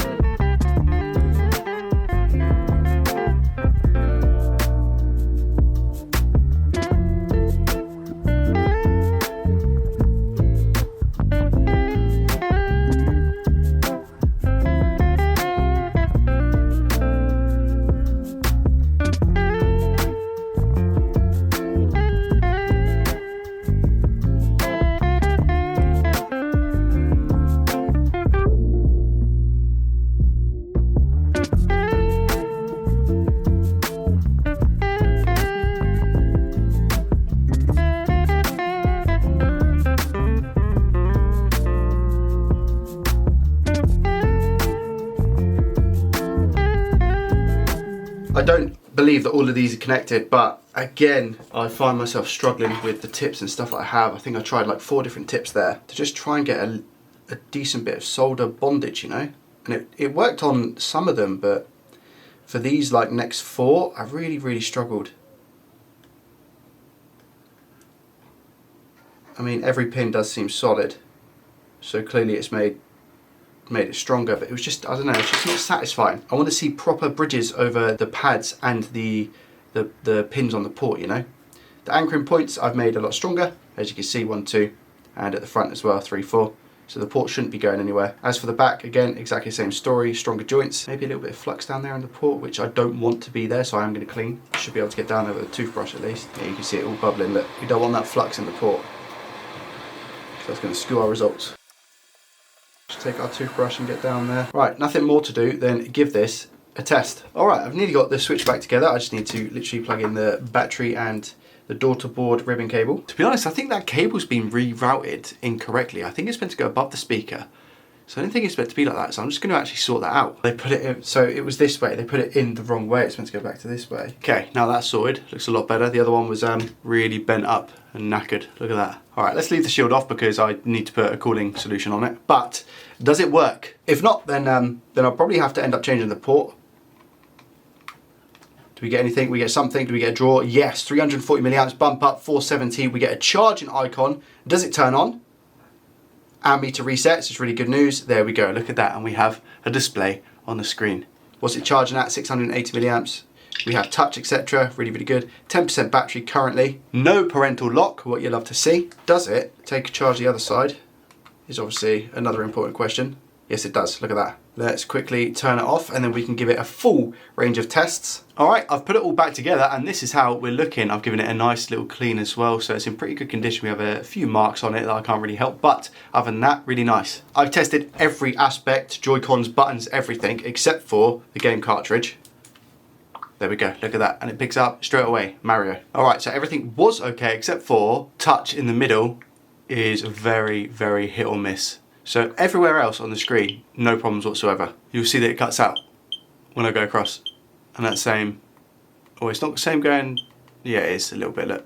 So the middle of the screen just isn't working that great. Everywhere else seems to be absolutely fine. On both sides of the screen, perfect. But it's literally just this middle section it keeps cutting out, which is obviously unacceptable. I can't sell that to somebody.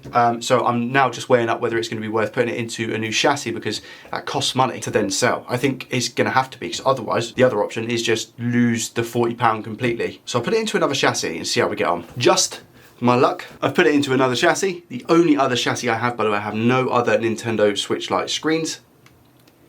And we have the exact same issue. So it's not like as bad, but it's bad enough that it's skipping the middle. I can't sell this essentially. This is another Switch Lite that I actually bought, but had a blue screen of death. So I thought I'll just use a screen of it because it's in actually okay condition other than quite a big scratch. But it looks like I can't use that either. So I'm just going to have to eat the cost of the £40 for this Switch. Even though the motherboard works, until I get another Switch Lite, it's not going to be worth fixing. And the reason behind that is because I paid £40 for it, and by the time I bought a new LCD for it, I don't think the profit margins are going to be that great. So my plan is to buy another faulty Nintendo Switch Lite at some point. If for whatever reason I can't fix it, then I'll take the motherboard from this one and plop it in that case. So we'll actually call that minus £40, even though we fixed it. Let's head on over to Sally's spectacular spreadsheet to get an idea of how much profit or loss we've made today. So in total today, our cost is £210. We spent nothing on parts. The Nexus connector was taken from a previous donor board. I'm actually going to list the Xbox Series X for a total of £290, which is about 20 or 30 pounds less than what they usually go for. But because the chassis had a few marks and it didn't look great, I didn't want to list it for any higher, and that's the only thing we're selling today. Hopefully we'll make money back with the Switch Lite another day. Why input 290, our gross profit in today's video is a total of £59.99, which isn't bad, I'll take it. If we add that to our total, we're now looking at £675.54. Overall, we're looking strong. I can't believe I've managed to fix something else, or at least get us into another profit video. Long may it continue. We have ourselves another faulty PlayStation 5 that I purchased for a grand total of £200. The issue with this one is supposedly you push the power button and you get 3 beeps of death according to the eBay seller. Let's get this open and see if that is the case. It is in fact a digital version, and to be 100% honest with you, it looks really clean. It's in great condition. Now typically these will go for less money because you can't put a disc inside this console. It doesn't have a disc drive. Ports on the back all seem to be a-okay. I'm going to plug the power in now and see if we get any life from this console, because you never know. Go ahead and plug in the power cable. Any bangs or booms? No, but I did hear a crackle. Okay, I just got three beeps, beep beep beep. I'm going to push the button and see if we can replicate those 3 beeps. And now I don't seem to get anything. So if I take out the power lead, give it a couple of seconds and put the power lead back in, do I get the same 3 beeps? Yeah, okay, so it's when you put the power lead in. I don't think I've ever had this fault personally. I think it's time to get this open and see what's going on. Scratches, but that's where somebody has vigorously taken the top casing off. To be honest, it might not have even been opened before. What? I did not expect that with this console. Yeah, I think that's a genuine warranty sticker still. Let me just see if all the screws and stuff are intact, which they are. So I don't know if somebody's taken this apart because of the scratches that we have on the top casing, but then just gone, nah, I'm just gonna leave it there. It's just started raining here, and do you know what? If I'm being 100% honest, there's something really therapeutic about fixing consoles when I can hear rain outside. Maybe I'm just a bit weird like that. Top chassis plastic is off, and now we have 64,397 screws. Initial thoughts looking at this, it looks absolutely fine. I've obviously disconnected all the wires that I can. I can't see any dust, dirt, debris. I mean, there's tiny bits of dust down here, so we'll need like a cooling system service or something, but yeah, everything looks okay from what I can see. First things first, let's plug in again power. And measure. There we go, there's that beep again. I'm just going to measure for 12 volts. Yes, we do get 12 volts. So our power supply should be quote unquote fine. I'm going to take the board out and continue inspecting. I'm actually going to be interested to see what the liquid metal is like, because I could be wrong. I thought that the maybe 3 beeps was like a sign of overheating, but the console's not even getting a chance to overheat unless the liquid metal is literally non-existent. But even then, I still think you'd get maybe 10 seconds of something. Is anything jumping out at me straight away? Not necessarily. There's no big explosions on the board from what I can tell. There is a slight bit of dryness on the APU where you don't have complete coverage of the liquid metal, but that's not going to cause our issue. Just inspecting inside the USB ports and the HDMI port, and they all look fine, so that's okay. So now I can conduct my basic test with a multimeter to see if I can spot anything abnormal with the board. Let's head on over to the microscope. Okay, what do we have? Meter in continuity mode. Where are thou fuses? Really quickly. Do we have a continuous path? Yep. Is in fact the first revision of the board. EDM010. Just quickly going to check around the Wi-Fi IC, see if we have any shorts here. No shorts on the Wi-Fi IC from what I can tell. This is the disc edition fuses and circuit, I'm pretty sure, so there's not going to be anything there. So that's normal. F7003, all good. F7001, all good. F7502, all good. F3501, all good. F7501, all good. Now, I play a game of going around the board and just checking random caps for shorts. I tested pretty much all of the caps. I couldn't find a single capacitor that was shorted where it shouldn't be. I checked the readings on the Southbridge IC as well as the back of the SSD controller, and they seem to be absolutely fine in comparison with another board. I'm not going to take you through every single component because you will get board. So my next step is to actually hook up to my power supply because we don't have a short on the 12 volt rail, and just see what happens with the amp draw. Okay, so the amp draw is on a maximum of 5 amps and we're injecting 12 volts. So I'm just going to push the power button and I'm going to inject in 3, 2, 1. Okay, so we have the 3 beeps and it just holds at 10 milliamps. So it doesn't even attempt to boot. A normal boot sequence would be straight up to around about 300 milliamps, which it doesn't even do, and it holds for a couple of seconds, then drops back down to around about 10. So I don't even think this is attempting to boot. And I think if we had an issue with the SSD controller IC or the Southbridge, it would attempt to boot, or at least show more current draw than 10 milliamps. For that reason alone, the only shot in the dark that I could potentially take here, in my brain, would be the BIOS chip. And because this is a digital board, I'm pretty sure I can just take a BIOS chip from a donor board and plop it? Can I use that word? I think so. And plop it onto this board. I guess at that point, just to see if it turns on, right? The BIOS chip is located here, right next to the Southbridge. This chip will most likely have issues internally rather than show anything on the circuit, if that makes sense. I think anyway. A slight issue here actually that has just come to light is that I don't have any other digital PlayStation 5 boards, and I need the BIOS to be from a digital board. I don't think I can take it from a disk drive board, because if I do that, I don't know if it's going to work. So I need to get a chip ordered so I can test that theory. But before I do, I think I might just take it from a disk drive and put it on and see what happens, and see if we get some sort of boot sequence. It might be that the console turns on, but it doesn't update or anything along those lines. I don't know what errors are going to occur. So for the sake of science, I'm going to do that. Now, this doesn't really give me the best opportunity to showcase a new tip. This is a new tip that I have for my Hako soldering station, recommended by Wayne from Get Refurbed. It's a T15 BCM2. Remember I said I was having struggle tinning HDMI ports, etc., specifically on the actual pins themselves. I'm hoping this is going to change that, but we will give it a test. It has like a hole. Can you see the hole at the end of the tip where it like solder sits in? So that in itself is pretty cool. Now I'm going to add some leaded solder to these chips because sometimes they can really struggle to actually come off the board. So I'm just going to add some leaded solder to the pins. So I guess I can use my iron for that. Let me get that sorted quickly.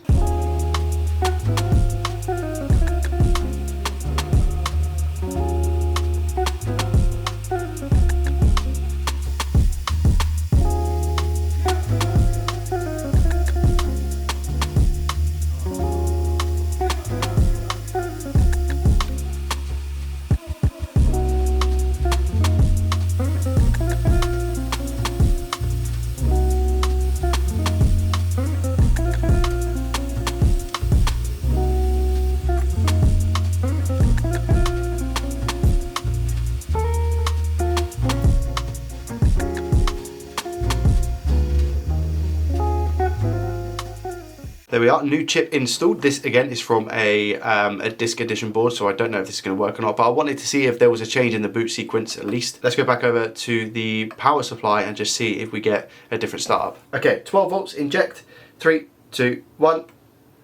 No beep. Yeah, there we go. That looks like a better beep boot sequence. Beep boot sequence. Up to 300 milliamp hours, we'll do it again. Up to 300 milliamps, and then down to around about 9 or 10. Nice. For the sake of testing, I'll put the fan back together and just put bare basics just to see if we get a display and see what happens on the interface now that we have a disk BIOS on a digital board. I've got my monitor ready to go because I can't put it on the Elgato game capture just yet, but what happens? Here we go. 3, 2, 1. Yes. Beep. Fan spin. Let's stay on. Does that go to a white light? We have a white light. Okay. Changing our display. For some reason I have to go to HDMI 1 for it to go to HDMI 2, don't ask. Do we get an image? Oh, has gone back to a blue light, okay. 3 beeps. It's gone back to a white light. Let's try that again. Yes, here we go. All right, nice. Your PS5 wasn't turned off properly, but it powers on. And by the looks of it, it works. I'll go into the main menu now and see if I can get it to work on the Elgato. All right, here we go. We are in. There was a couple of accounts on this because I'm assuming what's happened is they were playing it and then it just decided to break. So what's interesting to see is that we have all of the data from the previous owner, even though it's a different BIOS chip. One of the things I wanted to check was if we could perform a system update, because if we can update the console with the BIOS chip from a disk one, then I don't see why we couldn't just use a disk BIOS. Because I feel like the update part of it is probably the only thing that's going to brick it. So we go software, I need to reset the console because I'm not the host, I'm not the main account. So we go for the reset anyway and see what happens. So this is quite interesting. I'm just having to switch back and forth because again, because I've reset the console, I can't record on the Elgato just yet. But it's asking to insert a game disc, even though this is a digital console. Obviously because of the BIOS swap, it's saying please insert a disc. So I wonder what happens when we go to update. Okay, so update system software. Right, so update the software to get the most out of your PS5. Continue. Yeah, let's see what happens. It downloads the update. That's pretty much done. Is it going to install is the question. So it's preparing to install. I don't know what percentage. If it does, it looks for the disk drive. Okay, it is installing. Let's see how far this gets. Okay, it got to 100%. It's now restarting. Does it take us to a main menu? System software update. So it's back on the update screen. Is this where it's going to throw a hissy fit? Something went wrong. Okay, and the console has crashed. You can see that the background is now frozen, so these little bits aren't floating about, and I can't press OK on the controller. So now I'm going to have to restart the console and just see what happens. Does it just go back to the update screen if you turn it off and on? Let's find out. In a way, I'm very glad that it's done this because it's almost peace of mind that nothing's going to happen going forward if I go ahead and put a digital BIOS on rather than the disc one. Okay, yeah, can't complete the update. So it tried to update again, but it's saying it can't complete it because obviously this is the disc version and not digital. But that's really, really interesting and good to know. I think there has been people who've done this, obviously. I think Phil is one of them, but it's a first on the JDT channel, so it's good to experiment with these things. All that's left for me to do now is get a working digital BIOS chip, which, you know, is gonna take me a couple of days, but you guys are gonna see it now. Install it on the console and then just give it a quick test and make sure that we're all good. Let's do that now. And just like that, we're back. And yeah, I may have shaved my hair a little bit and I've put on some new gloves. Look how clean and shiny these are. I give it probably about 2 or 3 episodes before they are back to the same color as my other gloves. This is our little tool that we're going to be using, and this is what I've been waiting for to arrive in the post. Now, I'm not going to go through the whole tutorial of how to do this. You can find that on the Coders channel. I'll leave a link to the video down below in the description. It's a great video and it's extremely in-depth, so that's why I'd recommend going to watch that rather than me talk you through all of this stuff. I'm basically just going to take the BIOS from the console, I'm going to put it into this little programmer and make it digital. Cue the montage.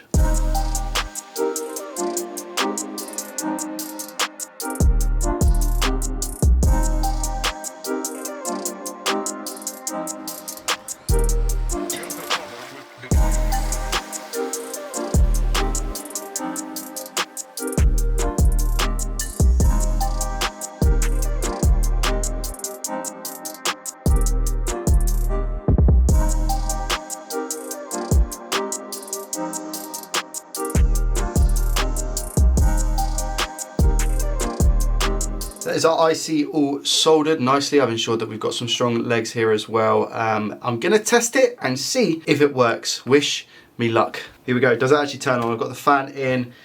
Let's see. Yeah, we get a beep, we get fan spin. Good. So that's 2 out of 2 so far. Do we get a white light? Yes, we do. There we go. And do we get anything on the screen? There we go. Okay. PlayStation logo. Nice. So we haven't completely bricked it yet. Okay. This might be like a really early BIOS or something. Welcome to PlayStation 5. There we go. Okay, let's see if this thing updates, because that's where we were failing before, right? Update available from internet. This part was fine last time. We managed to download the gigabyte update and then it installed it, but failed after that. So we need to make sure that the update actually installs here, which will be about as far as what we got last time. Restarting, good. And here we go. I think this is where it messed up last time. It said unable to complete the update. Okay, so we're installing now. I don't think it got this far last time. Went to 100%. It's just restarting, I think. Yeah, it turned off. It's just come back on. Do we get a white light? White light there. Display.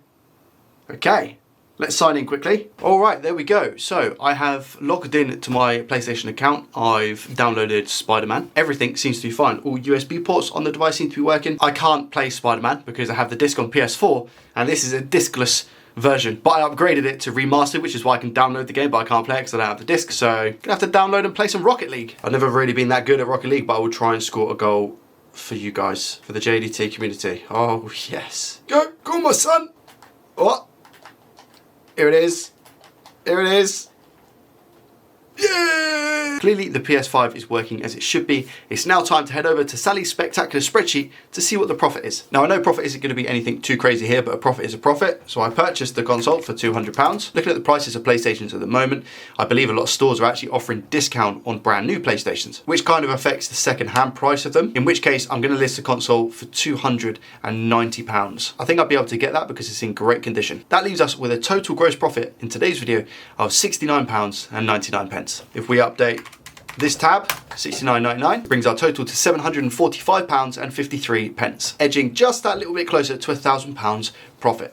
Today I have 2 faulty Nintendo Switches that I purchased for £100, so £50 each. It's been a while since I've worked on a Nintendo Switch and I'm actually really looking forward to it. Not in great condition, especially this one. It has a little bit of what looks like to be burn on the screen, or maybe it's just completely scratched, whereas this one is in slightly better condition, but not much better. I've got a bunch of parts and stuff for all of the Nintendo Switches that I've not been able to fix, so I'm hoping that we can make these look really, really good if we manage to fix them, that is. These Nintendo Switches have no power, but there could be a plethora of issues that await us. Let's start with Nintendo Switch number 1. Condition as stated, we have the scratch on the screen, not looking good. We have the screws here, which is nice. We don't have any screws in the bottom of the device. We're missing the top one. So I think that this one has definitely been opened before. All right, how are we looking? To be honest with you, we're looking all right, hey? This port looks all right. I can't really see any bent pins or anything like that. We look good. The clasp at the bottom is a little bit no, to be fair, it looks all right. So we can go ahead and plug in our ammeter, which allows us to test and see what sort of current we're getting. That might tell us what the fault is. Before we do that, I'm gonna let you in on a little trade secret that when I tell you, my boss isn't gonna be happy about. This is how I actually map out all of my screws at work. And it's as simple as a block of white tack. I wasn't too keen on it to start with, but what you can do is you can literally lay out all of your screws in the same way that you take them out of a device. That applies to laptops, anything. The good thing about it as well is you can score it so you've got like different compartments. Most importantly, if you put a screw on, it doesn't go anywhere. you don't lose it. We have an actual SD card, 128 gig. I have also checked to see if we'd have a game for the double whammy, but we don't. I completely forgot about that. Something I said I would do, but didn't before I took it apart. It's okay because we've taken all the screws out, but we haven't actually taken the casing off. Is we're gonna see what kind of a reading we get on our ammeter. So actually, does it turn on? No, it doesn't. Okay. This little device should help me know a little bit more about the fault on this Nintendo Switch. So let's plug it in. Okay. Port feels a little bit wobbly, but we don't get anything. We get nothing on the ammeter. Let's try this way. Nothing at all. Usually can indicate a short. It might even be the fact that we have a bad fuse. It's very, very possible. A bad port or a bad M92 chip. All of the above. First looks, what do we have? Ooh, is that water sticker a little bit polka dot? Perhaps. What's going on here? Over to the microscope a second. What's going on? We've got a severely scratched up component here. Or maybe just a hair or two. Oh no, it's just someone's definitely taken a cotton bud to this. So we've got that. I'll show you in a sec what concerns me. BQ doesn't look like it's been changed, which is obviously very nice. The port still looks factory, to be honest. So I'm okay with that. What I'm concerned about, what's going on? How are you selling an item that's faulty? It's not faulty. There's no components. So this is the M92 T36 power management IC, and it doesn't exist, which is why we're probably not getting any draw on the ammeter at all. We're putting power to this switch and it's going, I don't know, what do I do with it? Let's get the board out. Okay, board's out of the chassis. How is the back of the port looking? Because I've not even checked that out yet. The Max IC looks okay. Just looking for any cracked or damaged chips or anything. P13 USB looks all right. The back of the port, yeah, it's definitely factory.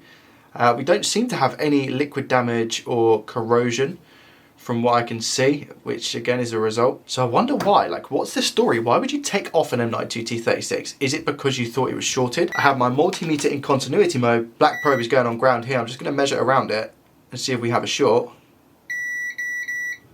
Doesn't look like it so far. No, no. Okay, so we have no shorts around M92 T36. Let's just check around BQ. Maybe they had some sort of issue with like charging. No, it seems all fine. They've definitely poked around because you can see these look like multimeter probe slipping or something on these caps, and they were there before I've had a look. That looks fine. The coil, all good. And just the fuse quickly, check that.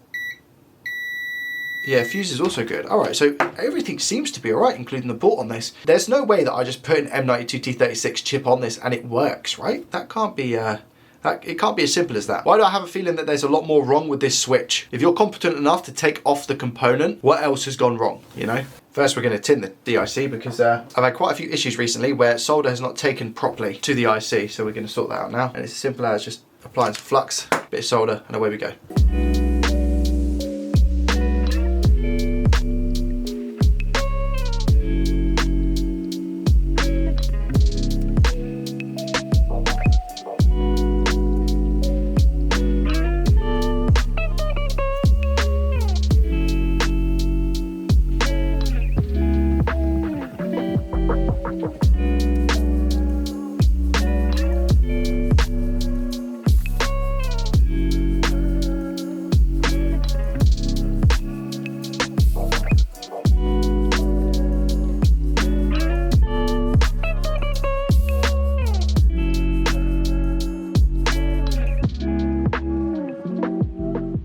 Alright, let's see what happens now. We've replaced M92 T36. The person who worked on this before, or at least removed the IC, didn't even take off the thermal paste. They removed M92 before the thermal paste. Moment of truth, what I'm looking for is 15 volts and a little bit of an amp draw that goes back down to 0. What do we get? We get something. We get 14 volts, 0.01, drops down to 0, perfect. Test the other side. 14 volts, yeah, pretty much 15. 0.04, it's not dropping down, it's just staying at 0.04, which isn't usually the correct behaviour, but I could be wrong. 0.01 there drops down to 0, that's right. And this side, 0.02, 0.04, and stays on. Okay, I'm going to put it back into the housing and see if we get anything on the screen. All right, what happens? Here we go, battery's being plugged in, etc, etc. Charging symbol, anything along those lines. 0.08 could be a really flat battery, 0.11. We've got 15 volts, which is good, but we get nothing on the screen. But again, that could be because the battery is completely flat. So I'm going to leave this for about 5-10 minutes or so, and hopefully we should see something pop up on the screen. So the switch is now bumped up to 460 milliamps. And again, it's still at 15 volts, but we don't get anything on the backlight. So let me show you. The battery's got about 3.7 volts in now, which should be enough to just at least turn the switch on or indicate that we have a battery charging symbol. So again, if we just plug it in, the backlight isn't doing anything. It's not attempting to come on or anything along those lines. Now, when you get a Nintendo Switch that's charging at 470 milliamps and it's taking 15 volts, sometimes it can be quite difficult to identify what the issue is. I'm thinking off the top of my head, it's potentially in RCM mode, which means people are trying to jailbreak the switch. I don't know if maybe it was in that mode, somebody messed around with M92 T36, couldn't get it to work and then just sold it on. But I'm not getting any type of boot seekers or anything. So I'm going to plug it into my PC and see if it's in RCM mode. We're now over to the FLIR cam, and what's interesting, I've not got a battery hooked up to this switch at the moment. I've just plugged in the ammeter, which is the cable you can see here, and no battery or anything. But look, we're getting 36, 37 degrees on the BQ IC without a battery. This was the side that was showing 40 milliamp draw. If I turn this over, so I take it out, obviously BQ stops and the temperature slowly falls back down. But if I flip the charger, so now you can see the numbers, it's not drawing any amps at all. We're not reaching those temperatures, it's not doing anything. So it almost feels like I put it in one way and BQ is fine, but I turn it round and it takes quite a bit of heat on BQ. So again, we're looking now 32, 33 degrees. Turn the charger around, and as you can see, BQ is getting hot. 36. It does go all the way up to around about 40 degrees. In my opinion, it whittles it down to one of two: BQ or the charging port. Hence, when I'm turning it round, we get different readings, but I feel like it's more so a BQ issue. Before I just go ahead and swap out BQ, I'm just going to measure some of the resistors around the IC. I guess a quick check in diode mode just on the caps as well. I've checked the resistors. Resistors are fine. So that's 0.2 voltage drop. That's 0.1. That's 0.5. That's 1.1. That's ridiculously high. That's ground. That's 1.1. Has BQ got so hot it's rubbed off some of these numbers here as well? This is a donor board, just to cross check those diode readings. 0.3. Almost 0.4. What was it on here for that one? 0.25. So it's quite low there. What was this one? 0.1, right? Yeah, that's 0.4 on the donor. This is the board that we're working on. Was this 0.1? Yeah, 0.1. So that diode reading is ridiculously low for that one. Let's check this one where we had 1.1 volts on the one we're working on. That's 0.5. So I think we got a dodgy BQ chip. Yeah, 1.1. I think we got a dodgy BQ. Nice that we have at least something that's a little bit different. Let's replace BQ and see if that makes any difference.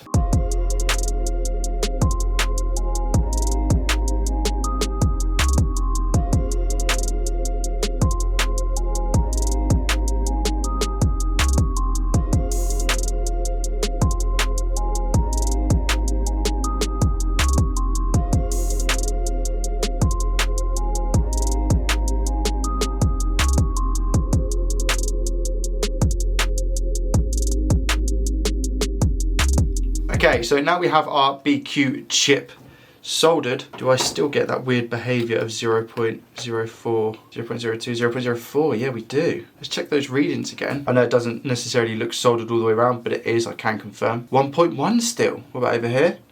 0.1, 0.26. And just to triply check, I have another donor here, which I think I've done some BQ work to. What do we get here? That's shown as 1.1. Hold on. This is another one which has a factory BQ.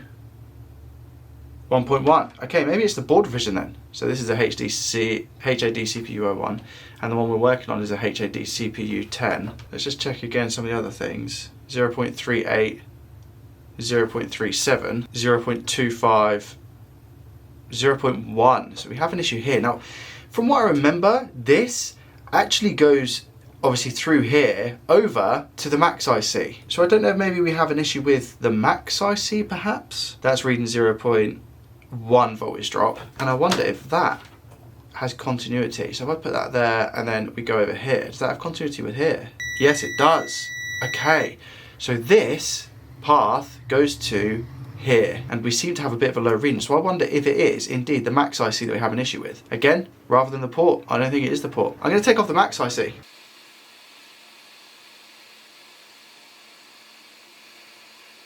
voltage drop do we have now? 0.06. Okay, so we've definitely made a difference there. I'm just going to replace this IC.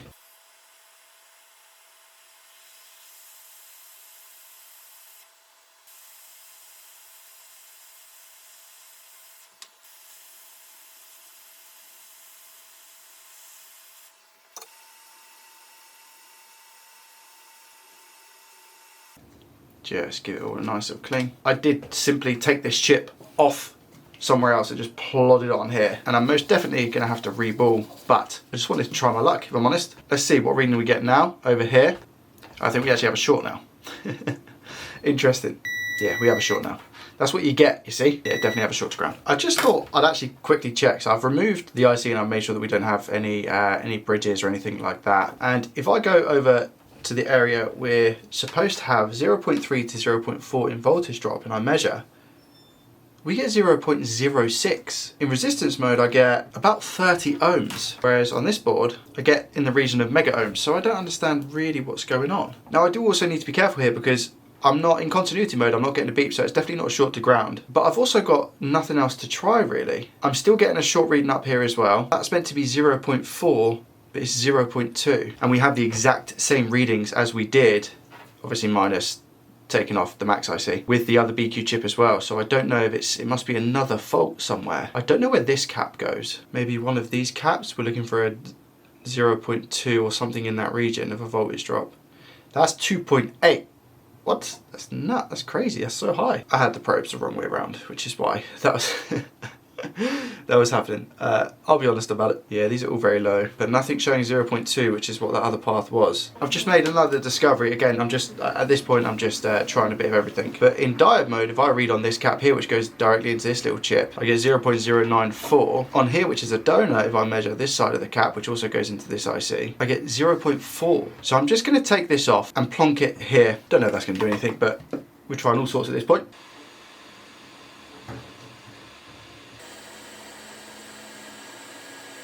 Out of interest, what am I reading? Still 0.064. So where does that goes into that chip, and then we don't know where that goes, right?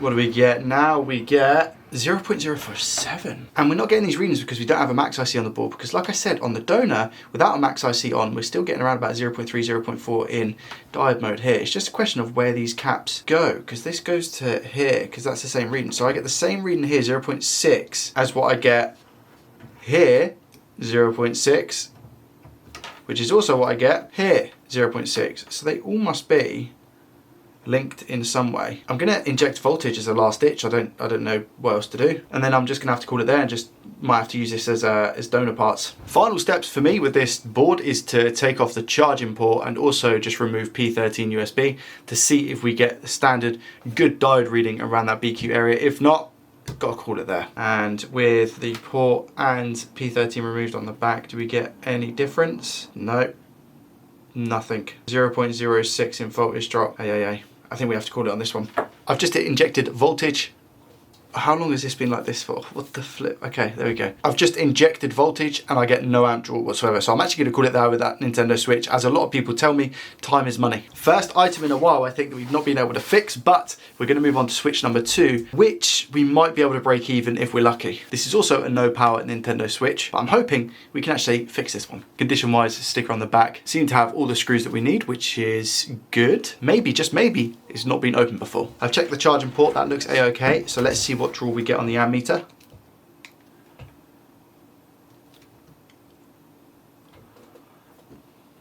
So this one takes a charge. We have a battery charging icon. It's taking 160 milliamps at the moment, 15 volts. Just need to make sure that it turns on, I guess. All right, do you want the bad news or the bad news? The bad news is that it got to 470 milliamps and it was fine. We still had the battery symbol on the screen. And then after about 5 more minutes, I've come back, 470 milliamps, no battery sign, which is the same as what we had on the other switch. Just curiosity, turning it over.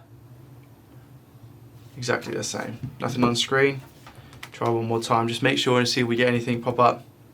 No. So it's almost like the switch took too much current, and maybe something's gone wrong with it. I'm going to take it apart. We've got the same symptoms as the other one in terms of charging, but I'm just going to quickly check. So it's just not actually booting, so the fuse is fine. Okay, so we do have some diode arrays here. Now these diode arrays can be a pain, so I might end up just taking those off the board. But if we look at BQ, what do we have here? We've got 0.3 voltage drop there, 0.5 there, which is meant to be because it's a different board division.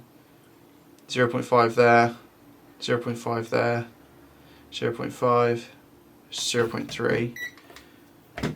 Continuity through coil. Yeah, continuity through coil. Any shorts around M92 T36? I doubt it, because again, we had the charger, didn't we? Yeah, it's fine. So M92 T36 is also fine. I'm going to take the board out of the chassis because I haven't actually done that yet. So again, board looks absolutely spotless. I don't think anybody's been in this one. I'm going to get rid of this diode array here and also get rid of this one down here and see if that resolves our issue. With those diodes removed, everything else is plugged back in as much as it needs to be. Do we get anything different? 0.33, 0.48, no backlight, which means if I turn this around, we're not going to get a picture. Okay, all right, let's take the board out and do some more inspection. Again, port looks factory, I think. Looks all good. We've taken that diode off. The one on the back has come off as well. We've tested M92. We've tested around BQ. Like, board inspection seems fine. I've just checked a few areas on the CPU and they seem to be okay. P13 USB can cause charging issues, but no short there. Well, I don't know what to do. Exactly the same as the other switch. Different board revision. Different symptoms. Because BQ and everything else seems to be reading okay. Let's check under the thermal cam and see if anything is getting hotter than what it should be, I guess. We seem to be getting a 0.07 amp draw without a charger connected, but again, look at BQ, the area, 39 degrees without any battery connected. This area is getting to 37 or so.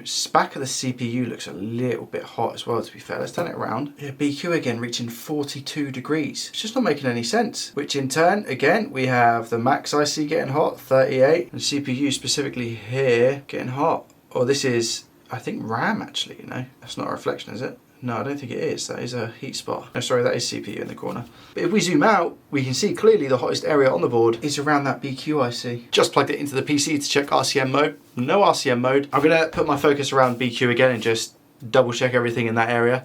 But it's so strange. When I put the ammeter in, we shouldn't be getting this 70 milliamps of current. It should be 0. So the fact that's happened on both of them, I think, honestly, their CPU's gone. It goes to 0.03 and then 0.07. I'm just going to take off the eMMC. Do we get a change in behavior at least? I'm not looking for miracles, but 0.03, 0.07, exactly the same without actually 0.8 without the eMMC plugged in. I just think really unfortunate. I could start removing a bunch of stuff, RAM, CPU, M92, P13, BQ, but to be honest with you, it would just be nice to have a donor board that's kind of intact so that if I need any parts from it, and I think I know at least that the individual chips work. But that's 2 for 2 that I've not been able to fix. Now I do have some updates as well. The PS5 that had the issue with the controllers that I marked as fix after some more testing playing Spider-Man, the controller disconnected and then I couldn't reconnect it, probably after about 10 to 15 minutes worth of playtime. No idea what's going on there, meaning I'm going to have to deduct that profit from the spreadsheet just to make things fair and even. I'm also going to have to deduct the cost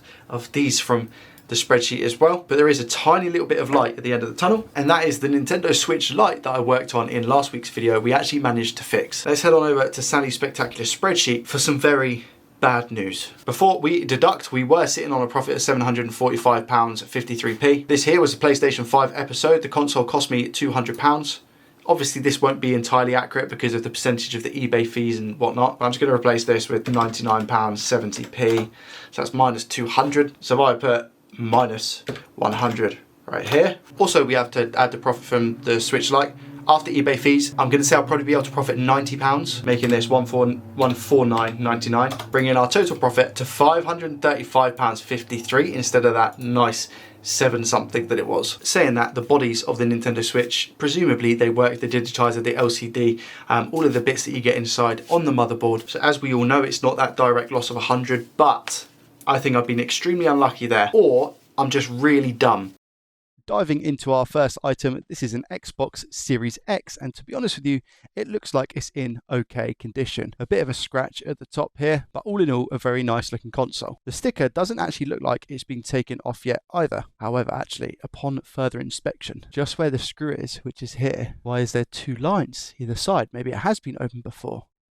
Yeah, it looks like it has. Interesting. I paid £172.91 for this console. The specific fault is that it has no power, and I have tested that already. Let's open it up and see why it's not getting any power. Fix is relatively easy. I will be looking at doing another item as well, not just this Xbox. I just want to put this on record as well. That has definitely been opened before. All I've done is simply just lift it up. It does actually say on the listing that it has been opened before. What I can tell you is that I can smell like an electrical burning smell with this power supply, and I think that was after I actually plugged in the power. So it would be nice if it was just a power supply. For the sake of the video, I'd prefer it to be some sort of short on the board, but it might just be something as simple as a power supply. Here we have that power supply. I've just stripped the Xbox down. The actual manufacture date is March 2021, so the power supply itself isn't actually that old. I still don't know if this is the issue or not, but I'm not going to plug in the power lead to test again because of that. That electronic smell is just one that you know. Instead, I'm just going to quickly run over the board for shorts. Just make sure we don't have a short on the 12-volt line, and then I'll just plug in a known good power supply and test it from there. Over to the actual board now. Multimeter in continuity mode. Do we have any shorts on the 12-volt lines? We have to check the top board and the bottom board. No short on the top one. Perfect. And the bottom one? That's negative. Oh, okay, fine.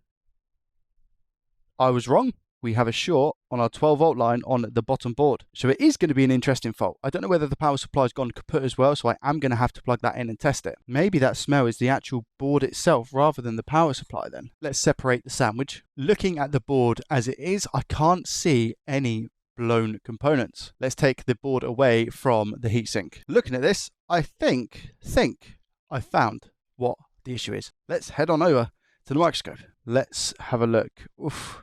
How the damage. Wow, what on earth has happened here? This initially looks horrendous, if I'm being honest. I think we're going to have definitely some work to do here. A lot of it might just be burn marks. I think that is the top of, or part of the top of this MOSFET. I think my ring light keeps flickering. It's really annoying me. See what I can clear up, at least to get an idea of what's going on. It looks like some sort of liquid, but I don't think it is liquid. I think it's maybe even residue from this blown MOSFET. Yeah, this MOSFET is done for. And it's going to be really, really hard to get off because it's probably going to be infused to the board. But I think that's what that smell was. I think it was definitely this. So I need to try and get this MOSFET off first and then try and repair it. It's going to be tough though. I need to get the whole area clean to see what it is that we're actually dealing with. And this might not even be the root of our short. It most probably is, but who knows what else it could have affected. Let's clean up quickly and get this MOSFET off. It's going to take me about 10 years because these boards are very, very thick. I think here as well, we actually have a solder blob, which has probably come out from underneath the MOSFET.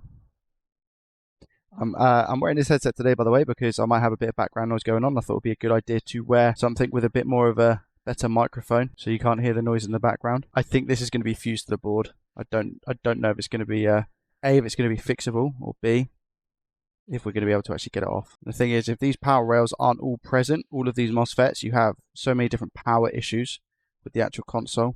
It'll turn off randomly playing games and all sorts of bits and bobs. So it's vital that you have this repaired. And it's not looking promising, let's put it that way. I've had my heat gun on this for a good couple of minutes now at 480 degrees Celsius with an airflow speed of 99%. And as you can see, it does not want to budge. Honestly, I think a tractor at this current moment in time would really struggle with this. There we go. All right. I had to fling it off. I was getting to it. Look at that. That's I think that's pretty deep, you know. How deep is that? It's going to be very difficult. I don't think I'm going to be able to repair this, if I'm being 100% honest with you. We've got traces here that are just falling off. Trace repair would be needed here. And you can see that layers of the board are just being pulled up. And this is deep, by the way. I need to clear all of this. So what I will do is just dig quickly to get rid of all of this black char, because then and only then are we going to be able to see what, like how bad this damage is and if it's repairable. But my initial thoughts is that it's just not. the positive that I actually take from this is that at least we've seen where the issue was almost straight away, and I'm not chasing around a fault that I'm not going to be able to find, you know. Toothbrush and some IP, actually. I think you almost need like a Hoover for this, I think. Wow, that is an absolute crater. And these boards are so thick, I don't know how many layers that's gone through. Definitely this that smells, by the way. Definitely this that smells. There's a hole here that just goes all the way through the board. What the flip?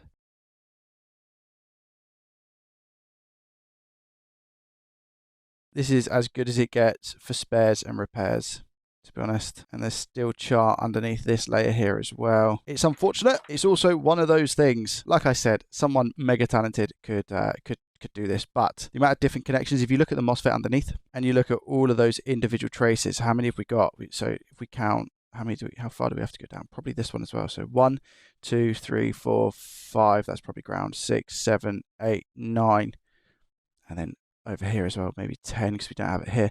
You're talking 10 trace repairs that go underneath the IC. So it will be such a skilled repair and it would take such a long time. I'm just going to test here for the short and see if the short's gone now that we've dug it up a little bit. Has our short gone? No, we still have a short. So we still have a short to ground. Most probably this is going to be causing it. However, it could also be, I know it sounds stupid, but we might just have a faulty cap, and that would have been a big bang when it went, that is for sure. However, RAM, more MOSFETs, and also the fact maybe I'll test the power supply to see if that's good. We've got the disk drive, the chassis, the fan. The chassis is in pretty good condition. So whilst that £172.91 is a loss, at the same time, we should be able to scrape some bits back if I ever go to use some of those components in a future Xbox Series X that I do need to fix. We don't know about the SSD as well. The SSD might be good. On that note, I guess, is the power supply any good? On this, we're looking for 12 volts on both connections. So do we have 12 volts here?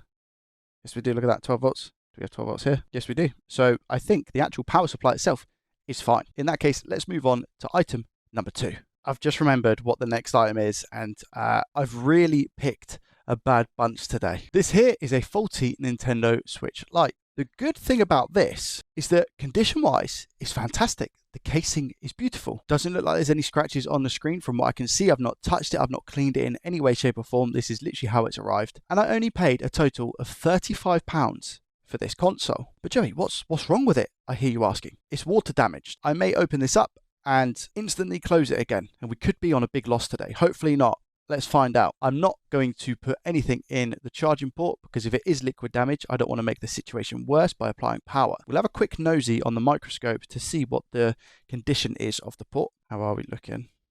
Is this how they said it was liquid damage because of the port? Port doesn't look too bad. We might have tiny bits of corrosion at the top there. Port itself, I'd pass that off as no liquid damage in the port. So where is this liquid damage? I was just looking at this Nintendo Switch and I was like, it's Phillips for this screw and this screw and this screw and this screw. And then it's Tri-Wing for the rest. However, this has been taken apart because that's a Phillips, that's a Phillips. And the ones that were here, which are usually Phillips, were Tri-Wing. So I think this Switch has in fact been taken apart. I mean, I can't even put into words about how water damaged this Nintendo Switch Lite actually is. So I'm just going to sit here and put my head in my hands, cry for a little bit, and then just get over it. You know, this is the you can see the radiator that cools the CPU is very misaligned and out of shape. This ribbon cable here has been absolutely squashed, and this is the current state of the motherboard. This is completely written off. I'm not going to go over every single thing because I think it's fairly obvious. Even all of the connectors look ridiculously water damaged. You can see just like all of these little components here. Look how badly damaged that is. Look at all of the corrosion around here. These caps might as well just not exist, you know, like around the max IC. This is the SD card slot reader. Look at the screws. That's a screw for the motherboard. Look at it. This has been found at the bottom of the ocean. This isn't water damage. This is living at the bottom of the ocean damage. Look at these caps. All of the connectors seem to be water damaged as well. I have some sort of liquid just all around here. Look. Yeah, this is not getting touched. To be honest with you, do you know what it looks like? It looks like this has been put in an ultrasonic cleaner after liquid damage has occurred. That's what this looks like. I don't know if anyone else would agree, but I know that because one side of the caps is very discoloured. Most of them anyway. Just going to take this little cable out. Yes, we have liquid damage here. Battery connector itself. Extrude. Oh, look at it. It's like fused to the board. It was really difficult to get off. No wonder why. Look, I think this one's at a point where I don't even think I can use it for spares or repairs. I think this is just straight up bin. The LCD isn't going to be good in this, that's for sure. What about the daughter board? How's that looking? Is that at least salvageable? Oh, I don't know, because look, even this ribbon cable here has suffered some sort of... Yeah, look at that. Oh, it's going to be under the connector as well. So I don't even think I can use the daughter board. Again, we can just see signs of rust and water damage, liquid damage. Look, I should literally just name this episode, Joey gives away his money. This is what can happen on eBay. We had such a good run. You can see it was like 6 or 7 episodes in a row. It was full green profit. Now, we're going to suffer. What this does mean is that I am going to take a look at another item because I feel like I've not even been given a chance to repair something. So bring on item number 3. Please be repairable. Our next item is instead a faulty Xbox One X that doesn't display an image to the TV. Listing did state that it's not been opened before, but I can see that the stickers that cover the screws are not there anymore, which gives me a little bit of doubt. HDMI port itself looks a little bit out of place, if I'm being honest with you. If you compare it to the HDMI port next to it, you can see it's bent down a tad. I paid £45 for this console. If I can fix it, I'm looking to probably maybe just over double my money, so £90 or £100. Again, I have confirmed that I don't have any output to the TV. Console does power on, so I'm going to get it taken apart and down to the motherboard so we can then at least see or at least try and work out why it's not displaying an image. So apparently, according to this listing, this console has never been opened before, but the stickers were missing, and I need to go over to the microscope actually. That's the damage on the connector. Look at that. I don't know if it works or not. I have no idea. I should probably test it now, I guess. You can see as well, look. Man, you're unlucky today, hey? I've just confirmed the USB port does not work because of this. So, interesting. This is definitely not original thermal paste. So the console has 100% been opened before. That port is 100% not factory. So they've even tried changing out the HDMI port. You can tell by the solder that's in the holes and the flux that's on the board. Or should I say solder that's not in the holes. Look at this factory port here. And then look at this. Have they changed the Retimer IC as well? There is flux around it. You know what? That might have been soldered on as well. The ESD IC looks like it has something on it. Some flux or something. Because that's now just come off. Yeah, that's clean now. The exact wordings on the eBay listing is, I've never opened the case, so it's all untouched inside. How is the... Oh, Lord, look. The port, it's not even attached. Oh my gosh. Look at this. Untouched. What on earth? I'm not even going to attempt to solder that port into place. I just don't trust, A, the job that's been done, or the port itself. I like to use my own ports. But I am just going to check and see what the reading is that we have on TDP158. So what kind of a reading do we get here? We get 5K, which is about right. So the Retimer is absolutely fine. In theory, I think then it's just going to be a case of replacing this port and sorting out this, which I've never actually done before. So I'm looking forward to it. Apparently this is quite a common issue that I've never had on an Xbox One X. But in this scenario, even though it makes for good content, I will be reaching out to the seller on eBay and just see what they say, because you can't say that it's untouched on the inside if you don't know for sure that that isn't the case. The owner of the console who sold it to me may have never been inside it, but you then don't put on an eBay listing that it's untouched on the inside. Let's crack on with trying to repair this.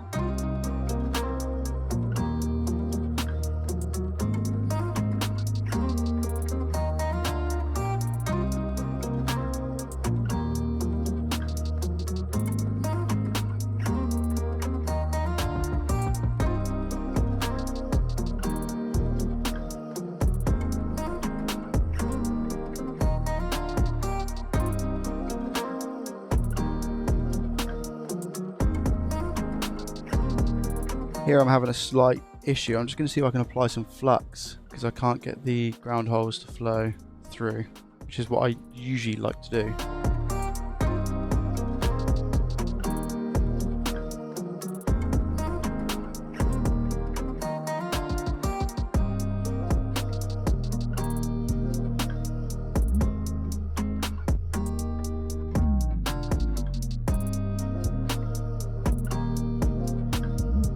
Now let's completely take this off. We can heat this from the top because this is the bad one.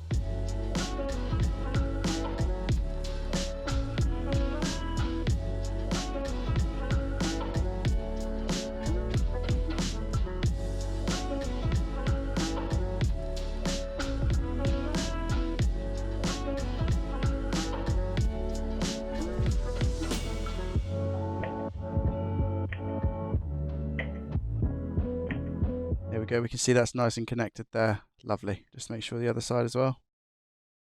Yeah, beautiful.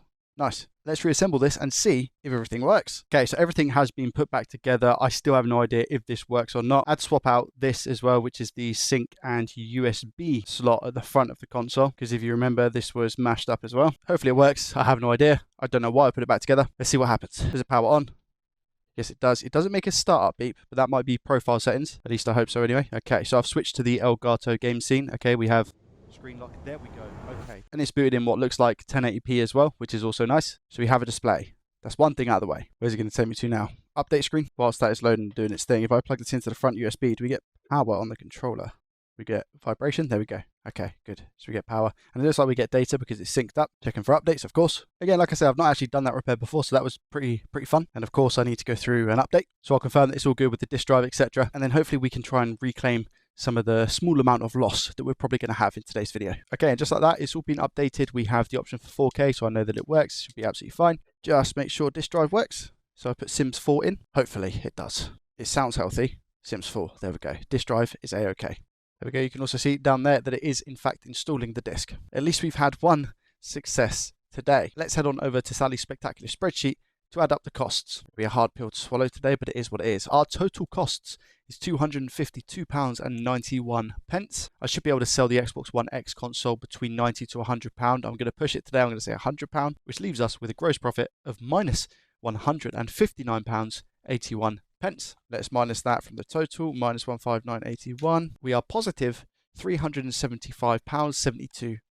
It's not looking good, but I have faith. Let's take a look at item number 1. An Xbox One S console that I paid a total of £30 for. I've not worked on an Xbox One S for a while, so I'm actually quite excited. However, looking at the eBay listing and the type of fault that it is, maybe I shouldn't be so excited. The listing actually states that you can only turn the console on by pushing the eject button, but after you've pushed the eject button, it beeps to signify it's turned on, but then nothing happens and it just dies. And to be honest with you, the power button feels really spongy, almost like it's not clicking. So I don't know if that is going to be at fault to start with. I think our best bet is to take it apart and just have a look and see what's going on. The warranty sticker has been taken off before, and you can see that there is a little bit of damage to the actual chassis itself. We have quite a big mark on the top as well, but other than that, it's not in bad condition. It doesn't actually look like the front of the console is in properly, but I could be wrong.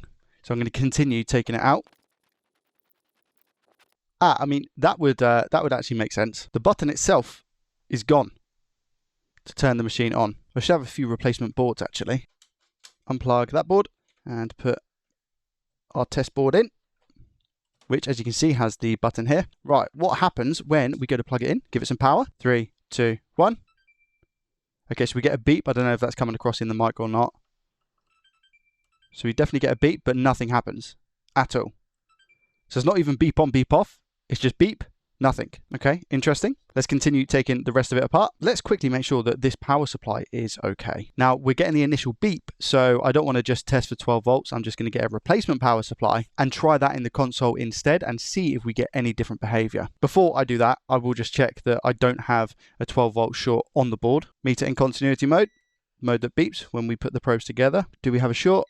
Negative, positive, no beep. So we don't have a short there. So let's just test another power supply. Plug this one in. Do we have any difference now when we go to press the power button? We get a beep. Nothing. Still beeping, does nothing. Okay, so we can rule out the power supply being bad. As I said, it's been a hot minute since I've actually worked on one of these, but this board is in extremely good condition. I can't see anything that jumps out at me that might indicate we have an issue with the power. Let's head on over to the microscope and see if I can see anything else close up. This down here on the right side of the board is the 12 volt power rail, but again, I don't think our issue will be around here, to be honest with you. It very well could be, but I highly doubt it. This was an area of concern for me, but this I'm pretty sure is the RAM controller IC, and in my experience it's caused a lot of beep on, beep off, but again, we're not getting the beep off situation. It's almost like the console just isn't starting up to begin with. Don't think it's going to be that. Another random little guess would be this chip here, which is the NCP4205.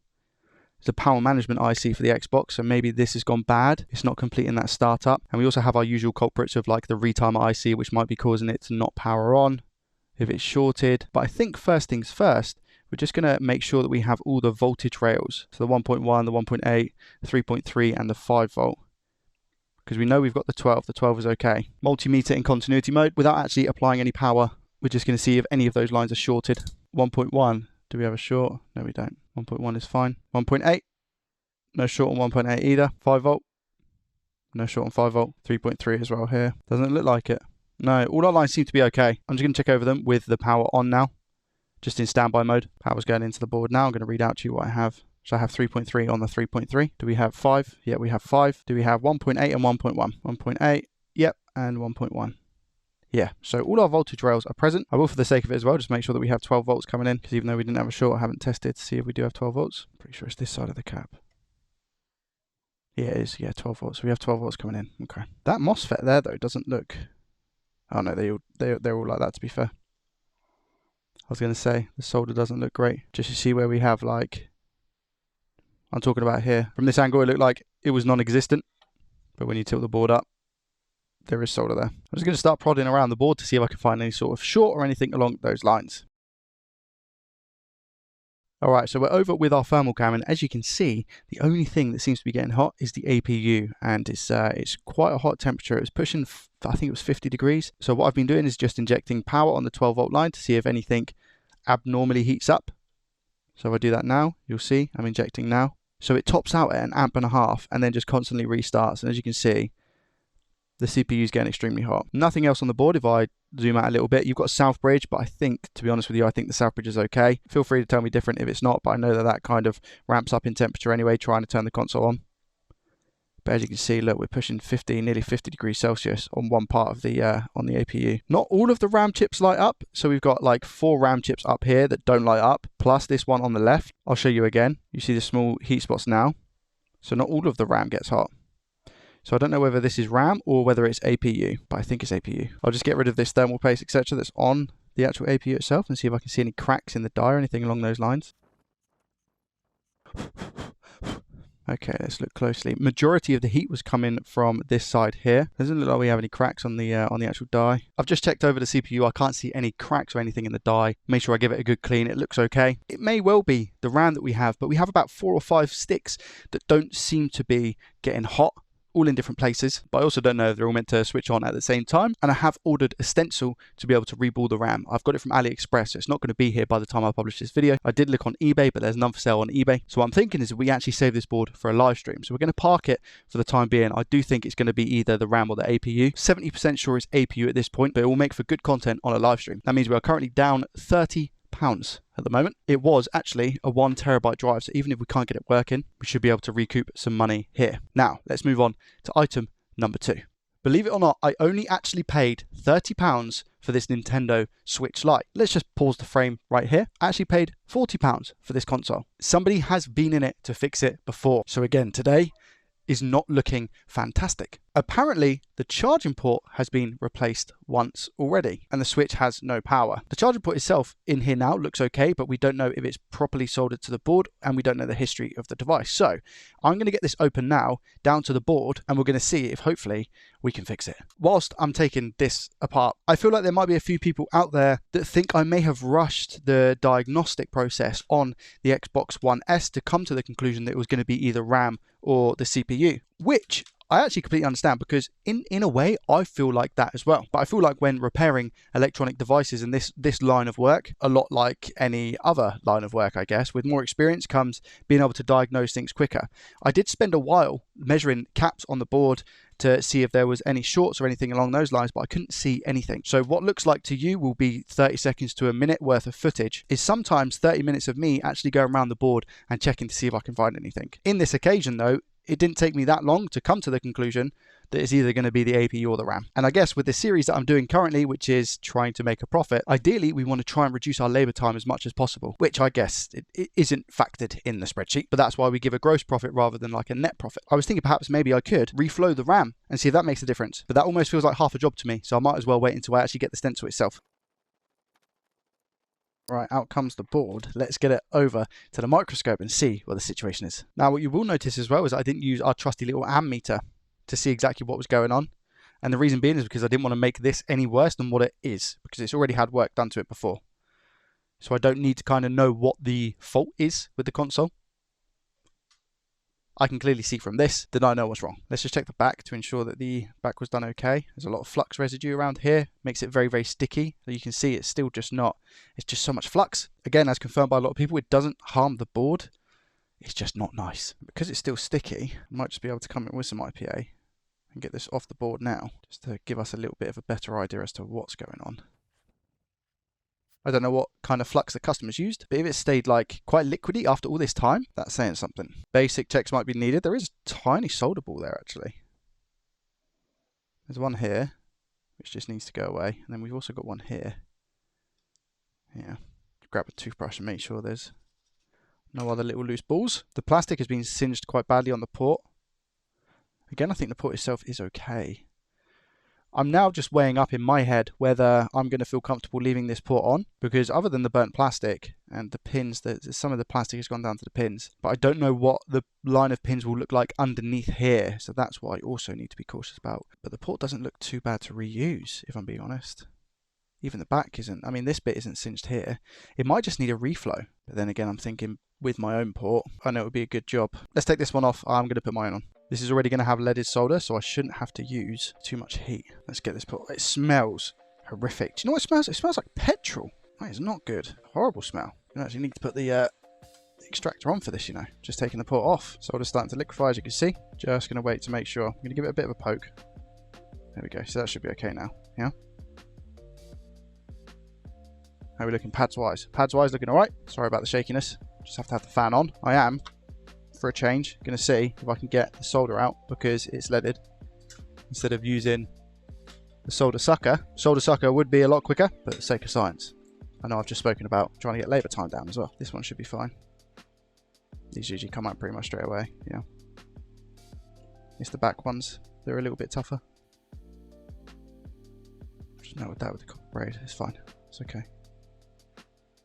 The battery compartment. That might have to be...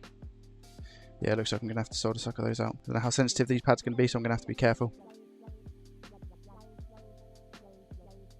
Not looking great right now, are we? Magic of isopropyl alcohol and a cotton swab. We're going to look good. Clear out those ground holes quick. How does that look? Yeah, nice. Lots better. Might just have some flux. Yeah. We're looking okay though. Fill up everything with flux. Take our solder. Nice leaded solder. Tin everything.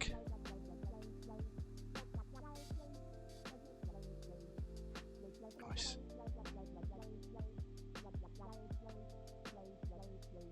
Good. Straight away with the cotton swab. Get all that flux off. So we don't need that much flux. Nowhere near. Just make things messy and sticky. And now we're going to look at putting a port on.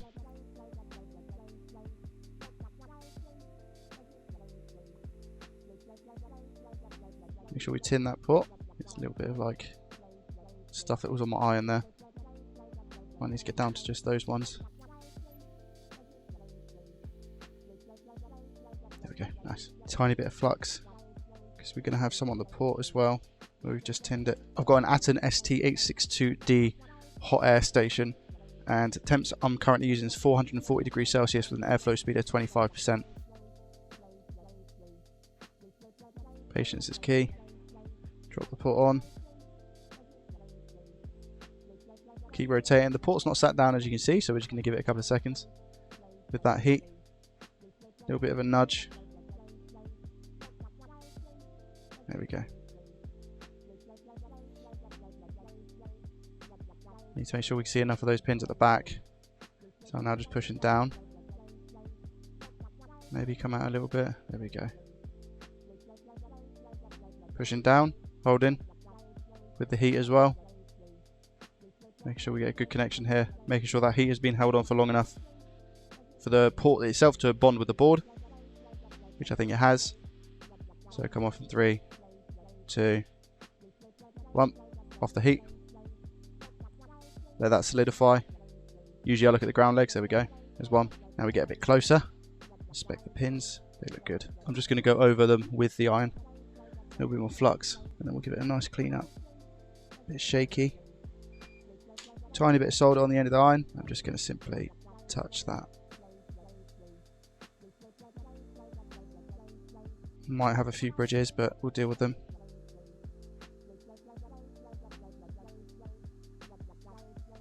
Again, trying to find the right iron tip for this on my Hacko. This is quite a big one. Just moving that solder over. Might be a tiny bridge over here as well. 2 and 3. That's gone.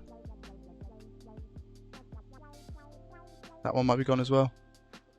Maybe. Right, let's give it a quick clean. To be fair, that tip might have done an alright job, you know. The back looks nice.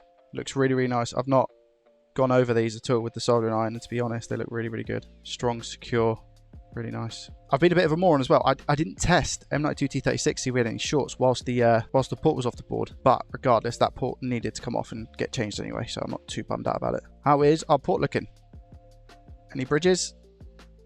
No, that looks really good.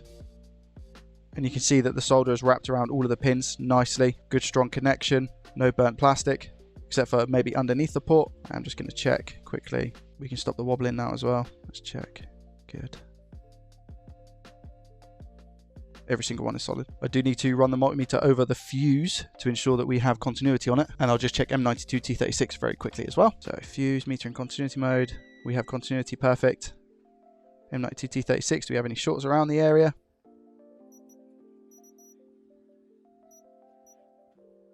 No shorts. What about BQ? Oh, what's that? Oh, I thought it was a hole in the chip then. Okay. Let's just check anyway. All good as well. Okay. So testing with the amp meter. What actually happens when we plug it in? Do we get anything? We get something on the screen. 0.01. Does it drop down? 0.2. Doesn't drop down to 0, which I think is normal behavior. It should drop down to 0. Don't know why it's not. Let's try the other side. 0.02. 0.04, 0.00. That is what we want to see. That behavior was a lot better. Let's try this side again. 0.02, 0.04, 0.00. Okay, maybe it was just having a funny couple of minutes. That should be a working port. We do actually need to Dremel the port. I'll do that off camera so I don't bore you, but I need to Dremel it so it is in line with the actual PCB itself. Don't know if this is maybe like a millimeter that I need to shave off, but what I'd like to do is actually put it in the housing first to test and make sure the screen works, etc. For that is a good job so far. I think I've got it back together enough to test. I need to replace this analog stick. Again, there's not really much point in me showing you that. So let's see if this powers on. Come on. I just want to at least see something on the screen if we can. 0.07, which is good. There we go. Okay, so we have the charging symbol. It's 100 milliamps at the moment. That's probably because the battery is ridiculously dead. Ideally, before I change out the thumbsticks, what I want to happen is to get to the main menu screen just to make sure we're all good. Okay, it's gone up to 50 milliamps. I stepped away for a little bit, so I didn't see if it actually turned on or not. So let's see if it's on. Yes, it is. There we go. Okay. Touch works. Touch works fine. We don't have parental controls, which is really, really good as well. There's one thing I want to test before I get too excited. Okay, good. The screen is fine. Okay, I'll Dremel the port, change out the thumbstick, make sure it plays games, etc. Then we can head on over to Sally's Spectacular Spreadsheet to see if we made a profit or a loss. I think it's going to be close this week. Here we have it. The switch has been put back together. I've given it a decent clean. Some of my just smudge marks where I have my gloves on. It works fully. I've tested game cartridge, Wi-Fi, all aspects of it. That's the port. It lines up nicely with the actual case itself after I've Dremeled it, so all good. I paid £40 for the Nintendo Switch Lite and £30 for the Xbox One S, so £70 for both of them was our cost. Parts wise, we were only able to fix the Switch Lite, so that's going to be £1 for the USB-C charging port. I wasn't able to fix the Xbox One S, unfortunately, but I think we should be able to get in this condition around £90 to £100 on the Nintendo Switch Lite, so I'll put £100 in sale price, not £1,900, I wish. And today, we actually have a gross profit of £22.10. Let's add that to the total spreadsheet, so £22.10. The total profit we're looking at is £397.82. Our first item of the day is this Nintendo Switch, which I paid a total of £45 for. Apparently it has no power and has a bunch of different screws. Usually these screws are meant to be the same color, but this has a silver one, which I've never seen before. Sidewise, we have a little bit of rust on the screws. Looking at the top, we've got another silver screw here. And this side just rusty. That screw in the middle looks extremely stripped, so that's not going to be fun to try and get in. We have no screw here, and overall the condition of this Switch isn't looking too good. You know, I said about feeling good and whatnot. I still have faith. I've done a quick check over the charging port and it looks okay. For that reason, I'm going to plug in the ammeter to see what kind of error we get, what type of draw. So we get 110 milliamps at 15 volts. Now, to be honest with you, that looks pretty normal. 150 milliamps is slowly climbing, so it might be that the battery is just not charged enough. But what we're not getting is an icon on the screen to show that it's charging. So we either have something wrong with the display or maybe even possibly the charging circuit. It's too early to tell. Let me do the back and see if that's the same. It is 150 milliamp hours. So again, I think it is just a dead battery, but we're not getting a display for whatever reason. Okay, 180 milliamps, 250, so it's slowly climbing. It's just dropped back down to 0.05. That's interesting. I don't think I've ever seen that before. And do we get the same sort of cycle? So I've just taken it out and put it back in. Do we get 150 up to around about 250 and then it drops down? 450. Okay, so that's like a normal charge, down to 230. It can drop down to 0.05. It's dropped down to about 180. This is very, very strange behavior. Okay. I've seen enough so far to know that that's not normal. So I'm going to take it apart, or try to at least. Luckily, this screw has just slid out. So even though that was ridiculously stripped, it wasn't put back correctly, which is good. Because it means I should now be able to get into this Nintendo Switch with a bit of ease. It's not looking good so far, is it? These silver screws are just getting binned. I think that's threaded. That is just spinning as well. I think it's safe to say off the bat, if we do manage to fix this one, I'm just going to have to give it one of my donor shells. I'm not going to be able to sell it in this condition. Look, it's so, even on the back, it's just so ridiculously scratched. I didn't check to see if there was a game, but I highly doubt it. Yeah, no game. First looks, what do we have here? It looks like we've got majority of our screws here, which is nice.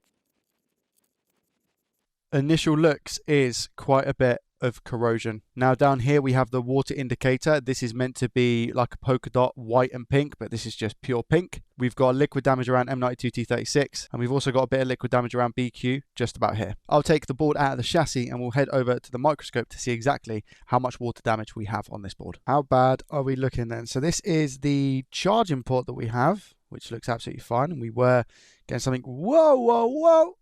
Hold your horses. That's a resistor here. I don't know if there's meant to be a component here or not. I think there is. Oh no, and that is just completely gone. This little resistor here. Wow. That was not going to stay on the board. Can I restore those pads is the question. I'm just inspecting the damage. Before we clean up any of this liquid damage, we need to inspect it and just take a mental note of where everything is. We obviously have some bad caps here. Well, the caps might not even be that bad. To be honest, it's just the corrosion on the liquid damage itself. That cap is gone. Okay, so this isn't looking good, is it? This isn't looking great. So we've got that as well. This pad here. This pad.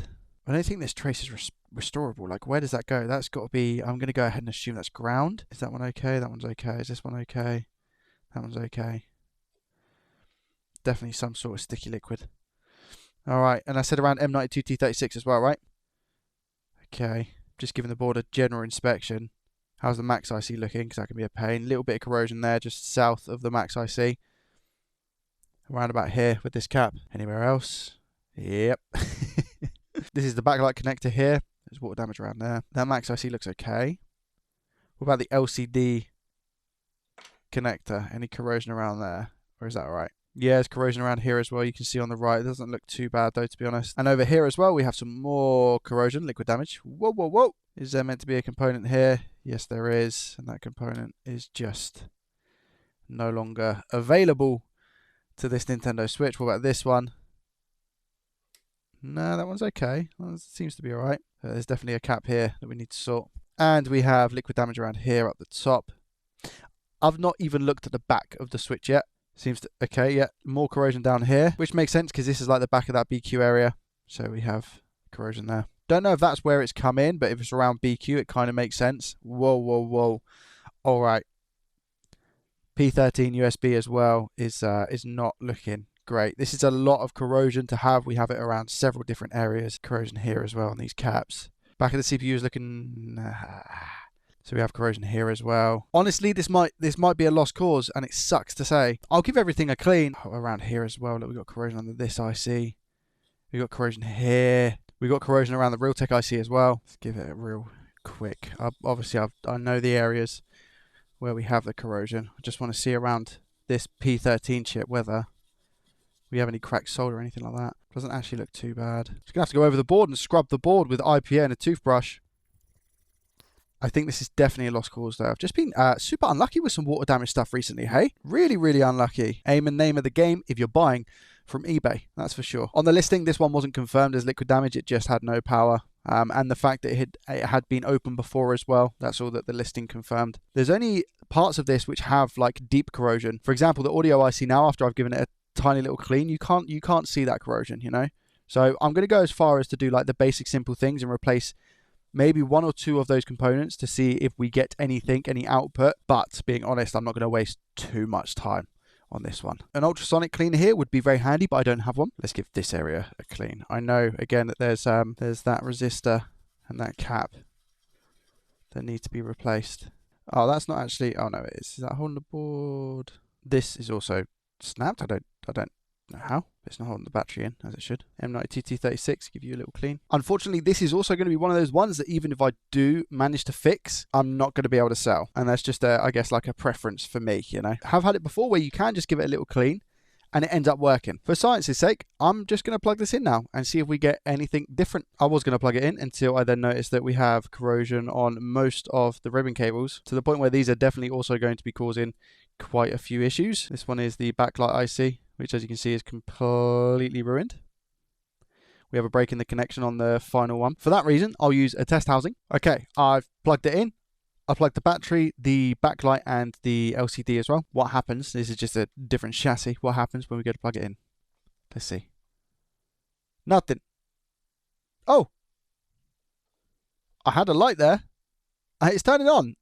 And it's taking a charge. 520 milliamps. 700 milliamps. Okay, so the board itself, obviously touchscreen's not going to work because I don't have anything else in, seems to be absolutely fine. So technically, we have fixed this. We are charging it at 350 milliamps, which is nowhere near enough. The switch stays on though. The reason for that is going to be most probably because of the resistor and cap that's missing around the BQIC. And again, we don't know if there is an issue with M92 because of the amount of liquid damage we had on this board. Whilst I can call this one technically fixed because it didn't power on and now it is, I'm gonna have to take the loss. I can't sell this to somebody and I don't want to invest any more of my time trying to get it back up and running to a good standard because of how much damage there was to the board in general. I can now put this aside probably with this chassis to be honest and use the motherboard as a known working turning on motherboard. It's a good donor board to have to just compare readings to one that doesn't work, for example. With that one being fixed but no profit, let's move on to item number 2. Another Nintendo Switch that I've purchased for £45. Again, not in fantastic condition if we're being honest with ourselves. Lots of scratches on the back housing. Again, the screws are very, very stripped. Definitely been opened before. This one looking stripped. What have I gotten myself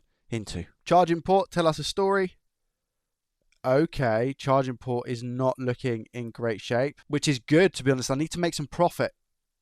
So if this is just a charging port swap, which something tells me it's just not going to be as easy as that, we could be in for a winner. Let's take it apart and get it down to the motherboard. We also knew that somebody had been in this Switch before, but just to confirm, the felt has been ripped. So somebody's been onto like board level of this Nintendo Switch. So I'm just going down a little bit deeper now. Getting the ribbon connect. Yeah, look at the cable. You can see the cable. So this is for the LCD, it's for the screen. You can see that there's like an indent over on this side and a little bit of an indent on the left-hand side here. So I'm now wondering if the actual LCD connector is damaged as well. Yeah, it is. Okay, I think anyway. What am I missing over here? Am I missing something over here? Looks like I'm missing something, but I can't work out what. It's like the silver row of pins just underneath where the gold ones are. But if we look over here as well, you can see that these pins over here are crossed over. Now, I've done it in many scenarios where you can just put these back like I'm doing now. But this one looks a bit too far gone. I mean, look down here as well. Is that thermal paste? How has thermal paste ended up in there? That could be cleaned out in all fairness, but I think this connector is a bit too far gone, especially with what's going on over on this side as well. How's that port looking now that we have this out of the case? That's definitely cracked. Look at that. Whoa, whoa, whoa. That is cracked. How's it looking bottom side? Is this a replaced port? No, this looks like a factory port, to be honest. Yeah, pins look okay, but the port itself needs to come off straight away. So we know about the LCD ribbon connector, and we know about the port itself. Can't see any liquid damage on the board, which is always a result. Oh, we have damage here as well. Look, what's that? That looks like that's a burn mark, right? I didn't even see that. Is that like a where somebody's maybe used a soldering iron? That's what that looks like. Or is it like explosion damage? What's happened there? Trying to get a better angle of that. Maybe it is explosion. Like a short. Maybe a short's occurred. Tell you what I'm going to do. I'm going to take off this connector and I'm going to take off the charging port. Then I'm going to test for shorts around M92, the backlight, everything, just to make sure we have no underlying issues.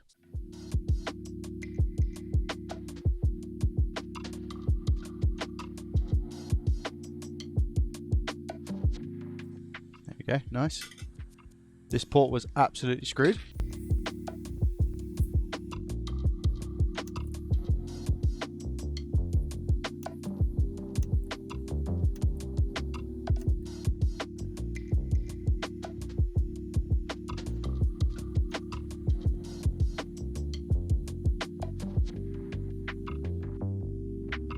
I now need to just wick away what we have on these pads to ensure that we don't have any, again, connections, or should I say bad connections, when we're testing for shorts. I'm actually going to wick away these ones as well. Do you know what, first of all, actually, these pads are super sensitive, especially because of the explosion. So I'm just going to run some solder over them. Wow, these ones are so oxidized.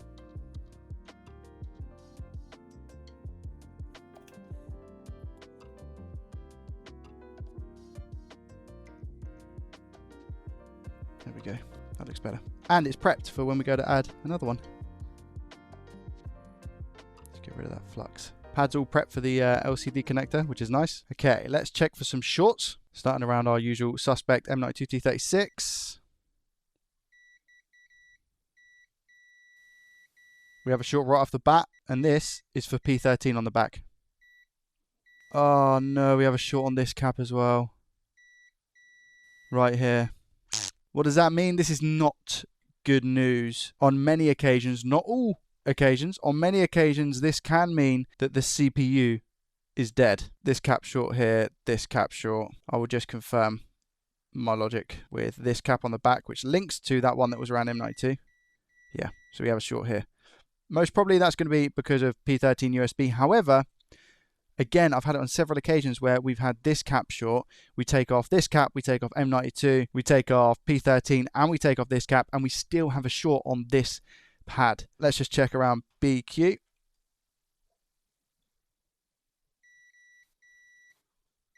Oh, we have a short here as well. Oh, Lord above. So we have a short on this rail, as well as the CPU potentially. And P13. Oh, wow. Before I do anything silly, I am just going to inject 0.5 volts. Let me just confirm that this is a dead short to ground. So we actually have, it's a 10 ohm short, which usually means that the max IC is faulty, or again, it's CPU. So the 10 ohm short that we have here, is that the same short that we have on this cap? No, it's a different short. So I think we actually have two different shorts on this board, which I personally don't think I've ever had. Let me just double check here. So that's definitely a short to ground. So I'm going to inject here to see what component is faulty on this circuit, and hopefully we can resolve that and the other one. But if I'm being honest with you, it's not looking hopeful. Okay, so take a look at this when I go to inject voltage. You can see that we have isopropyl alcohol on the P13 IC. Look at that. As soon as I inject and take it off. So we definitely have a short coming from P13. I'm going to take that off the board. I don't know, however, if that's going to fix our short that we have on this little cap here.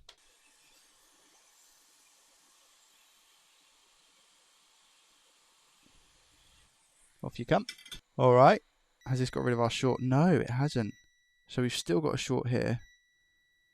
But this is now showing as a 14 ohm short rather than a dead short to ground. This was definitely a dead short to ground, but now it's 14 ohms. Has that made any difference to this little cap here? No. This is, however, a dead short to ground. This short is reading an ohm, which accounts for the resistance on my leads. Yeah, this one has a resistance of 14 ohms. I'm going to take off M92 as well.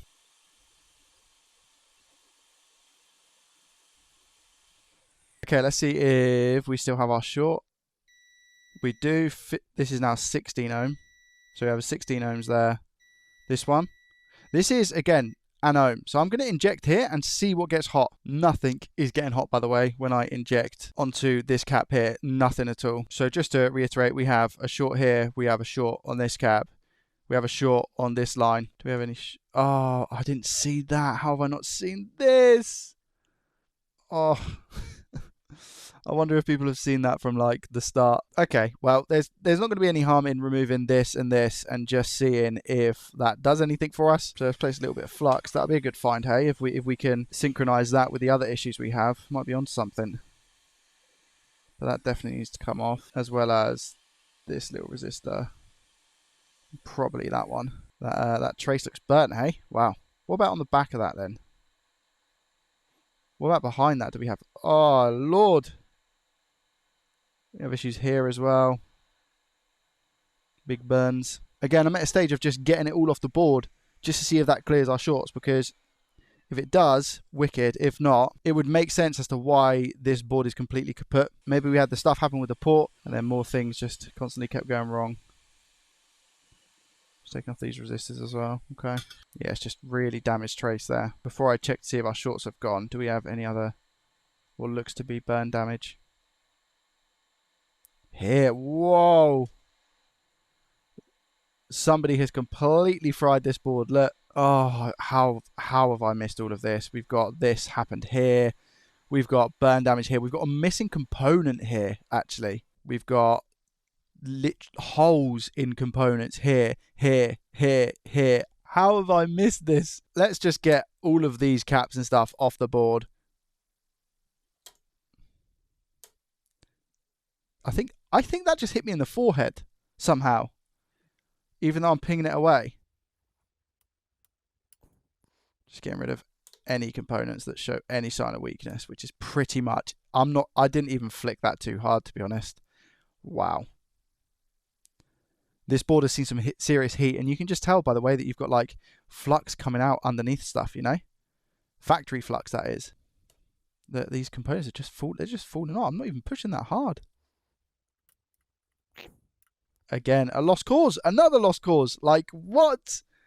Crazy luck. Crazy luck. I obviously don't know. Well, that's going to have to go as well, isn't it? That one doesn't look in great shape. I don't think our short's going to be gone. I think it is just straight up game over for this board. But we'll check anyway. How are we looking? Short gone? No. Short still there. 1 ohm. Has this short gone? No. 15 ohm. So clearing all of those components that look to be foobar, and we still have a short. What about under the EMMC? How's that looking? Clean.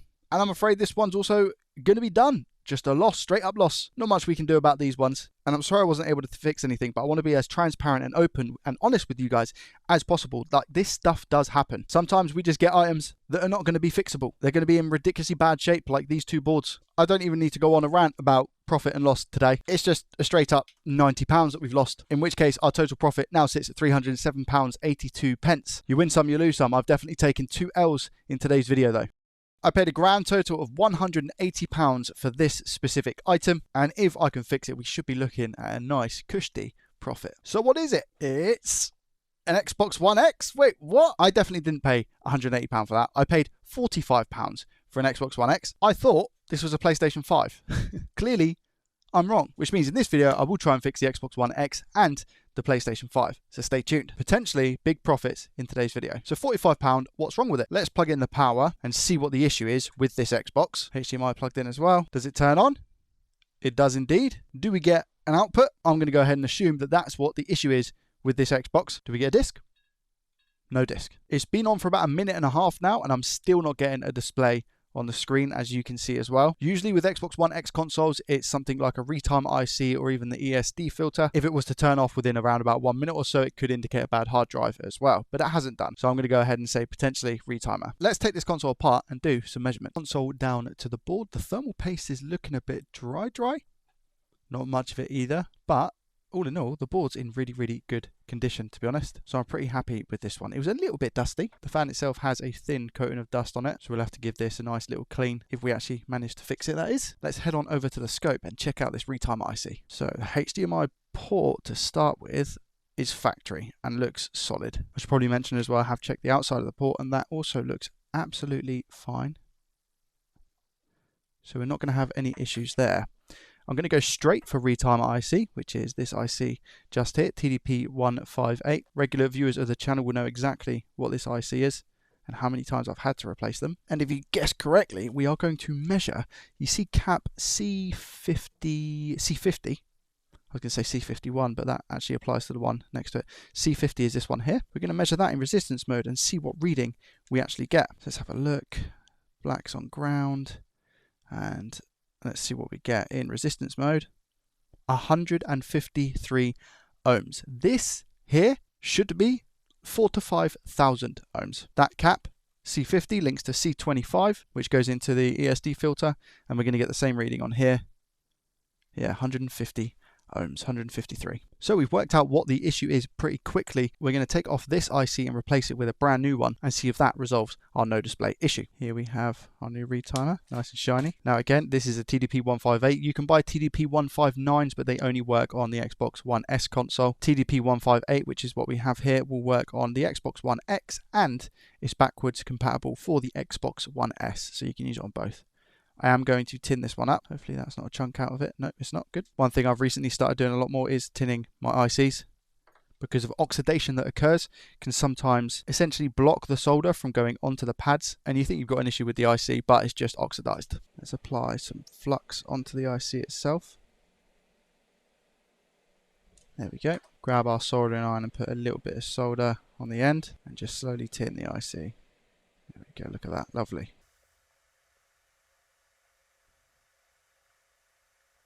Tiny bit in the middle. There we go. That'll do. Lovely. Clear the gunk off our bench. Let's remove this IC from the board. Now sometimes they can be quite stubborn to get off. Apply a little bit of flux. Nice. Whilst the board is nice and hot, let's just quickly put some flux there. We are going to tin the area with leaded just to make it easier. When we put this new one on, the solder and chip will flow better, ensuring a better connection. Before we solder it on, let's check and see what reading we have without the IC. What happens? What do we have? 5K. Yeah, wow. Nice. Now I need to try and see where this dot is because we've got a lot of flux on the IC, you see. You see. Where are you? Am I going to have to clean it? I think so. Cotton swab quick just to see. There we go. I think it's around this way. Yeah, pin one there. Perfect. Here we go. Let's get this soldered down now. Should see the solder liquefy any second. Place the chip on top. Put it in place. There we go. If we nudge it, you can see it's in place. I come off the heat. I push down on the IC. Come back in with the heat. Come off the heat again. A little bit of flux and just one more reflow just to make sure all good.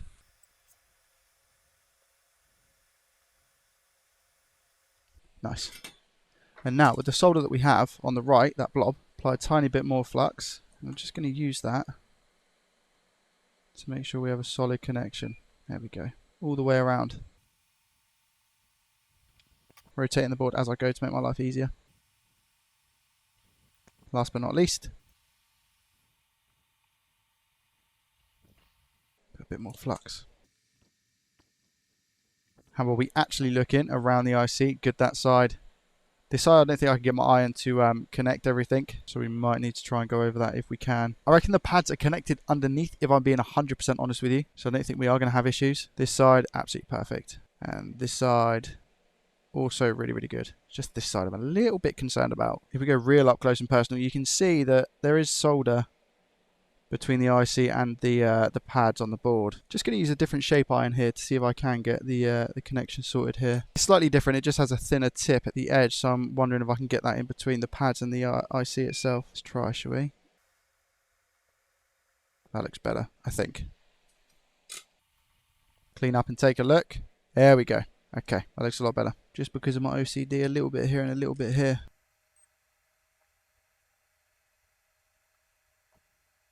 That's it. Didn't have to do that. Being 100% honest, did not have to do that. But again, OCD in that specific scenario. There we go. Lovely. Okay. Quick multimeter check to make sure that we have 5K still in resistance mode. Do we have 5K?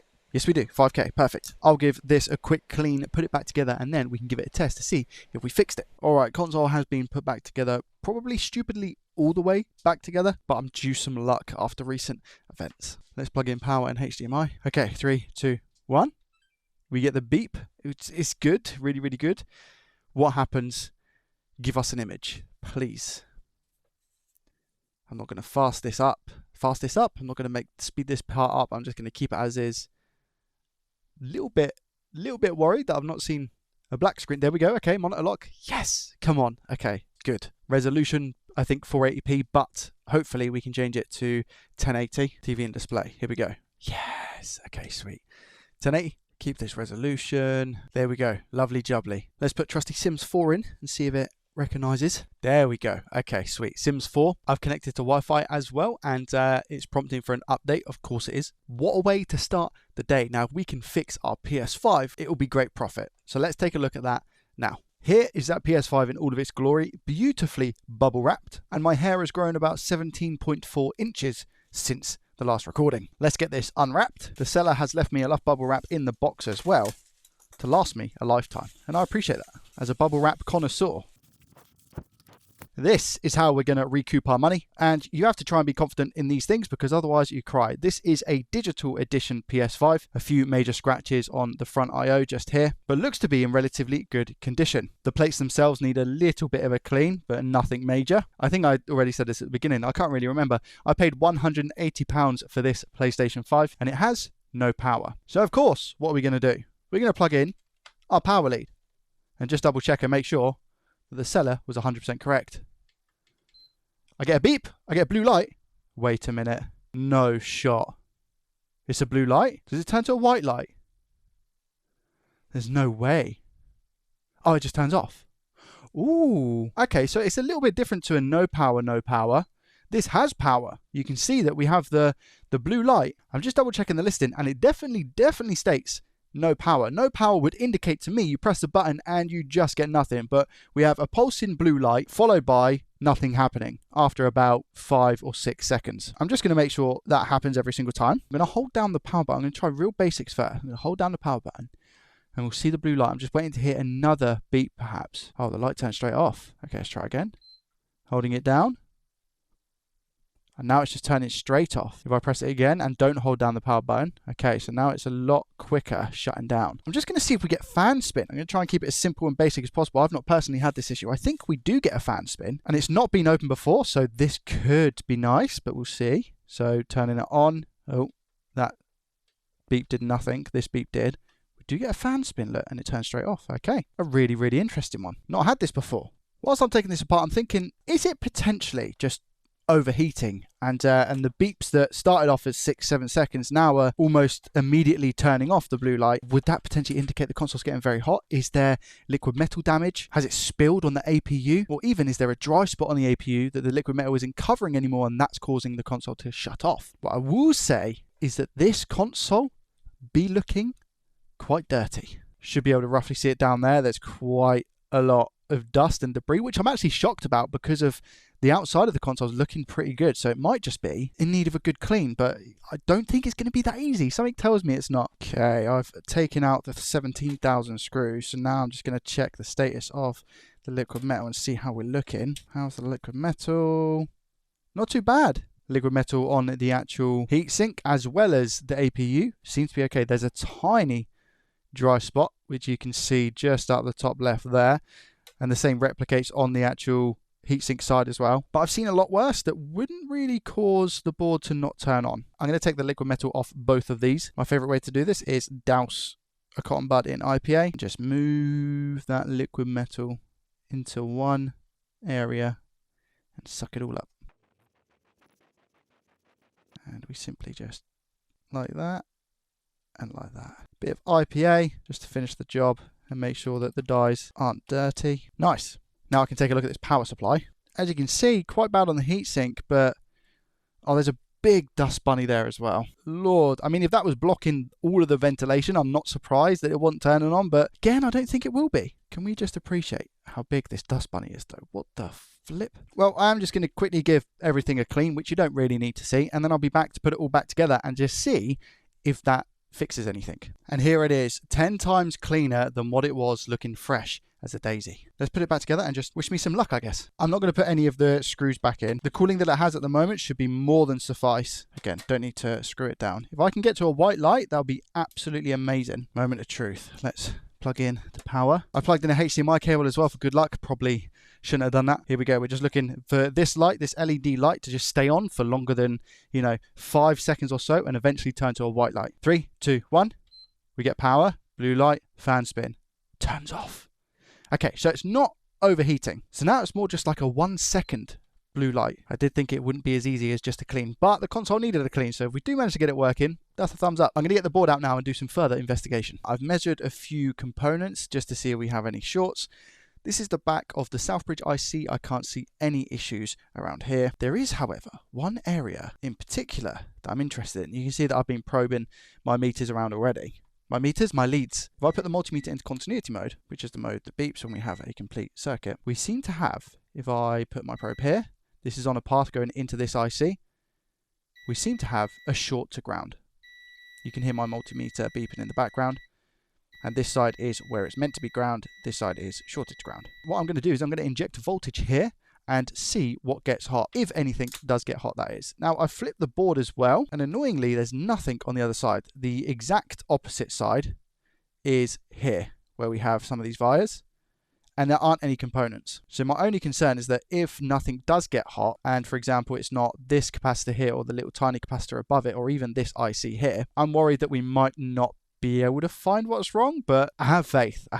So let me inject and see what I can find. Okay, so here we have the flare cam. I've got it on 0.5 volts, so half a volt. I'm just injecting down here, and I have 900 milliamps being drawn, and I can't see anything on this side of the board that is getting hot. I see a lot of reflections, but I can't see anything specifically getting hot.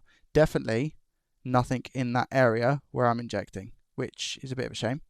The APU seems to be rising in temperature a little bit, so I don't know if this area specifically is direct to the APU. You see there 30, 31 degrees, but I also don't know if that's a reflection. If I come off, it seems to be staying around about the same. It's maybe dropped a degree or so, so I don't know if it is APU. I've checked the other side of the board as well, and nothing's getting hot. So what I'm going to have to do is just start pulling components and see if we can alleviate the short on that circuit. What's funny is that nothing else in the circuit, I guess it's not funny, it's upsetting really, nothing else is shorted in this circuit. So I'm just going to take off this cap and we'll see if that gets rid of the short. I don't think it's going to. I think if that were the case, the cap would have got hot.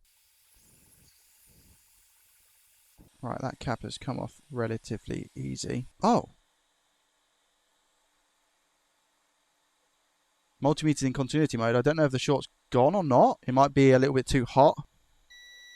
Yeah, we still have our short. Okay, so a little bit too good to be true. I don't know if it might be this little cap. I doubt it, or it could be this chip. So again, I'm going to take off this chip, and I'm going to take off this cap as well. Probably the cap first. Do we still have a short? Yes, we do. So we still have a short. Let's take off this component. Do we still have a short? Wait. Again, I don't know if my multimeter is playing me about or not. Is the short gone? No, we still have a short. Okay, so we still have our short here. I'm actually tempted to remove that resistor. I know that that's probably not going to be the cause of our issue, but just to get everything off the line, I just need to find out where it's connected to. Where does this actually go? So we'll look up the I'll look up the chip if I have to as well, just to see maybe what it's responsible for. Okay, we still have our short. Right, I'm going to inject again and see if removing any of those components allows me to now find the culprit. That can sometimes be the case. I've tried looking for a data sheet, but as you can kind of guess, like trying to find it is very difficult. I just can't find anything anywhere. It looks like we have two of them, and the second and third pins from top left would be here for this one. What measurement should I be getting? We're going to diode mode. I get a 0.35 voltage drop here. Again, the thing that worries me is the complete opposite side here. So we have the wires here and wires here, right? The exact location, I believe, is either this pad or this pad for where the short is. So it's that, yeah, so that's that shorted. So I believe this is the actual pad itself, which is not meant to be shorted. And in fact, if I take a donor that I know that works, so a working PS5 motherboard, this is a 010 revision as well. This is the exact same pad. Is it shorted? No, it's not. And it gives a diode reading of 0.5. So where the issue is finding out where this goes is going to be impossible without schematics. Could be directly into the APU, could go to another component somewhere on the board. I will try and potentially find another short if I can, and knowing that information of where it goes in the future will be pretty good, but it's going to be a case of trying to find that short. So, okay, I think I found it. I increased the voltage a little bit to about 1.5 volts, which was extremely risky because if this does feed into the APU, we could have caused a lot more issues. The news I have is that it does feed into the APU because the APU was getting extremely hot when I injected. Now, it looked like it was coming from a specific place. So I am going to take this coating off and we're going to have a look. It's very rare that I actually take this off for obvious reasons, like you don't want liquid metal going everywhere. The good news is that it doesn't look like it's coming from the actual APU, but more so underneath the APU. So for that reason, and the area that it's coming from is about here.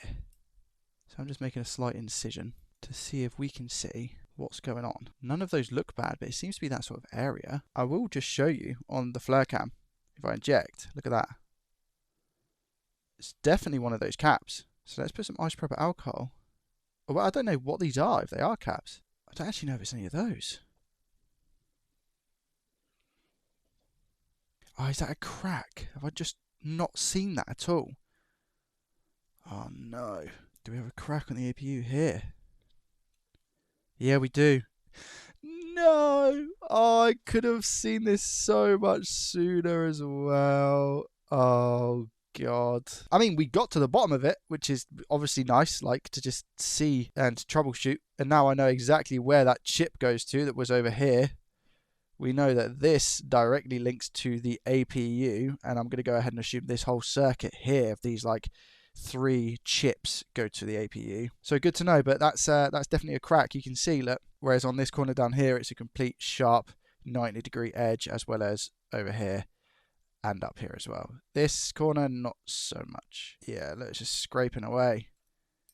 APU a goner on this. Video started off well, and then now we're here. Nonetheless, a motherboard that is in pretty good condition, almost pristine, I would say, with a bunch of components ready for me to steal, plus a power supply, the chassis, all of those little bits as well. I don't think Sally's spectacular spreadsheet cares too much for spare parts. 45 plus the 180 that I paid for the consoles equals £225. Parts, I'm going to say for a retimer, is around about £5. Sell price, if I'm lucky, I'll be able to get 100 for the Xbox One X. The last couple that I've sold have gone for 90, so I'm actually going to go for 90 to make it as accurate as possible. How much did we lose in today's video? £146.21. Now for the total, minus 146.21. Currently our total profit is sitting at £161.61. If we just take a look at the last 5 episodes in total, I have lost £473.92. I have to have some heavy hitters soon to hopefully claw ourselves back from the depth. Starting with this faulty Xbox One S console that looks like, you know, it's been through the wars a little bit, but I purchased this for a total of £20. The issue is that there's no power at all, according to the listing. £20 for one of these consoles is extremely good. However, the listing does state there is no hard drive in it as well. Condition-wise, as I've stated, not so great, and we have quite a few marks on the front. I don't think I'll be able to use this chassis if I go and sell it. Straight off the bat, I can tell you that this button, the on button, doesn't on, as in there's no click. You can hear the click with the sync. There is no click with the on. It is just pure sponge. So imagine if that was our issue. For that reason and that reason alone, I'm not going to try and turn the console on as is. I'm just going to take the chassis off and push on the actual front of the daughter board, which is down here, so I can get a good contact on the button. Enough jibber jabber. Let's go down a little deeper. We are missing the actual button to turn it on, which is here. So I'm going to replace this board quickly to see if that is our issue. As the seller stated as well, no hard drive. Our replacement hard drive is ready also. I've only gone for a 500GB drive because the difference that it makes to the price of these is probably around about £5 to £10 when I sell it. Without having the actual hard drive plugged in, I'm just going to see if it powers on. It's very possible that we might have a different power on issue. It could be that the actual board, the motherboard, is dead. The new smaller PCB is fitted. We actually get any power in this or not. Here we go. No, we don't. Okay, this just got a lot more interesting, I guess. No power at all, no beep, nothing. Is it potentially just a bad power supply? We have the power supply plugged in. Multimeter is in DC voltage. Do we get 12 volts? Yes, we do. Power supply is good. Do we have a 12 volt short on the board itself? Just check in here. No, we don't. This side is negative. Left side should be positive. Yeah, we don't have a short. Okay, wait, hold on. So we don't have power to the console at all, but we don't have a short on the 12 volt line. I don't think I've ever had that with an Xbox One S. Let's head on over to the Microscope and see what's going on. Let's just double check I was getting a good enough connection. Wait a minute, that seems really far down. Why does that seem so far down? Oh, look how far this connector is from the board. Look at that, it's like the Grand Canyon. Is that why it's no power? Because the power supply isn't going down far enough? Can I just push this back? I had to do it off Microscope, but that is much better. Okay, was that our issue? I've never had that before. Do we at least get a beep now?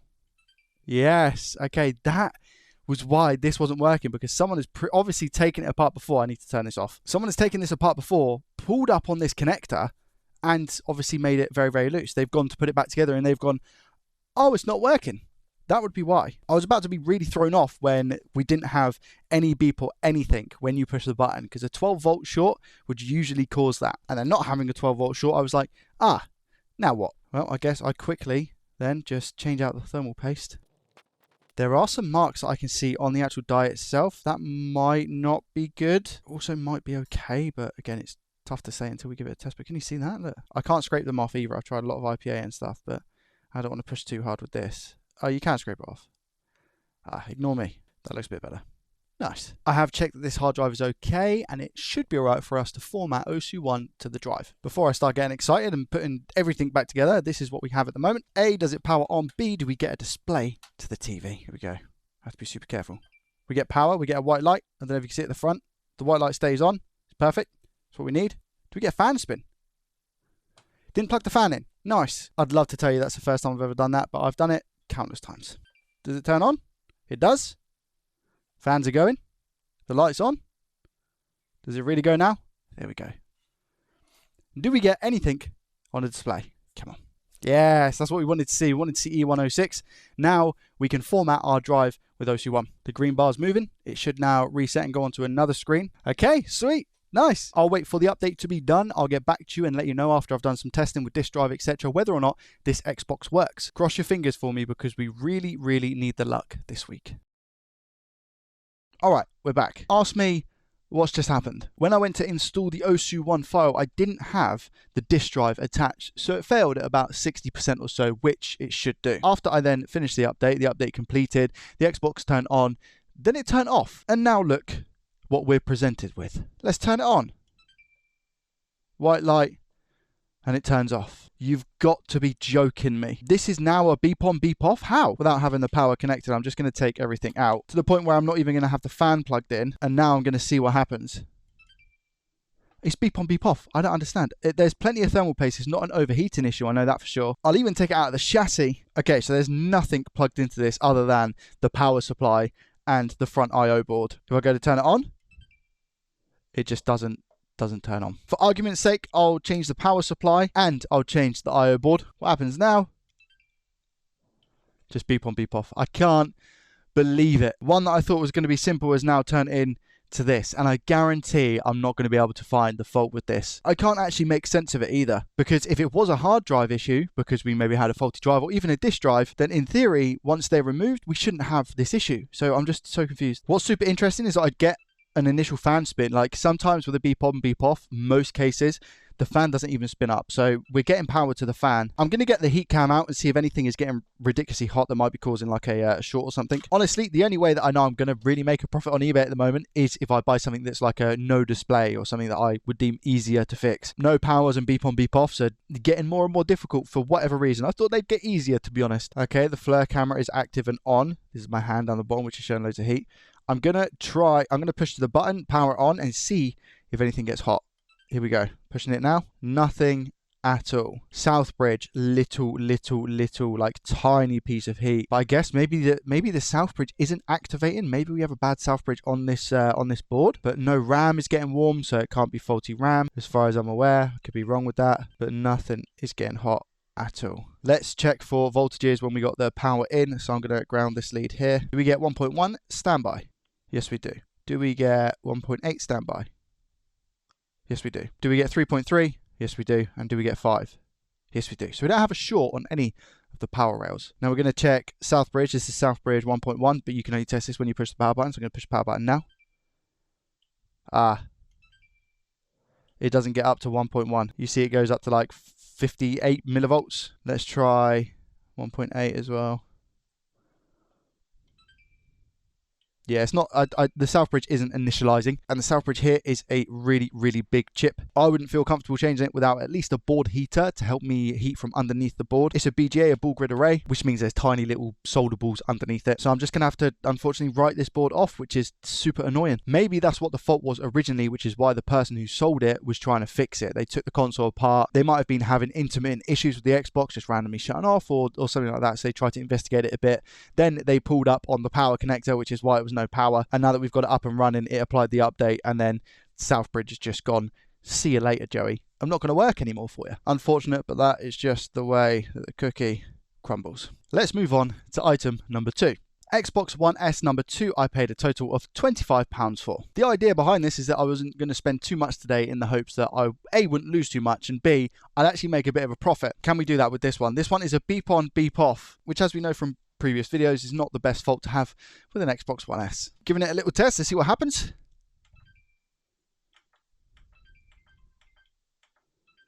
Okay.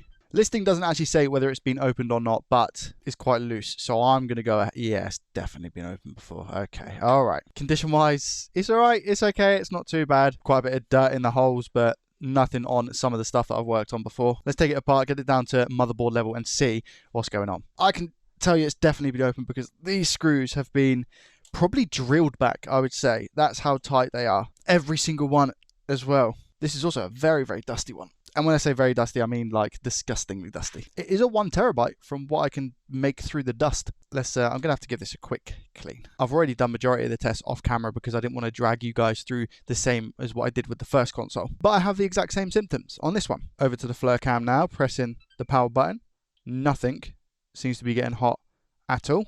I've tested all the standby rails, all absolutely fine, except for the Southbridge. I'm on the 1.1 here. I go to push the power button, and it jumps up, as you can see, very, very slightly. 28 millivolts.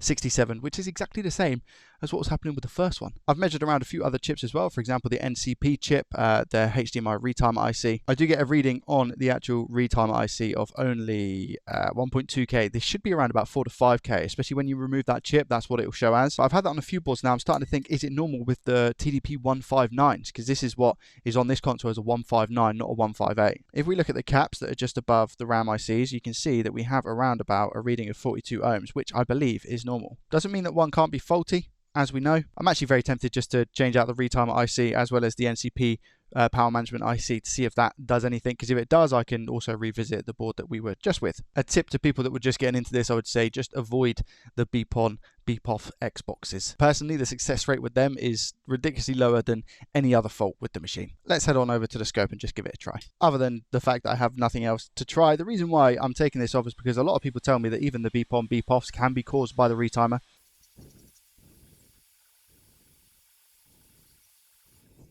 Bit of flux as standard, lowering that melting temperature. Mixing the unleaded with leaded. The 158, and again, if I just measure on here now in resistance mode, yeah, we have 4.3k. Rotate the board to make my life easier.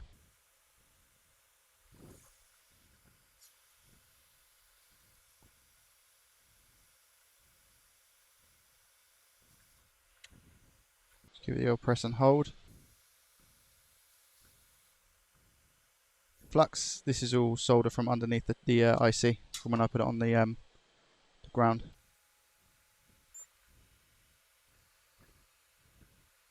How are we looking? Yeah, looking good. Clear out that flux. How's our soldering looking? Nice and dandy. Yeah, good. What reading do we get? 3.6k, but the board is obviously still a little bit hot. So that has quite obviously changed the reading, etc. I'm just looking at this little NCP chip, and it does look a little bit worse for wear, hey? Some of those pads look a little bit burnt. I'm going to use the toothbrush. Might be the lighting. That top of that cap looks a little bit rusty. The readings around it look okay though, but it doesn't look fantastic, the IC itself, does it? Let's quickly test with just the Retimer and see what happens. Okay, here we go. Straight off. Straight off. I'll change out the power management IC and see if that makes a difference. Almost identical procedure, by the way, as the Retimer.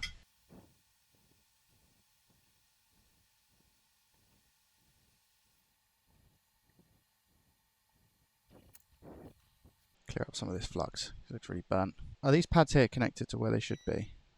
Yeah, they are. Okay, they're fine. They just didn't look it. Don't know if this chip is even good or not. This is pulled from a donor, so we're about to find out. Or not, because it, again, might not be the issue that we have.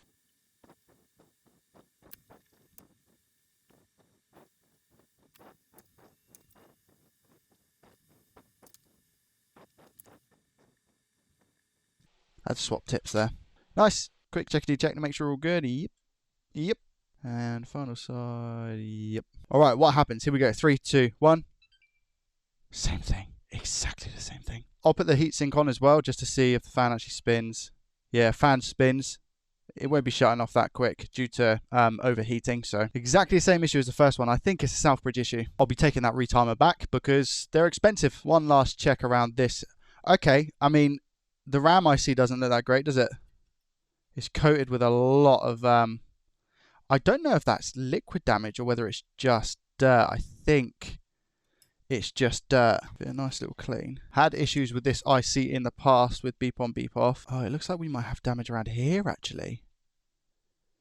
Hold on a second. That is quite badly damaged. It's really badly damaged. Let me get this chip off and we'll have a look at the actual pads underneath. Okay, might be onto something. Let's run our iron over the pads. It's already got a little bit of solder on, I think. Wow. Yeah, these are ridiculously oxidized. Maybe we found our issue. If I had an ultrasonic cleaner, this would be it going in and clearing the corrosion that we have around here. I wonder if that's the same with the other Xbox then. It'd be good to find out. Those who have stayed to this point in the video, we might actually be onto something. Okay, so testing with continuity. Oh, I can't see where they go, to be honest. This one I can. That one goes there. So does that one. Most of these pads I'm going to assume are okay. These ones I'm a little bit... I wouldn't even say concerned. It just... They don't look great, do they?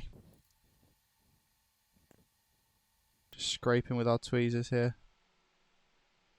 Getting rid of all of that. Maybe this is the cause of our issue. That pad's coming off, but I think it's because I'm vigorously dealing with it. I'm going to take what I think is a known good one. This one here. I think aligning with the dot, etc. Pin 1 is over this way. We're going to get a lot of squeezage here. But it's good because we need to make sure there's plenty of solder on these pads. How are we looking? Are we looking connected? We are that side. We are that side. Power, nothing exploded. That's good. I've waited a minute or two for it to cool down, so it should be alright temperature-wise. Let's see what happens. In 3, 2, 1. Exactly the same thing. So I think, again, we're just going to call this one here. We've tried a bunch of things. My money is still personally on Southbridge, and it's just a shame that we share the same fate of the two boards. Again, just trying to be as transparent and realistic as I can with everybody. Again, updating Sally as -45 for both of the Xboxes, hanging on with dear life to the profit of £116.61. Shall we have a look at what we have for today's video? It's an Xbox One S that I purchased for a total of £30. This is a digital version, and what that means is that we don't have the disc drive here. It only plays digital games. These come with a 1TB hard drive. This one specifically apparently has no power. In the last couple of episodes, my Xbox One S collection that I've purchased from eBay hasn't been that great. They've been beep on, beep off, and the fixes haven't been fantastic. Our luck's going to change for this one though. I have to be positive, otherwise I'll cry. Condition, looking okay. Ports at the back all seem to be fine. It doesn't look like it's been opened, which gives me some hope, but in a good enough condition that if I do manage to fix it, I'll just be able to put straight on eBay and hopefully sell for a bit of a profit. Let's plug the power in. What happens? Do we get a light on the front? We do. And it turns off. You've got to be kidding me. Oh no. It's another beep on, beep off. The description on eBay states for spares and repairs does not power on. So I've purchased it thinking that it just doesn't power on completely, which has a much higher success rate of being able to repair over a beep on, beep off. Nevertheless, I'm going to take it apart and see what's going on.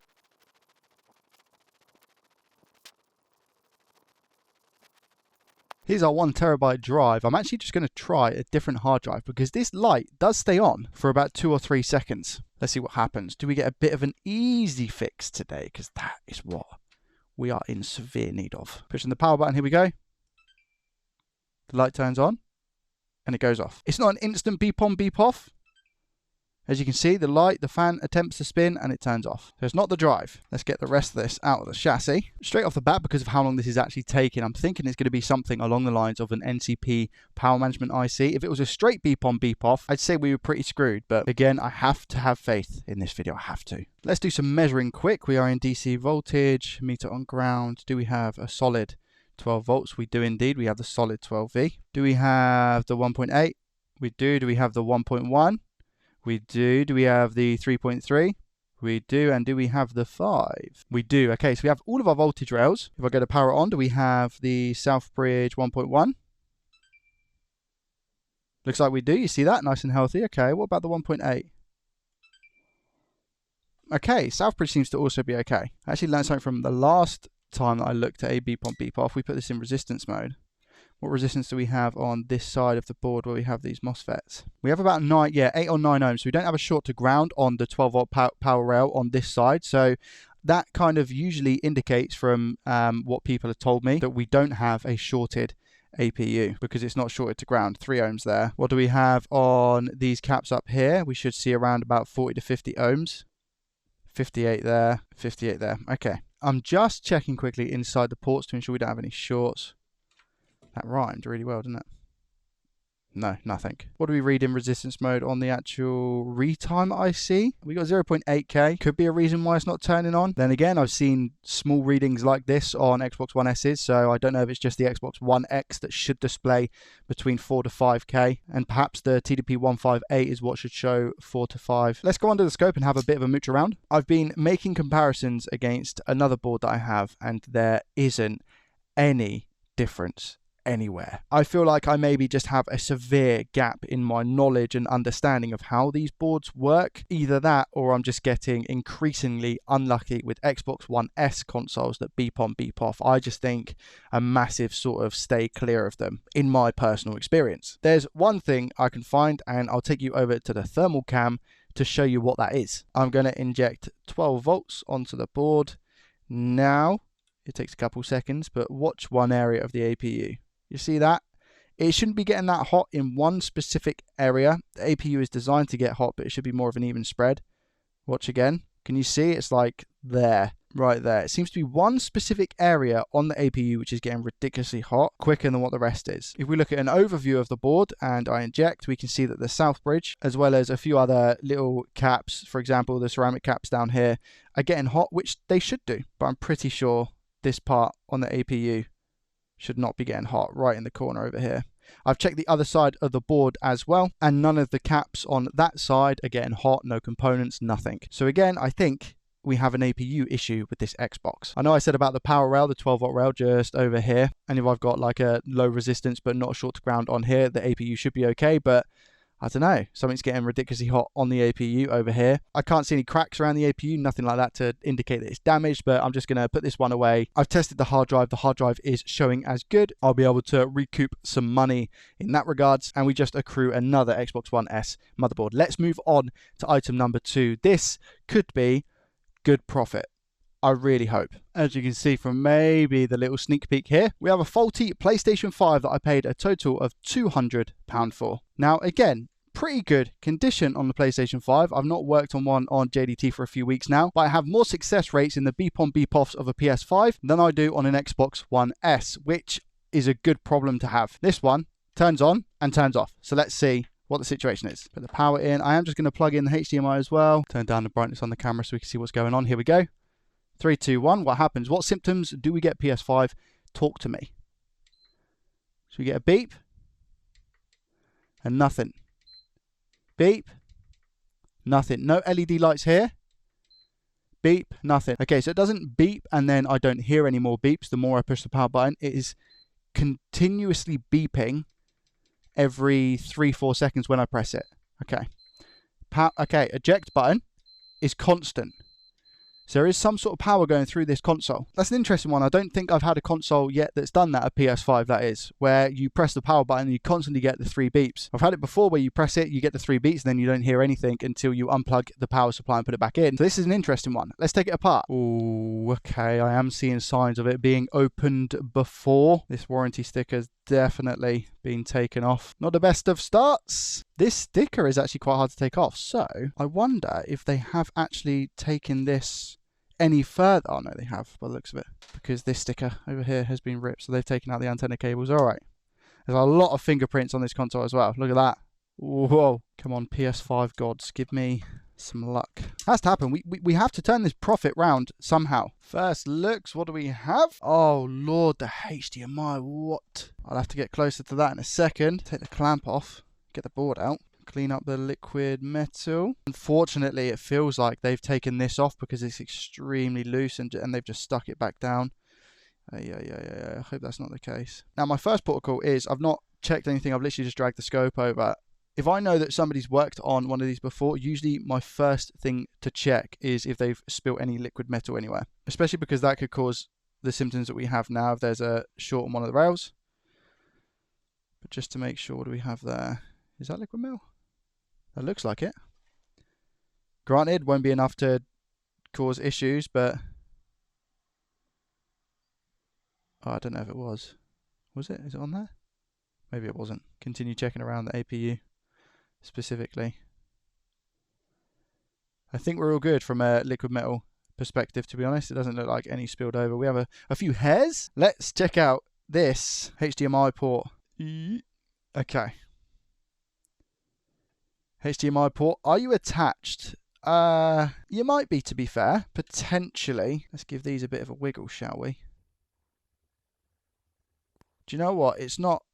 It doesn't look like the best job because I don't know what flux they've used. It almost looks like it's rusted. But they're all touching where they need to be touching. And they all seem quite strong. So fair play to them. There is obviously solder missing from this ground leg down here and potentially the one in front of that. This side has solder going through the hole, so that doesn't look too bad. It's hugging those legs. And we have both of the caps. We have the one directly underneath the port, and we have the other cap that is just a bit further down. We have the diode and we have the resistor. So you can check the back of the board on that same circuit and just make sure we're not missing any components here, which we are, by the way. I don't know if that's enough to cause a beep on beep off though, because is this a oh no, it's a diode that goes here, right? Trying to get it so there's no reflections. Yeah, it's definitely a diode that goes there. That cap, you see that cap there? That is definitely meant to be there. This one. But there's meant to be a diode that goes here. Quickly show you on a working board there. This diode here. Don't know if that's going to be enough to not make it turn on though, you know? I don't know if it will be, but I'm going to bear it in mind, definitely. None of these ports have been changed, have they? No. Just having a quick look on the board itself with my eyes rather than being under the scope. I'm going to start probing around and see if I can find any shorts on the board, and I will be back with you shortly.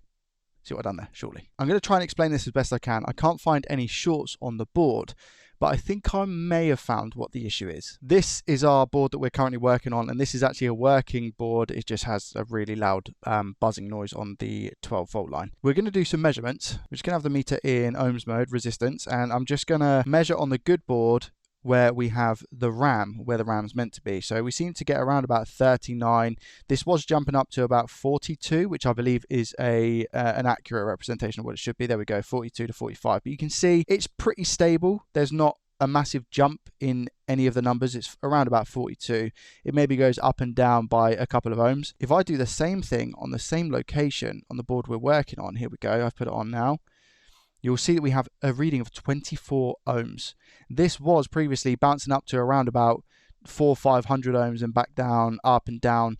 I don't know again whether that was my multimeter or not, but you can see that 25 ohms isn't the reading that we need. They are both a 010 board, so they should be almost identical in terms of reading. So I think our problem actually lies with the RAM on the board we're currently working on. If I test on the diode that we seem to be missing on the board we're currently working on, we get a voltage drop of 0.56, and if I do that on the exact same place on this one, we get 0.57. So I don't think there's actually anything wrong with the HDMI circuit at the moment that's causing this board to not turn on. I do genuinely think it's RAM. That being said, I actually bought a stencil for RAM and I got it recently, so I should be able to hopefully reball some RAM and see if we can work out which stick is the faulty one. I don't know if when we remove the sticks, if we get the right stick off, whether the ohm reading will go back up to 42 ohms or so. I'm not too sure. Or if we have no RAM on the board, does it go up to 42? This is also a complete shot in the dark, and I have no idea if what I'm saying is correct. Nonetheless, A, is good practice, as I've not actually done something like this yet with a PS5, and B, I have nothing else to go by. I think the RAM that we have on this board is Samsung, which it is, which supposedly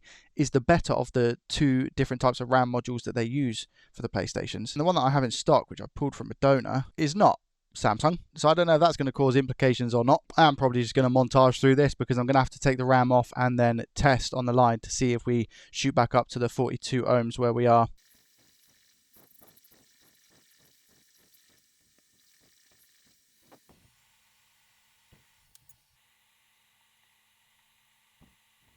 All right, the first two have actually been taken off. I just want to see if that's made a difference in any way, shape or form.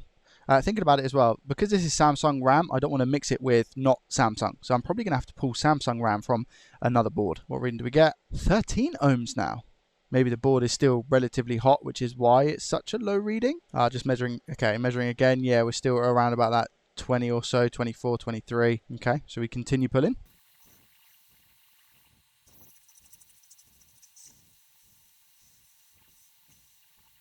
Okay, another two sticks have been removed. Let's check and see. Do we get any difference in reading? So we're not looking for around about the 20, which is, yeah, still 27. Still pretty low. Let's remove the last four.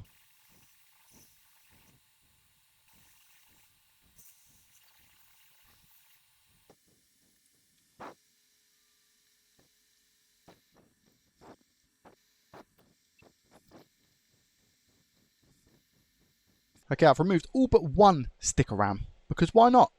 Just for testing purposes. Okay, there we go. We get around about 40 now. All right, so it's one of these. It was one of these three. So in theory, I could use the same RAM that I've laid out here and just, for the time being, not put these three back and maybe swap those three for known good RAM that I have on another board. So it looks like we were right then. We got one stick on. What do we measure?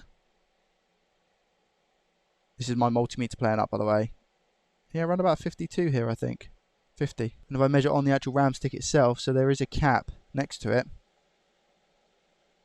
Yeah, there we go, 53. So I better work on my reballing skills. All I'm doing in this process is as follows, and I'm going to have to do this with 4 of the ones that I took off. We are simply just adding flux. I'm not going to talk you through every single one. I'm just going to show you one and then do the other 3 that I have to do. So I'm going to apply some leaded solder on the end of my iron tip and simply run that over all of the pads. There we go, just like that. And over here as well. Make sure we get a good contact with them all. Nice. Come in with our wick and simply wick away the solder we have on the pads. I did try and show you this a couple of seconds ago, but I wasn't recording. Haha! So this is actually my second one. Exactly the same with this side as well. You can be a bit more vigorous with the ICs and chips than you can on the actual board. And then a nice quick clean with a cotton swab. No IPA on it, just because the chip's are already pretty toasty. So it keeps that flux nice and fresh. And there we go. So we can do that with the others as well. And I'll be back with you in a second. Alright, now that that's done for all of them, this is going to probably be the trickier part, I would say. That bit does look a little bit oxidized up there, doesn't it? Wow. Let's unoxidize that. Supposedly these 4 weren't causing issues, so shouldn't be an issue, shouldn't be a problem. Now, I don't think the best way to do this, because I'm not a professional reballer, but I'm thinking I'll just go ahead and splurge the paste on here and then lift off this. And I should be able to just simply reball, right? That's how it goes. How's that? And then if we just slowly lift up. I don't know if it's going to work. I'll try it. Only because of how close everything is together. Maybe I need to put a layer of flux on before I do that.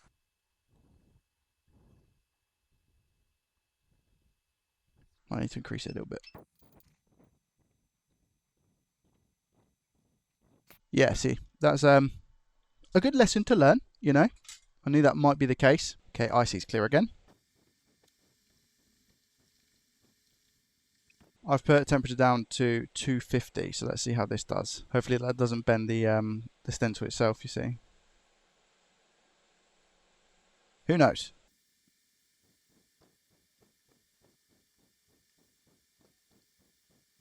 Not enough to melt the solder. 250. Just not happening. And if I go 300, it's just going to mess up the template.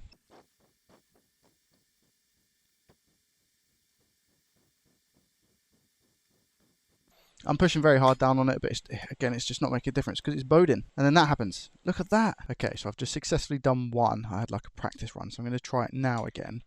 And I found that the easiest way for me is to just put the balls on with the stencil. So a little bit of flux. Get that flux all on there. Don't want that thick coating like you see at the top. Just a thin layer. Now, the methodology here was probably wrong what I'd done, but it worked. So I'm going to do it again. And then people can tell me off if they need to in the comments. Going to get the stencil in line. And just flood the area with balls. Grab my tweezers. Cannot have flux on them at this point, because otherwise it pulls all the balls away. And then just do this. And then just put balls where you need to put balls. Straighten the stencil a little bit, because that is a bit bodge.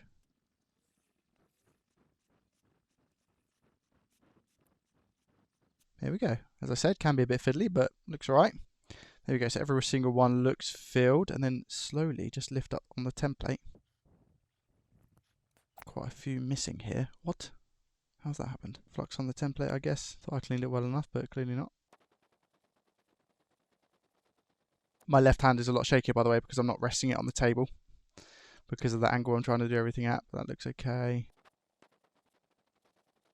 Just a second ago, the first RAM IC I did, I maybe had like 3 pads that didn't have any balls on, so I need to visit why that didn't happen this time around, but I think it's because it was still, the template was a little bit fluxy, you see.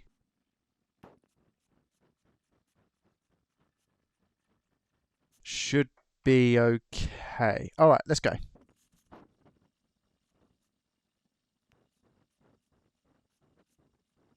Okay, sweet. Now flux, go again. There it is. Nice. Clear all the flux off, and there we have it. Reballed RAM. Nice. Just have to do that now another 5 times. The RAM is reballed. Now what I need to do is go over to the board and just prep all of the pads. I've already applied leaded solder to most of them, so I'm just going to go over them very, very gently. Just going very, very gently here. I don't want to take off any of the conformal coating. And again, this is just going to be a rinse and repeat process over the 7 that I have to replace. There we go. Rinse and repeat.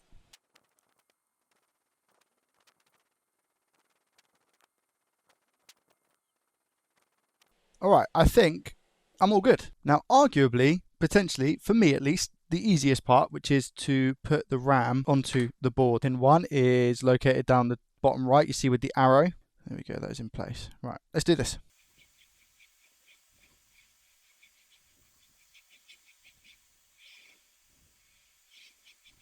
Just sat in place, good.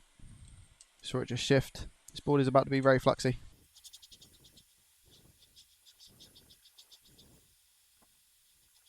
There we go. Little nudge, nice. Okay, 100 ohms, 45, there we go, 45, 46, 50. I think again, board's just a little bit too hot. 27.8, 27.9, 30, 40. Okay, I think there's a little bit of temperature in the board. Okay, let's proceed. I'm also very tempted to just go ahead and put all the RAM on, because all the RAM that I've accrued is taken from a board that I don't think had RAM issues, and I've used all of those instead of partly what we had here. I'm going to be a bit cheeky and just replace these ones as well. Then we'll come and measure. There we go. Okay, I'm going to wait for the board to cool down, and we're just going to test that line to ensure that we still don't have the low 20s in resistance mode. Okay, let's measure. What do we get? It's all over the place. Why is it all over the place? Honestly, I've got such a bad feeling that it's my my multimeter. I'll try and measure on the RAM cap itself. There we go, 3940 on the actual RAM cap, 52. And it's just going, I don't know. Look, none of the RAM that I'm installing, I've got 3 more RAM ICs to install. None of this was from the board. It was from another board, which supposedly had a good RAM rail. But again, I don't know. I could be doing all of this for no reason, but it's practice. So I'm going to install the remaining 3 and we'll go from there. All right, all of that actually went better than I thought. Once I got the process down to actually reballing the RAM ICs, it was all pretty smooth. Whilst I'm here, I'm going to take off the HDMI port because I want to, and I obviously need to replace the diode, etc. And I'm going to be installing my own port, so I'll quickly go through that, and then we'll give it a test. Just going to blast this port quickly into the next universe. Give this whole area a quick clean as well. There it goes. Look at this solder. It's all wrinkly. Maybe we need to replace the diode as well. Nice. Whilst the board is nice and hot. Fresh flux here. Wicking away this solder. There we go. And now a quick clean. Some nice fresh flux.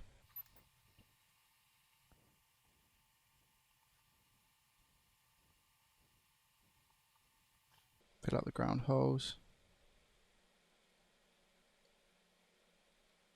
And tin. Another quick clean. I need all that flux. Going to tin these up as well because it doesn't look like much solder got through to the back here. Just put a little amount here. And then, equally, we just need to tin that little area. This still has people's hair on it, so I'm going to get rid of that. I don't know how or why there is hair here.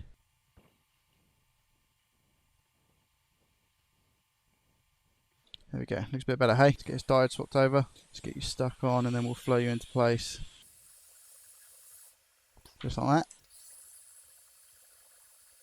Nice one. And back to the port. A little bit of flux just in our key areas. Not too much. No need. Just yet anyways. Back and forth on the heat.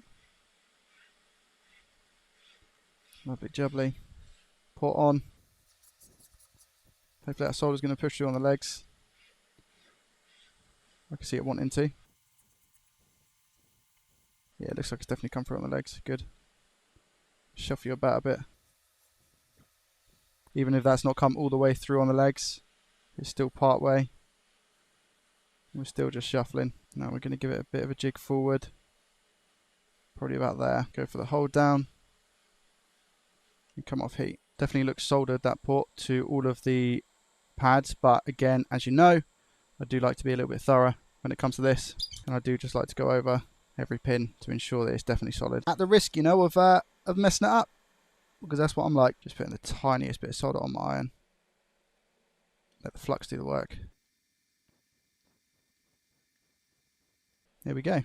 Okay, good. Everyone isn't perfect. Perfect would be the solder going over every single pin, but I'm going to take it, to be honest, because I might have bigger fish to fry. I just kind of want to get this port on so I can test. The solder's not come all the way up to hug the ground legs on this one here, but you can see that the solder is in the hole. So it will be a strong port, because if you didn't know, cleaning it gives you good luck. That's how I view it. I'm really nervous about this. It was probably the first fix in a while that I've been nervous about because of the complexity. So I really hope it works. If not, it's another day in the office and it's good experience for the reballing the RAM, etc. Just make sure we have no bridges. I don't think we do. No, we don't. Perfect. Those pins look really, really good. One on the end is just flux. I can confirm. I stick in my tweezers down there and get them rid. There we go. Look at that. We obviously have the diode on the back now as well. Also, those ground legs are looking good. Moment of truth then, hey? Let's go. All right, I have placed the fan in. I've put the metal housing back on just to try and keep it as cool as possible. There is a tiny bit of liquid metal that was on the heatsink originally. I've put the disk drive back. I've put the fan back. I've literally put everything back together just with no screws at all, so it's nice and easy for me to take apart if I need to. I really hope this works. Could do with a little bit of luck, if I'm honest with you. I know I kind of have created my own luck, but power's in. Here we go. Do we get a fan spin or anything? Let's turn down the brightness. This has taken me hours. 3, 2, 1. Same thing. The disk drive still beeps 3 times, and I still get a power button beep. Nothing has changed, essentially, which in a way is really good because it means that I haven't made the problem worse and now we have like no power at all. So I think all the RAM then must be fine. Let's check that reading at the RAM spot again and see. What we don't want is that low 20s.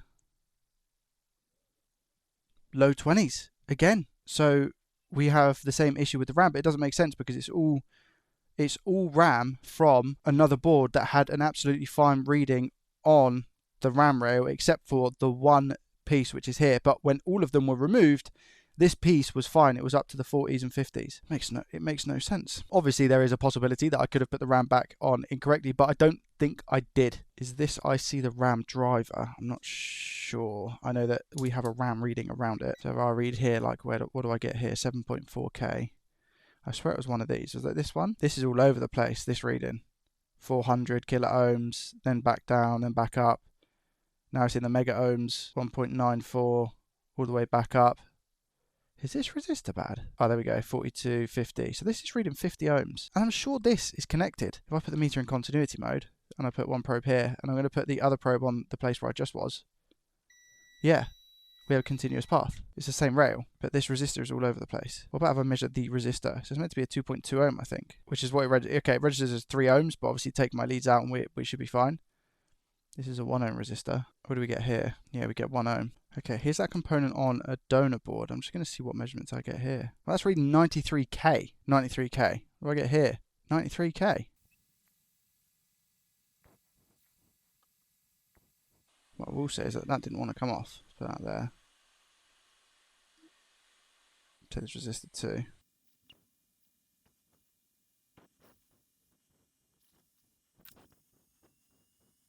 There we go. Okay, wait for the board to cool down and measure and go from there, I guess. Surprise, it didn't work. But I'm going to show you something that I might have discovered. I maybe should have done this as soon as I started looking at the PS5, but that was to inject 12 volts just to see what the boot sequence was like. For reference, this test is a good board. It should jump up to around about 300 milliamps or so. And then straight back down, which it does. Hangs for a couple of seconds and straight back down. Nice. Our board, however, watch. It boots up straight away to about 200 milliamps, hangs, and then eventually, any second now, drops back down. So it's not reaching full boot. I'm going to have to keep this board for a live stream. I feel like if we all put our heads together, we might be able to come up with something, but I've kind of hit my limit in terms of what it is that I know. The fact that someone's been inside this before has probably made me chase the wrong thing at times as well. But again, you live and you learn. I'm sure we'll be able to work something out. If not, we're just going to have to use it as another donor. But Sally is going to be so angry with me. But I will definitely save this one for a troubleshooting live stream. It will make a really, really good live stream. So make sure you subscribe for that. Let's head on over to Sally and see where we're at. Don't really need to work anything out, do we? If we're being honest. We have lost a total of £230 today, which now puts our total profit at minus £113.39. It's official. After a few weeks of dancing on the fence, we are now in the negative. Sorry, again, that wasn't able to fix it. It's nice to have challenging ones rather than ones where I just pick off a cap because it shorted it to ground. And it was real nice to get some like reboarding experience with the RAM, and also nice to know that I've not made it worse, I think. I have a faulty MacBook Air that I purchased from eBay for a total of £64. Is that a good price? I have no idea. The listing does state that it also doesn't come with an SSD. What's wrong with it, you're asking? It doesn't have any power. So when I go to power it on, it's just not having it. The model is an A1466, and I don't have much experience with repairing MacBooks at all. But I'm here to learn and hopefully make some money on the way. Apologies in advance to those who do repair MacBooks. This is going to hurt you. Straight into it then. All right, so doesn't power on. Let's take a charger and see what happens, shall we? Plug it in. This is a known working charger. Do we get a light to indicate that it's charging? Okay, we do. Oh, that was very temperamental right there. So it was an orange light and then it just turned off. Is that because of a short or... Okay, green light. Is it going to turn orange? Okay, orange light. So maybe it was just a loose connection. So charger turns to an orange light and stays there, doesn't turn off. Do we get anything on the screen now when we go to press the power button? Any noises or anything like that? Doesn't look like it, hey. Okay, so we just have flat out no power. I guess let's go ahead and take the back cover off and inspect, see what's going on. We have, by the looks of it, some screws missing. We've got a screw missing here. Or is it just that one? Yeah, I think it's just that one. Remember, they took the SSD out, so probably because of that. Here we go. All right, part one. Complete. Look at that. Officially a MacBook technician. As a quick look, do we have any green stuff? Doesn't look like it, hey? Not on this side of the board anyway. Ah, it's an M.2 SSD. Okay, I was looking for the SSD. I was like, where is it? But they've used M.2. Okay. Disconnect the old battery. I'm sure there's going to be stuff that, again, I do completely incorrectly. Let's get the logic board out. There's no point in me looking around this. Oh, wait, did that just spin or did I just hit it? I don't know. I might have to rewind essentially and see exactly what happened. I don't know if that span or not. I was saying there's no point in me inspecting this side of the board. I'd rather just get the board out and check both sides for any corrosion or liquid damage. Right, over to the microscope. What's the first thing we do when we have something that's no power? Personally, I like to look for any corrosion or liquid damage. So same applies with this board, even though it's something different that I don't usually get to work on. At work, if somebody has a MacBook issue, they just come to me and say, hey, can you solder this please? And I say, yep, and I do the soldering. Rarely do I actually diagnose the issue with the MacBooks. It's something that I would like to do a little bit more of, just to understand, but I know you've got the phrases like pp3g3_g3 hot g3. I do want to learn some more about them. I know they're extremely complex to learn about, but on a lot of them, you actually have schematics, which is, I guess, a rarity. Now, I'm just trying to, again, find any signs of corrosion or liquid damage, but the board looks relatively clean. I don't know the usual suspected parts to look at when it comes to liquid. Oh, okay. All right. Well, that's a result. I wasn't expecting that, if I'm being honest with you. And does that mean it's going to work? No, not at all. But at least I found a little bit of corrosion, which is, again, around here. What is this chip? CD3211. Now what are they called? CD3215, I believe, are the USB-C controller chips on the newer versions of MacBook that have USB-C charging, and I replaced those, as well as the ones that have the underfill on, which are not fun to change. I actually done a video of me recently changing one on Rocket Repairs with underfill. So I'm assuming this is something to do with our charging circuit. I haven't looked at any schematics or anything like that. I'm just going to flip the board and see if that corrosion's gone through to the other side as well, or if it's just on this component. I think it's just on here. We have the Wi-Fi IC on the other side, and that looks okay. Okay, well, I think our first protocol is to just clean this up a little bit. So I see if I've got a short around it. Meter in continuity mode, which is the mode that beeps. If I just measure. Doesn't appear so. Doesn't appear we have a short, but it still could definitely be causing issues. Do you have a short here? No. Just clear some of this away. Alright, what we're going to do what I like to call a Rossmann special. Smash it with a little bit of heat and some flux, and hopefully that's going to clear up our corrosion, and we'll go from there and we'll give it a test, because why not? I mean, imagine this is all it is. Like, that would be amazing. All right, let's put some flux around. I'm actually going to do it the way that I think I should, which is take the chip off and just make sure. Oh, that pad is gone. That will most certainly be the reason why we're having the issue that we are. Right? Get rid of some of this flux so we can actually see what we're doing.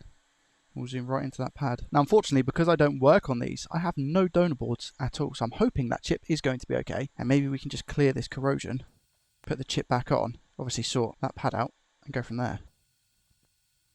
Right, microscope, zoom us in. Okay, rip, trace, or oxidized? That is the question. I think oxidized. I'm hoping I'm not just scraping away at ground, to be honest, but I think that is just oxidized. Okay, now it goes to this little cap here. We can see it joins up to here and then goes to here. I just need to confirm, because this isn't going to be ground. No, it's not ground. Okay. And then here. Yeah, okay, so we have a continuous path. I do just think it was severely oxidized. Some flux around the area. Got hair on the end of my flux needle. Take some solder. Just scrape that. And get a nice fresh bit of solder on it. Here we go.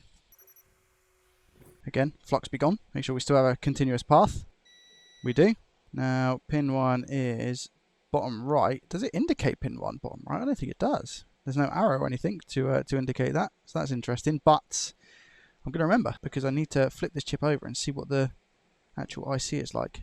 Oof. Perhaps I'm going to need a new IC then, because that is gone. I'm pretty sure. That looks to me as if it doesn't exist anymore. But again, I'll try and just scrape it away. Could be wrong. Okay, hold on. I'm just going to tin it and see what happens. I don't know if that's working or not. I mean, it would be best to get a new one, obviously, but I think just for testing purposes, I'm just going to have a look and see if I can tin it. I mean, that looks tin to me, so I wonder if it will work.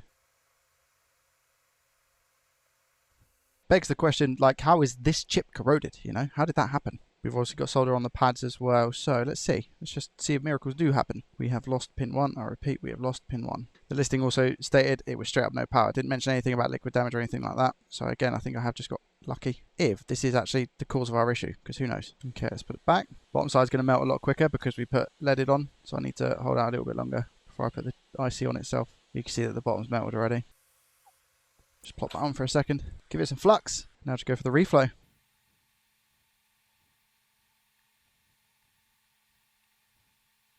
Push it down, get some squeezage, flux around with the iron just to make sure. Rotating the board as we go, make our lives easier. Clean up. Okay, now we've cleaned up. How are we looking? Yeah, we're looking alright. Should be okay, looks joined. This side chip looks a little bit skew-whiff, but it's fine as long as they're all connected, which I believe they are. Doesn't have to be perfect. Okay, looking good. Right, is there a way in which I just kind of put this back together and it works? Who knows? But let's do it now. I've just put one big screw in the motherboard as well as putting the fan back, etc., because I do want to see if I get the amazing fan spin that people go on about, you know. I should probably connect the battery and the screen as well, and the little antennas just for good luck. Remember, Joey, connect the battery last. All right, I'm going to plug the charger in and hopefully we're going to see the fan spin. I'm doubtful because I don't expect it to be that easy. Of course I don't. Plug that little thing in as well. Have I got everything in? No, I haven't. We've got this cable as well, which I think is the main cable, which is needed to take the daughter board to the motherboard. Okay, here we go. 3, 2, 1.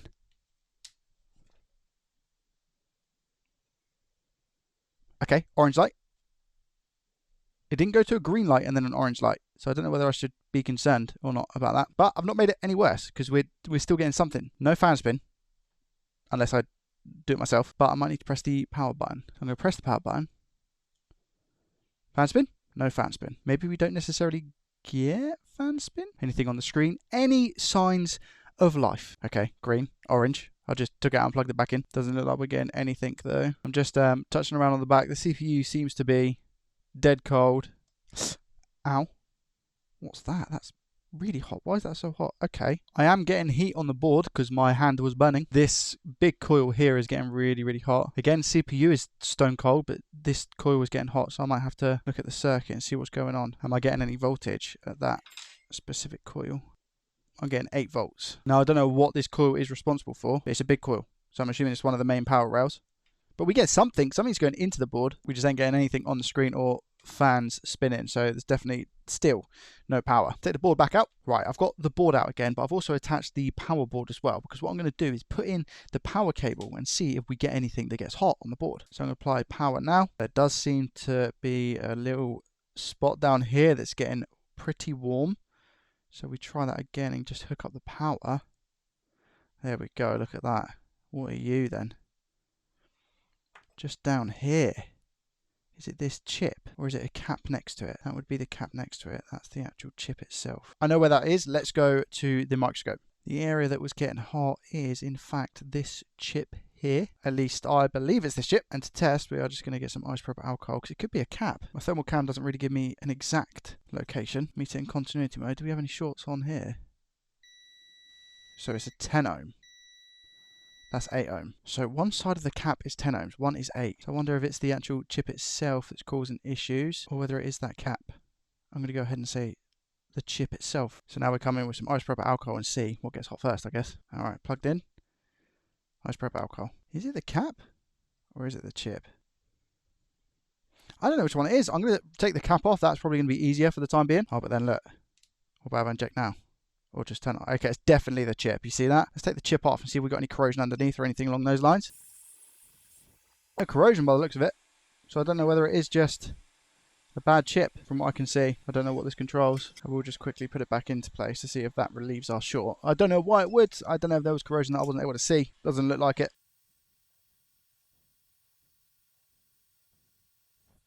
Just put it back on quick. Miracle if that's worked, but again, I don't have the component to go by at the moment. I have a spare. FYI, it's still lighting up like a Christmas tree. I've just tried, so I'm going to remove it and then see if the MacBook comes on. I don't know if it is going to, but I need to get a replacement donor board perhaps.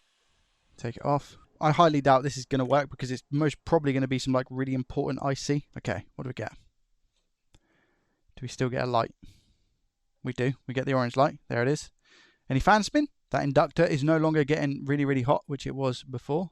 Still just an orange light. Nothing on the screen, no tone, nothing like that. I think then that chip is going to be quite important to our operation. Before I go ahead and buy this new chip, etc. I do want to just take this cap off, to be honest, because I'm getting weird readings either side of it, you know. Okay, measuring the cap. No, there's no short on the actual cap itself. And here, so I get 1 ohm on this path, 1.8 ohms. Board's still a little bit toasty. And this side is definitely ground, but this one being only like 2 ohms kind of worries me. Before I go ahead and order the component itself, the replacement one, this is the cap that is linked to it. And the rail that we have is PPVRTC_G3 hot. Now on ground, I was getting around about 0.8 ohms, and on here, I was getting around about 1.8. So I don't think it's actually shorted to ground itself, but there is definitely an issue with this rail. We shouldn't be getting that regardless. If we follow the path, where does it go? So it goes to a few more resistors up here, 1, 2, 3, 4, 5.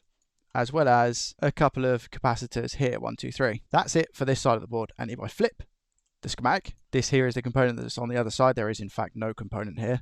This is the one that I've already selected with the PPV rail.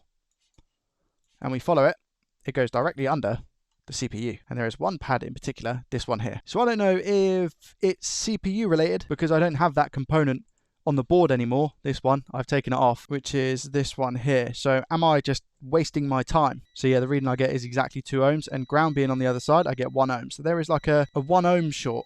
It's not a short to ground. The fact that that then goes into the CPU has me a little bit worried. Just for reference as well, these are the resistors that are on the same rail, and I've measured all 5 of these resistors, and they all read what they should. Now we do have 3 caps here, which are on the same rail. This connection here is all on there. This is obviously ground. I'm thinking about just removing these caps because unless that gets rid of our 2 ohm short or 1 ohm short, then I think the only other thing it can be is the CPU. So I might as well take these caps off.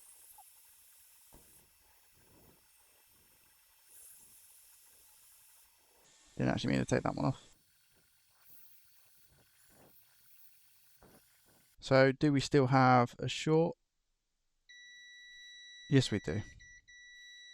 And it's still 2 ohms. So that's not made the slightest difference. So the only thing we have on the rails then are those resistors that we see in the middle of the screen now. So I actually think that's game over. I don't think there's a point in me ordering that chip, unless you think it might actually be something different. We will check Sally's spectacular spreadsheet, but if you think you know what it might be that's causing this issue, feel free to leave it down in the comments section below. Goes without saying again, Sally's going to be very upset. Minus £64. She's getting used to it, to be fair. She's getting used to me letting her down, leaving us on a total profit of minus £177.39. Let me know if you enjoyed something a little bit different. Maybe you've learned something alongside me, which would be amazing. That's my job done, essentially.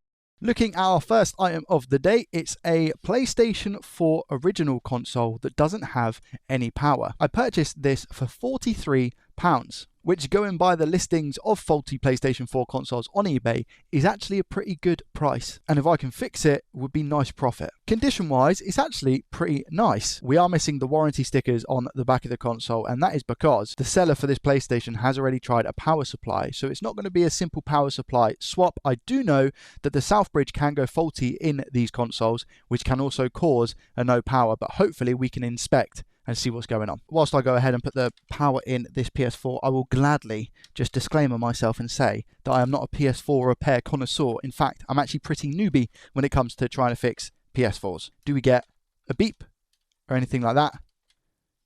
No, we get nothing. Nothing on the eject. Nothing on the power. Okay, do we get the hard drive, right? Yep. Okay, so we get a hard drive in the system, which is nice. Let's strip it down a little bit further. Just taking the power supply out, and to be honest with you, it doesn't look like anyone's been inside this console further than just replacing the power supply, which I have taken out, and it's over here. There were 2 screws missing, but the seller said they tried a different power supply, and I shouldn't do this, but I'm going to trust the seller and assume that this power supply is good. Maybe later on that will come back to haunt me. I also know there's a bunch of different models for the PlayStation originals as well, but again, I'm not massively familiar with them. And to be honest, part of that is because when they go on sale on eBay, the faulty ones, they generally go pretty quick. So I think I was quite lucky to get this one for the price that I did. Have they replaced that thermal paste? Potentially. It looks pretty liquidy, hey? Yeah, that's definitely been replaced. That is not factory thermal paste. First things first, as usual, a general inspection around the board. Make sure we have none of that green corrosion-y stuff anywhere. The PS4s that I've worked on have mostly just been at work, and it would have been stuff like the HDMI ports, for example. But if I'm being completely honest with you, this board is looking relatively clean. But I think I said that about the MacBook board, and then all of a sudden I saw some green corrosion. Do you see a little bit of a dusty area here? Is that just dust? Yes, it is. Okay, so multimeter in continuity mode. Do we have a short? Okay, so that's ground. So where I'm measuring here is ground, this isn't. So I'm assuming this is fine, this area. If I put the meter in diode mode, what reading do I actually get on this cap? I get 0.5, 0.6 voltage drop. So I'll go ahead and have a quick skim around the board to see if I can find any shorted components or anything that's weird. Let's not listen to Joey earlier, and let's just check this power supply. Now I am just going to use my teleportation skills to sort out this situation. Right, my teleportation device actually worked. And I have another PS4 power supply. What I've just realized though is I don't think you can test the 12 volt line without enabling the 5. So I think this journey might have been a waste, but I'm going to test it anyway. Now, yeah, as I was saying, what I believe you need to do, and I could be wrong, so if someone feel free to correct me, you've got the 5 volt rail on this plug here, and you actually need this to be enabled in order to measure the 12 volts that you have at the bottom of the power supply here. This is the one that I got from the shop, and I'm going to try it anyway, because why not? Before I test this new power supply, I am just going to quickly clean out this fan, because it is disgusting. Now, I have everything back together on this PS4 in order to test. I haven't put the screws back for obvious reasons, but I have put the hard drive back, as well as it has sufficient cooling. I've cleaned out the fan, etc. I just want to see if maybe their power supply that they used was a dud one. Okay, complete moment of truth. Here we go. I'm not going to plug in HDMI because I don't want to get too hopeful. The button that we press is this one. Do we get anything, a beep or anything? Here we go. 3, 2, 1. We do. We get a beep. I get a blue light. Does that turn to a white light? I think that's what it's meant to turn into, like the PS5 one does. Oh, it beeps on and beeps off. Try it again. So I get a beep, which is already 10 times better, but I don't get anything on here. Try again. Beep. We get a blue light. When it just turns off. It just turns off. I can almost hear like a click as well, so I don't know, maybe it's a faulty hard drive. But if I go and press it now, after it's just beeped off, I press the button, I don't get any blue lights. And then I press it again, and I get a blue light. The person who sold me this console may have tried another power supply, seen this error, and been like, oh, yeah, we're not going to be able to fix this. Let's sell it as just no power with the old power supply. It's definitely a possibility. Anything can happen on eBay. It just really sucks. I heard the beep. I got filled with excitement and joy. And now I'm back down at the bottom because we simply just get a beep and a blue light and then it just turns off. Yeah, I can hear the hard drive click and then it turns off. So I'm going to try and change out the hard drive. I mean, look, it's a step closer to fixing it. But as far as I'm aware, a blue light and then off can be anything. Very much so like the PS5s. I've already checked for shorts on the board as well. It could be bad APU. Who knows at this point? Another hard drive put in. It's a 1 terabyte, but it's a clean disk. So we should at least see something. So here we go. 3, 2, 1. Blue light. Come on. Oh, it done the same thing. So I heard the noise, I heard the click, and then it shut off. So I don't think it's the hard drive because I have the old one here. What about without a hard drive? What happens when we don't put a hard drive in? Same thing, just on and off. Just going to make sure I've put everything back correctly as I should. I think I have. I don't see any reason why I wouldn't have, but I'm just going to double check these things. All right, I have checked everything. I'll try and boot it into safe mode. So to try and boot into safe mode, we need to hold down the power button until we hear a second beep. But I don't know if we're going to get to a second beep.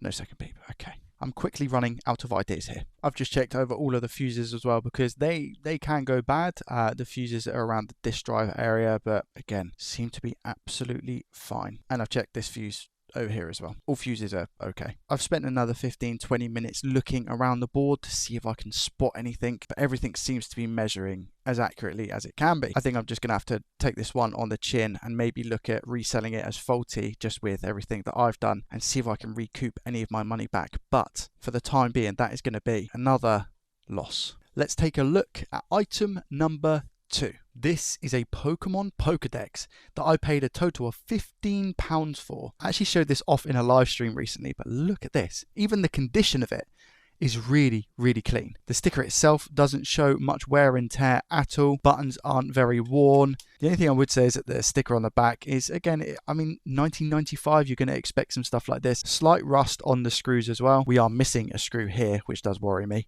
And just a few slight scratches on the front, but otherwise really, really, really great condition. I do remember having one of these when I was younger. Now the problem is it doesn't turn on, so I'm pressing the on button but nothing happens. Try some very basic stuff. There is a reset button. Has that made a difference? No. Okay, let's take it apart. I think they're just Phillips screws. Yeah, they are. Hopefully they're all the same size. Yeah, I think they are. Good stuff. Imagine if this is something as simple as just the batteries needed changing. This is the main battery door and this is the backup battery door, apparently. Surely that can't be it. There's no batteries. Oh, we've got a little buzzer here. Look at this.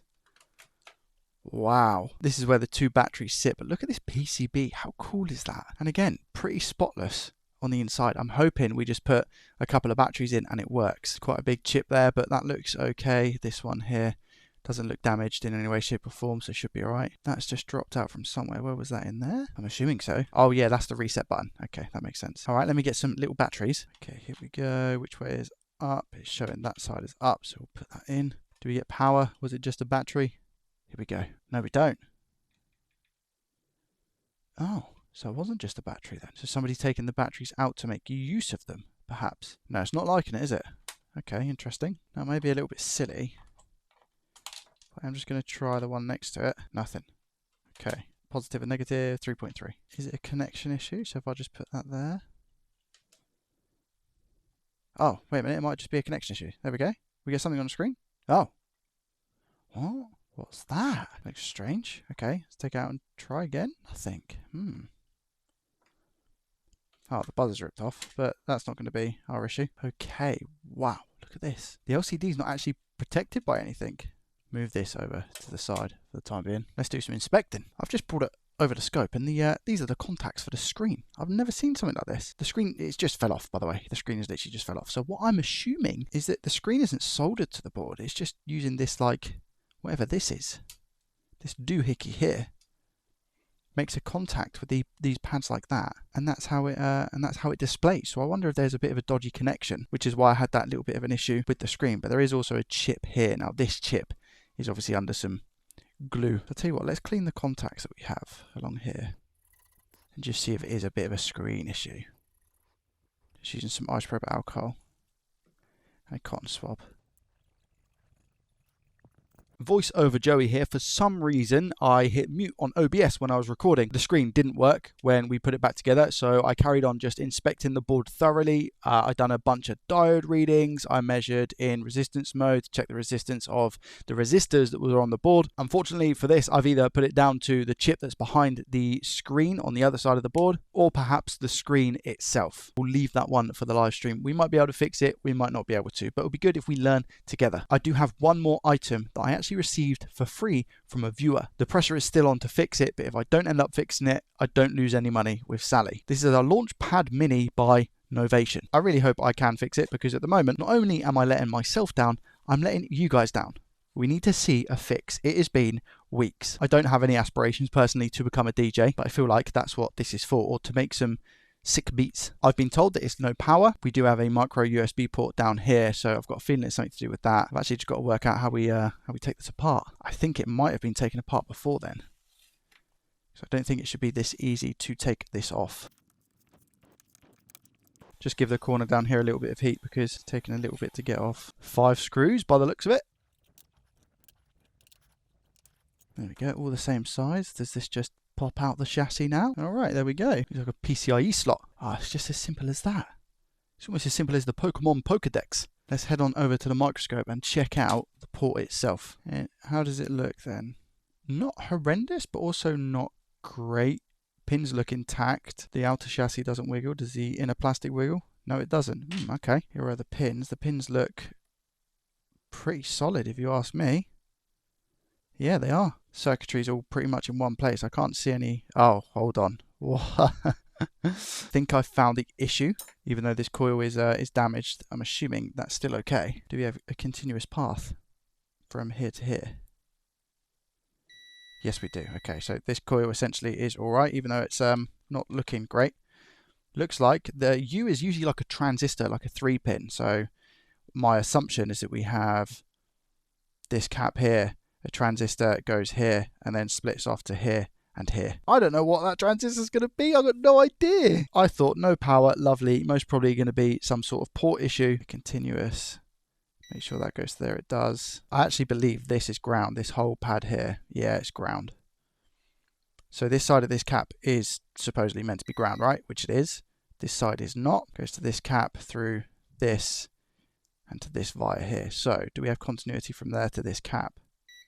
Yes, we do, but obviously we're not going to get anywhere else, right? This transistor obviously has a job on this board to do something with the incoming connection we have. In terms of soldering, wouldn't really be too much of an issue if I'm being honest. It would just be a case of we put the transistor here, and then we put the pin going to here. But I don't know what's meant to go there. I'm also not smart enough to figure it out, if I'm being honest with you. So what I'm going to do is try and look up some schematics for this board to see if I can find out what component is meant to go here, but I'm very doubtful that I'm going to be able to find them. Wish me luck. Shock, I've managed to find a bunch of menus, but I cannot find schematics for this board, and without the schematics I'm not going to be able to replace that component. If someone has a Launchpad Mini, feel free to leave what component that might be in the comment section down below. Even then, trying to find the values for that transistor is going to be almost impossible. I've just had a look for a faulty board on eBay as well, just to see if I can steal the component, but you can actually buy these on eBay used for about £22, and that's working. But there are no faulty boards on eBay either where I can take the part and just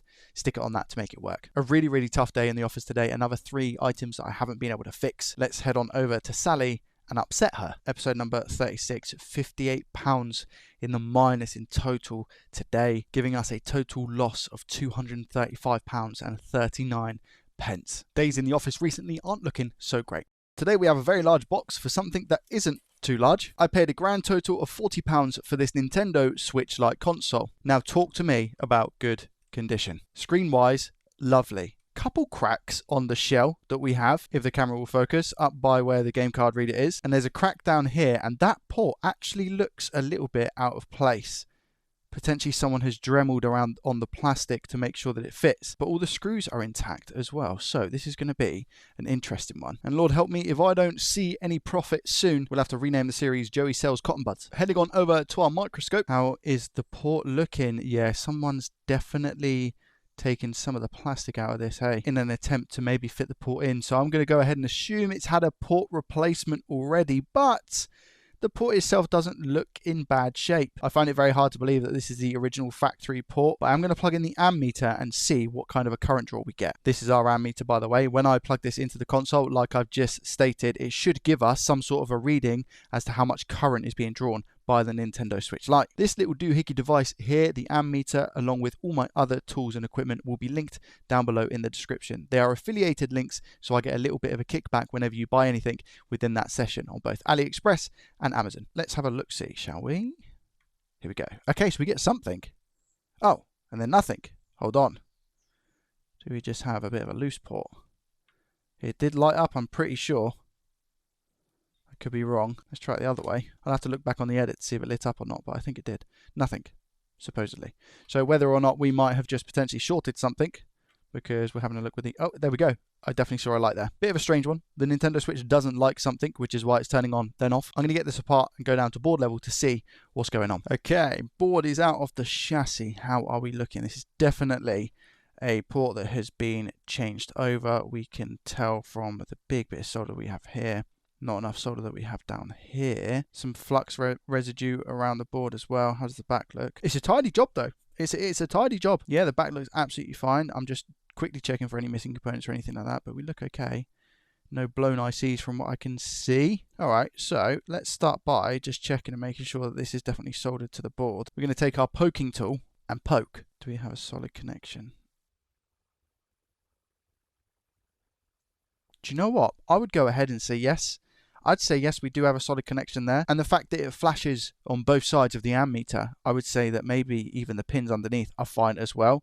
There is just something that is not happy on this board that's causing the ammeter to do that. So let's check. I don't want to take the port off the board just yet. May give us some incorrect readings, but I'd rather check a few things with the port on first, rather than just making more work for myself. So we'll check the fuse. So do we have a continuous path through the fuse? Yes, we do. Okay, let's check around BQ and M92. I've had a short on this cap before, but do we have a short now? No, we don't. Okay. Any other shorts? No. Okay, so no shorts around BQ. M92, how are you? Whoa, a short on this cap. Okay. All right, well, that could be potentially the port soldered incorrectly, but I'm going to go with just a bad M92, to be honest with you. It's a 5 ohm short, so it's not a short to ground. This cap is also shorted. Oh, wait a minute. Wait a minute. Wait a minute. Wait a minute. I have a feeling this is the dreaded CPU cap, which is the same one on the Nintendo Switch. So we have a short to ground on this cap. And to be honest with you, it looks like it's been changed, this capacitor here. Definitely look like some work's been done. Has M92 T36 been changed? I think so. I think someone's changed M92 T36 on this as well. Yeah, it looks like it. They've done a great job, don't get me wrong, but extra work has been done here. So we've got a 5 ohm short, so it's not a short to ground, which can be a little bit dangerous. Okay, well, I think first things first, I'm going to take off M92 T36. I'm going to see if that alleviates the short from these little caps that we have on the top right and this cap down here. But if I'm being honest with you, I'm pretty doubtful. But I mean, today I need to be positive, so I take that back. It's gonna get rid of the short. Here we go. Let's apply some nice generous heat. It's getting a little bit colder here in the UK, so I need to start warming my boards up a little bit more rather than just going with direct heat, because that's how you can cause like the bubble and cracks on the PCB. Too much direct heat isn't great. Yeah, that came off really, really easy. Just ensuring that we don't have any bridges there. Okay, do we still have our shorted components? Let's have a look. So that, okay, right. So we have a short here. What's the reading that I'm getting? I'm only getting an ohm now. Take out the leads of the equation, and that's about 0.6, 0.7. So this potentially is just a short to ground. Okay, and the short's gone on these caps here. So we did have a bad M92 T36, unless it was carrying the short from here over to here. Any other caps? Oh, wait a minute. So this one's shorted as well. So this cap up here is shorted. That one isn't. So we have a shorted cap here and a shorted cap here. What's the resistance on this short? Okay, so that's ground, and that's now showing under an ohm. So I'm assuming this is the same short. I could be wrong. I don't know if these caps are linked. I don't think they are, to be honest. And like I said, I think someone's changed out this cap before, thinking that maybe it was the cap that was the issue. So what I'm going to do, because we have a short to ground and we don't have that much resistance anymore, I'm actually going to inject voltage. I'm going to start with the voltage down here at this cap, and then I'm going to look at this cap as well to see if anything gets hot on the board that, you know, sticks out. I don't think, if I'm being 100% honest with you, I do not think the port is going to be causing these shorts. But I know that there's a lot of people out there that would essentially be screaming at me, telling me to remove the port so I get a more accurate reading. So I am going to do that, and then I'm going to come back and measure to see if that has made a difference. I would do that if I suspected that the port was put on incorrectly or badly, but I don't think that is the case. All right, the port has now been removed. As you can see, there's no rip pads or anything like that, which is nice. Do we still have shorted components? Okay, we still have a short on this cap, and we still have a short on this cap. So it wasn't down to a dodgy port being installed. The port was fine. Let's inject some voltage. I just wanted to note, before I injected voltage, I've come over to this chip here, which is a Max IC chip. If I put my multimeter into continuity mode, if I put the probe here, I get ground. It's a short to ground, as well as this side. So I have a short to ground on this cap here. This cap is fine. And I have another short to ground on this cap here. But if I flip the board over and go to our other Max IC, which is located down here, the readings around this area seem to be okay. I think we might have an issue with this Max IC. But again, I don't know if that is going to resolve our issue on this cap here. I believe it may fix our issue for this cap. I think this cap is going to be related somehow to the Max IC. But this one, again, it's the dreaded CPU cap. I can't believe it, to be honest. My luck has been quite rotten recently, some would say. But yeah, this cap here is usually a CPU cap. I won't stop until I try and eradicate this short today. I'm going to just try and pull off everything I can to see if we can fix it. Worst case, we just learned something, okay? So I'm going to inject in the 3 different caps that I've just shown you. The dreaded CPU cap is actually drawing an amp, but nothing getting hot on the board at all, as you can see. No indications of heat whatsoever. The cap slightly above M92 T36 that I was showing you, again, nothing. No signs of heat at all. And now the caps around the Max IC that I was talking about, drawing again a 1 whole amp and just nothing getting hot on the board. So Joey, have you just wasted money again? Perhaps. But let's just pull stuff off and see what happens, starting with these caps. See you later. See you later. I was trying to move the board down because it was out of range and I've ended up knocking a resistor, so let's just put that back very quickly. Get back there. Starting with those 2 things gone, is our short gone? No. I'm going to go with the next logical thing that I saw, and it's going to be this Max IC here. What's that? Is that a little crack, actually? Wait a minute. Or just maybe that was where I was probing the cap with my hot air. I think so. But look, as you can see, look, very fragile, very, very fragile. Unfortunately, these are the hard truths of buying from eBay. I might be the ninth person who's managed to actually pick up this Nintendo Switch Lite. I could also be the second, but someone else has definitely looked at this before me. Different to actually, you know, running repairs as a service. If you run repairs as a service, 9 times out of 10, people are coming to you pretty much straight away as soon as a fault's developed, and that repair becomes 90% easier because you know somebody else hasn't been in it. Buying stuff and trying to repair it on eBay, as you can see from Sally's spectacular spreadsheet, hasn't been so spectacular. I'll just put a little bit of solder on my iron just to ensure that we don't have any bridges. We don't want that to potentially skew our results. This cap here that I had a short with before, I still have a short. I still have a short. And I still have a short here. Obviously, one of these sides is ground. I'm assuming this one is ground. But if we go over here, have we eradicated the shorts in this area? No, we still have a short here. Do we have a short here? Yes, we still have a short. Okay, all right. General inspection of the board. I can't see anything that is blown up or that might cause issues.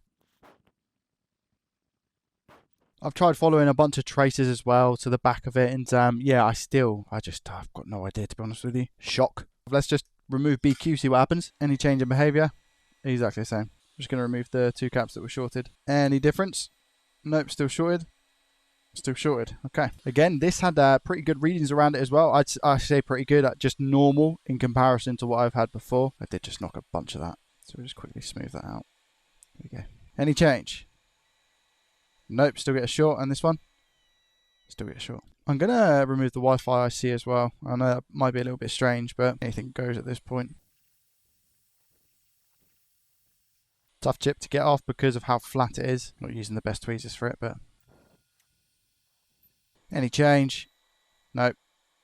Nope. I think it's CPU time. Let's take our CPU off. Oh, I had to do that off camera because obviously it's not the easiest job to do, especially when recording. So I've now taken it off. I actually heat from underneath. I'm just going to really quickly get rid of the thermal paste that we have on the pads. Take my iron, add some leaded, and just go over all of it to ensure we don't have any shorts. Not shorts, sorry, bridges. There we go, every pad looks clean, in my opinion. None of them touching. Lots and lots and lots of flux to clean up, as you can see. And there we go. Okay, so I think we can all agree that there's no bridge pads there to form a short. Let's check and see if our short is gone. Multimeter in continuity mode, here we go. 3, 2, 1. Yeah, okay, fine, short's gone. So from both of these places, the short has disappeared. Check here as well. Yeah, short has gonzo. So there we have it. I guess that confirms it, at least for this APU, that it was definitely faulty. Could I replace the APU? I could. I don't know how it works with internal memory on a Switch Lite though. I don't know if you can just swap APUs. Maybe something to revisit in a live stream. If we have a look here, there is a pad that is a bit torn. Will potentially be a pad that's come off from the board, I imagine. Indeed it is. So yeah, this APU is going in the bin. Where does that one correlate to? Ah, it's here. So there's that rip pad that was on the APU, but that looks like a no connect, so very fragile pads anyway. So we continue our loss streak. Should we move on to our next item in the hopes that we can bring a little bit of a profit in this video? Welcome to the game, ye old trusty PlayStation 5. I refuse to not make a profit today. I refuse. I paid a grand total of £180 for this console. Looks in alright condition, but this is slightly a bit cheaper than the other consoles that I buy on eBay, and it could be for a really bad reason. Can you see this crack? It's a no power PlayStation 5, and usually cracks like this indicate that it's been dropped, and therefore I'm actually really worried that we might have suffered some sort of damage to the APU. I need you to cross your fingers that that isn't the case. What symptoms do we get when plugging it in? Anything happen? Do we get a beep or anything like that? 3, 2, 1. Okay, one beep. Blue light. And off. Okay, one beep, blue light and off. Check again. One beep, blue light and off. Is that blue light or is that a white light? It's a blue light. Confirm blue light. Okay, let's get it taken apart. We're just taking the top plate off and it is screaming repair. Warranty sticker was taken off and then a new one was placed on, and then that one's also been taken off. We have this sticker missing that goes here. This bit is also cracked and broken. Lordy, lordy, lord. We have a little bit of yellowing around the fan area as well. I've opened the console up and the first thing I see is a ridiculously stripped screw which covers the APU with the heatsink, and also a liquid metal blob. So that's going to be interesting right here. So potentially some spilt liquid metal. We shall see, hey? I've just briefly lifted up the board. I haven't taken it off fully, but I cannot tell you how bad this is. Like, this is bad. If I just show you, like, so the antenna stuff, for whatever reason, has obviously been taken off. So this console's been opened and attempted repair before. I mean, brace yourself for this. I just lifted this bit up and saw underneath, so just brace yourself. Don't say I didn't warn you, okay? Don't say I didn't warn you.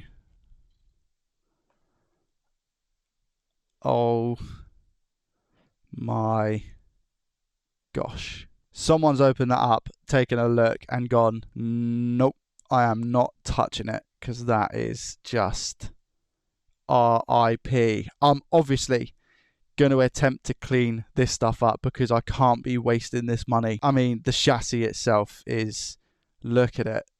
Oh, it's absolutely everywhere. It's even like the battery's missing. Well, at least I think we know what the issue is. I just decided to go a little bit radio silent and just get my clean on. Take care of all the liquid metal that I possibly could. There's a specific bit here which looks really, I mean, the whole board is obviously really, really bad, but what I'm going to do is take that big inductor off just to get in between everything. You can see, like, even after I've done, like, I've been cleaning for a while now, and even then there's still, you see there, like, these are the bits that you can't really see without going under the scope, but those two pins are there for bridging, you know? So I'm going to have to just go over the whole board and try and give it the best clean I can. This is most probably a lost cause, but I have to give it a go. This was under the inductor as well. You can see that there's quite a bit of liquid metal underneath. So essentially, liquid metal is conductive. So the reason why this is most probably beep on beep off is it's definitely taken a tumble of some sort. Liquid metal has just gone absolutely everywhere. And you're going to have a lot of things that are ground, shorted to ground, and they're not meant to be. So it's just rinse and repeat. Isopropyl alcohol on a cotton swab, lots of it, to be able to move the liquid metal around. That's the only way you're able to do it, that I found anyway. But then just grouping it up and removing it from the board. This area was obviously very badly hit. Oh yeah, I'm not going to show you all of this. I just wanted to show you what I'm currently having to do. Okay, that area is donezo from what I can tell. Okay, just skimming over the board. I've probably been at this now for about 45 minutes. Still stuff everywhere.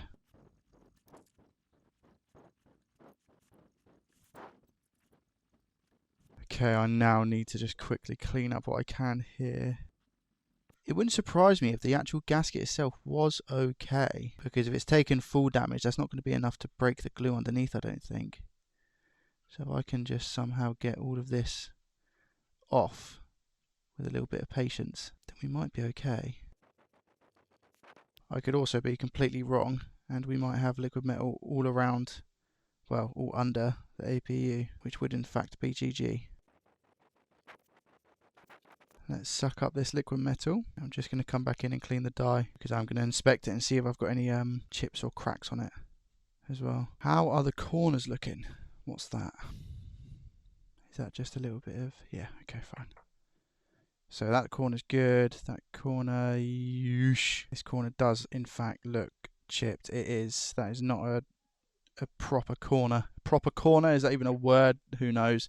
But you see how these are all crisp, nice and 90 degrees. This corner is not nice and crisp. It is in fact dented, cracked, damaged. And if we have a look underneath the APU, do we have any liquid metal? What's that? Is that... okay, yeah, nice. Right, perfect. Just the perfect amount of liquid metal underneath the APU. Anywhere else? Probably there a little bit as well. There. Nice. Okay, alright. After a lot of patience using a toothbrush and a lot of IPA, I think I managed to get majority of it off, except for in this little corner there seems to be a tiny weeny bit, but I can't get to it. I've tried all sorts to try and get to it. I don't want to use like a can of air or anything because I don't want to push it back further underneath the APU. Right, let's give it a test. Just to confirm, I have put the battery back as well as that inductor that I took off originally. I'm placing it into a different chassis for obvious reasons. Turn down the exposure so you can see. What we're doing here is looking out for the LED over here on this strip. If the PlayStation turns on and lasts longer than 2 seconds, then we're heading in the right direction. If not, I'm probably just going to call it there. If it beeps on and beeps off, there's no point in me pursuing this further. Here we go. In 3, 2, 1. No shot. There's no way this stays on. There's no way I see this go to a white light. There's no way. Oh, that's a white light. It's now gone back to a blue light, but I think it's repair. I don't believe it. It's on a white light. There's one beep. I need another beep to shut it down. It's now shutting down. I can't believe it. Honestly, I thought this was one of the worst PS5s that I've actually seen. And now it's working. What? I've cleaned out the liquid metal as much as I possibly can. I'm going to put it back together and see if we get a display. I don't believe it. You cannot write this, by the way. I'm just swapping over the heatsink because I want the serial number to show on the outer casing. And I've just removed the metal chassis on the original casing. And look what I found. Look at that juicy nail. Like, what? I have to take the whole thing apart anyway because, as you can see, it's very dusty and clogged inside. But yeah, just unbelievable. Okay, moment of truth. Spoilers, I've disabled HDCP so that you can see it working on OBS rather than me having to film with my phone, etc. I've installed both Spider-Man and Far Cry 6. I've tested the Wi-Fi. This drive, obviously there was an update as soon as I connected it to the internet. That all went through A-OK. So this console seems to be fixed. What I am going to have to do is play it for a few hours just to make sure, I think for my brain, before I sell it, to make sure that it is all okay. Now, when I do go to list it on eBay, it's going to be slightly cheaper than what I would usually sell a PlayStation 5 disc edition console for, with a clear description to inform the buyer exactly what has happened to it and what I've done to resolve it. Finally, it feels good to at least get a fix. Now, let's head on over to Sally's spectacular spreadsheet to see if we made any profit because we still had a loss on our first item. Okay, so here we have cost of 220. I didn't spend any money on parts. I simply just give it a really good clean. Just confirmed cost, PS5 was 180 and the Switch Lite was 40. That gives us the 220. Sell price at the moment, I'm seeing them on eBay go from anywhere from 300 to 400 pounds. The 300 ones, even some of them were faulty. I feel like because Christmas is coming up, the demand is higher, therefore the price is slowly going up a little bit of second-hand consoles, which is good for this time of the year. If I had a good condition one, I'd probably try and sell it for around about 340, 350. So what I'm going to go with this is 320. And again, just explain exactly what happened in the description. So if we type in 320, do we have a profit? We do. Come on. Profit made of £77.92. Update here, 77.92. It's good to see green, leaving our total profit now of only, I say only, but it's still quite a lot, minus £157.47.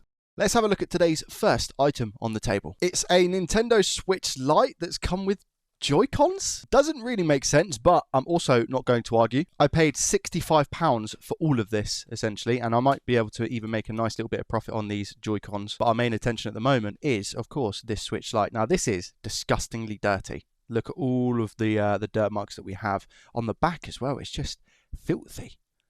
Looks like one of those restoration videos where they found it out in the wild, you know? Bad thing, we have lots of broken plastic. There's no serial number sticker here. The good thing is that the port actually looks okay, and we have all the screws intact, the two on the bottom and even the two on the top. There is no game, unfortunately, and no SD card either. Let's just get an absolute confirmation that the port is okay before I go and plug the ammeter in. As you can imagine, it is in fact no power. Might even be a little bit of water damage. From what I can see, we see little green tints of things, right? That can usually indicate water damage. Water damage equals bad, so I'm not going to plug in the ammeter. I'm just going to take the board straight out the chassis and see what's going on. Well, my hope for this lasted a little too short. There's a screw missing here, which I didn't actually see. The rest of the tri-wing screws are in the case, but I am missing like one of the most important screws. So I think somebody might have been in this. This Nintendo Switch has seen better days. Like it is, it's hanging on for dear life. I think my cat is meowing. Not usually allowed in here, hey? Say hello? Or are you too fascinated with everything at the moment? I think too fascinated. I've got the board out of the chassis, and to be honest with you, I'm actually fairly hopeful for this. The board itself actually looks okay from what I could see with the naked eye. But I'm now just having a look underneath the scope. We have a little bit of water damage there. Not massive water damage, just something to maybe even just wipe off with some IPA, but just have to bear it in mind. Look on the back. This is an area that I did see, which I don't think there's actually any components here. I'll check now with some IPA and a cotton swab. Oh, that's like bare board, but I also think that that is just ground. There is one cap that was buried, but that seems to be okay. Nothing here, a bit of conformal coating can't solve, but I do need to scrape away. You see how this is just flaking? Ideally need to get all of that off because that will just cause further corrosion down the line. There are some lines here that are important, so we just have to bear that in mind and be super careful. I'm just running my tweezers over this area. I'm not digging in hard. I'm literally just going back and forth, just to expose what I can off the board. I'll go back over that if we can actually manage to get the device working. No holes in M92, T36 or BQ. No cracked capacitors from what I can tell. Port looks a little bit worse for wear, but it hasn't been changed. This is in fact factory. Now that we got this out of the chassis, I just wanted to inspect the port a little bit more. But to be honest with you, it doesn't look too bad. Just a little bit dirty. So I'm just going to give it a clean up quick. A little bit of IPA. Just on the top here. And this will come up as good as new. I'd most probably just get this swapped out anyway. However, I do just want to check again that the device works or doesn't work. Clean on the inside with me brush. All right, let's go overhead and plug this in and just see what happens. Oh, okay, we get a light. 5 volts. Okay, 5 volts. Port, little bit wiggly. Okay, didn't like that. Oh, it's gone up to 15. What about this side? Again, 13.5, 14. Okay, so it's gone back up to 15. That was showing 5 volts a second ago, no? 15. And it's normal behavior as well because it's going 10 milliamps up to 30 and then back down. 40 milliamps, 50, 0. That's normal behavior for me without anything attached and this specific ammeter that I'm using. I'm just going to check around M92 T36 and make sure we don't have any shorts. I don't think we will because we're now getting 15 volts. Any shorts? No shorts there from what I can tell. Quick check over BQ as well. BQ also seems to be fine. Let's get a test chassis because I don't think I'm going to be using this screen anyway because I mean I can't sell it with this and the state of the back of it as well. Like, I just can't do that. This grey chassis, however, look at this. So let's put the board in and see what happens. Okay, I've put it back together enough to test. Shall we see what happens? Let's go. Do we get an image? Because that also might have been what was wrong with it. 0.08, completely dead from the looks of this. As well as the fact we don't get a display on the switch. So we don't get a battery symbol up here, which is what you're usually meant to get when the battery's charging, regardless of how flat it is, I'm pretty sure. I do think this is just a flat battery, and what I would be probably confident in saying is that we have a screen issue with the switch light. So it's jumped up here to 460 milliamps. That was weird how it's just now jumped up to that. Usually it'll be like a slow and steady climb if the battery was dead. Oh, hold on. We now have a battery symbol. So, what? It's very strange. I didn't do anything. Okay, well, I'll just leave it for a few minutes and see what happens. We could be onto a winner here. I mean, I just left it, and this is now the screen. Now, let me tell you, this is like a turquoise I've never seen. Look at that. What? I've never seen this type of screen. I've seen a blue screen of death, and I'm pretty sure there's an orange, but I've never seen a turquoise, like this sort of blue screen. I've disconnected the battery and plugged it back in. But I'm still not able to replicate the screen that I just had. Like, it's impossible. Now it's just not turning on. I'm not getting a battery symbol on the screen either. We get 370 milliamps and it jumps up to 480, but nothing else. Still 15 volts. The fact that I was only getting 5 volts when I originally plugged it in makes me think that there is an issue around M92 T36, even though we don't have a short. And the fact that it's also been plugged in for a while now should bump up to fast charging, but that's not happening either. Okay, so I pushed on the back of the CPU and the RAM, and now we have, this is more so the blue screen of death rather than the turquoise one. So I think we have an issue with either the RAM or CPU. I just need to find out which one it is. Let's just go with a bit more force on the back. Okay, so I pushed down quite heavily on the APU there, and it turns on. And to be honest, I don't know whether to go for a reflow or reball the APU entirely. But it's charging, it's fast charging, 710 milliamps, 15 volts, 16% battery. And now if I don't hold down on the CPU, power options restart, what happens? So I'm not putting any pressure on now. I bet it works. Switch logo, does it hang or does it? No, see, it's going to work. Yeah. Okay. I'm actually going to do something very stupid. Clearly, I know that this Nintendo Switch works. I could probably get away with just reflowing the APU and giving it a bunch of extensive testing to ensure that it's okay. However, I recently purchased a stencil for Nintendo Switch CPUs, and I'm pretty sure this does the Switch Lite as well. So, of course, for the sake of science, I'm going to give that a go, and it's good practice. All right, I managed to get the CPU off. However, I didn't record it, just based off how awkward it was. So I'm just going to add some flux here. Board's still relatively hot. We're going to add some leaded solder just to lower that melting temperature. Make our lives easier to wick away. I'm not pushing real hard on the iron here. I'm literally just letting the solder do the work. Just almost gliding my iron over. We're going to come through and wick it all up. See how this goes again. Just gliding. almost using my left hand to push and pull the wick, so I know if it gets stubbed on anything. Cleaning the wick as I go as much as I can.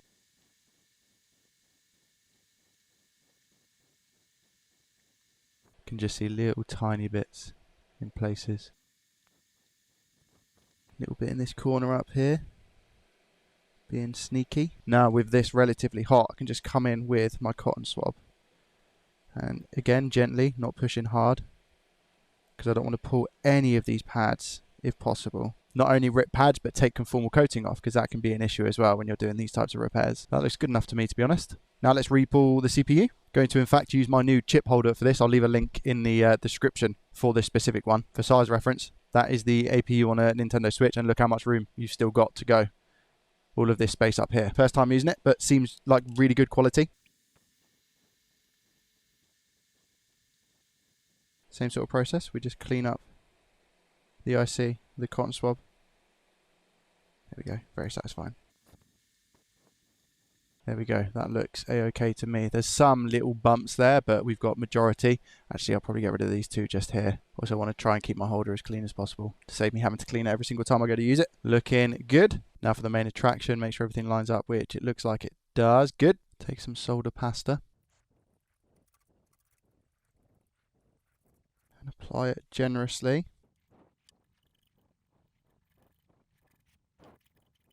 Make sure every little bit is covered, which it looks good. Just go over it to make sure it's all smooth. Right, let's give that a go, shall we? We're going to go 350 degrees Celsius, 50% airflow. Theoretically, this should be the satisfying part, but we'll see.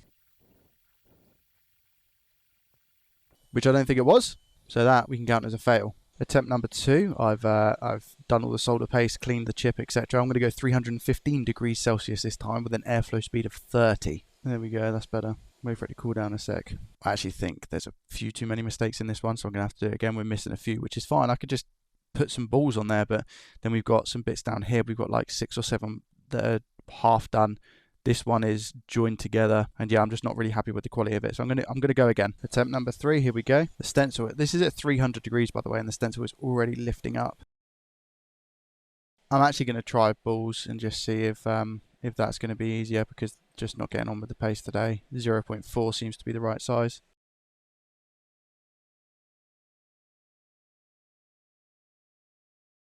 Okay, moment of truth here. I've just gone ahead and done everything. I've put the CPU back on. There's something about me just not getting on with these stencils. Either I'm applying not enough heat and it's just not melting, or I'm applying too much heat and the stencil is just bending in on itself. What happened this time, I used solder paste. I think I used the right amount of heat. It looked really promising. I then started to peel the chip off and the chip wouldn't come off the stencil, so I started applying heat.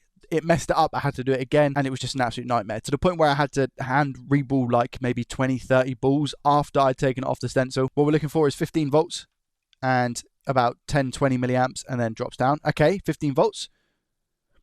Okay, so it went to 2 milliamps and then, sorry, 20 milliamps and then 10 milliamps. I don't like the fact that it's still drawing current. What it should do is go down to 0. 54? Wait, an amp? Oh, wow. No, that's not good. The chip is very hot. Let's try that again. Let's try this side. Maybe we shouldn't try it again, but just for the sake of science, you know, 0.01 and just hangs there. Okay, turn it back around. 56 milliamps, an amp. 1.13, and it's getting very hot. The CPU is getting very hot. So I think there's a short under the CPU. Took it upon myself to try this. I didn't really have to. I could have just gone with the reflow, but I wanted to have a little bit of practice of reballing, and clearly I still need some practice. I've spent hours doing this, and to the point where if I don't move on to the next item now, I'm not going to have enough time to get this video out. So I'll keep it, and maybe we can just revisit it for a live stream. It'll be fun to do that and take some rather harsh lessons on how to actually do it. So we'll take the L on that one. Maybe I can make some money back just with the JoyCons. So let's move on to item number 2. This is a PS5 Digital Edition console. Guess how much I paid for it? £130. You heard me correctly, £130. What's the issue? It doesn't power on. We are missing something up here. I might live to really regret spending £130 on this, but let's see, shall we? Apparently it's been opened before as well. Just quickly verify it definitely doesn't turn on. Pushing the power button, and we don't get anything. Someone has definitely been inside the console because everything is ripped and the warranty sticker was ripped as well. But the seller did make me aware of that on the listing. Now that we're actually inside the console, you can see, look at this liquid metal, by the way. There's an extreme dry spot. I think somebody may have taken this off, but obviously not bothered with the liquid metal, but that is a huge dry spot. First things first, do we have an okay power supply? I could do with a win. Obviously content would be better to repair a motherboard, but if it is a bad power supply, I'm also okay with that. Oh, okay, the power supply is shorted. I guess with this one, I'm just going to swap out the power supply and we'll give it a test. There's something rattling in this power supply. I don't touch power supplies personally. I'm probably going to reach out to Phil and see if he wants it. Okay, so I'll put the new power supply in just for testing. Put a tiny bit of liquid metal, but I'm only going to just test it to see if we actually get power. So here we go. I've put a known good power supply in. Do we get anything? We're looking down here at the LED specifically and for a noise. In 3, 2, 1. Yes, we do. Blue light. Don't turn off, just stay on for me. Okay, and it goes to a white light again. I'm just turning it off. 2 beeps. 1, 2. There we go. Nice stuff. I did quickly put the HDMI cable in, but I didn't get a display. Let's check on the HDMI port and make sure it's okay. How's that looking? We're missing the cap here, and how are the pins? Oh, wow. Oh, okay, fine. All right. Well, that would make sense as to why it's definitely not putting an output. I mean, it doesn't look like it's been changed. That looks like factory flux to me. But at the same time, this cap's disappeared and it doesn't just fall off. The cap doesn't just fall off. So I'm wondering if maybe it's been shunted back and that's what's caused it. No, I don't think it would. I don't think it would cause the cap to go because I don't think these pins here are strong enough to physically break this cap. Oh, okay, fine. Yeah. There we go. Okay. So it's not just going to be as straightforward as a power supply, but the console turns on, so it's not too bad. Right, let's change out this port quick. Yeah, unfortunately it wasn't going to be as simple as just, I've taken the port off by the way. Unfortunately it's not going to be as simple as just a power supply. But that's okay. This makes for a little bit of content like I said. So clean all the gunk up. Don't have to do this by the way, this is me just, this is the OCD part. Lovely jubbly. Put our flux down. Put up our ground holes. Wipe away this flux. Here's our little cap. I like to put it on first because I use drop method anyway, so it doesn't really matter to me. We put it on after or before. A little bit of flux. There we go. To be honest with you, I like to go over the pins, but I mean, I'm very tempted not to here because that was a really, really nice reflow. But I am. You can see as well, look at the anchor points all the way through. It's a really nice reflow. No additional solder needed on the end of the iron, just to quickly go over the pins. Nice clean. Are we cooking? Good looking is the question. Bar some fibers from the cotton bud. Looking real clean. Every single pin here should be solid. Not going anywhere that port. Perfect. And here we have the back of the board as well, looking super tidy. And most importantly, all of the components that are needed. So we have the cap here and we have the diode here. So I've put it all back together. I've turned it on. It's all on and I've had to change HDCP. Lovely. Would you look at that? It's signed into somebody's account, but I've connected it to the internet. It's now just downloading an update. So hopefully when that goes through, I can get it all reset, but it seems to be working absolutely fine. Obviously, I'm not going to be including the power supply for the PS5 because I have a few where I haven't been able to fix a lot of PS5s. Let's head on over to Sally's spectacular spreadsheet to add all of this up. So cost for today's video was £195. For parts, I will include the price of a HDMI port of £1 because I buy them from AliExpress. The link for those will be in the description down below. It's affiliated link. Because of the condition, I'm going to go £320. Also, like I said last video, it's Christmas next month, so the demand is going to be going up for them. So we go 320. Our total profit, come on, in today's video is £101.92. Let's go. If I add 101.92 at the bottom, we're slowly getting back there, hey? We're now in a total profit of minus £55.55. It's a shame I couldn't fix the Switch Lite, but the profit that I've made from this PlayStation is amazing.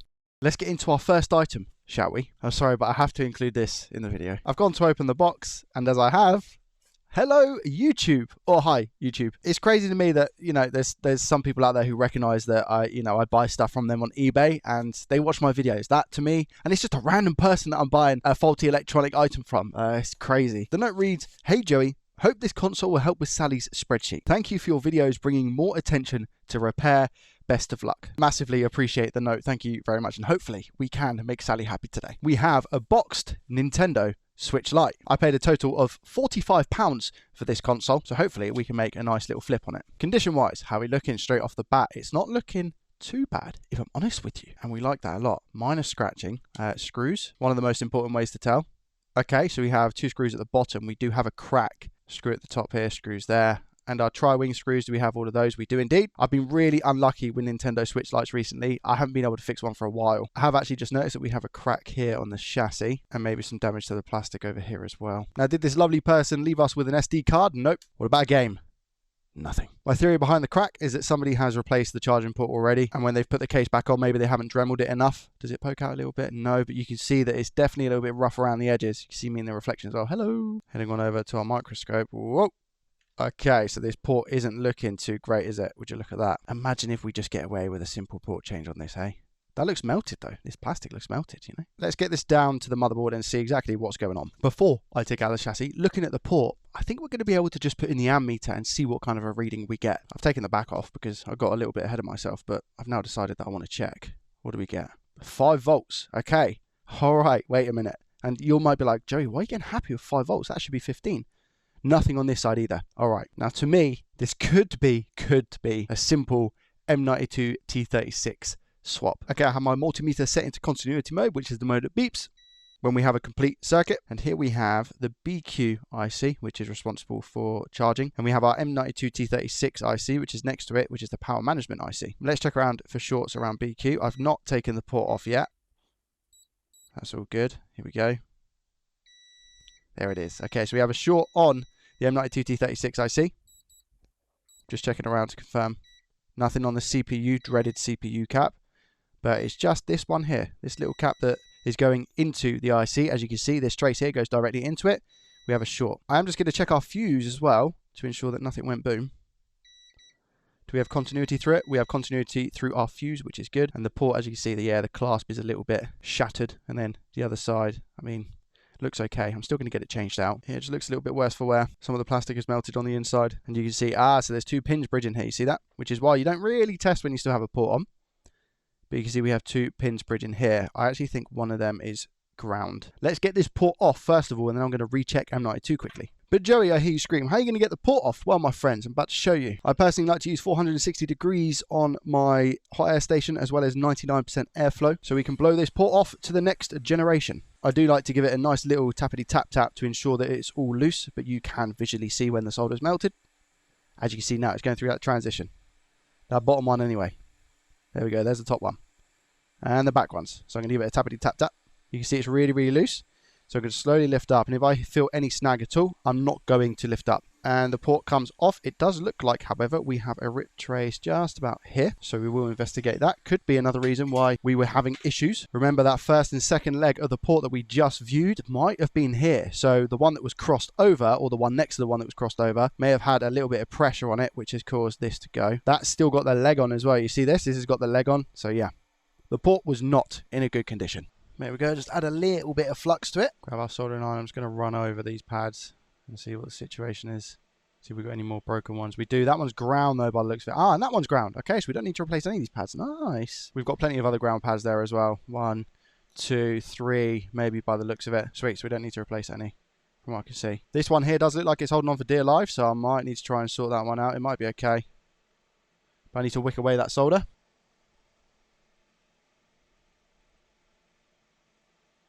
Just take our braid, soldering iron, slowly wick it away. There we go. Lovely, jubbly. Cotton swab. I've got some new gloves on, so my grip isn't that great. The gloves haven't been worn in yet, you see. There we go. Just need to clean out those ground holes. There we go. Ground holes have been cleared out. I keep adding quite a bit of flux, and the reason why is I don't have a needle for the end of my flux at the moment. And I'm coming to the end of a tube. Then we just fill up the ground holes with some nice leaded solder. Get it in there like that. There we go. And then just go over the pads. Nice and easy.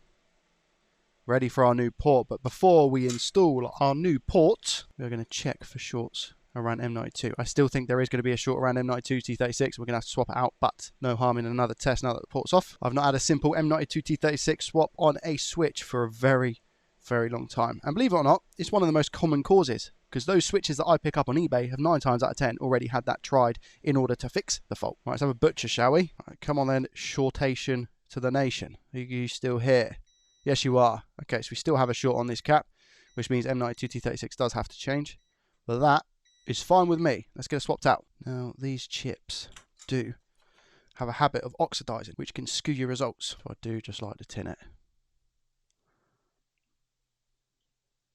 just to make sure we are all good when we place this on the board. All nice and tinned, ready to go. Take off the old M92 T36. 450 degrees Celsius, 70% airflow. Should come off nice and easy. Should be in the keyword here. There it pops. Now, because I've tinned the IC, the solder that we actually have on there is going to be fine, because we've got some nice leaded on the chip itself. We'll drop a little bit of flux and just flow this in place. Hover it for a sec. There it goes, little drop. Wasn't in a holder or anything at the moment, which is rather silly, so it might slide around a little bit. Not sitting the best just yet. Come with some more flux and hopefully we can flow it correctly. I have to come in and push it down. Get some squeezage in a second. There we go. There's no way that's incorrect. I'm just putting it flat to the board. There we go, that should do. Whilst the board is still hot, we can come in with an iron quickly and tap that solder. Take it away. We now have a bridge on those caps. Again, make our lives easier. Come in from this way.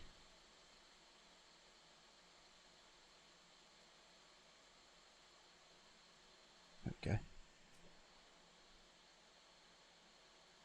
There it is. Can we get our iron down in here to secure the pads? Let's see. Looks okay. That'll do. Don't necessarily think we have to do this because of the fact we tinned the IC. But it doesn't hurt. As always, a lovely clean.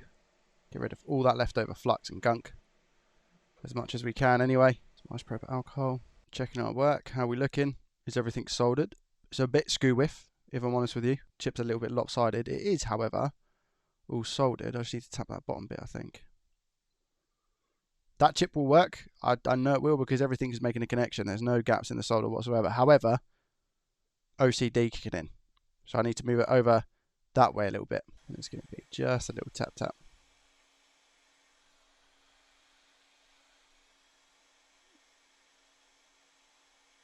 There it is. That's it. Okay, second check. Perfect. Much better. Look at that. Lovely. Final side. Nice. Components in the area. No bridges. Yeah, all good. And now we just place our port on. One of the tricks of the trade that I've actually learnt is I always tin my ports now, because we have two rows of pads here. We have this row of pads at the front and this row of pads at the back. If you don't tin the port, sometimes this row struggles, and what that creates is only one side charging. So just tinning the port allows for those connections to be a little bit more secure and a bit more of a guarantee as such. I do need to Dremel this port afterwards as well, because this is in fact a normal Nintendo Switch port and not a Nintendo Switch Lite port. Airflow I've now put all the way down to 30%, because otherwise the port with this Atom 862D just flies off. We're going to add a tiny, teeny bit of flux as well. Just help with that flow of solder. And we can see it's now melting. Come in with the port, just drop that on there. Keep that heat on. I'm just moving that heat around. And give it a little tap just to make sure it's all sat down in the right crevices, which it now is. And what I like to do is just keep that heat on, move the port around a little bit, wiggle it around. Make sure we've got enough room at the back to just go over the pins. Final little touchdown. Hold. And come off the heat. Keep held down until I can see the solder solidify, which is now. Come off. And just secure those back pins. They all look solid, as you can see. Really good solder connections there. Drop a flux. Coming with the iron. No additional solder than what's already probably left on the iron from the holder. And just tap. And if we get any bridges, we'll sort those out. Looks like I had a bit too much solder on my iron, but that's fine. Nothing, some flux. And a clean iron cannot sort. And now, get rid of all of that leftover flux. A situation like that where I had the bridges, back in the day would have sent me over the edge. But then I guess it kind of comes with experience and just practice to know what you can and can't get away with, like anything in life. And I will check to see if I do have any bridges still. Let's now check the quality of our work. How are we looking? Lovely. Another little clean with the brush just to get Better eyes on it. Looking really, really good. All of those are solid. To confirm, let's just run over them quick. All good. Whilst we're here, check the back of the port. I've just given it a clean, but look at those. Look at those solder joints. I've not gone over them, I promise. It's just by using that drop method. Looks really, really good. Really strong port. All right, not put back together fully yet. However, you can see I've just put the motherboard in and some basic ribbon cables, etc. I do want to give it a test. If this does end up working, I'm going to change out these analog sticks as well because they're quite dirty. Here we go. Does it work this way? We get something. 0.06, 15 volts. There we go. The battery symbol. Come on. Okay, so we know the screen works. That's perfect. Let's try it the other way. It was only drawing 100 milliamps there because the battery is going to be very flat. It charges the other way as well. Perfect. Amazing. I can see a backlight. Wicked. 100 milliamps. Sweet. I'll give the chassis a very nice clean, change out the thumbsticks, put it back together, and then I can give it a final full test. But it's looking good. Here we go. Everything has been put back together. It's up to 500 milliamps.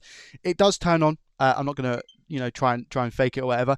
It's very low at the moment. The battery, it's on 5%. There we go. We don't have any parental control. I said that really weird. Parental control, anything along those lines. It all looks absolutely fantastic. I have changed out one of the thumbsticks because I didn't have to. But if I turn down the ISO a bit, you can see that the switch isn't in bad condition at all. The screen is perfect. The screen is really, really good. It's just a shame about these cracks that we have. But other than that, it's all good. I've tested everything else out with the switch and it's now been reset.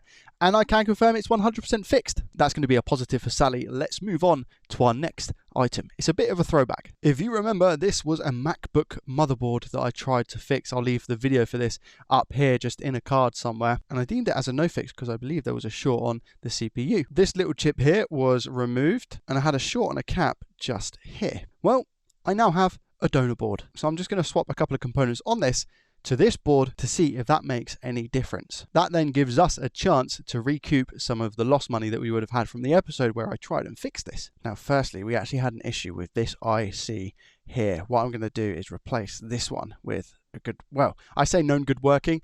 I don't know if it works or not. Nonetheless, we'll give it a go. So we're just going to plump some hot air here. There we go, lovely jubbly. Take our quote unquote known good one. Just dump that here. Get it all nice and lined up. A little bit of flux just to help. Come on. Just a quick push down as well. We're looking good. Yeah. Alright, so we have one more chip to swap as well, which is this one just here. It's already got some leaded on. There was quite a few people just saying just swap it and, what's the worst that can happen? So we are going to find out. This is said chip. Get a tiny bit of flux. Make sure it bounces into place, which it is. Cool. Whilst we're here, just for the sake of it as well, I'm going to change over this little guy.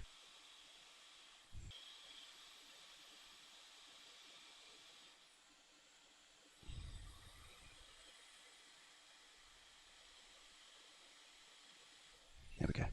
Doesn't need to be amazingly accurate because, again, we are just testing. Sensible thing here would be to test and just see if our short's gone, but I don't think that is going to be the case. So I'm just going to try and put this back in the chassis and see if it works, and if not, we're just going to call it there.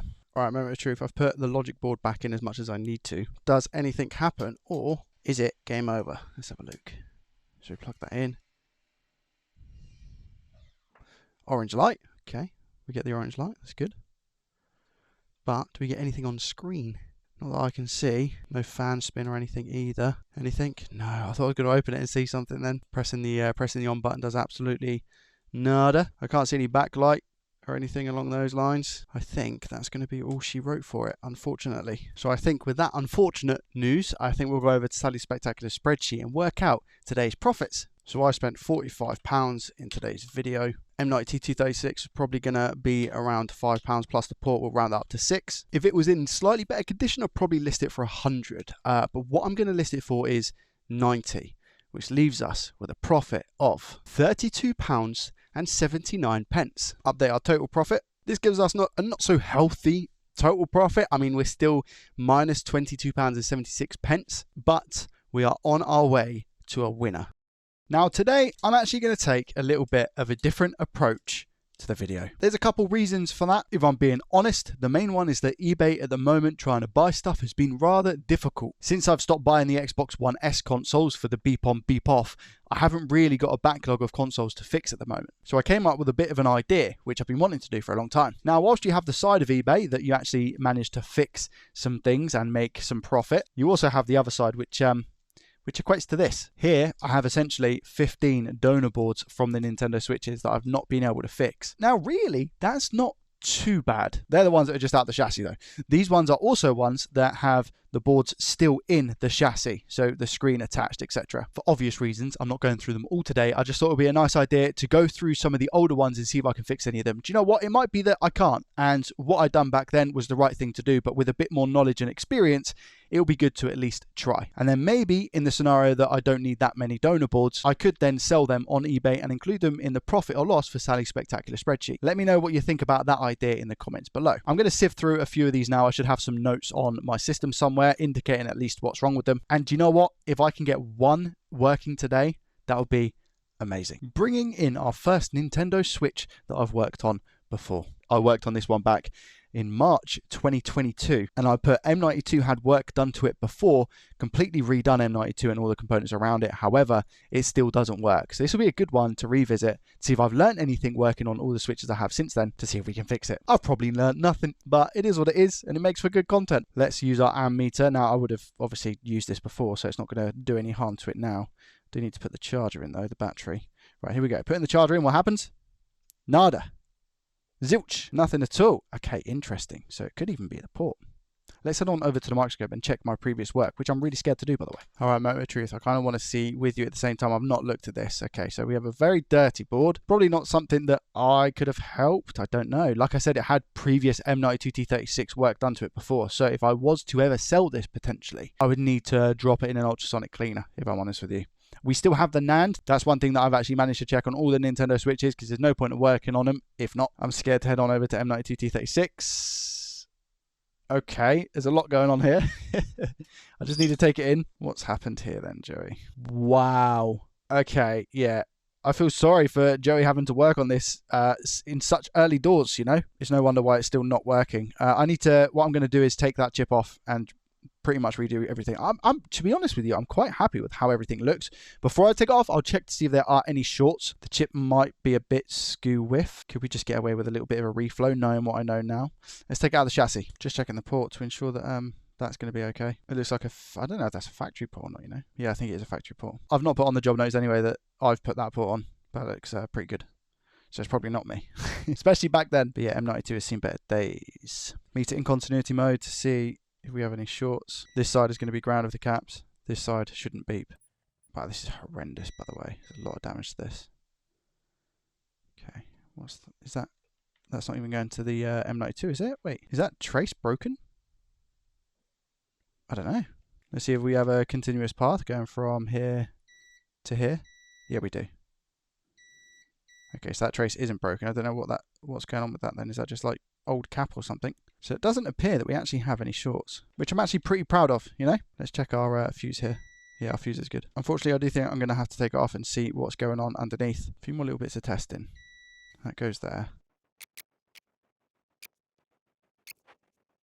I am also just checking the port to make sure we're okay. Port is fine. Let's take this IC off.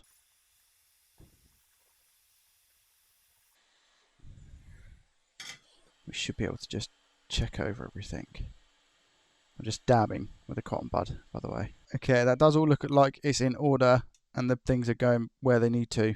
Another donor board without anything on it, just so I can get a clear enough image. Okay, we have got 3 up here and nothing here, so that does go into there. 1, 2, 3. There is one that hangs onto this little bit. You see that? There's a little trace here. So I'm now wondering if this wasn't even going to here. It might have come off when I took the M92 T36 off.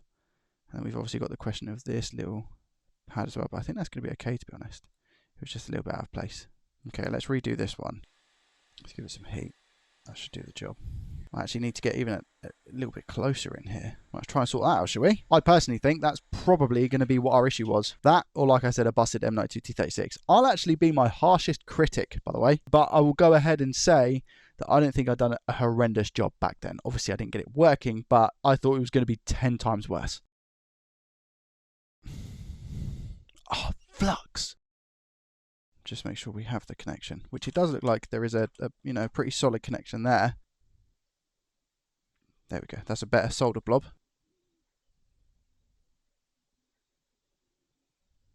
Connection-wise, I actually think that's solid enough. I can't even scrape here with a brush because I don't want to ruin any of the other traces that we have. All right, so we'll just do a quick check. Put that over as much as we can. Should be okay. Like that. This one over.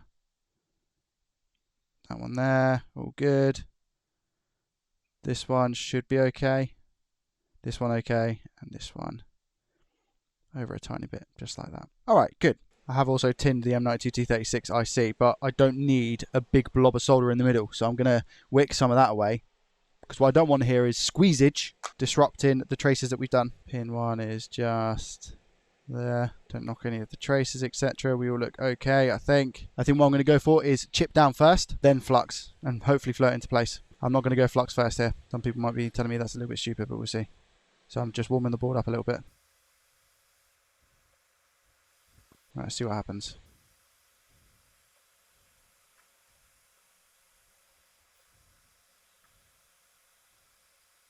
Alignment actually seems to be okay in my opinion. Now flux, coming for the reflow.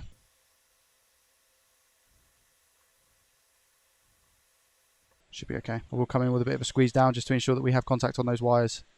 Those wires are quite thin. No slips here. They could be absolutely fatal. Alignment side of things, how are we? I think we're okay. I need to clean up, but looks alright to me. Alright, everything looks intact there. Alright, should we see what happens, if anything, I guess? Here we go, moment of truth. Alright, 3, 2, 1. We get something, 15 volts. Okay, so we only get 5 volts from what I can see at 80 milliamps, which is strange considering I don't have a battery or anything hooked up to it, so we shouldn't have any current. It should go to like 10 or 20 milliamps and then drop down straight away, and I get nothing this side, which does indicate an M92 T36 issue for sure. Just try again this side. Yeah, 70 milliamps. Okay, that could be, again, could just be a bad chip. Have more reason to believe it's definitely something around it that's causing that issue. I will, however, just use my thermal cam to see if that 80 milliamp hours is coming from anywhere specific. This is after I've plugged the charging cable in, and as you can see, we do have a heat spot, and the FLIR cam, for whatever reason, the calibration is very, very weird. So even though we can kind of see M92 T36 here where I'm hovering, apparently on this, the short is there, but when I'm putting my tweezers, that is directly on top of the M92 T36 IC. Now, can we actually spot where we have our issue? Is that wire actually connected underneath is the question, because they all actually look all right in my opinion. You might be screaming at home saying no it doesn't, Joey. Sort it out, but to be honest with you, they all look okay and they all look connected except for that one. So I might just use some hot air to move that one over a tiny bit. I'm just going to hold the hot air with my left hand, come in with the right, just try and squeeze that over a little bit. There we go. That definitely looks connected now to me. 100%. Very well could have been that it wasn't before, but everything else looks soldered. Okay, I really doubt that was the issue, but 15 volts, okay. Hold on a second. We get 15 volts. Does it work the other way? Because it didn't before. It does. We get a light 15 volts. Yes. All right. I am a little bit concerned. We're not drawing any current. Now, like I said, it usually goes on a working board, 10 milliamps, 20 milliamps, and then drops down. I don't think I have a working one, but like I said, it does mean that I get 15 volts. So I'm going to put it back in the chassis and see if it does actually charge a battery. Oh, to be honest with you, I don't need to put it back in the chassis. I can literally just plug it in there. What happens? Nothing. Yeah, so now it's not taking any current. So it's plugged into a battery, it's just not taking anything. Okay. Now, the cable is in, the battery isn't, but I just want to see if I get any voltage around the BQ IC, because if I don't, it would mean that the M92 IC isn't talking, or isn't passing the voltage on, you know? So do I get anything here? Nothing. I'm pretty sure we're meant to, right? Nothing is actually going through to the BQ IC. Oh, wait a minute, I get 5 volts in here, so 5 volts is coming in on this area. So I do have some voltage coming into BQ. That cap does look very strange. I don't understand why it has a chunk taken out of it. You see here? Yeah, it's got a little bit of a chunk taken out of it. So I wonder if that cap has maybe taken a little bit too much voltage at some point, and that's happened. But I think what I'm going to do is replace M92 T36, replace BQ, and replace that cap. That way my conscience is completely clear. Moment of truth. Let's move that out of the way, shall we? What do we get after we've replaced everything? Nothing. Okay. Zero. Zilch. Blank screen. Not good. So that'll be two M92 T36s as well as a BQ IC that I've put onto this board, which I'm going to have to take back. I have to be sensible in the decision that I don't want to keep blowing M92 T36s because they're, you know, £5 a pop. I tried what I could with this one. It was so close to actually get it working, but that was quite severe trace repair work around M92 T36. And I think it might be best if I just leave this one as is. Let's move on to our second switch. Before I actually go on to the second thing, I have something really, really interesting to show you. I actually have in front of me a disassembled multimeter, the one that I use. And on a couple of occasions, especially with the PlayStation 5 that I recently had, where I had to replace all of the RAM because it was just giving me dodgy readings and I was getting so frustrated with it all. It was in a couple videos back, as well as some other things that have just been winding me up so much and I wasn't able to explain it. I changed out the battery, I tested with different leads, and I was never getting like a consistent reading. I think I know why it is. So I've taken apart the multimeter, very ironic. So we have where we plug in our red probes. This is where the ground probe plugs in. And that goes here, and it's snapped off. So that, you can see how the red probes all have the circular bit, which are, oh, that one's also coming off, looks like. Maybe they're just not very strong in general. This one's snapped off completely, and it's just been rattling around in here. There it is, look. What's really funny is that I can't imagine why it's broke. I don't bash the multimeter around or anything. The only thing I can think of is potentially when I wrap the leads around it, sometimes it might pull or snag on the actual port bit itself, but that's the only thing I can think of. When I tell you I feel 100 times better now knowing that actually it wasn't the multimeter in general, it was actually this bit that had snapped off, I feel a lot better. Well, I think that's going to do. Not going to be perfect, but it is what it is. And here we have Nintendo Switch number 2. As you can see, the back's off and stuff. My note on this one is couldn't fix, shock. Short on the P13 USB IC. Removed all chips, including new charging port, but still had a short, unable to find fault. I doubt, oh, okay, fine. I've got something on the ammeter. I was going to say I doubt I would have if there's a short, but okay, so 160 milliamp hours at 15 volts. Does anything happen? Let's measure the battery, shall we, and see what the situation is with my newly reformed multimeter. Okay, what do we have? Do we have a charge? Yeah, we do. So okay, so wow, hold on. That's dead. That battery is dead. 2.9 volts currently. That's really, really low. It's 3.7 volts at, well, I think it goes up to around about 4.1, 4.2 at max charge. It's just jumped up to 3.2 and now it's taking 480 milliamps. Nice, I got that on camera.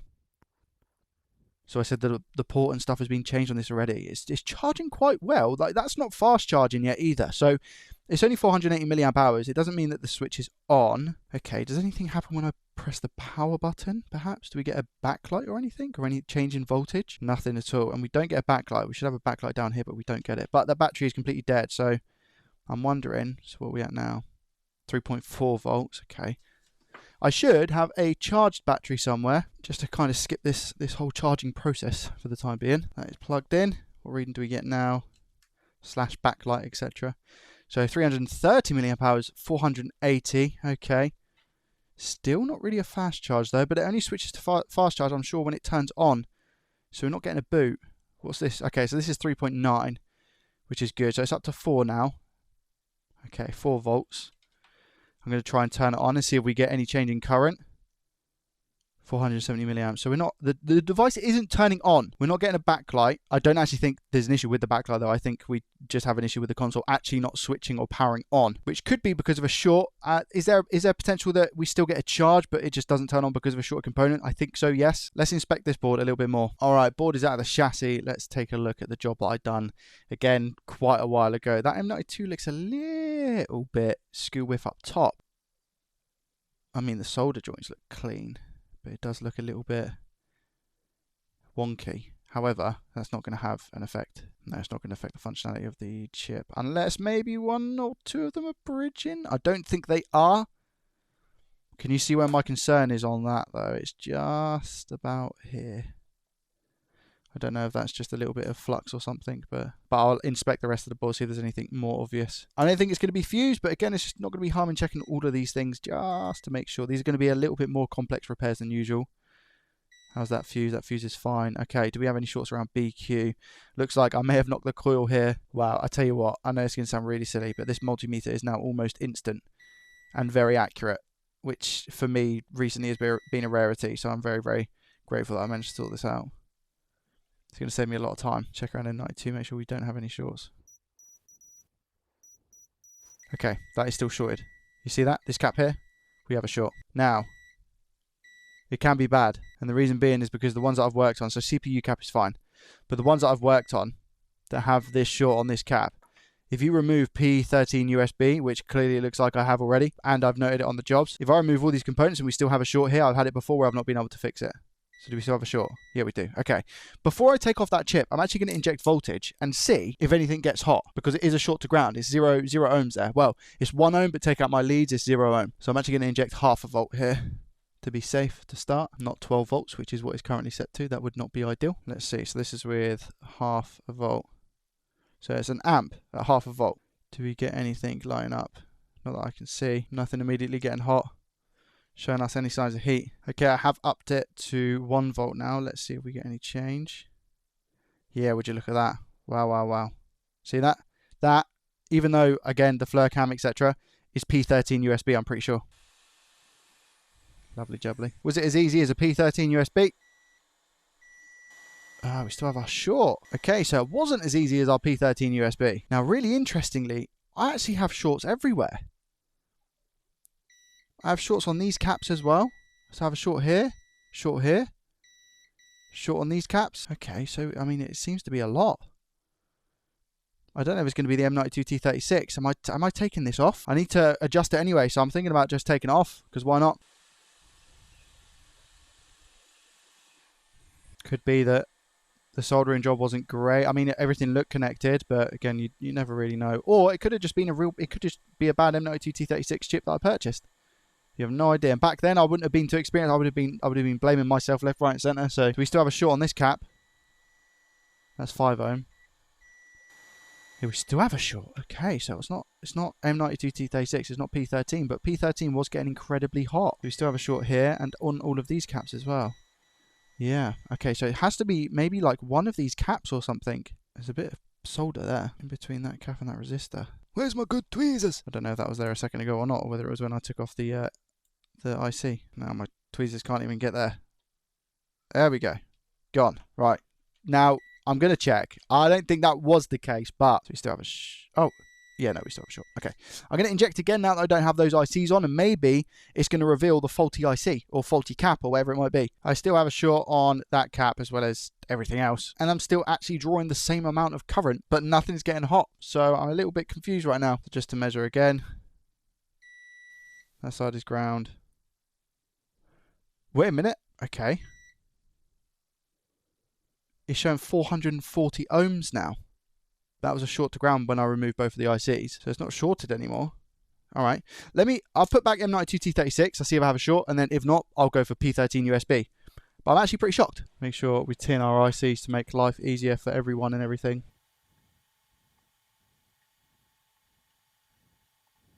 Wow, hold on a second. That is not wanting to take solder. Takes it there. Jeez.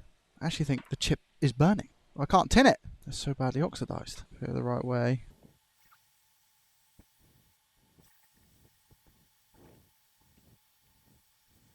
Should be good. We'll double check in a sec.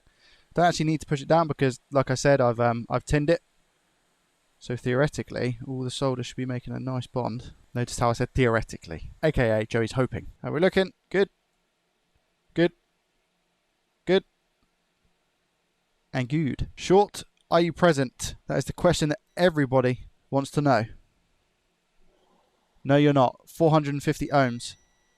Which, I don't know if that is a little bit low. In diode mode, that is going to show 0.36. It might be okay. I'm not sure. Until I get that P13 on. Who knows? Try and aim this up nicely. P13 can be sometimes a little bit iffy. There it goes. Okay. Well, maybe not. Right. I'm going to put a little bit of flux because I didn't. There is a tiny bit of where I done the soldering just now, but I'm just going to place a little bit just to make sure it flows correctly. You all saw that it did there pretty much, but just to make sure. There we go. Good. There is solder on that pad that doesn't look like there's solder on. You know which one I'm talking about. This one right there. It doesn't look like they're connected, but that is a well soldered chip. That's good. Good. Good.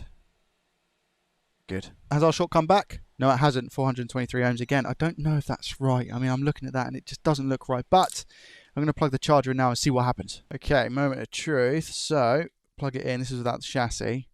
Okay, 2 to 8. 0.08 and then back down to 0. Okay, so normally it goes 0.01, 0.02 and then back down to 0. So why is it taking that much current with no battery plugged in? 0.06, 0.07, back down to 0. So that behavior, that pattern is normal, but it should be 10 to 20 milliamp hours and then drops down. Okay, I'm going to plug it back into the chassis and see what it does with the battery connected. But yeah, it just seems to be drawing a lot of current for not having anything connected to it. Alright, putting in bare basics, and I'm going to use the battery that's in here already, just to see if I get an image on the screen, because if I get an image on the screen showing that the battery's charging, that'll be really good news. Turn it around. Right, how are we looking? What do we have? 15 volts, 330 milliamps, 280. Yes, we have a battery symbol. 260. Battery's flat, remember. Okay, now that's charging. I do want to see if it actually turns on. So again, I'm going to revert to the other battery that we have, just to see if the console turns on. Wow. I thought that reading, I'm still not convinced because again, that reading is a little bit iffy, but I just want to make sure the console turns on. 0.06, 0.9. That's weird. 0.00. Oh, I think the battery fell out. Okay, here we go. 3326. Again, drop down to 260, but okay, is it going to shut off? It is. Turn on. Yes. Okay, sweet. 920 milliamp hours, perfect. There we go. Okay, let me get the unit charged and then I can give it a full test quick. All right, so I have the switch all back together. It's drawing at 800, basically an amp, because I have JoyCons connected as well, but JoyCons are fine, touch is fine, everything seems to be working. I've tested the Wi-Fi, the game cartridge slots, absolutely everything, and I've had to take a lot of it from just my donor boxes, so I had to extensively test and make sure that everything was okay. But the great part is that I'm not incurring any cost here because they're all from old consoles that I've already bought and just failed to fix, so this is amazing. The only thing I will have to deduct is going to be an M92 T36 chip, because like I said, the P13 chip that we used was from a donor console. The M92 chip was brand new. Condition wise, not fantastic. We obviously have some scratches on the screens and stuff, and it will be being sold as tablet only, but it's a working Nintendo Switch. I'll have to grab a kickstand from a donor console as well. But now, let's head on over to Sally's spectacular spreadsheet. So cost here is £5 for an N92 T36 chip. We weren't able to fix the first switch, unfortunately, but again, no cost because it was an old console. Oh, okay, so I'll put 0 there and 5 for the parts, I guess. Sale price, again, coming up to Christmas, not the best of condition. I'm going to be hopeful and say £95 for this Nintendo Switch. A good condition I'll probably sell at the moment for about £110, £115, so I don't think this is a bad price. Leaves us with a total profit of £83.45. Add that to the total, 83.45, and there it is. Would you look at that? We're back in the positive, £60.69. I didn't make £1,000 in this specific video because YouTube won't let me upload for anything longer than 12 hours. However, if you do want to see a continuation of this, leave a glove emoji down below in the comments section to let me know you got this far.